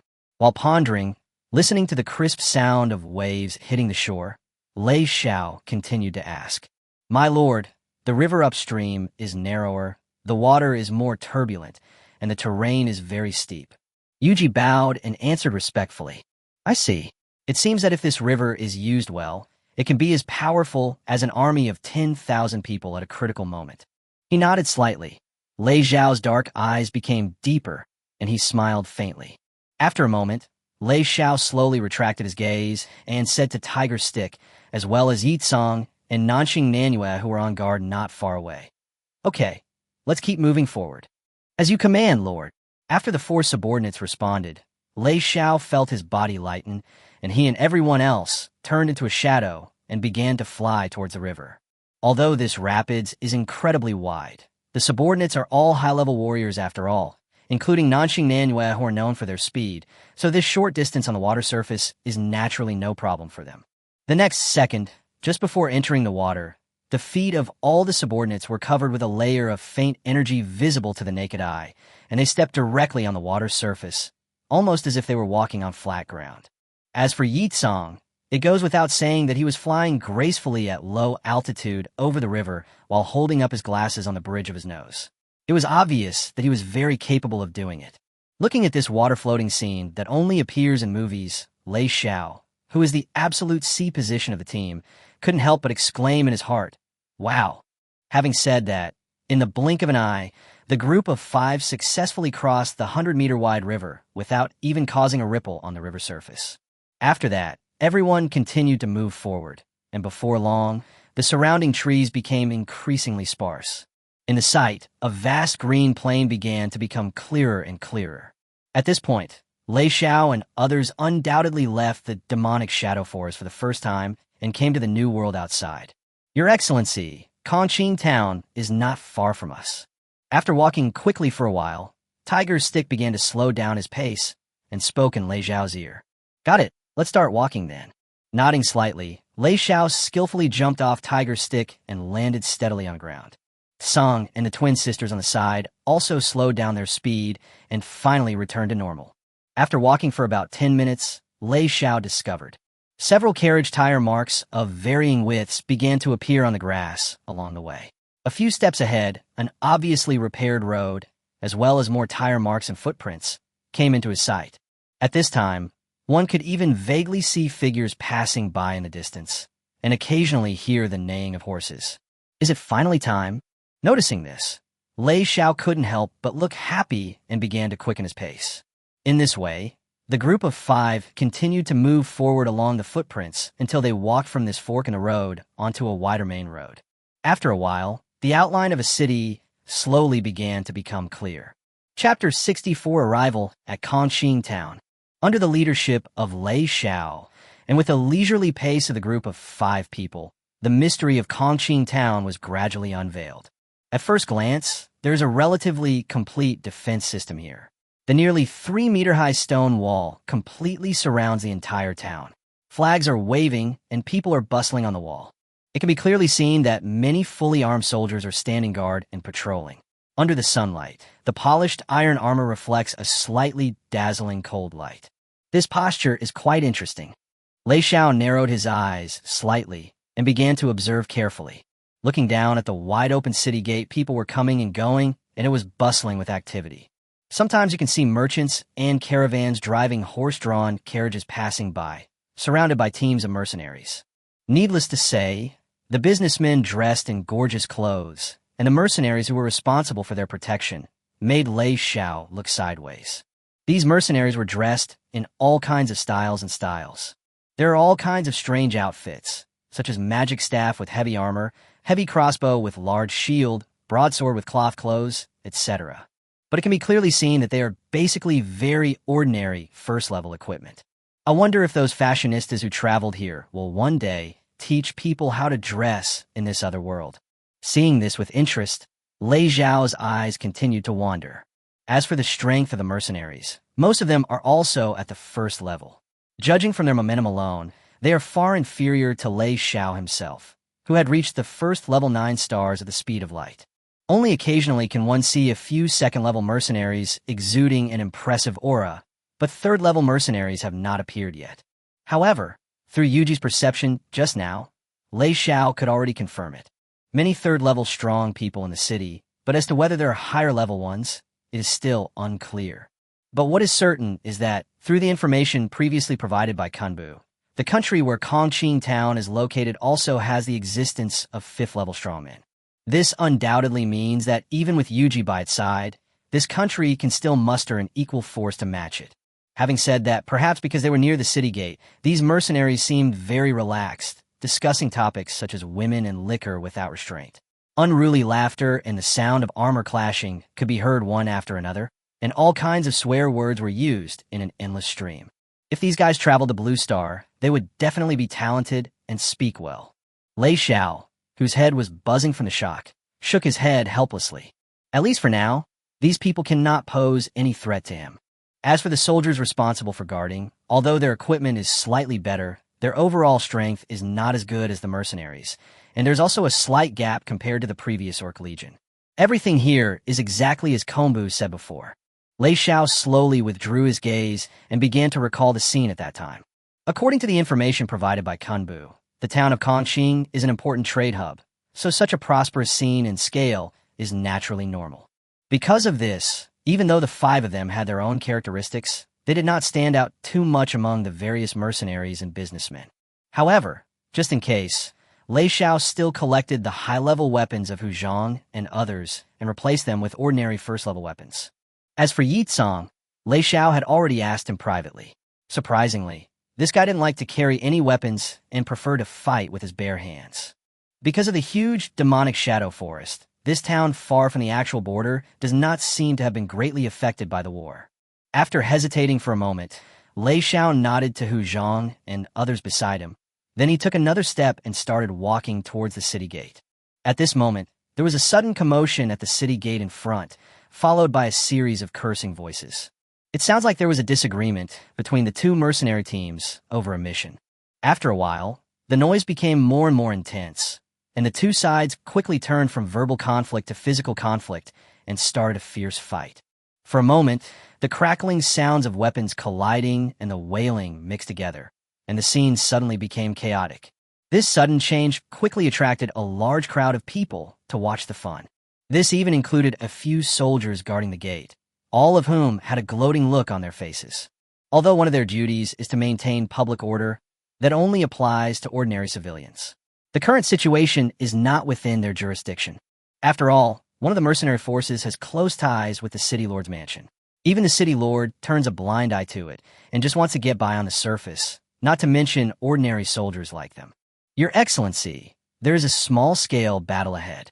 On one side, there are 2 level 2 warriors and 3 level 1 peak warriors, and on the other side, there is 1 level 2 warrior and 4 level 1 warriors. How should we deal with it? Nanxing, who had a keen sense of perception, bowed to Lei Xiao. It has nothing to do with us, just go into the city. Lei Xiao waved his hand, indicating that Nanxing didn't need to be polite here, and responded without hesitation. After Lei Xiao finished speaking, the group of 5 continued to walk towards the city gate. However, just as Lei Xiao and his group were about to bypass the crowd of people watching the excitement in front, they found that the gate was blocked tightly. "My lord, do you need me to clear these little reptiles?" Tiger Stick frowned, his muscles trembling slightly, and asked Lei Xiao for instructions. "No hurry. No matter how many small reptiles we clean up, they're just small reptiles. I am more curious about who is the master behind them." Lei Xiao narrowed his eyes, carefully observing everything around him, and responded, "Before we understand all the forces entrenched here, revealing our strength too early will be tantamount to alerting the enemy." As soon as Lei Xiao finished speaking, something strange happened. Suddenly, a gap appeared in the crowd, and a figure stumbled backwards and suddenly rushed towards Lei Xiao, obviously being repelled by the other side. Seeing that the hateful figure was about to hit the Lord, Nanyu, who was protecting Lei Xiao, was startled and kicked subconsciously. With a flash of gust of wind, the opponent was kicked back along the original route like a ball. In midair, the unlucky guy, wearing dark gray leather armor, fainted while flying before he could understand what was happening, until it landed heavily on the open space in the middle of the 2 warring parties, making a loud bang. For a moment, the whole scene froze. Not only the onlookers, but even the 2 warring parties in the center of the fight stopped fighting at the same time and looked in the direction of Lei Xiao with expressions of surprise. Lei Xiao, who instantly became the focus of attention, couldn't help but twitch his mouth, looking helpless. It seems that things have become a little complicated. Chapter 65, Blood Scorpion Mercenary Group. After a moment's pause, when some people reacted, the whole scene quickly changed from being quiet to becoming extremely lively again, and the air everywhere was filled with the joy of watching the fun. The merchants, mercenaries, and soldiers watching the battle around all looked stunned, puzzled, and even gloating. While looking in the direction where Lei Xiao was, they started whispering to each other and talking. "Hey, this kid with unknown origins actually dared to touch the Blood Scorpion mercenaries? He is quite brave. Yes. Judging from his strength, he should be a first level 9 star. It's a pity that he is so young. I guess he will be crippled by the Blood Scorpion mercenaries in the future. I wonder if he can save an arm or a leg. Those guys from the Blood Scorpion mercenary group are so cruel and ruthless, but there's nothing we can do about it because they have such a strong backer behind them." "Hush, are you going to die? Just watch the fun. Be careful, walls have ears. Last time, the groom I hired almost lost his life because he splashed a few grains of dirt on the other side. All of you with loud voices should lower your voices and have some tea first. Wouldn't it be wonderful to drink tea and watch a play at the same time? Natural milk tea from the Baibu Mountains. Only 10 silver dragons per cup. Limited supply. First come, first served. Hee. Last time I was beaten half to death just because I splashed a few grains of dirt on the opponent. I want to see how this kid escapes." Seeing that he had indeed become the focus of the crowd, Lei Xiao curled his lips helplessly. Just now, because Nanyu's kick was so fast, when the poor unlucky guy flew up again, he attracted the attention of the onlookers. In addition, the 4 subordinates around him all suppressed their auras to the lowest level. Due to the huge gap in strength, these mercenaries, who were at most 2nd level, naturally had no way of distinguishing them. Therefore, a level 1 9 star became the strongest one among the 5 people in the eyes of everyone. Naturally, everyone thought that they were the ones who kicked the other person out. Thinking of this, Lei Xiao couldn't help but sigh. "My goodness, I just want to go into the city for a stroll. Why is it so difficult?" Hearing some voices of gloating coming from the crowd around them, the faces of Hu Zhang, Yi Tsang, Nanxing, and Nanyu all began to turn gloomy. It would be fine if these little reptiles talked about other things, but they actually dare to talk about the Lord. This is simply unforgivable. If I can't even handle this little bit of criticism, how can I be your master? Signaling his subordinates to stay calm, Lei Xiao, who was surrounded in the center, continued thinking. At this moment, Lei Xiao had no doubt that as long as he, as the Lord, gave the order It would not take long before this place would be quiet forever. But doing so obviously does not make any sense. For me, who is unfamiliar with the place, it will only disrupt my previous plans. It is conceivable that if I take action at this time, it will inevitably arouse the vigilance and unusual movements of various forces in the city, and the result will be that I will be struck by lightning for my brainless pretense. As for the people around who were talking about it, Lei Xiao didn't take it to heart. When the time is right and I have fully demonstrated my strength, these people will naturally bow down to me. Just as Lei Xiao was thinking of this, 3 mercenaries with ferocious faces had already pushed away the crowd of onlookers and strode towards the group. These people were none other than the accomplices of that unlucky guy, that is, the Blood Scorpion mercenaries who had an absolute advantage in strength among the 2 sides in the previous battle. Lei Xiao didn't even look at the approaching mercenaries, but instead cast his gaze not far away. I saw that the other weaker mercenary team had been completely defeated. 3 people were lying on the ground, their life or death unknown.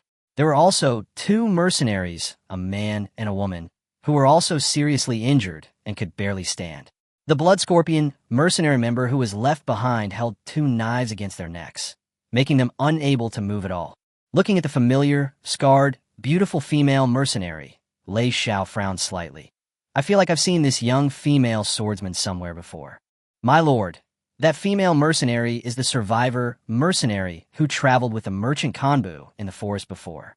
Her name seems to be Shanai. Nanqing took a step forward and whispered a reminder. It was her. Lei Xiao pondered and nodded, and suddenly he understood. The 3 mercenaries with fierce looks on their faces had already swaggered up to the group and slowly dispersed to form a semi-encirclement. Under 2 suns, one big and one small, there were 3 sharp blades with blood stains on their surfaces, emitting a cold light, as if foreshadowing a ruthless killing that was about to take place.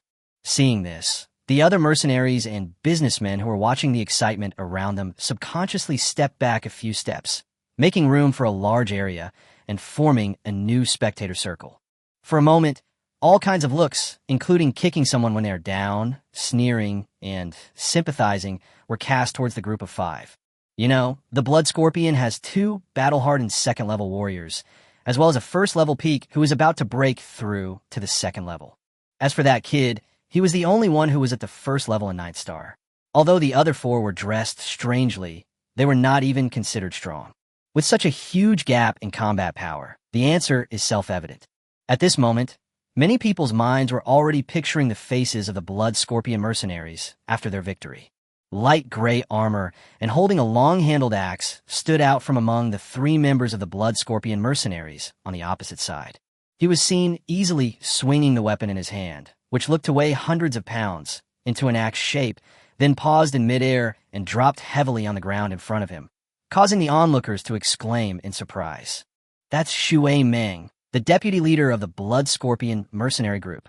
I heard that he's just reached the level of level 2, 5-star, and once killed an adult level 2, 6-star magical beast armored earth dragon with 1 axe. The armored ground dragon skin is comparable to the best 2nd-grade heavy armor. Then the attack power can be comparable to the peak 2nd-grade powerhouse. The opponent is doomed to die. Alas, why did these outsiders have to mess with anyone else but the famous Blood Scorpion mercenary group in Confronting town? Listening to the exclamations of the mercenaries watching nearby, the big man named Shui Meng had a look of pride on his rough and gloomy face. He first looked at Nanxing and Nanyu for a long time. Then he held the axe horizontally, posing a threatening posture, and said to Lei Xiao grimly, "Boy, you dare to hurt our Blood Scorpion mercenaries. I don't care whether you did it on purpose or not. You can't leave Confronting town today." Listening to the classic villain lines that have appeared countless times in movies and novels, Lei Xiao curled his lips. Instead of feeling afraid, he felt amused. Oh my God, I never thought such a famous scene would happen to me one day. Chapter 66, The Devil's Gaze. Glancing at the axe-wielding man who was showing off his power not far away, Lei Xiao couldn't help but yawn. Naturally, Lei Xiao had no interest in this so-called deputy leader of the Blood Scorpion. What Lei Xiao cares about now is not how to attract unnecessary attention, but to leave this place as soon as possible and understand all the forces in the city clearly. Only by knowing yourself and the enemy can you win every battle. If this kind of development were put into a movie or a novel, the protagonist would definitely jump out, show his true strength, and easily kill the opponent, and finally slap the faces of these spectators, right? Lei Xiao looked at the other mercenaries around him who were watching the fun and not minding any trouble, and his brows couldn't help but frown slightly. But now is obviously not the time to show off. Killing the opponent is certainly an easy task. But for me, who needs to keep a low profile at the moment and doesn't know much about the overall strength distribution of Confronting Town, it has no practical value or benefit. Such unnecessary complications will only cause more harm than good and give rise to other unnecessary incidents. It will be more conducive to carry out the next action if we make potential powerful opponents unable to understand or even underestimate our own strength. You have to pretend to be cool in a meaningful way. I won't do anything that doesn't benefit me, and there's no need to disrupt the overall plan for a few trash. When the time is right, I will make them pay 100 times for their arrogance today. Thinking of this, Lei Xiao's expression froze, and then he shook his head helplessly. But then again, judging from the current situation, things seemed to be a bit tricky, just when Lei Xiao was thinking to himself. On the other hand, because of his unintentional action just now, the crowd watching started to discuss it again. Did the kidney-touching incident happen? That boy actually yawned quickly and calmly. I saw it too. I'm afraid he was scared silly. Guards, where are the guards? There's a man here who might be crazy. Everyone, wait a minute. According to my guess, could it be that this kid is actually a high-level expert who is hiding his true strength? Stop joking. How could a high-level expert show up in such a small place like this? This guy must be playing tricks. My friend who sells milk tea, what you said makes a lot of sense. I can't even refute it. I haven't received my commission yet, and I only have 8 silver royals on me. Can I buy a cup? The deputy leader of the Blood Scorpions, who was at the other end of the center of the storm, couldn't help but look at his 2 companions beside him, and both saw a hint of doubt in each other's eyes. What on earth is this kid trying to do? He's about to die, but he's not afraid at all. He even dares to doze off in front of me without any precautions. Is he really relying on something? Puzzled, the water snake holding the big axe sensed the group of people not far away again. After discovering that Lei Xiao was indeed the only one who was a first-level 9-star, a surge of anger suddenly surged on his rough face. Damn it, you are just a first-level 9-star, and you dare to be so arrogant in front of me. Is it that I can't lift the axe anymore, or are you too proud? A hint of coldness flashed across Shui Mang's eyes again, and he said gloomily, Boy, didn't you understand what I said just now? If you beat up someone from our Blood Scorpion mercenary group, don't think you can just play mad and fool around. These are the last 10 seconds. If you don't reply, don't blame me for being ruthless. Directly opposite the water snake, Lei Xiao continued to ponder while looking at the other party as if he was watching a monkey acrobatics in a circus. From the other party's malicious eyes, it was clear that the target was Nanxing Nanhwa. So, if I say, what do you want? Then they will immediately say, hand over the twins first, right? If I continue to say, what if I say no? The other person will definitely say, then give up your life. Forget it. There is no better way to get out of this situation right now. I'll just play with him for now. Lei Xiao shrugged and said calmly, so what do you want? It's very simple. Just hand over the twins first. Shui Meng glanced at Nanxing Nanhua, swallowed involuntarily, and said without hesitation, what if I say no? Seeing that it was just as he expected, Lei Xiao followed weakly. Then give up your life. On the other side, Shui Meng raised his axe, and the threat was very obvious. I have to say, it really fits the thinking of the minions. After seeing this scene, Lei Xiao couldn't help but cover his forehead. Faced with the other party's aggressive attitude, Lei Xiao's patience was about to be exhausted. Yi Tsang stepped forward and whispered, Lord, I understand your good intentions. Can you let me handle this matter? Go ahead. I believe in your ability. Lei Xiao looked at Yi Tsang's relaxed expression and nodded slightly. Yes, sir. Yi Tsang bowed gracefully, first adjusted his tight black priest robe, then took a few steps forward and came in front of Shui Meng. Boy, are you looking for death? He looked at Yi Tsang with contempt before Shui Meng could finish his words. Yi Tsang pushed his glasses, and a cold light was reflected from the lenses. Dark aspects? The devil's gaze. In an instant, the 3 watermangs standing in the front and the double-blade mercenary who stayed behind all trembled. Then, the 4 people's gazes began to uncontrollably focus on Yi Tsang, or more precisely, on Yi Tsang's face. At this moment, in the eyes of others, Yi Tsong did not make any movement at all, but just stood there quietly. However, Shui Meng and the other four looked as if they had seen something extremely horrifying, with their eyes wide open and faces filled with fear. As they trembled all over, the four men's eyes began to lose their luster and their faces turned ashen until their bodies stiffened and fell backwards. This incredible scene instantly made the entire place silent. Around who were watching the show all opened their mouths wide and looked at each other in bewilderment. The mercenary who spent 8 silver royals to buy a cup of milk tea spilled the half-drunk milk tea directly on his dirty leather boots. Seeing this scene, even Lei Xiao couldn't help but feel surprised. Although Lei Xiao clearly understood that this must be Yi Tsong's masterpiece, he was still curious about what Yi Tsong had done specifically. "My lord, it seems that Yi Tsong has launched some kind of powerful mental attack on these little reptiles." Yuji bowed slightly and explained in a low voice, "Judging from this state, unless there's a 4th-level priest or above to purify them, otherwise, these people will never be able to return to normal in this lifetime. So that's how it is." Hearing this, Lei Xiao nodded with satisfaction. Chapter 67. In the town of Confronting.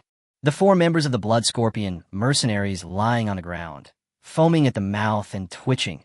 The crowd of onlookers opened their mouths wide. After a long while, they returned to normal. What on earth happened just now? Is there any expert who can explain it? I don't know. I just saw that muscular priest walked over and the Blood Scorpion's men fell down. Could it be a mental attack? Praise be to nature. With my strength as a 2nd-level 4-star druid, I didn't notice anything. It shouldn't be a mental attack. It turned out to be Master Xinshu. The top 3 strongest men in the healing department of Confronting Town have all spoken. It seems that the muscular priest man really did nothing. It turns out that these outsiders are lucky. As the scene was in uproar, Yi Tsong, smiling, walked back to Lei Xiao in a gentlemanly manner and deliberately raised his voice. "Sir, before I could even negotiate with them, they all fainted. It looks like they had food poisoning." Hearing this, the onlookers nearby all showed expressions of sudden enlightenment. "I see. It turned out to be food poisoning. Master Xinshu, what do you think?" The face is blue and purple. The whole body is convulsing. The eyes are lifeless, and the mouth is foaming.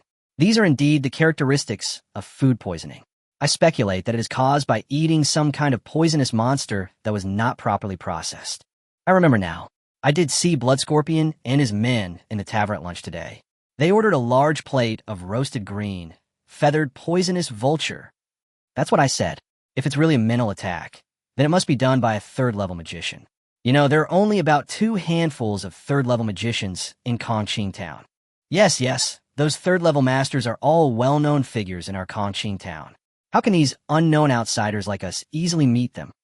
Oh my God, food poisoning. Hearing the voices around him, Lei Xiao suddenly looked confused and amused. It seems that these people would rather believe that it is really caused by food poisoning than believe that there will be a 3rd-level strongman in my team. That's no wonder. After all, from what these people said, we can clearly hear that a strong person who has reached the 3rd level is undoubtedly someone that everyone here looks up to. What kind of funny expressions these guys will make when my true strength is revealed? Lei Xiao raised his eyebrows slightly and continued to think. The next priority is to quickly investigate the overall strength level and power distribution of the entire Confronting Town. This Blood Scorpion mercenary group, in particular, seems to have some background. Also, from what other people have said, we can already infer that the number of rank 3 experts who live here should be less than 10 in total. I wonder if there will be any rank 4 experts or above. Lei Xiao looked at the still somewhat chaotic crowd around him and ignored Shan Nai and others who were stunned and rescued just now. He immediately said to the 4 subordinates beside him, "Okay, let's go into the city." After successfully entering the city and walking on the neatly repaired stone road, Lei Xiao discovered, this place is obviously much more prosperous than I had imagined. At a glance, the long street is crowded with people and bustling. There are all kinds of shops and stalls on both sides, which look very unique and dazzling. For a time, the cries of local vendors, the bargaining of merchants who came here to purchase and ship goods, the rolling sound of horse wheels, and the sounds of workers loading and unloading goods were endless, forming a prosperous and down-to-earth market scene. While looking around curiously, Lei Xiao naturally did not forget to collect intelligence. Tiger Stick, what are the results of your perception? In the busy city, Lei Xiao asked while looking at a stall selling various wooden handicrafts. My lord, we have confirmed that 7 third-level warriors are scattered throughout the city. Yuji, who stood half a body taller than the crowd, answered respectfully. As for the strongest one, he is located in the center of the city, and his strength has reached the peak of the 3rd level. At this point, Yuji frowned slightly and added, however, due to the dense population here and the mixed aura, we cannot rule out the possibility that there are strong people above the 4th level who have concealed their aura like us. Very good. Keep sensing. If you find anything new, please report to me at any time. Lei Xiao nodded and looked at Nanxing Manhwa beside him. The delicate faces of the twin sisters were filled with excitement. They looked around, and they wished they could spend 20 minutes at each stall to satisfy themselves. It seems that no matter which world we are in, shopping is indeed a woman's nature. Lei Xiao smiled helplessly, and then said to the twins, Nanxing Nanyu, if there really is a 4th level expert in the city, could he detect the true strength of the two of you? My lord, concealing our aura is exactly what Nanyu and I are good at. Unless the opponent is a peak 4th level expert who is about to step into the 5th level threshold, an ordinary 4th level expert will not be able to detect it at all. Nanxing quickly retracted his wandering gaze and bowed with great spirit. Yi-san, what about you? Lei Xiao casually touched Nanxing's head and finally turned to the muscular priest. Please rest assured, Lord. My aura is quite special. Only a senior 5th level expert, like Senior Yuji, can detect it. Yi-san smiled elegantly and answered calmly. Understood. Let's proceed to the next step. Lei Xiao gently stroked the cool space bracelet on his wrist, sensing the aura of thousands of valuable 3rd level equipment. He smiled and said, let's find a place to exchange for that silver dragon first. After that, the group turned the corner, walked for a while, and stopped in front of a store called Shanglu Trade Fair. This storefront is extremely conspicuous in the entire commercial street. It is almost 10 times the size of the ordinary shops next to it. It would be more appropriate to call it a shopping mall rather than a shop. The most important thing is that from the business scope posted on the glass window next to the door, it can be seen that not only all kinds of rare and valuable items are sold here, but there is also a recycling business. Here it is. After looking around for a while in front of the huge entrance of the trade fair, Lei Xiao nodded to his subordinates, and then strode inside under the vigilant gaze of the 4 first-level peak guards at the door. As soon as you enter the door, a magnificent atmosphere immediately hits you. In the spacious hall that was decorated extremely luxuriously, the first thing that caught Lei Xiao's eyes was a service desk. I saw several young women dressed in bright and beautiful clothes standing in a neat row, all with smiles on their faces, looking very professional. Moreover, the black and white dress on the other person made Lei Xiao feel as if he had seen it before. Why do I feel like I've entered a high-end maid cafe? Lei Xiao raised his eyebrows and walked towards the service desk of the trade fair with his 4 subordinates. Chapter 68, Shanglu Trade Fair. Welcome to the Shanglu Trade Fair. Are there any guests who want to shop? Just go upstairs on the left-hand side. Someone will be there to receive you. As I approached, I saw a pretty young maid who bowed slightly and spoke very politely. I have some unused items and would like to ask your association to identify them. Lei Xiao waved his hand and responded. When they were on the street, the group of people had already put on hoods that Nanxing had gotten from somewhere, completely covering their faces.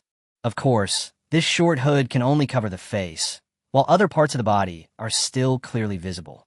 So you want to sell something, sir? Then please follow me. The pretty maid walked out of the service desk, her black high heels making rhythmic clicking sounds on the smooth marble floor, and she made a gesture of invitation. Following the pretty maid forward and walking down the stairs from the other end of the magnificent hall, Lei Xiao and his party arrived at a small underground reception room. This reception room also had 4 fully armed guards standing in different corners. After Lei Xiao's sensing, the aura of 3 of them was almost the same as his own, while the other one was obviously higher than his, and it seemed that he had reached the 2nd level. At the end of the reception room is a fully enclosed counter. This long counter is separated from the outside world by glass made of special material. From time to time, there was an unusually dense stream of magical light flickering on it, and it looked as if it had been protected by some kind of powerful defensive magic. Mr. Guest, this is the appraisal area. We at Shanglu Trade Fair have a team of experienced appraisers who can accurately value the items you provided. Please don't worry. Guiding Lei Xiao to sit down in front of the counter, the pretty maid bowed again and pressed the reminder bell on the counter. inevitably seeing the spring light in front of the other person. A barely perceptible gleam of light flashed in Lei Xiao's eyes, and he nodded slightly. The pretty maid was warm and sincere. She did not show any coldness or impatience, because there were only 5 people in her group, and they were dressed very ordinary under the hoods. This was very satisfying. But at the same time, he also perfectly lost an opportunity to slap himself in the face.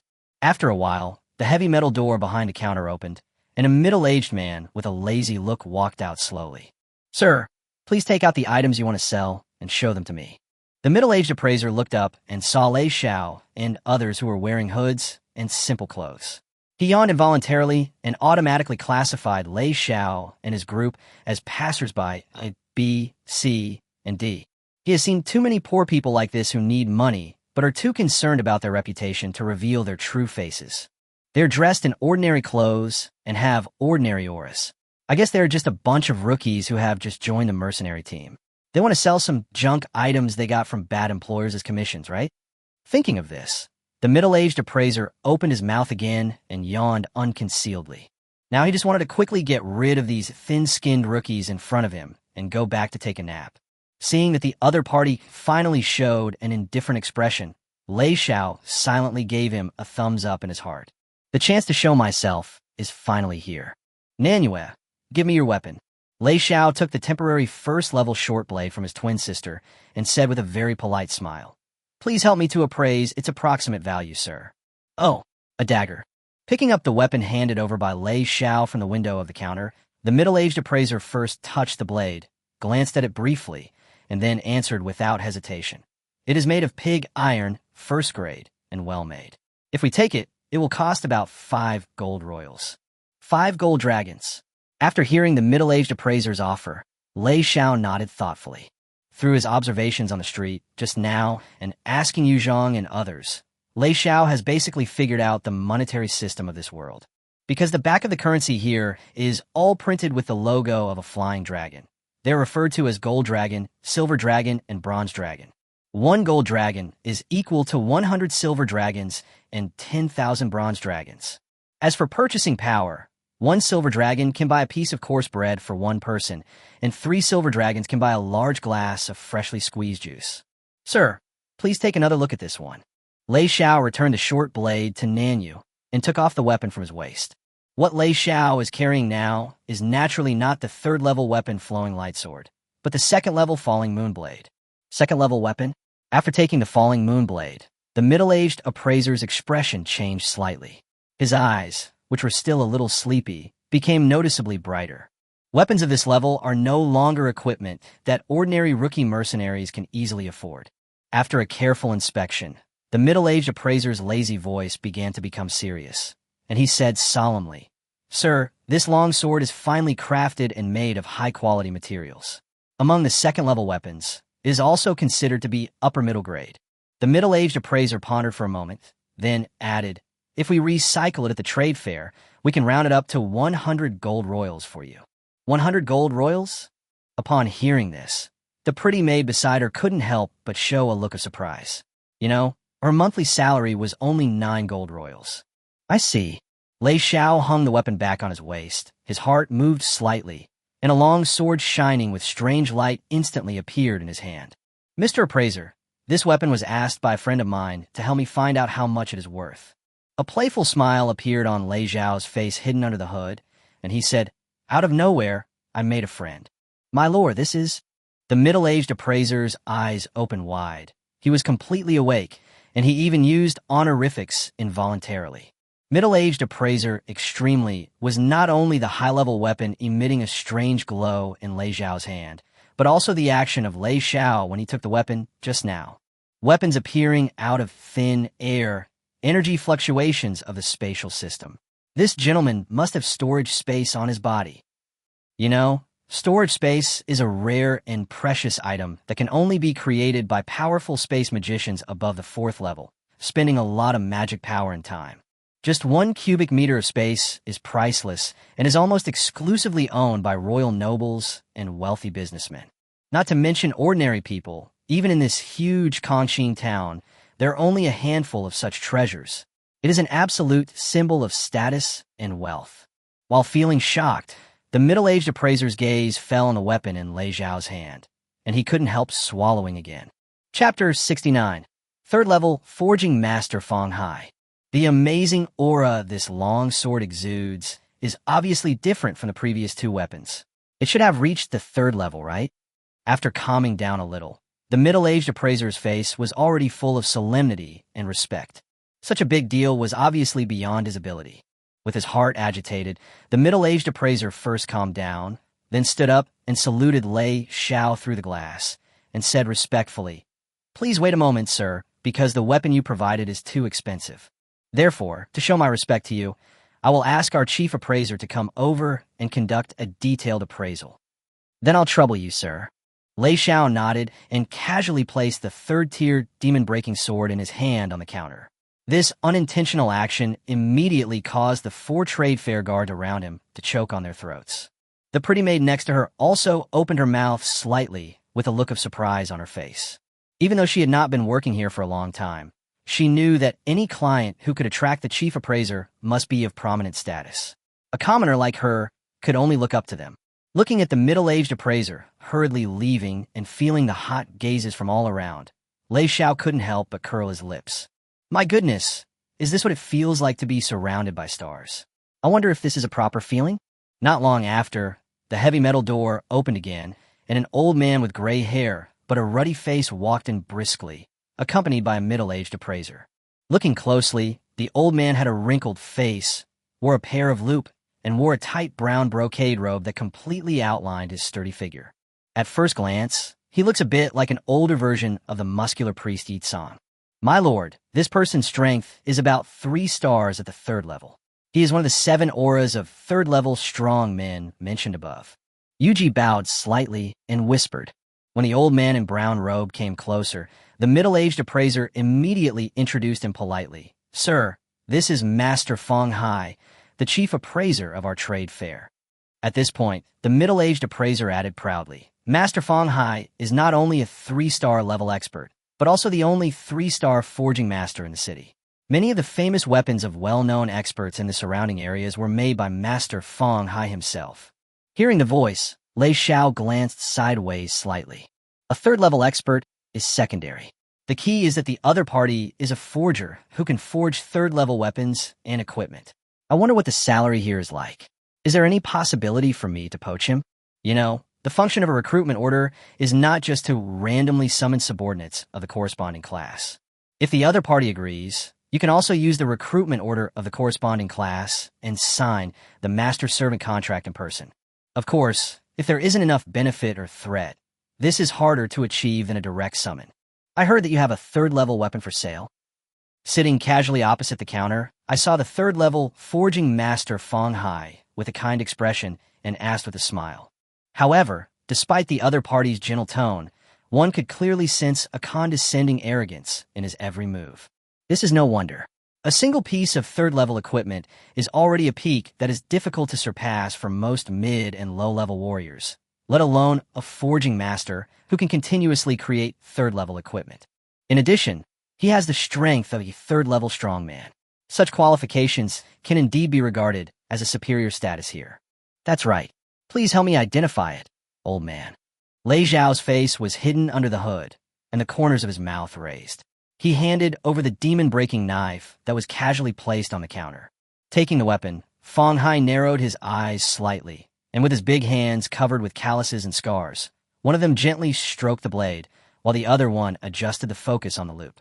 This series of actions was obviously more professional than that of the middle-aged appraiser just now. Yes, the brilliance is visible to the naked eye. It is made of rare and superior magic steel. The blade has been tempered 1,000 times. It is made with special forging techniques. It is indeed a genuine third-level weapon. After a moment, Feng Hai gently put down the sharp blade in his hand, raised his head and said, Sir, if you want to buy this weapon, we will give you a lucky number, 8,800 gold royals. 8,800 gold royals. The pretty maid at the side felt her chest heaving violently, and she almost fainted. There is no doubt that even if she worked here for her whole life, she would never be able to earn so much money. I see. Let's sell it then. Lei Xiao nodded with satisfaction without bargaining. He just sold it generously as if he was selling a bottle of mineral water. Helped this customer with the formalities according to the old rules. Fong Hai heard the voice and instructed the middle-aged appraiser beside him, looking in a good mood. In fact, the normal purchase price of this demon breaking sword should be 9,100 gold royals. After a few words and some simple manipulation, Fong Hai got the difference of 300 gold royals. Of course, he was very happy about it. Please stay, old sir. Just as Fong Hai, who was humming a little tune, turned around and was about to leave, he heard Lei Xiao continue to say, I have other equipment here. I need the old man to identify it. I'm sorry, sir. I can only identify the third level. Turning his head and glancing at where Lei Xiao was, Fong Hai hadn't finished his words when he saw a heavy longbow with a matte black color and shining brightly appear on the counter again. Another tier 3 weapon? Looking at the colorful longbow, Fong Hai was stunned and returned to the counter. He first looked at the hooded Lei Xiao in doubt, then grabbed the longbow and began to examine it carefully. First and second tier equipment that can be found everywhere. Third tier equipment is rare and precious. It is obviously rare to sell 2 pieces at once, because whether it is the third level equipment blueprint or the corresponding crafting materials, the price is extremely high and they're often out of stock and extremely difficult to obtain. Even if he had both, the probability of him succeeding would not exceed 30%, and it would also take a lot of time and energy. From this, we can see how precious a finished third-level equipment is. Even a third-level blacksmith like Fong Hai doesn't have enough connections and resources to obtain these blueprints and materials. Most of the time, the employer only provides the blueprint and materials, and he is responsible for building it, and then charges a certain fee after success. It is indeed a third-level weapon. After observing it over and over again for a while, Fong Hai put down the longbow.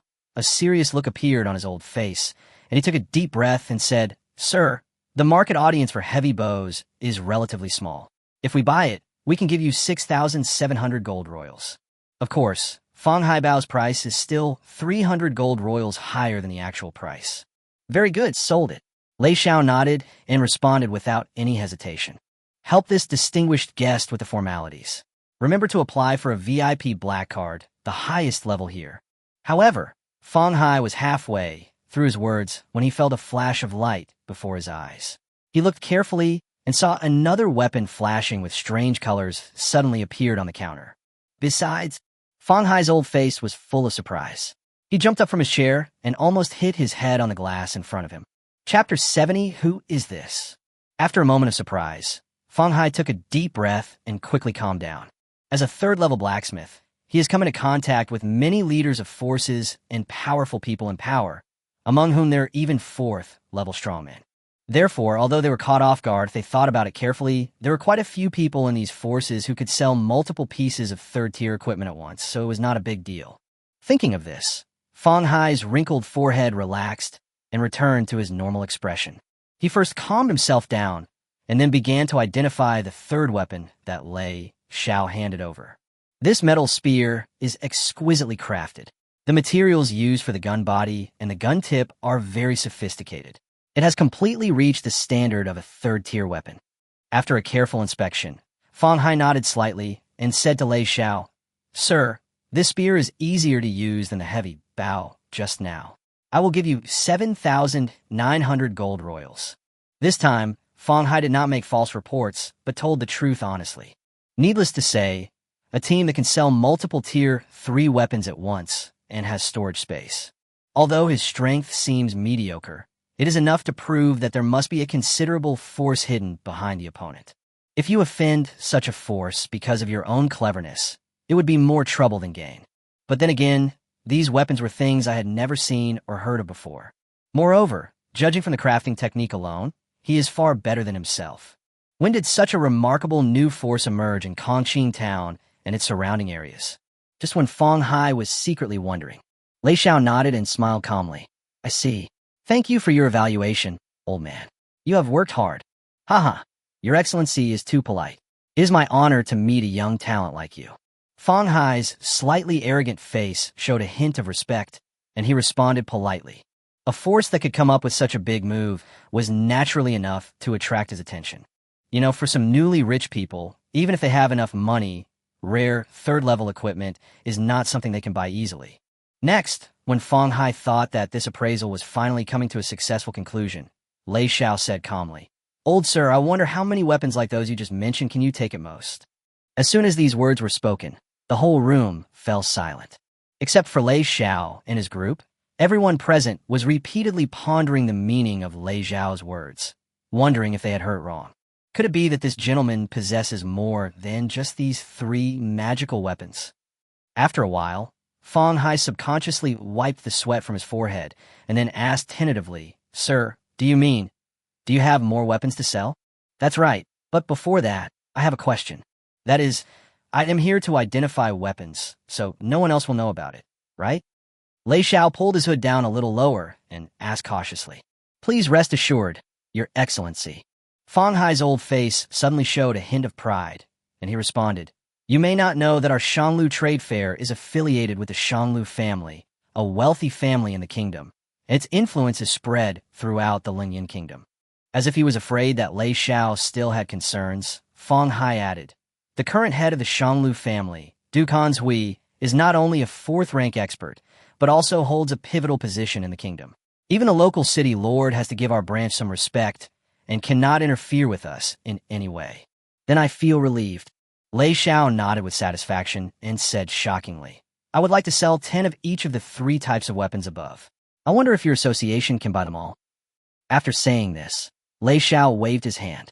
30 weapons emitting strange brilliance were neatly spread across the entire long counter, making the room sparkle and shine, which was dazzling.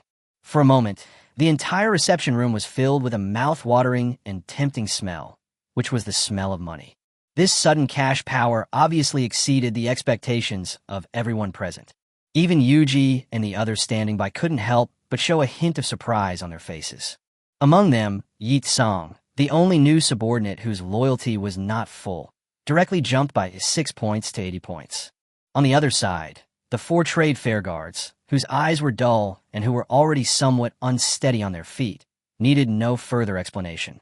Witnessing such a scene was obviously enough for them to brag about it at the drinking table for the rest of their lives. The pretty maid was so frightened that her face turned red. If it weren't for Nan Yu's support, she would have fainted on the ground.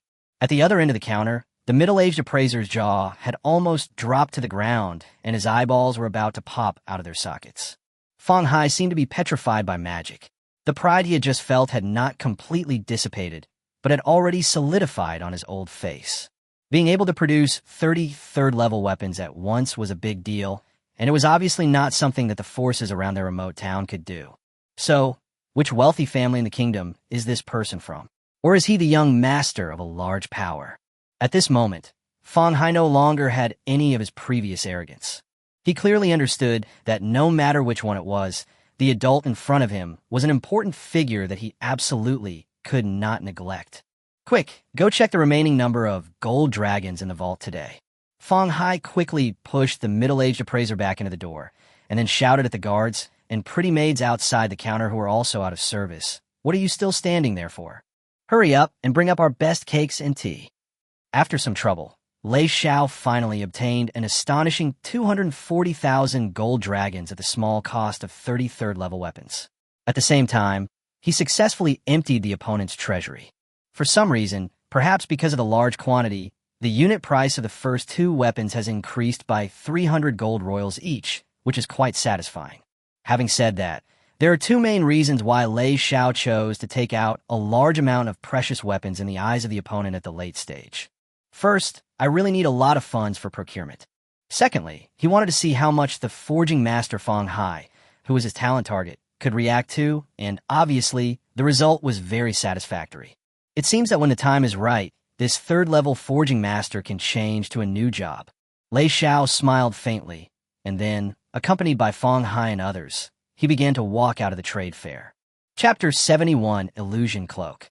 Back to the magnificent first-floor lobby. When the other pretty maids at the service desk saw the chief appraiser, Master Fong Hai, who usually had a cold face and was serious.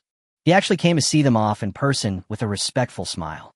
Lei Xiao and his group, who were dressed in ordinary clothes, couldn't help but cover their red lips with an expression of disbelief. There was an irrepressible envy in his eyes as he looked at the pretty maid. It was obvious that he had met a distinguished and important person. "Sir, if you're interested, can you please go to our VIP area for artworks on the second floor?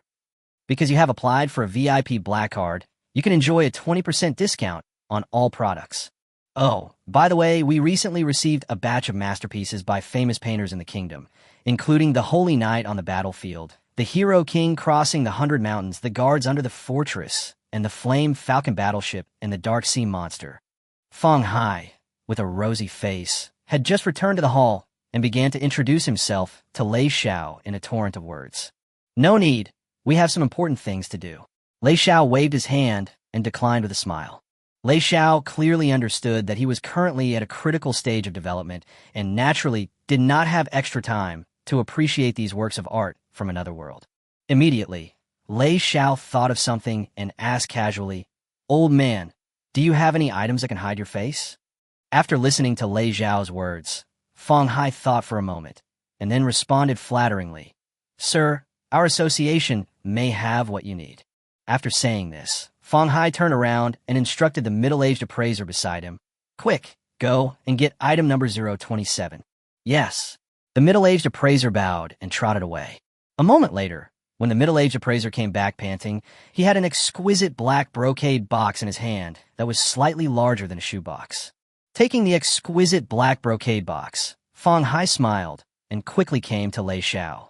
Feng Hai gently opened the brocade box with his calloused hands and explained in detail, "Sir, there are 5 illusion cloaks inside, which were personally added with camouflage by the strongest 4th-level illusionist in the kingdom. Every time you wear it, your appearance, clothing, and body shape can be randomly transformed. Unless you're a strong person above the 4th level, it is difficult for ordinary people to detect it. Of course, since these 5 cloaks are from the same batch, there will be no illusion effects between the wearers." After listening to Feng Hai's introduction, Lei Xiao looked at the dark silk cloak, as thin as a cicada's wing in the brocade box, and felt the faint energy fluctuations in it, and his eyes lit up. "Good boy, this is a good thing. But the only pity is that it doesn't seem to be able to change the sound." Lei Xiao took the brocade box without hesitation and put it into the storage bracelet, while asking, "Thank you, old man. How much is this cloak?" "Haha, Your Excellency is too polite." Feng Hai's old face was still full of smiles, and he responded, "These cloaks are our gift to you. I hope we can have another chance to have in-depth cooperation in the future." "Free gift." The middle-aged appraiser was stunned for a moment, and then his mouth dropped to the ground again in surprise. "You know, the cost price of this cloak is 5,000 gold royals." After perking up a little, the middle-aged appraiser whispered to Feng Hai, "Sir, the president is out of town and hasn't returned yet. For such a big thing as giving away the cloak, should we wait for her to come back?" "What nonsense are you talking about? The president is not here, so just follow my instructions." After glaring at the middle-aged appraiser, Feng Hai turned to Lei Xiao and smiled, "Please don't be polite, sir. Then I will respectfully obey your command." Lei Xiao naturally would not refuse such a good thing that came to his doorstep. Then Lei Xiao pulled Feng Hai aside and whispered, "Old man, remember my voice. I believe that we will meet again soon." After he finished speaking, before Feng Hai could understand the meaning of his words, Lei Xiao came to the pretty maid again and said, "I am very satisfied with your service attitude. These are my rewards for you." Throwing down a handful of golden dragons shining with golden light, Lei Xiao said nothing more in the face of everyone's surprised gaze and left with Hu Zhang and others. After a while, Lei Xiao and his group completely disappeared among the crowd on the street.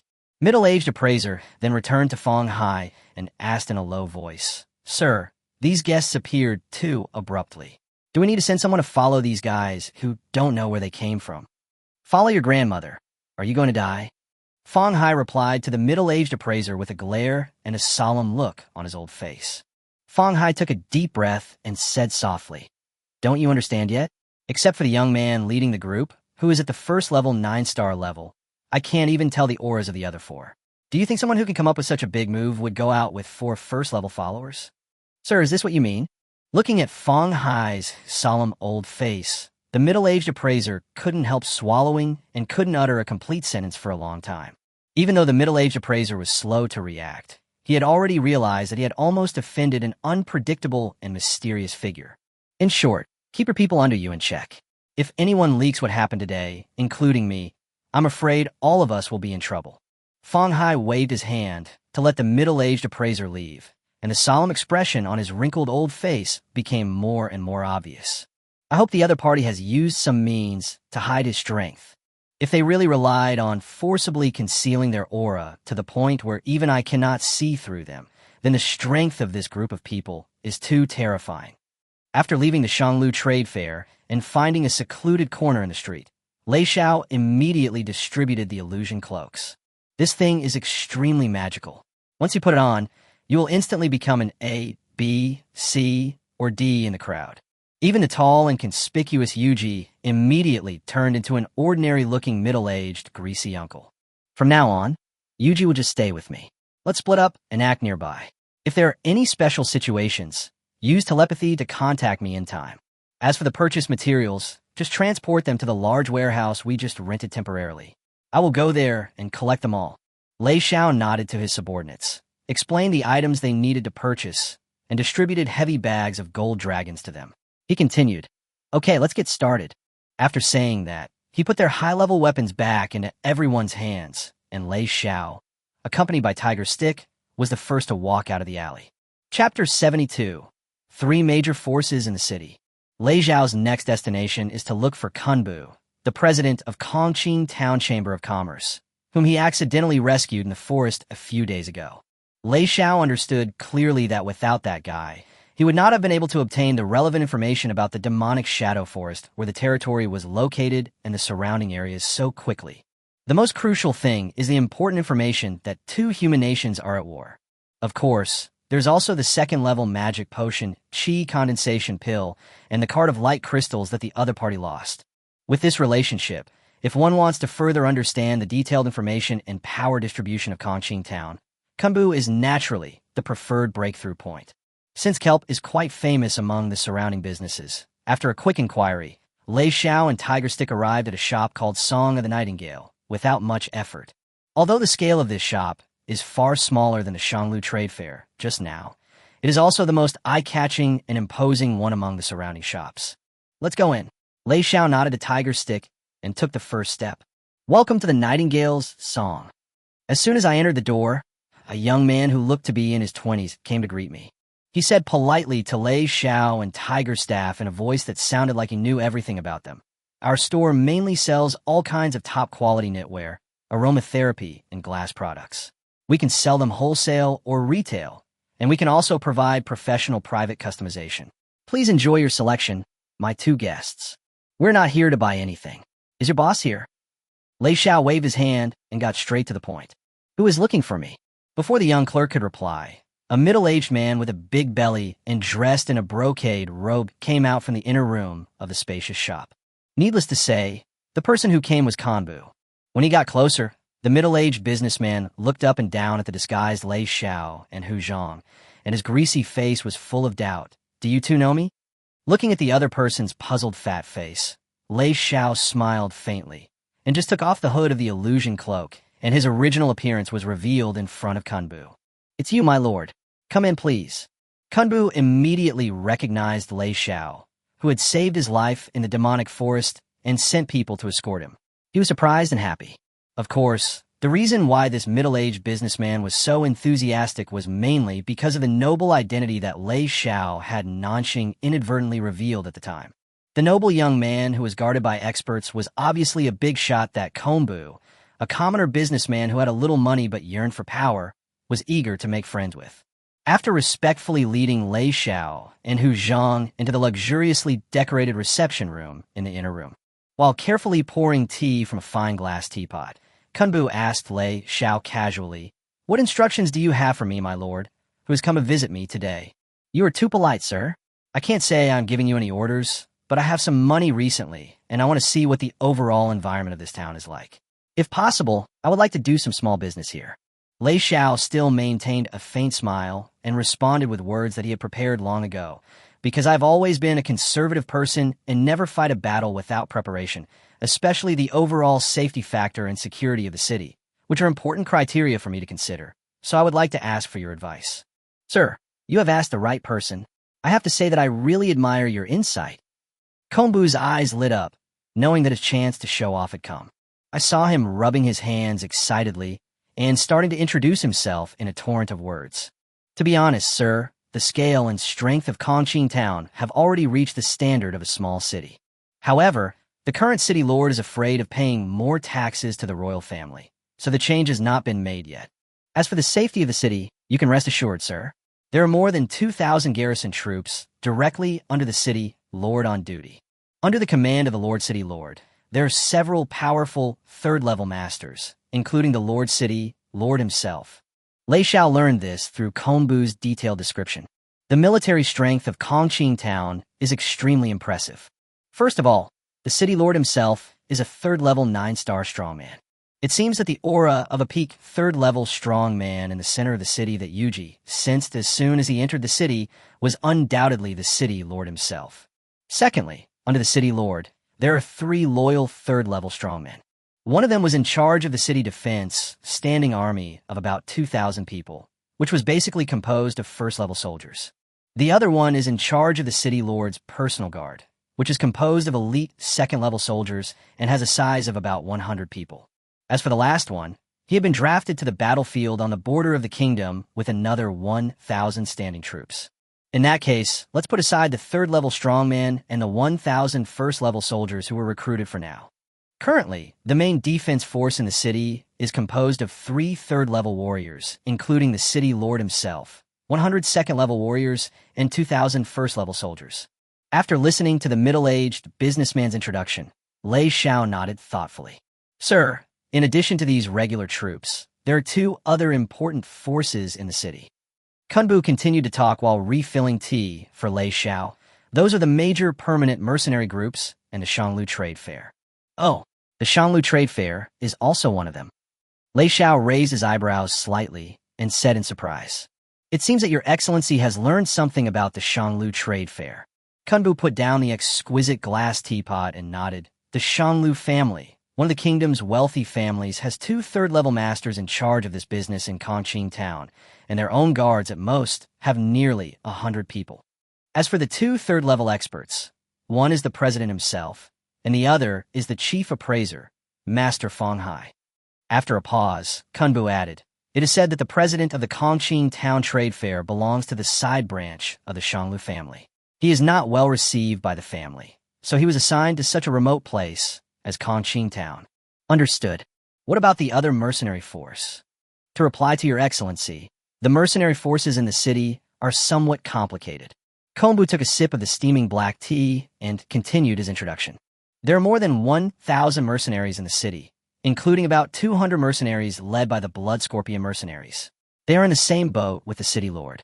When the garrison is not convenient to show up, these people often do the dirty work for the city lord.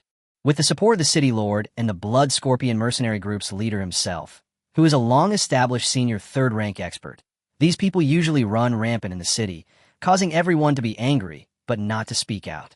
Kunbu sighed lightly, then nodded his head and added, By the way, I just heard that the deputy leader of the Blood Scorpion, Shui Meng, seemed to have inexplicably suffered from food poisoning. Maybe it's retribution. Shaking his head in a helpless manner, Lei Xiao looked sharp and asked Kunbu again, Could it be that the reputation of this city lord is not very good? Chapter 73 Situation in the City. Hearing Lei Xiao's direct question, Kunbu's fat hand holding the teacup couldn't help but pause. You know, in this city, for civilians like them, the city lord is the absolute ruler.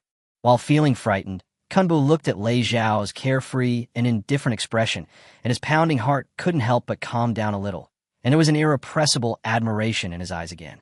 It seems that the young man in front of me has a very complicated background. Thinking of this, Kunbu calmed himself down, gritted his teeth, and told everything he knew. That's right, sir. Just as you thought, the reputation of the lord of Kongqing Town is indeed not very good. It can even be said to be very bad. This all started a few years ago. Lei Xiao learned about it through Konbu's description. It turns out that Kongqing Town a few years ago was just an unknown small town and had not reached the scale of the huge city it is today. The reason why it developed so rapidly was that the current city lord not only overhauled the roads connecting the surrounding areas, but also used extremely preferential, even negative, investment promotion measures. In a short period of time, it quickly attracted a large number of merchants from surrounding areas to open shops and trade here. Wait until the city expands to a certain size. The current city lord then returned to his original true colors and began to exploit people even more severely. Since the trade network in the surrounding areas has been formed, many businessmen have settled here with their families. Therefore, although the income is significantly less than before, the important thing is stability and relative security. Therefore, most people choose to stay in Confronting town. Hearing what Kunbu said, Lei Xiao couldn't help but curl his lips and thought to himself, "Good fellow. This city lord is probably a third-level 9-star farmer who is good at cutting leeks." Opposite Lei Xiao, Kunbu swallowed his saliva and continued, "To be honest, sir, such an action naturally caused great indignation among us businessmen. Before me, the previous presidents of the Chamber of Commerce in the city had approached the city lord for consultation more than once because of this matter. In the end, not only was the case left unresolved, but even the previous presidents of the Chamber of Commerce and their families all mysteriously disappeared, forever vanishing from this city." At this point, an uncontrollable fear suddenly appeared on Kunbu's fat face, and he continued, "Every time before they disappear, someone sees the blood scorpion mercenaries roaming around. It seems that this city lord is also a ruthless and cruel character, and the reason why the blood scorpion mercenary group is so rampant here has also been found." After listening to Kunbu's words, Lei Xiao pondered and nodded. After a while, Lei Xiao asked casually, "So, now the merchants in this city are still very dissatisfied with the city lord? My God, this is not something you can talk about casually. If you're not careful, you may end up." Kunbu rolled his eyes and quickly made a gesture of wiping his neck. Then, Kunbu came closer and whispered to Lei Xiao carefully, "Sir, in fact, not only us merchants, but also the people in the city are complaining about the city lord. First, it's because of what I just said, condoning the blood scorpion mercenaries' behavior of bullying men and women. Secondly, compared to other cities, the city lord is also very resourceful in oppressing the civilians, and he even calls it for the purpose of strengthening his strength and protecting the city." Kunbu, with a bitter face, shook his head and sighed. In fact, except for the confidants of the city lord and a small number of personal guards, the treatment of ordinary soldiers here is also much worse than that of other cities. Understood. Lei Xiao thought for a moment and asked again, "Except for the blood scorpion mercenary group, other mercenary forces also have the same dissatisfaction with the city lord, right?" To reply to your words, "Sir, that is exactly the case. The blood scorpion mercenaries are even more ruthless to these colleagues." Kunbu sighed again and responded, "Sometimes, for a commission mission, a fight breaks out on the spot, often resulting in the death or injury of other mercenary groups. This is something that we businessmen who frequently issue missions are all too familiar with." "What is the relationship between the Shanglu Trade Fair and the city lord?" Lei Xiao tapped the table with his fingers and asked again. "I don't know the specific situation." Kunbu shook his head and said frankly, "The Shanglu Trade Fair has a strong background and is very wealthy. They rarely interact with ordinary merchants like us. But I heard that the city lord has always been fond of the young president of the Shanglu Trade Fair and wanted to take him for himself, but he was rejected by the other party. You are favored by me and want to take it for yourself?" A philosophical atmosphere that permeated the fantasy town immediately appeared in Lei Xiao's mind. Afterwards, Lei Xiao quickly shook his head, eliminated this eye-catching scene from his mind, and said immediately, "So, the young president of the Shanglu family's side branch should be a woman, right?" "That's right." Kunbu nodded, carefully put aside the newly boiled pot of hot water, and said, "I've had the honor of meeting the young president of the Shanglu family several times. He is indeed an extraordinary person." Understood. Lei Xiao nodded thoughtfully, then stood up and said with a faint smile, "Okay, let's stop here today. Thank you for the market information you provided." "No, sir, you are too polite." Kunbu quickly stood up and flattered. "I wonder if your excellency has found a place to stay? I happen to know a place with excellent environment and service." "No need." Lei Xiao waved his hand, as if he remembered something, and added, "By the way, I wonder if you still have the magic potion from last time?" "I'm really sorry, sir. I only have this one, and I brought it back from yacht town on the other side of the forest." Kunbu shook his head helplessly and responded, "I'm sure you know that precious things like magic potions usually don't appear in remote towns like Confronting town, so please don't be surprised. It's okay. Please keep an eye out for information on this matter. I believe we will meet again soon." Lei Xiao patted the other's fat shoulders, put on the hood of his cloak, and walked out of the inner room of the shop with Tiger's stick. With Kombu and the shop assistant looking on respectfully, he returned to the crowd on the street.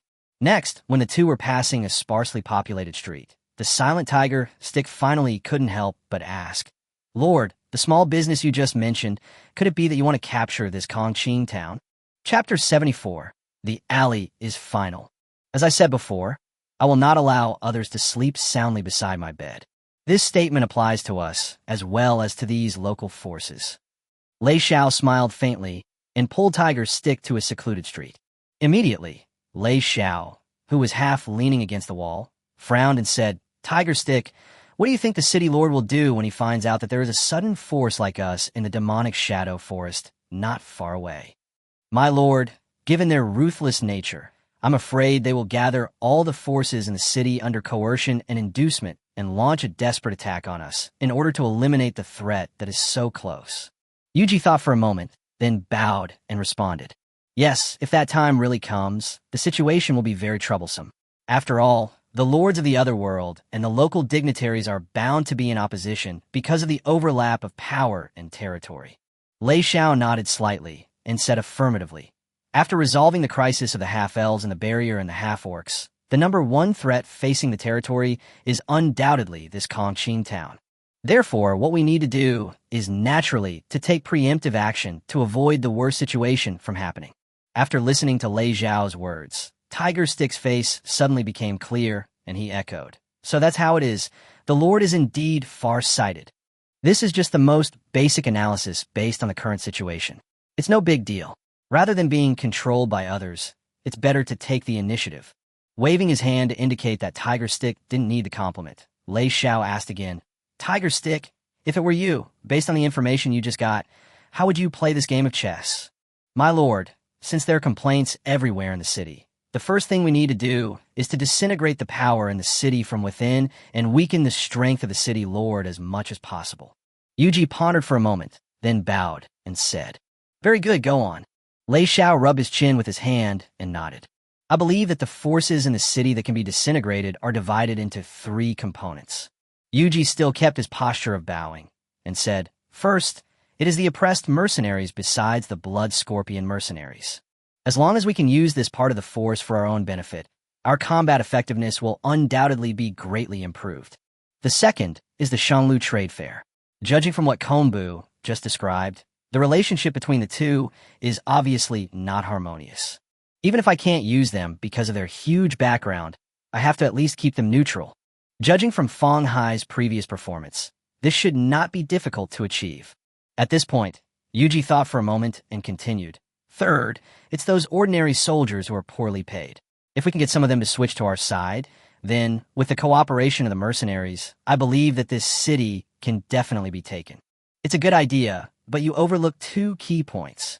When we reached the alley entrance, two staggering drunks walked by. Lei Xiao then spoke up. "First, if we're trying to recruit mercenaries or ordinary soldiers and are discovered by the city lord's forces, wouldn't that alert the enemy? As for the second point, it is also the most critical point." Lei Xiao smiled faintly at Tiger's staff, raised his eyebrows, and said, "From the perspective of personal combat power alone, you're already the absolute combat power ceiling here. Do we still need to attack the city honestly?" "My lord, what do you mean?" Yuji was stunned for a moment, and then his face suddenly became clear. "That's right, it's a decapitation operation." Lei Xiao nodded and said affirmatively, "While directly killing the city lord and his loyal minions, we will also cooperate with the three measures you just mentioned. With this two-pronged approach, this Confronting town will naturally fall completely under our control at the lowest cost." "My lord is wise." Yuji was excited and asked quickly, "Lord, when do we start the action?" "Don't worry, now is not the time." Lei Xiao pressed his palm down, signaling Tiger's Stick to lower his voice, and continued, "At this stage, even if we forcibly capture this city, we have no possibility of defending it. After all, this Confronting town is part of this human country. If we act rashly and attract the army of this country, it will undoubtedly bring about greater disasters and put the territory in the face of a complete catastrophe. So, before that, I need to lay the groundwork in two places." Lei Xiao raised his eyebrows and said calmly, One of them is to obtain as much intelligence as possible about this country, and the breakthrough in this regard lies in the young president of the Shanglu Trade Fair. Understand, even if they are a branch of the kingdom's wealthy Shanglu family, the intelligence they possess is naturally beyond the reach of ordinary people, or even ordinary nobles. Yuji nodded thoughtfully, agreeing with Lei Xiao's point of view. Yes, remember what Kambu said about the young president. Lei Xiao adjusted his thin illusion cloak and said, because he is a collateral family, he is not favored by the direct family of the Shanglu family who holds real power. That's why he was assigned to such a remote place. Lei Xiao's eyes sparkled as he continued. This is a great opportunity for us to establish contact with him. What the Lord said is that we only need to show our strength a little bit and then promise to help the other party gain real power in the family.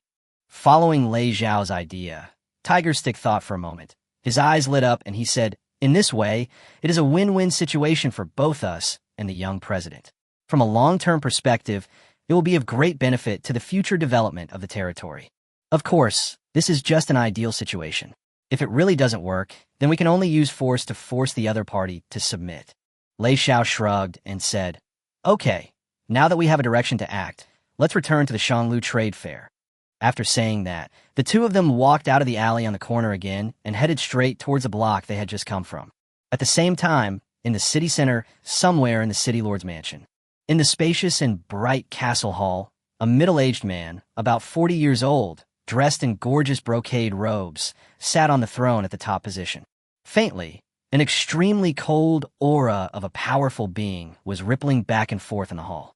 On his left and right sides stood a row of pretty young maids, serving him respectfully.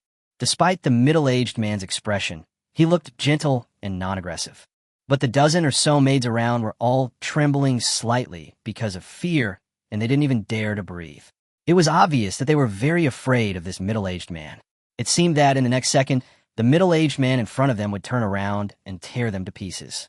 Just as the middle-aged man in brocade robe was resting his eyes leisurely, a skinny man in black came trotting in from outside the door. This person also exuded a terrifying power, causing the maids who were already trembling to tremble again. Your Excellency, the city lord, the leader of the blood scorpion mercenaries, Squidbone, wishes to see you. The maids with a lewd look in his eyes and chuckled. Chapter 75. Murderous intention emerges. Let him in. The man in brocade robes impatiently waved away the frightened maids around him and slowly opened his cloudy gray eyes. A moment later, a big man wearing brown studded armor and with a noticeable missing piece on his left ear appeared quickly at the entrance of the hall together with the skinny man in black. I am Cuttlebone, a lowly person. I am here to meet the Lord City Lord. Face just walked in and immediately bowed respectfully. Forget it. The man in brocade robe waved his hand casually, glanced down at the violent man, and asked with interest, "What's the matter, Squidbone? Have your mercenaries committed trouble again? How many did you kill this time?" To be honest with you, Lord City Lord, I was tricked this time. The violent man, known as Squidbone, had a murderous look on his face and said angrily, "How dare they move my men at the city gate in front of so many people? Those guys must pay with blood." At the city gate? This city lord has already heard the report on this matter. The man in brocade robe elegantly raised the goblet in his hand and swirled the wine-red liquid in it. He teased, "Didn't your deputy commander and his men suddenly get food poisoning when they had a conflict with some outsiders? Even for such a thing, you have to drag some outsiders with you? Well, go ahead, just do it cleanly. My Lord City Lord, I will certainly not let that group of people go, but the situation is not as simple as you think." On Cuttlebone's face became more and more obvious, and he said coldly. He turned around and closed the door of the hall, then said, "At first, I thought it was food poisoning, but the more I thought about it, the more I felt something was wrong. So I tied up Master Bubo, who is ranked first in the city's healing department, and conducted further inspections. In the end, I found that Shui, Meng, and others were most likely hit by a third-level dark mental attack."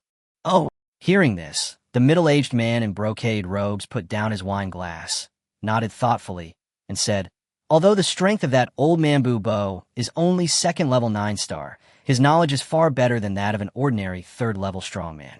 Since Bubo can make such a guess, then it's basically close to the truth." The man in brocade robes looked more serious and asked, "So, Among those outsiders, there's a third-level magician who is good at using dark attribute mental attacks. My Lord City Lord, your opinion is great. It seems that my third-level leather armor with magic resistance can be useful. Squid Bone smiled sinisterly and continued to report. The most important thing is that I have sent people to investigate the most authoritative list of strong men in detail. After cross-comparison, I found that my country does not have a third-level dark-type strong man who meets the other party's characteristics such as muscular men, strange priest robes, glasses, etc. This is quite intriguing. There have been frequent battles along the border recently, and it has been completely blocked. We can also rule out the possibility that strong men from other countries are coming here. The skinny man, not far away, rolled his eyes and echoed, Lord City Lord, it seems that there must be something fishy about this matter. What do you two think about the identities of those outsiders? The expression of the man in brocade robe began to grow gloomy, and a vague, murderous aura gradually emerged. Lord City Lord, do you remember the report about the arrival of the Lord from another world at the banquet last night? The skinny man rolled his eyes again and gave a grim reminder. Yes, that's exactly what I guessed. This time, it was Squidbone's turn to agree. You mean to say that a lord from another world has also descended upon my sphere of influence? And he is now swaggering in the city? This is a disrespect for my authority. Hearing this, the face of the man in brocade robes turned completely gloomy, and a strong murderous aura spread around him. To have a third-level expert assist him so quickly, this lord from another world does have some tricks up his sleeve. As expected of the city lord, your aura is truly extraordinary. Feeling the unusually cold breath, the skinny man first looked at the squid bone, and then said, My lord, this is a poisonous sting buried under our noses. If we don't pull it out by the root, I'm afraid there will be endless troubles. This city lord naturally knows this better than you. None of these lords from other worlds can be left alive. The man in brocade robes slowly stood up from the throne and said with a stern smile, the other party is quite courageous. Before I could send troops to wipe them out, they came to my door on their own.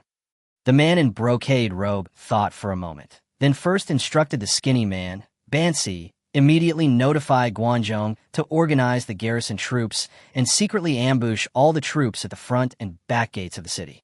Once a target matching the characteristics of that group of people or a similar person appears, kill them on the spot. No need to report. Squidbone, take your people to search from outside the city to the inside. This city lord will personally lead the guards to search from inside the city to the outside. We will use these 3 methods at the same time. Even if we have to dig deep into the ground, we will find this group of people. This city lord will personally cut that lowly alien and his subordinates into pieces. The most important thing is to keep your breath. Don't alert the enemy and let them know that we have noticed something. After arranging everything, the man in brocade robe raised the goblet again and crushed it to pieces. Tick-tock. The wine-red liquid and glass fragments flowed down his big hands onto the precious carpet under his feet and began to spread like blood. Lord of another world, since you are here, you can leave your life behind. After coming out of the Shanlu trade fair again, Lei Xiao curled his lips helplessly. According to Feng Hai's description, their president has gone out of town to attend a family meeting and will not be back until tomorrow night at the earliest. It seems that this step of the plan will have to be slightly postponed. However, after Feng Hai's indirect questioning just now, Lei Xiao learned more. Things were exactly as Kombu described. This young president, who was a member of a branch of the family, was indeed not well liked by the family. Especially because of his good talent, he was ostracized and envied by his peers in the family. So he was finally assigned to Kongqing town, which had almost no resources for cultivation. My lord, what should we do next? Walking back on a busy street, Yuji asked in a low voice. Let's go check on the procurement of supplies first. After all, this is the main purpose of our coming here. Lei Xiao smiled faintly, and then he and Yu Zhang started walking towards the warehouse they had rented before. However, not long after he walked out, Yuji suddenly paused, and the peaceful expression on his face changed slightly. Tiger Stick, what's wrong? Keenly noticed the strangeness of the burly man next to him and couldn't help but look puzzled. My lord, if I am not mistaken, the other party seems to have noticed our presence. Yuji's expression suddenly became serious. Chapter 76, Returning to camp at dusk. The reaction is quite quick. It seems that the other party has already noticed the mental attack that Yi Tsang launched at the city gate. In the bustling street, Lei Xiao waved his hand to signal Tiger, stick to relax, and said thoughtfully, "Tell me in detail the changes in the opponent's breath and movement route." "Yes, sir." With the extraordinary perception of a fifth-level warrior, Yuji's eyes flashed with brilliance as he described in detail the outline of the large net cast by the city lord's side. While everyone is hiding their auras, they're divided into three groups. There's stillness in the movement and movement in the stillness. Is this going to give us a rhythm of dreamlike linkage? Lei Xiao raised his eyebrows slightly and nodded thoughtfully. I didn't expect that even the city lord himself would go into battle personally. "My lord, what should we do now?" Yuji calmly glanced at the people passing by and asked with a frown. "Let's proceed as planned. Let's go to the warehouse and collect the goods first." Lei Xiao just smiled faintly and said calmly, "From a certain perspective, it might be a good thing for the other party to make such a big move." "My lord, you say this is a good thing? Why?" Yuji's brows frowned even more tightly, with a look of confusion on his face. From the other party's current actions, we can summarize two pieces of information. Lei Xiao waved his hand to signal Tiger, stick to turn into a less crowded path. While there were no passers-by around, he began to explain. First, the reason why the other party did not impose martial law throughout the city and close the city gates is obviously to avoid alerting the enemy and causing us to be vigilant. Secondly, since the enemy has chosen to split its troops into three routes, it undoubtedly means that they believe that any of these three routes is enough to kill us. From these 2 points, we can see that the other side has obviously greatly underestimated our strength. Lei Xiao shrugged and continued with a smile. "I'm afraid the other party just regarded Yi Tsang, who released a mental attack, as an ordinary third-level strongman. So that's how it is. It seems that our previous low-key approach really played a big role. You are worthy of being the Lord." Yuji's rough eyebrows relaxed, and he said suddenly, "With the help of the illusion cloak, it will be even more difficult for the other party to find our traces. However, in order to prevent the other party from having the means to see through the illusion cloak, it is better not to have close contact with the other party. If the other party has any new movements, please report to me at any time." Lei Xiao nodded slightly, then guided Hu Zhang to turn out of the small path and reintegrate into the bustling city. Not long after, the two arrived at the door of the warehouse they had temporarily rented before. Tiger's stick opened the warehouse door. Lei Xiao discovered it. Nanxing, Nanyue, and Yetzong, who had finished their shopping, had already been waiting here. Next to the three subordinates, large and small sacks and wooden boxes were neatly stacked.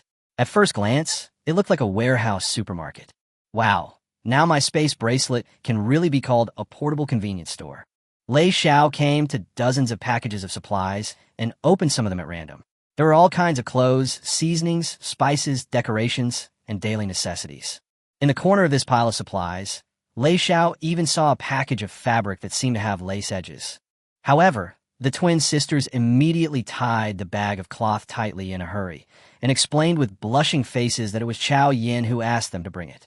Looking at the nervous looks of the two, Lei Xiao smiled helplessly, then waved his hand and put all the purchased goods into the space bracelet. "My lord, unfortunately, the food and weapons and equipment you have emphasized are all controlled items due to the war and are currently not available on the market." Yitsong stepped forward and bowed to Lei Xiao to report. "I already know all of this. Thank you for your hard work." Lei Xiao nodded, motioned for everyone to come closer, and said, "I'm sure everyone has noticed the current situation, right? The other party has obviously noticed our presence, so let's stop here today. I will make the next arrangements after we return to the territory." "As you command, Lord." The four subordinates saluted and said in unison. Next, since the group of 5 were protected by the illusion cloak, they simply did not take a detour and walked out directly from the nearest main gate. Lei Xiao noticed that they walked out of the city gate smoothly. At this time, the sun is setting and dusk has arrived. In the sky, which is a mixture of orange and blood, 2 suns, one big and one small, are emitting their last rays of light. Under the double sunset, everything is stretched into a long silhouette, and a sense of beauty suddenly arises between the intersection of light and shadow. Feeling the refreshing evening breeze blowing towards him, Lei Xiao looked back and saw the city shrouded in crimson. Then, he and his 4 subordinates began to walk towards the river. After confirming that no one was following them, The group immediately drove at full speed along the same route they came, speeding towards the territory. It didn't take long before Lei Xiao and his group of 5 appeared in front of the small gate on the west side of the territory. "Greetings, Lord."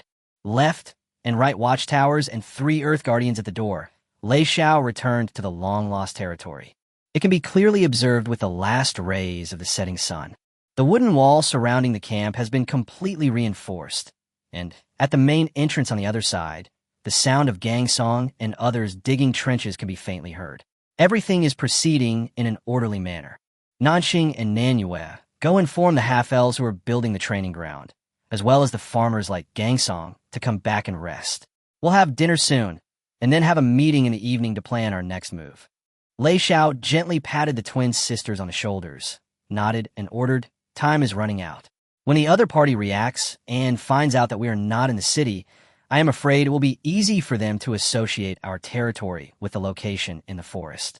Then the situation will be very troublesome. Lei Xiao's eyes were like torches, and he said slowly, "No matter what, the threat from Confronting town must be eliminated as soon as possible." "As you command, Lord." The twin sisters touched their chests and saluted. Then their figures flashed and disappeared in front of everyone. While his subordinates were cooking, Lei Xiao took the time to build an ordinary house for Yi Tsong to live in. The other party was so grateful that his loyalty jumped a little bit to 81 points. By the time we finished dinner, night had already fallen quietly. After 100 half-elves and 80 hunters and farmers consciously returned to their respective work, Lei Xiao summoned all the high-ranking subordinates and the 4 captains, including Gang Song, to the reception room of the Lord's mansion and began to make arrangements for the next action. Chapter 77: Cold Flame and Holy Night. On the deep blue night sky, the moon appears in pairs, as bright as a mirror. In the reception room of the Lord's mansion, under the illumination of light crystals as bright as LED lights, Lei Xiao, who was sitting in the top seat, glanced towards the seats below. On his left side stood Yuji, Yi Tsong, Nanxing, Manhwa, and Chaoyan. On the right side are 4 peasant captains, including the half-elf Baiji and Gangsong. In order to listen to more people's opinions, Lei Xiao also turned on the telepathic speaker and remotely connected with the half-elf Chief Chuan Gu, who was in the barrier a few kilometers away. A 5th-level warrior, a 4th-level warrior, 3 3rd-level warriors, and a 2nd-level, 7-star half-elf ranger. It seems that in order to enhance our combat power, we must hurry up and train by Ji and other 2nd-level half-elves and 3rd-level warriors. Lei Xiao nodded thoughtfully, then pulled his mind back to reality and said seriously, "Okay, forget the polite words. Let's get straight to the point. The current situation facing the territory is as follows." Described in detail the series of events that occurred when he entered the city in the afternoon, the distribution of forces in Confronting town, the strength composition of the city lord side, and the current movements of the opponent. After listening carefully to Lei Xiao's introduction, a solemn look appeared on the faces of all the subordinates. It can be imagined that if the city lord with a cruel character came with all the strength of the city, even if the enemy could be completely wiped out, it would probably cost a heavy price. After all, if all the mercenary forces in the city are added, the other side will have at least 5 3rd-level warriors, nearly 200 2nd-level warriors, and more than 3,000 1st-level soldiers.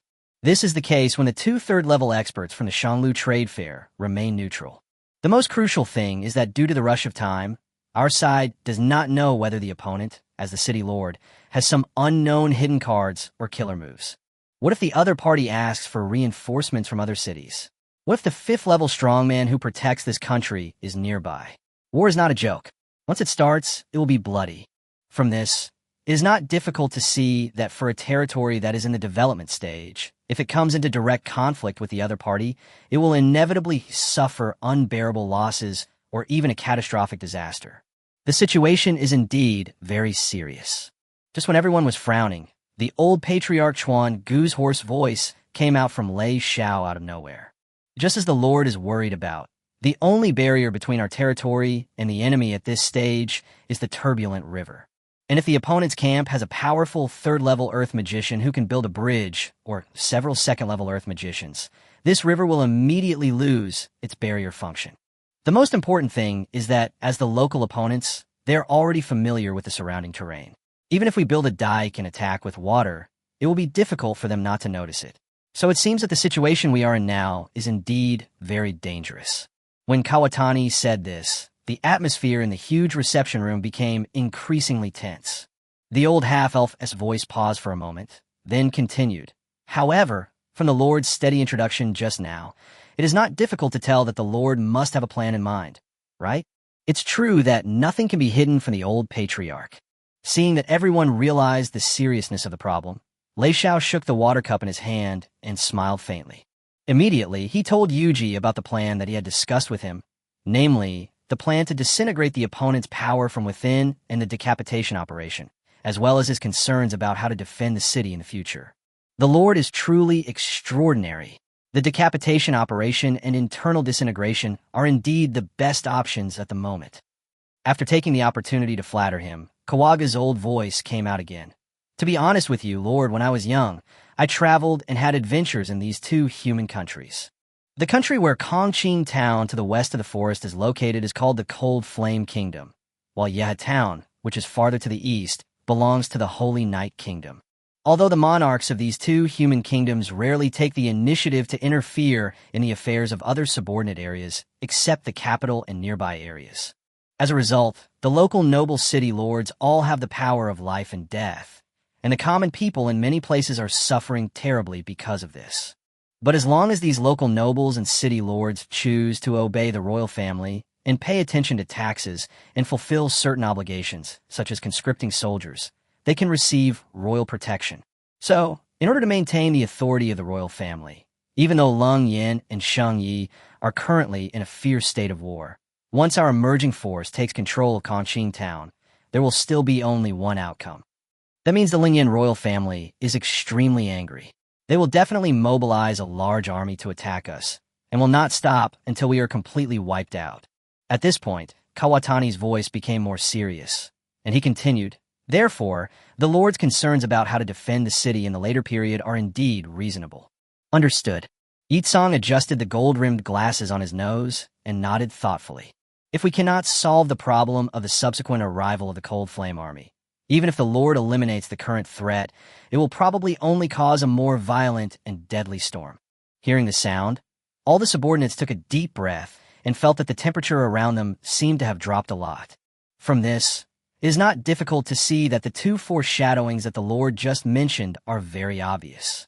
The first is to win over the president of the side branch of the Shanglu family and use his reputation to better disintegrate the power in the city and carry out subsequent stabilization work in the city. As for the second one, it should be about the plan to solve the problem of the subsequent arrival of the army, right? Kawatani's hoarse voice came again. As expected of the old patriarch, your analysis is indeed very accurate. Lei Xiao put down the cup in his hand, stood up, and raised his eyebrows and said, Yes, the second preparation is to solve this problem. My lord, what exactly is this foreshadowing? Chao Yin, who had been in a daze, lifted her ponytail and said with a puzzled look on her face, It's very simple. That is to take advantage of the situation to break the deadlock. Lei Xiao walked up to his subordinates and smiled slightly. Use the situation to break the impasse. After hearing Lei Xiao's answer, all the subordinates looked thoughtful and began to think about what Lei Xiao said. With the current strength of the territory, it is naturally unable to contend with a huge kingdom. Therefore, there's only one thing we need to do, which is to use the power that can fight against the Cold Flame Kingdom to make the Cold Flame Kingdom unable to take care of the situation in the territory. Lei Xiao looked at everyone with a thoughtful expression and continued to prompt. The answer should be obvious now, right? My lord, do you mean to use the fact that Leng Yin and Sheng Yi are at war on the border to make Leng Yin unable to take care of his territory? Yuji frowned and thought for a moment. Then finally it dawned on him. That's right. Lei Xiao smiled faintly, his eyes sparkling. Chapter 78, The Last Straw. After hearing Lei Xiao's answer, all the subordinates frowned and couldn't help but fall into thought again. After a moment, Nanxing blinked her bright eyes, bowed respectfully to Lei Xiao, and expressed her doubts with a frown. My lord, as you instructed, while purchasing supplies this afternoon, I also collected some intelligence in the city and learned that the war between the two countries has been going on for some time. During this period, although the two sides have fought several large-scale battles on the border, because the difference in strength between the two sides is not big, Although there have been wins and losses, neither side has been able to completely defeat the other, which has led to the current stalemate. Since the Lord wants to use Holy Night to distract Lung Yin, then what exactly do we need to do to achieve this? When Nan Xing said this, Nan Yu, who looked exactly the same, also stood up and echoed in a softer voice. Yes, Lord, no matter how you think about it, the Holy Night Kingdom will never listen to us at will. The stalemate between the two countries on the border is the starting point for the second point. Although I intend to use Sheng Yi to distract Lung Yin, I don't need to negotiate with Sheng Yi directly. I just need to take a simple step. Lei Xiao smiled mysteriously and nodded at the twin sisters. After a long battle, both armies are now exhausted, but neither side has the power to completely destroy the other. Therefore, the step we need to take is very simple. Lei Xiao's eyes sparkled as he continued to explain. That is to be the last straw that breaks the camel's back for the Lung Yin army and secretly help the Holy Night army win a war. I see. Your Excellency is wise. Kawatani's old voice once again echoed in the huge reception room. As long as we secretly help the Holy Night army and gain the initiative in the war on the border battlefield, the Cold Flame Kingdom will have to send reinforcements to the border. Otherwise, once the Holy Knight's army marches in, the Cold Flame Kingdom will lose more than just a small town called Kongqing. I'm sure the nobles and dukes of the Cold Flame Kingdom are very clear about what's important, right? The old half-elf said this. The other subordinates nodded one after another, their faces suddenly enlightened. In this way, as long as the Holy Night Kingdom continues to have the upper hand on the border battlefield, it will be difficult for the defeated Cold Flame Kingdom to free up its hands. In other words, the next move is to go to the border between the two countries and cause trouble. Yitsong's gold-rimmed glasses flashed a white light. He trembled his muscles and rubbed his hands together, saying, "To be honest, I'm the best at sabotaging and muddying the waters." Is this guy really a priest? Looking at Yitsong's impatient look, Lei Xiao smiled helplessly, and then said, "Next, I will arrange the subsequent operations. First, Yuji, Yitsong, Nanxing, Nanyuan, and Chaoyan, come with me to the border." Lei Xiao nodded to the 5 main warriors above the 3rd level and continued. Secondly, the work of guarding the territory will be handed over to Bai Ji, Gang Song, and other 4 captains. After saying that, Lei Xiao turned to the pretty half-elf ranger and added, "Bai Ji, the guarding of the territory is now in your hands. The plan to open a training ground will be put on hold for now. Starting tomorrow, work with Gang Song and others to complete the 3 buffer zones outside the wooden wall that I instructed you to do before. As you command. Please rest assured, Lord." Bai Ji and the 4 peasant captains touched their chests and saluted, speaking in unison. Judging from the serious expressions of the 5 people, it goes without saying that the 4 people, including Gang Song, who were in place on the first day, even Bai Ji, who was carrying a 4th-level white moon shortbow, now completely regarded herself as a part of the territory. Finally, the old patriarch is responsible for making leather armor and longbows, as well as training the reserve team. You must not slack off. We must also start planting food. If something unexpected happens, the reserve force must be ready to be deployed to the battle at any time. Lei Xiao paced to the window next to the gate, and with the help of the night vision function of the Blessing of the Southern Cross, he just happened to see a team of patrolling Earth Guardians passing by in an orderly manner not far away. "Please rest assured, Lord, just leave it to me." Kawatani's old, steady, and resolute voice was heard immediately. "Very good. Then this concludes tonight's meeting." Having said this, Lei Xiao opened the door of the Lord's mansion, allowing a cool night breeze to blow towards him. Lei Xiao walked straight out of the room, waved his hand to signal everyone to come outside, and with a thought, dozens of sacks of different sizes appeared at the door of the Lord's mansion. Pointing to the various supplies neatly arranged on the ground, Lei Xiao continued, "These are the things we purchased this afternoon. Let's organize everyone to come and pick them up. The extra ones can be temporarily placed in the utility room." "As you command." "Thank you, Lord." The 10 subordinates around him received the order and immediately took action. Before long, the entrance to the Lord's mansion became extremely lively. Everyone, including ordinary 1st-level servants and half-elves, received a lot of clothes and daily necessities. While the subordinates had smiles on their faces, there was obvious admiration in their eyes when they looked at Lei Xiao, and they couldn't help but bow their heads in greeting. Immediately, prompt sounds rang in Lei Xiao's ears one after another. "Congratulations. Your subordinate, the 1st-level 2-star hunter gang song, has developed an indelible respect for you. His loyalty has increased to 100 points, and he has decided to swear allegiance to you until death. Congratulations! Your subordinate, the first level 2-star hunter Chu Rong, has developed an indelible respect for you. His loyalty has increased to 100 points, and he has decided to swear allegiance to you until death. Congratulations! Your subordinate, Hong Lian, a first-level 2-star peasant, has developed an indelible respect for you. His loyalty has increased to 100 points, and he has decided to swear allegiance to you until death. Congratulations, your subordinate. Seeing that the loyalty of the 80 first-level subordinates all increased to 100 points, reaching the full state of swearing allegiance until death, Lei Xiao nodded with satisfaction. In this way, the work efficiency of everyone, which is comparable to that of a pile driver, can obviously be greatly improved. Then, the reminders sounded again. Congratulations, the Yuebai clan has felt your warmth, and their submission has increased by 3 points, currently at 82 points. The overall obedience has been forcibly raised by 3 points again.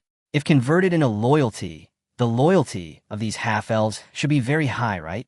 Just when Lei Xiao was thinking of this with some surprise, the reminder sounded for the third time. Chapter 79, The Eve of the Battlefield. Congratulations, your subordinate. The 4th-level 5-star Dark Healer Yi Song has felt joy, and his loyalty has increased by 2 points, currently at 83 points. Congratulations, your subordinate. The 3rd-level 1-star Flame Magician Chao Yan has experienced the joy of being a hamster, and his loyalty has increased to 100 points. He has decided to swear allegiance to you until death. Congratulations, your subordinate. The 3rd-level 1-star Flame Magician Chao Yan has increased his loyalty to 100 points and unlocked a new skill, Mastery of Fire Magic. Oh my goodness, has the red panda turned into a hamster? In addition to being happy, Lei Xiao moved his gaze and looked in the direction of Yi Song and Chao Yan not far away. The former was seen selecting a few pieces of clothing that looked like bodybuilding vests from a pile of clothes, with a strange light flashing in his dark brown eyes behind his gold-rimmed glasses.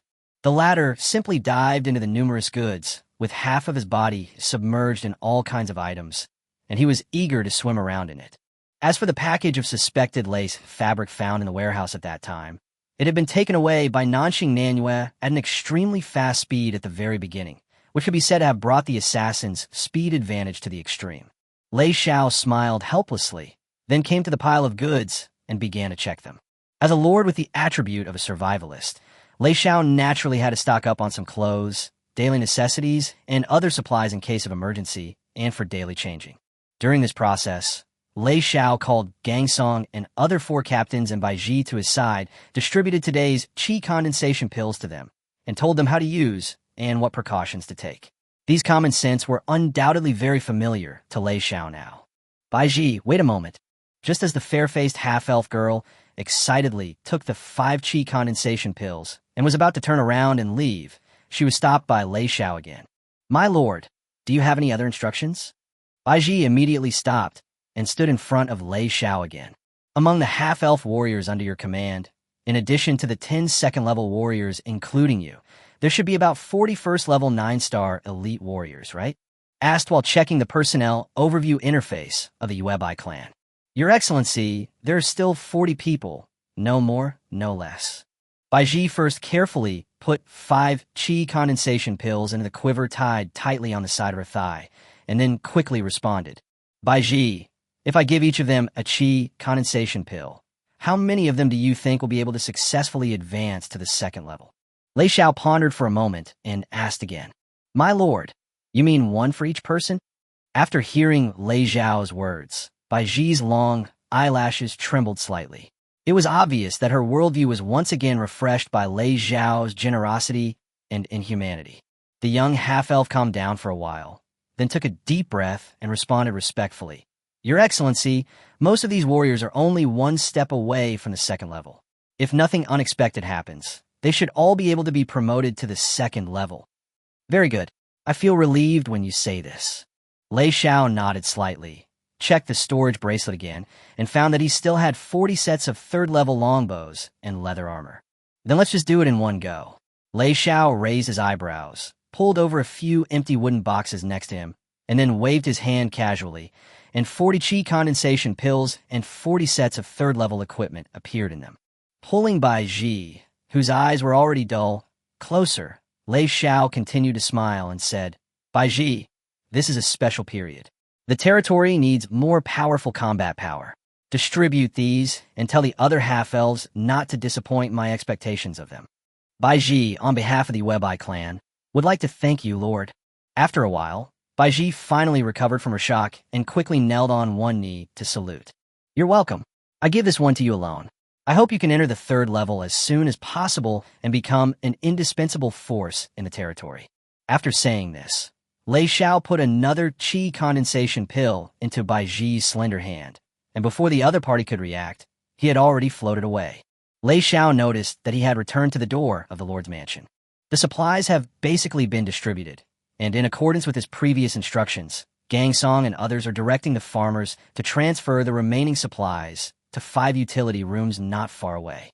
My lord, when do we start the action?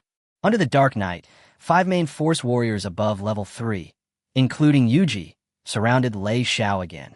Except for Yuji, everyone else should take time to rest tonight. We will have a tough battle tomorrow. We will set out before dawn and wait for my next instructions.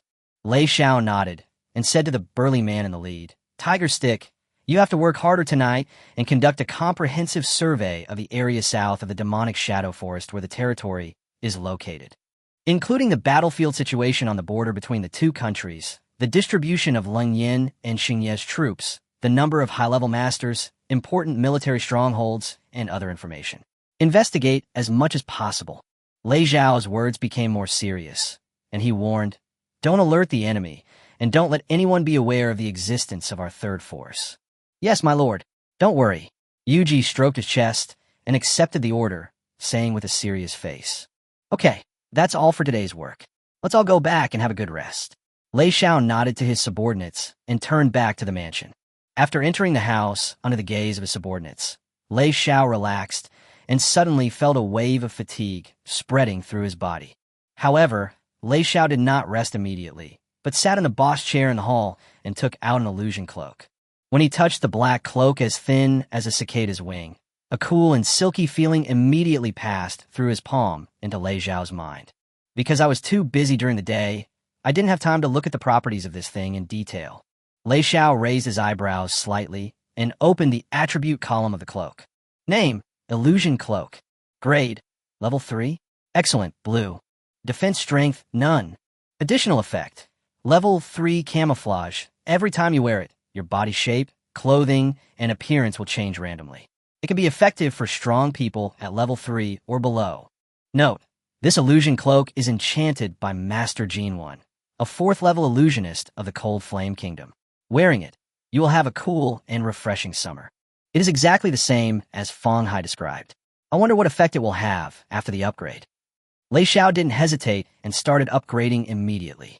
Chapter 80, Advancement to the Second Stage. The next second, a familiar prompt sound rang in Lei Xiao's ears.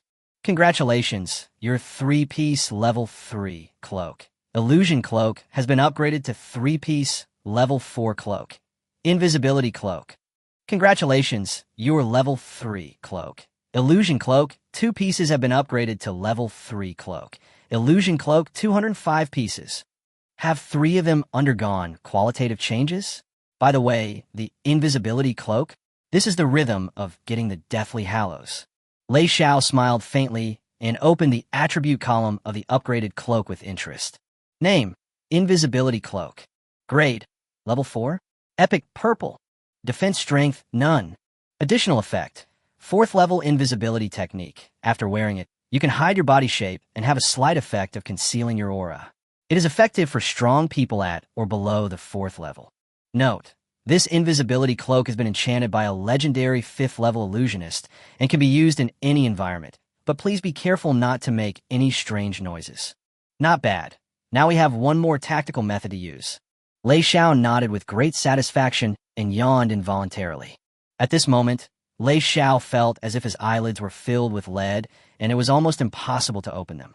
He didn't think about anything else and rushed up the stairs and went straight to the second floor to sleep. When Lei Xiao opened his eyes again from the bed on the second floor, the moon was still bright outside the window. However, after rubbing his eyes, Lei Xiao gradually woke up and understood clearly that a new day had begun and there would be a new challenge before him. Sitting up quickly, Lei Xiao opened the telepathy and asked, "Tiger Stick, how is the investigation going?" A rough voice mixed with the sound of whistling wind immediately reached Lei Xiao's ears. "Your Excellency, I have basically investigated the situation of Long Yin and Sheng Ye's armies, and I am currently on my way back to the territory. Thank you for your hard work. How long will it take you to come back?" Lei Xiao nodded slightly and continued to ask. "My lord, it will take about half an hour." The rough voice of Yuji came out again. "Understand. We'll talk about it when you come back. Let's focus on our journey now." Lei Xiao nodded and then stopped talking. Then Lei Xiao's mind moved, and a qi condensation pill immediately appeared in his hand. The medicinal power from yesterday has been completely refined, and the feeling of reaching a bottleneck is becoming more and more obvious. Lei Xiao closed his eyes and concentrated, feeling the energy vortex slowly flowing in his body. He muttered to himself, "I wonder if I can break through the first level and enter the second level today." After observing and understanding for this period of time, Lei Xiao has understood clearly. In this strange world where swords and magic coexist, only by stepping into the second level can one be considered to have gained a glimpse of the inner world and truly touch the threshold of becoming a strong person. At the same time, the improvement of strength will undoubtedly mean that one's own survival ability will be further enhanced. Then give it a try. It's time to move to the next level. With anticipation, Lei Xiao looked at the smooth and warm potion in his hand and swallowed it directly with his face up. As a magic potion with a strange fragrance entered his body, the familiar violent force immediately spread throughout Lei Xiao's body, causing Lei Xiao's body to tremble uncontrollably. However, after several baptisms of violence, Lei Xiao's expression had become very calm, and his somewhat rapid breathing immediately became stable. Based on previous experience, Lei Xiao skillfully separated a strand of pure energy from the energy vortex in his body and quickly dispersed it to various parts of his meridians, gradually introducing waves of extremely restless medicinal power into the energy vortex. At first, the process went very smoothly. However, when a large amount of medicinal power began to linger around the energy vortex, something strange happened. This time, the violent energy contained in the potion did not merge with Lei Xiao's own energy vortex, but instead collided violently. An unprecedented severe pain rushed up his spine and immediately reached Lei Xiao's brain, making his face turn pale in an instant. Even the originally calm air around Lei Xiao began to ripple with faint waves. Have you reached the critical point for advancement? Feeling the drastic changes in his body, Lei Xiao, who was enduring the severe pain, began to have beads of sweat on his head. Before this, Lei Xiao had asked Hu Zhang and Nanxing Ninyu many times about their feelings and states during the advancement. Therefore, although the drastic change came unexpectedly, Lei Xiao was able to quickly adjust his state. What we need to do next is to compress the two forces as much as possible at the same time. Sitting cross-legged, Lei Xiao gritted his teeth and began to try to force the two violently colliding energies into one. As if feeling Lei Xiao's deliberate suppression, the two forces in his body, like burning flames, surged up and down more violently, and he was obviously unwilling to surrender easily. However, even though the resistance between the two forces was fierce, Lei Xiao's mental strength was obviously superior. After a moment of stalemate, the energy vortex was the first to fail, and under the guidance of Lei Xiao, it began to condense and shrink helplessly. The other violent medicinal power was also unable to support itself, and soon stabilized and merged again with the condensed energy vortex. Victory is in sight. Noticing the changes in his body, Lei Xiao did not hesitate. His mental power instantly went into full swing, completely merging the two forces into one. The next second, a feeling of fullness and comfort that he had never experienced before spread throughout Lei Xiao's body. Lei Xiao could clearly feel that although the newly condensed energy vortex was much smaller than before, the energy contained in it was at least several times more than before. Finally succeeded. Feeling the abundant energy surging in his body, Lei Xiao with a look of joy on his face, lay flat on the bed, breathing heavily, while opening the Lord's attribute bar. Name, Lei Xiao. ID, 001307667. Occupation, Lord. Level 2, 1 star. Talent, Goldfinger LV. Skill, Sorrowful Flash Physical. Level 3. Now, I should be able to use the first two of the 3-part slash of Sad Flash, right? I must demonstrate them well later. After a short rest, Lei Xiao, who was still very excited, moved his mind and a large wooden barrel full of water appeared in front of him. After washing off the sweat and changing into a clean new set of clothes, Lei Xiao, feeling refreshed, took light and agile steps and pushed open the door of the Lord's mansion. I saw the deep blue night sky above my head. The stars were still twinkling, and there was still some time before dawn. Chao Yin, who were ready to go, were already standing at the door of the room, waiting for Lei Xiao's next order. Hu Zhang, thank you for your hard work this time. Let's get on with our journey without further delay. We'll talk about the details when we get to the border. Lei Xiao patted Hu Zhang's arm gently and nodded. Then Lei Xiao took a deep breath, and his sharp eyes swept over his subordinates one by one. And then he said, "Let's go. Target battlefield." Chapter 81. The top of the battlefield. Under Lei Xiao's command, the subordinates moved without hesitation, turned into a trail of afterimages, and disappeared in front of the gate of the Lord's mansion. The moonlight is hazy, the shadows of the trees are swaying, and the magic shadow forest in the night is quiet and peaceful. However, the figures of Lei Xiao and his 6 companions, quickly shuttling between the towering trees, broke the silence in the darkness and set off a faint wave, which seemed to indicate that the first ray of light at dawn would soon dispel the darkness and let light return to the earth.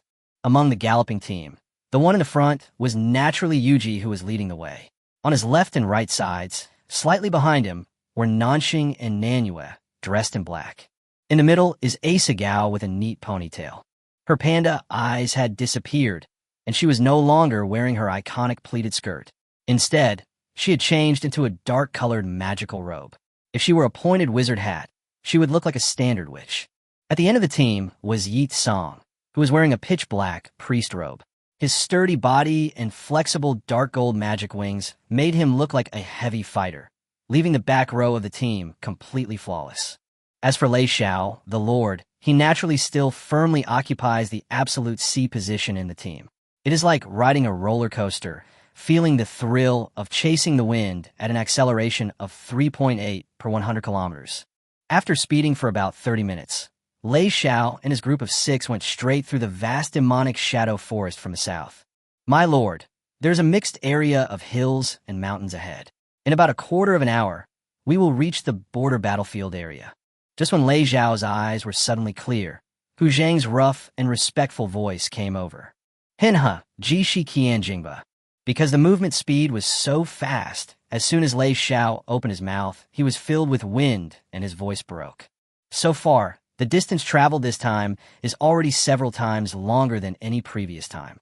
Lei Xiao had no doubt that if he had not been promoted to the 2nd level, he would have fainted in Yuji's arms by now. After that, the group of 6 continued to advance for more than 10 minutes among the vast and rugged hills, and finally stopped on a mountain peak nearly 100 meters high. Your Excellency, the front is the border battlefield between Lengyan and Xingye.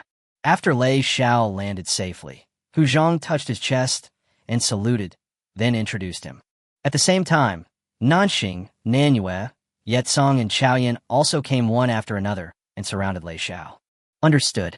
Lei Xiao nodded slightly, then narrowed his eyes and began to look down the mountain. What caught Lei Xiao's eyes was a desolate scene. There was smoke everywhere under the cliff, broken flags, shattered armor, and countless corpses on the ground, as if they had just experienced the Last Judgment. Before Lei Xiao could react, an extremely sticky and rich smell of blood rushed into his nose, causing his stomach to churn uncontrollably. At this time, it was dawn and the darkness in the sky had not yet completely dissipated. The sun, which had just emerged, was emitting a blood-red glow, making the surrounding morning glow bright red. The bright red color reflected in the sky and the bright red color flowing on the ground complement each other, making the scene even more shocking. Looking down at the bloody battlefield, Even though Lei Xiao had experienced the baptism of the Orc Legion before, he still couldn't help but feel a chill down his spine and cold sweat breaking out. The sight of corpses and broken limbs was extremely visually impactful and countless times more tragic than what you see in the movies. Is this a real large-scale battlefield? Lei Xiao wiped the cold sweat from his forehead and muttered to himself. If you hadn't seen it with your own eyes, it would be difficult to fully describe this breathtaking and shocking scene in any language. My lord, as you can see, there was a large-scale battle here yesterday.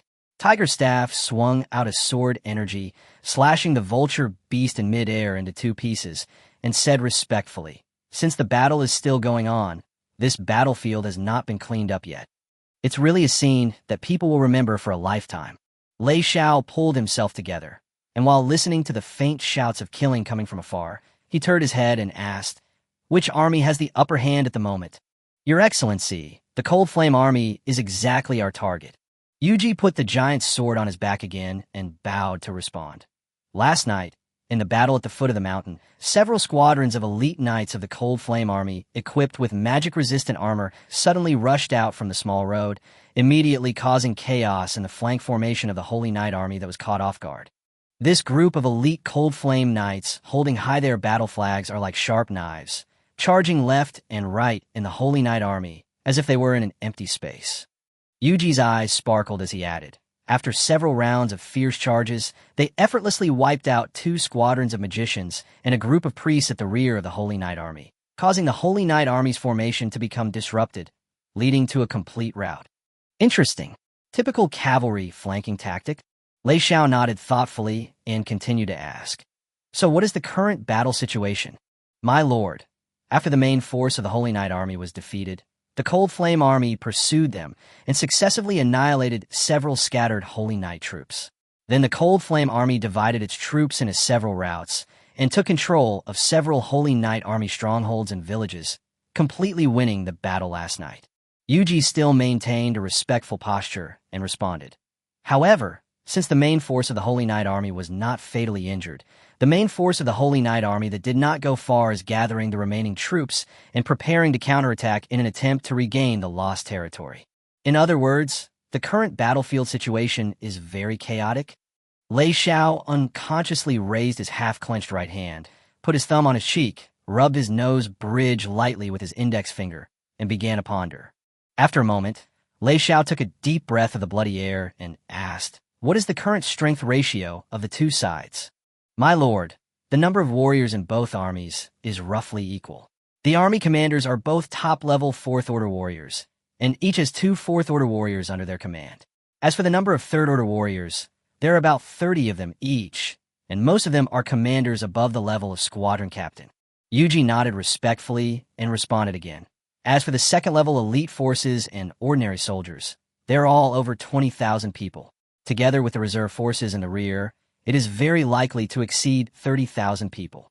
In the battle last night, although the Holy Knight Army lost several third-level warriors and thousands of soldiers, as I just mentioned, they did not suffer any serious injuries." After a pause, Yuji added, "This is the current situation of the two armies." "I understand completely." Lei Xiao nodded thoughtfully, and then his frown relaxed. He asked his subordinates, "We have already figured out the current situation and strength ratio of both sides. What are your opinions?" After hearing Lei Xiao's question, all the subordinates were in deep thought and began to think. Chapter 82, Silently. After a while, the petite Nanxing first looked at her twin sister Manhwa, and then they saw a hint of determination in each other's eyes. Then he stepped forward, patted his chest, and saluted Lei Xiao, saying, "My lord, I think it would be better for us to find an opportunity to rush into Lung Yan's base camp and kill the commander of the Lung Yan army directly. As long as we destroy the enemy's command center, I believe it won't take long before the Cold Flame Army will be defeated." Nanxing's fair face was full of determination and seriousness, and he added, "Although the two of us are slightly inferior in strength, we are willing to be the vanguard and explore the way for seniors Yu Zhang and Yi Tsang." After simply straightening out his wrinkled black suit, Nan Yu stood up without hesitation and nodded heavily. "A decapitation operation?" Lei Xiao casually touched the twin sisters' heads, smiled gently, and said, "In theory, This is indeed the simplest and most direct way to make the Leng Yin army collapse, but it is not applicable to the current situation. First, the battlefield is full of unpredictable situations. Even if we succeed in beheading the enemy commander, it may not necessarily lead to the collapse of the Leng Yin army.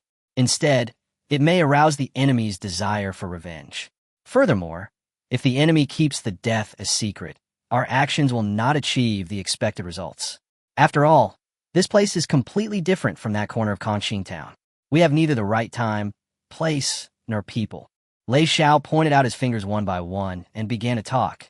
Secondly, we may not be able to easily break through the opponent's defense. As the saying goes, only by knowing yourself and the enemy can you win every battle. But now, apart from the surface situation, we know nothing about Leng Yan's commander. Lei Xiao cleared his throat and continued. It can be imagined that the commander of an army must be surrounded by strong men on the surface and secretly has extremely impressive defensive means.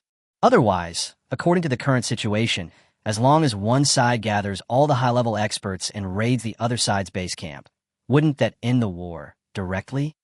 Also, although the opponent does not have a fifth-rank expert, he is fighting for the unfathomable Leng Yan royal family after all, so he must have a powerful trump card.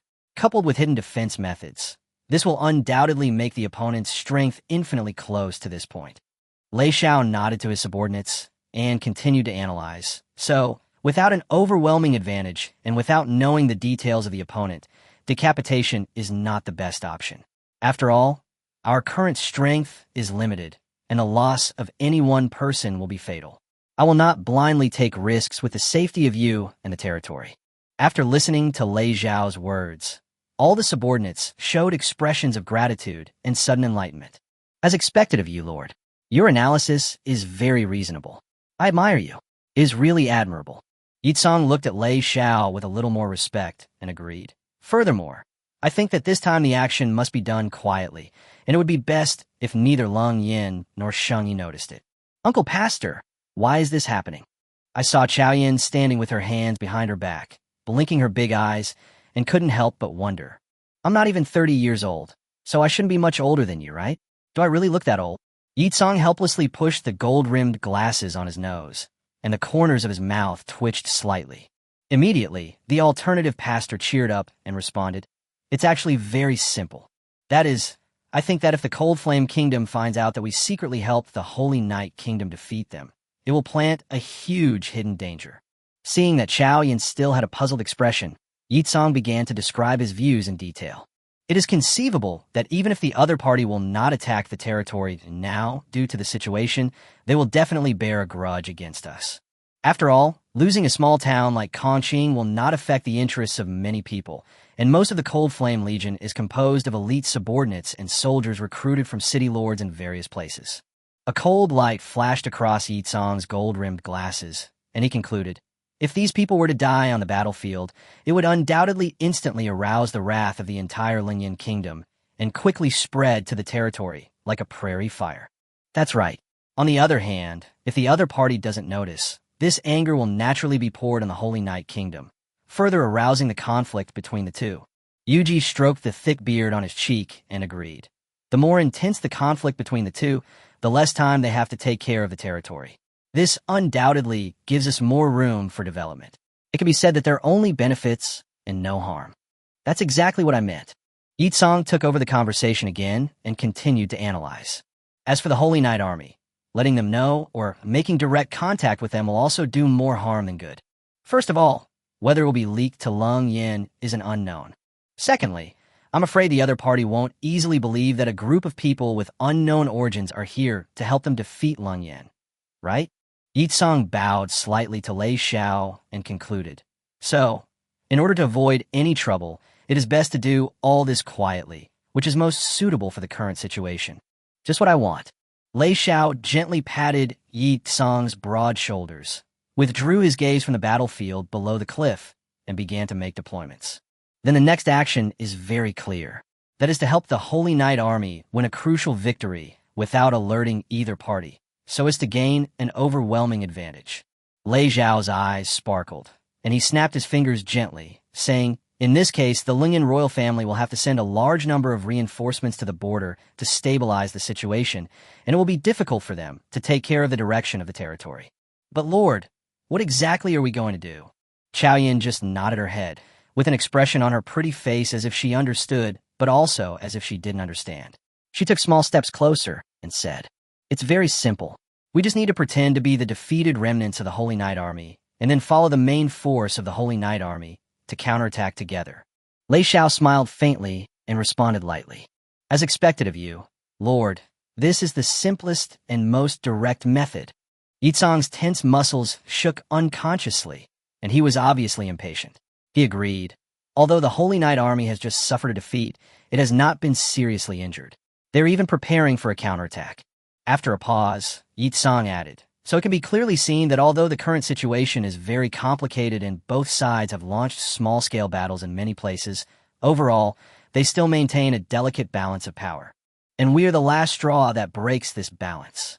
Chao Yin finally revealed a look of sudden enlightenment, clapped her hands excitedly, and asked Lei Xiao, "Lord, can you let me cast spells to my heart's content later?" "No problem. Just make sure you don't wet the bed at night." Lei Xiao smiled helplessly, his eyes involuntarily falling on the distant skyline. At this time, the big sun had risen completely, and the little sun had also half of its head exposed. The sun rises, and the morning mist dissipates, bringing a new dawn to the blood-stained earth. Feeling the bloody morning breeze blowing past, Lei Xiao's eyes became deeper and deeper, and he said to his subordinates, "Get ready to set off. The target is the nearest battlefield from here. Let us write the final chapter of this battle." "As you command, Lord." The 5 subordinates all touched their chests and saluted, saying in unison, Chapter 83, Battle of Yaxiang Town. Holy Knight Kingdom, border town, Yaxiang Town. The whole town was already in chaos.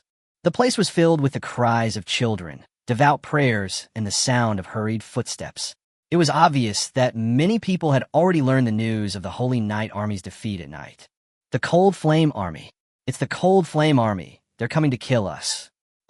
Soldier of the Holy Knight Army who was on guard beside the big tree at the town gate was horrified to discover something before he could finish his words. A sharp spear tip flashing with cold light had already broken through the armor and pierced through his chest, bringing out a touch of bright red, symbolizing death. Behind him was a grinning knight riding a tall horse. Judging from the red patterns engraved on the knight's snow-white armor, he was obviously a member of the Lingyan army. The shining emblem of a red shield and 2 crossed knightly swords on his chest further proves that this cold-blooded knight is a captain of the Cold Flame Army who commands hundreds of warriors. The captain of the Cold Flame Army pulled out the bloody spear easily without even looking at the crookedly falling corpse. Instead, he turned around and said sarcastically to his men who were eager to try, "Brothers, wipe out the remaining Holy Knight troops in the town. As for the rest, do as you please." "Yes, sir." Nearly 100 Lingyan army infantrymen all smiled knowingly, which was filled with murderous intent. Following the squadron leader's order, the sound of cold metal friction was heard, and the soldiers drew out the standard long swords at their waists and rushed madly towards the crumbling town in front of them. 10 minutes later, at the central square of Yaxiang Town. Inside the town, thick smoke was already rising and flames were shooting into the sky. Scattered sounds of battle rang out in various places in the town, followed by the mocking laughter of the Lingyan army soldiers after their victory. The captain of the Cold Flame Army who was at the town gate just now had led more than 20 Cold Flame Army soldiers armed with powerful crossbows to surround 3 remnants of the Holy Knight Army wearing blue patterned armor and holding square shields in front of a fountain stained red with blood. "What? You're the only ones left, and you still want to resist stubbornly? If you surrender, perhaps this captain can let you die with dignity." The arrogant captain of the Lingyan Army spat, pointed the tip of his gun at the captain of the Holy Knight Army, and said coldly. The young captain of the Holy Knight Army, who was already covered in wounds, stepped forward and straightened his blood-stained, blue-patterned helmet on his head. While raising the broadsword in his hand, he said with a firm look, "Asshole, stop dreaming. We are warriors of the Holy Knight Kingdom, people who love this country and protect it. As long as we are alive, you can never take another step forward." "Oh, I didn't expect you to be such a tough guy." The captain of the Lingyan Army, who was riding on horseback, sneered and looked down at the captain of the Holy Knight team and said, "How naive. With your mere first-level strength, You dare to shout in front of this captain? It is precisely because the Holy Knight Kingdom has a group of people like you who can only talk in their sleep that they suffered defeat, right? Don't worry. After I kill you, I will enjoy it all. When the captain of the Lung Yin army said this, the Lung Yin army soldiers around him all laughed, and they were obviously eager to join in the post-war carnival. At the same time, the captain of the Lung Yin army, with a smug look on his face, slowly raised the spear in his hand, signaling the archers around him to prepare to take action. However, before he could give the final order, something strange happened. A burly figure holding a two-handed sword suddenly dropped from the sky and landed steadily between the two sides. The next second, the captain of the Lin Yin army, whose eyes were filled with murderous intent, had no time to react and only felt a flash of cold light before his eyes. His line of sight suddenly began to shift downward uncontrollably. After floating in the air for a moment, it fell heavily to the ground, until the last trace of life disappeared from his terrified eyes. This sudden scene made the surrounding Lin Yin army archers stunned on the spot, and playful smiles instantly froze on the faces behind the helmets. They never thought that the captain, who was so high-spirited just now, could be killed so easily. However, this is all they can think about. Another sturdy figure landed gracefully behind the archers. I saw two strong arms spread out, grabbing the 5 or 6 defenseless archers in front of me. With a series of crisp, snapping sounds, 5 or 6 crooked bodies of soldiers appeared on the ground.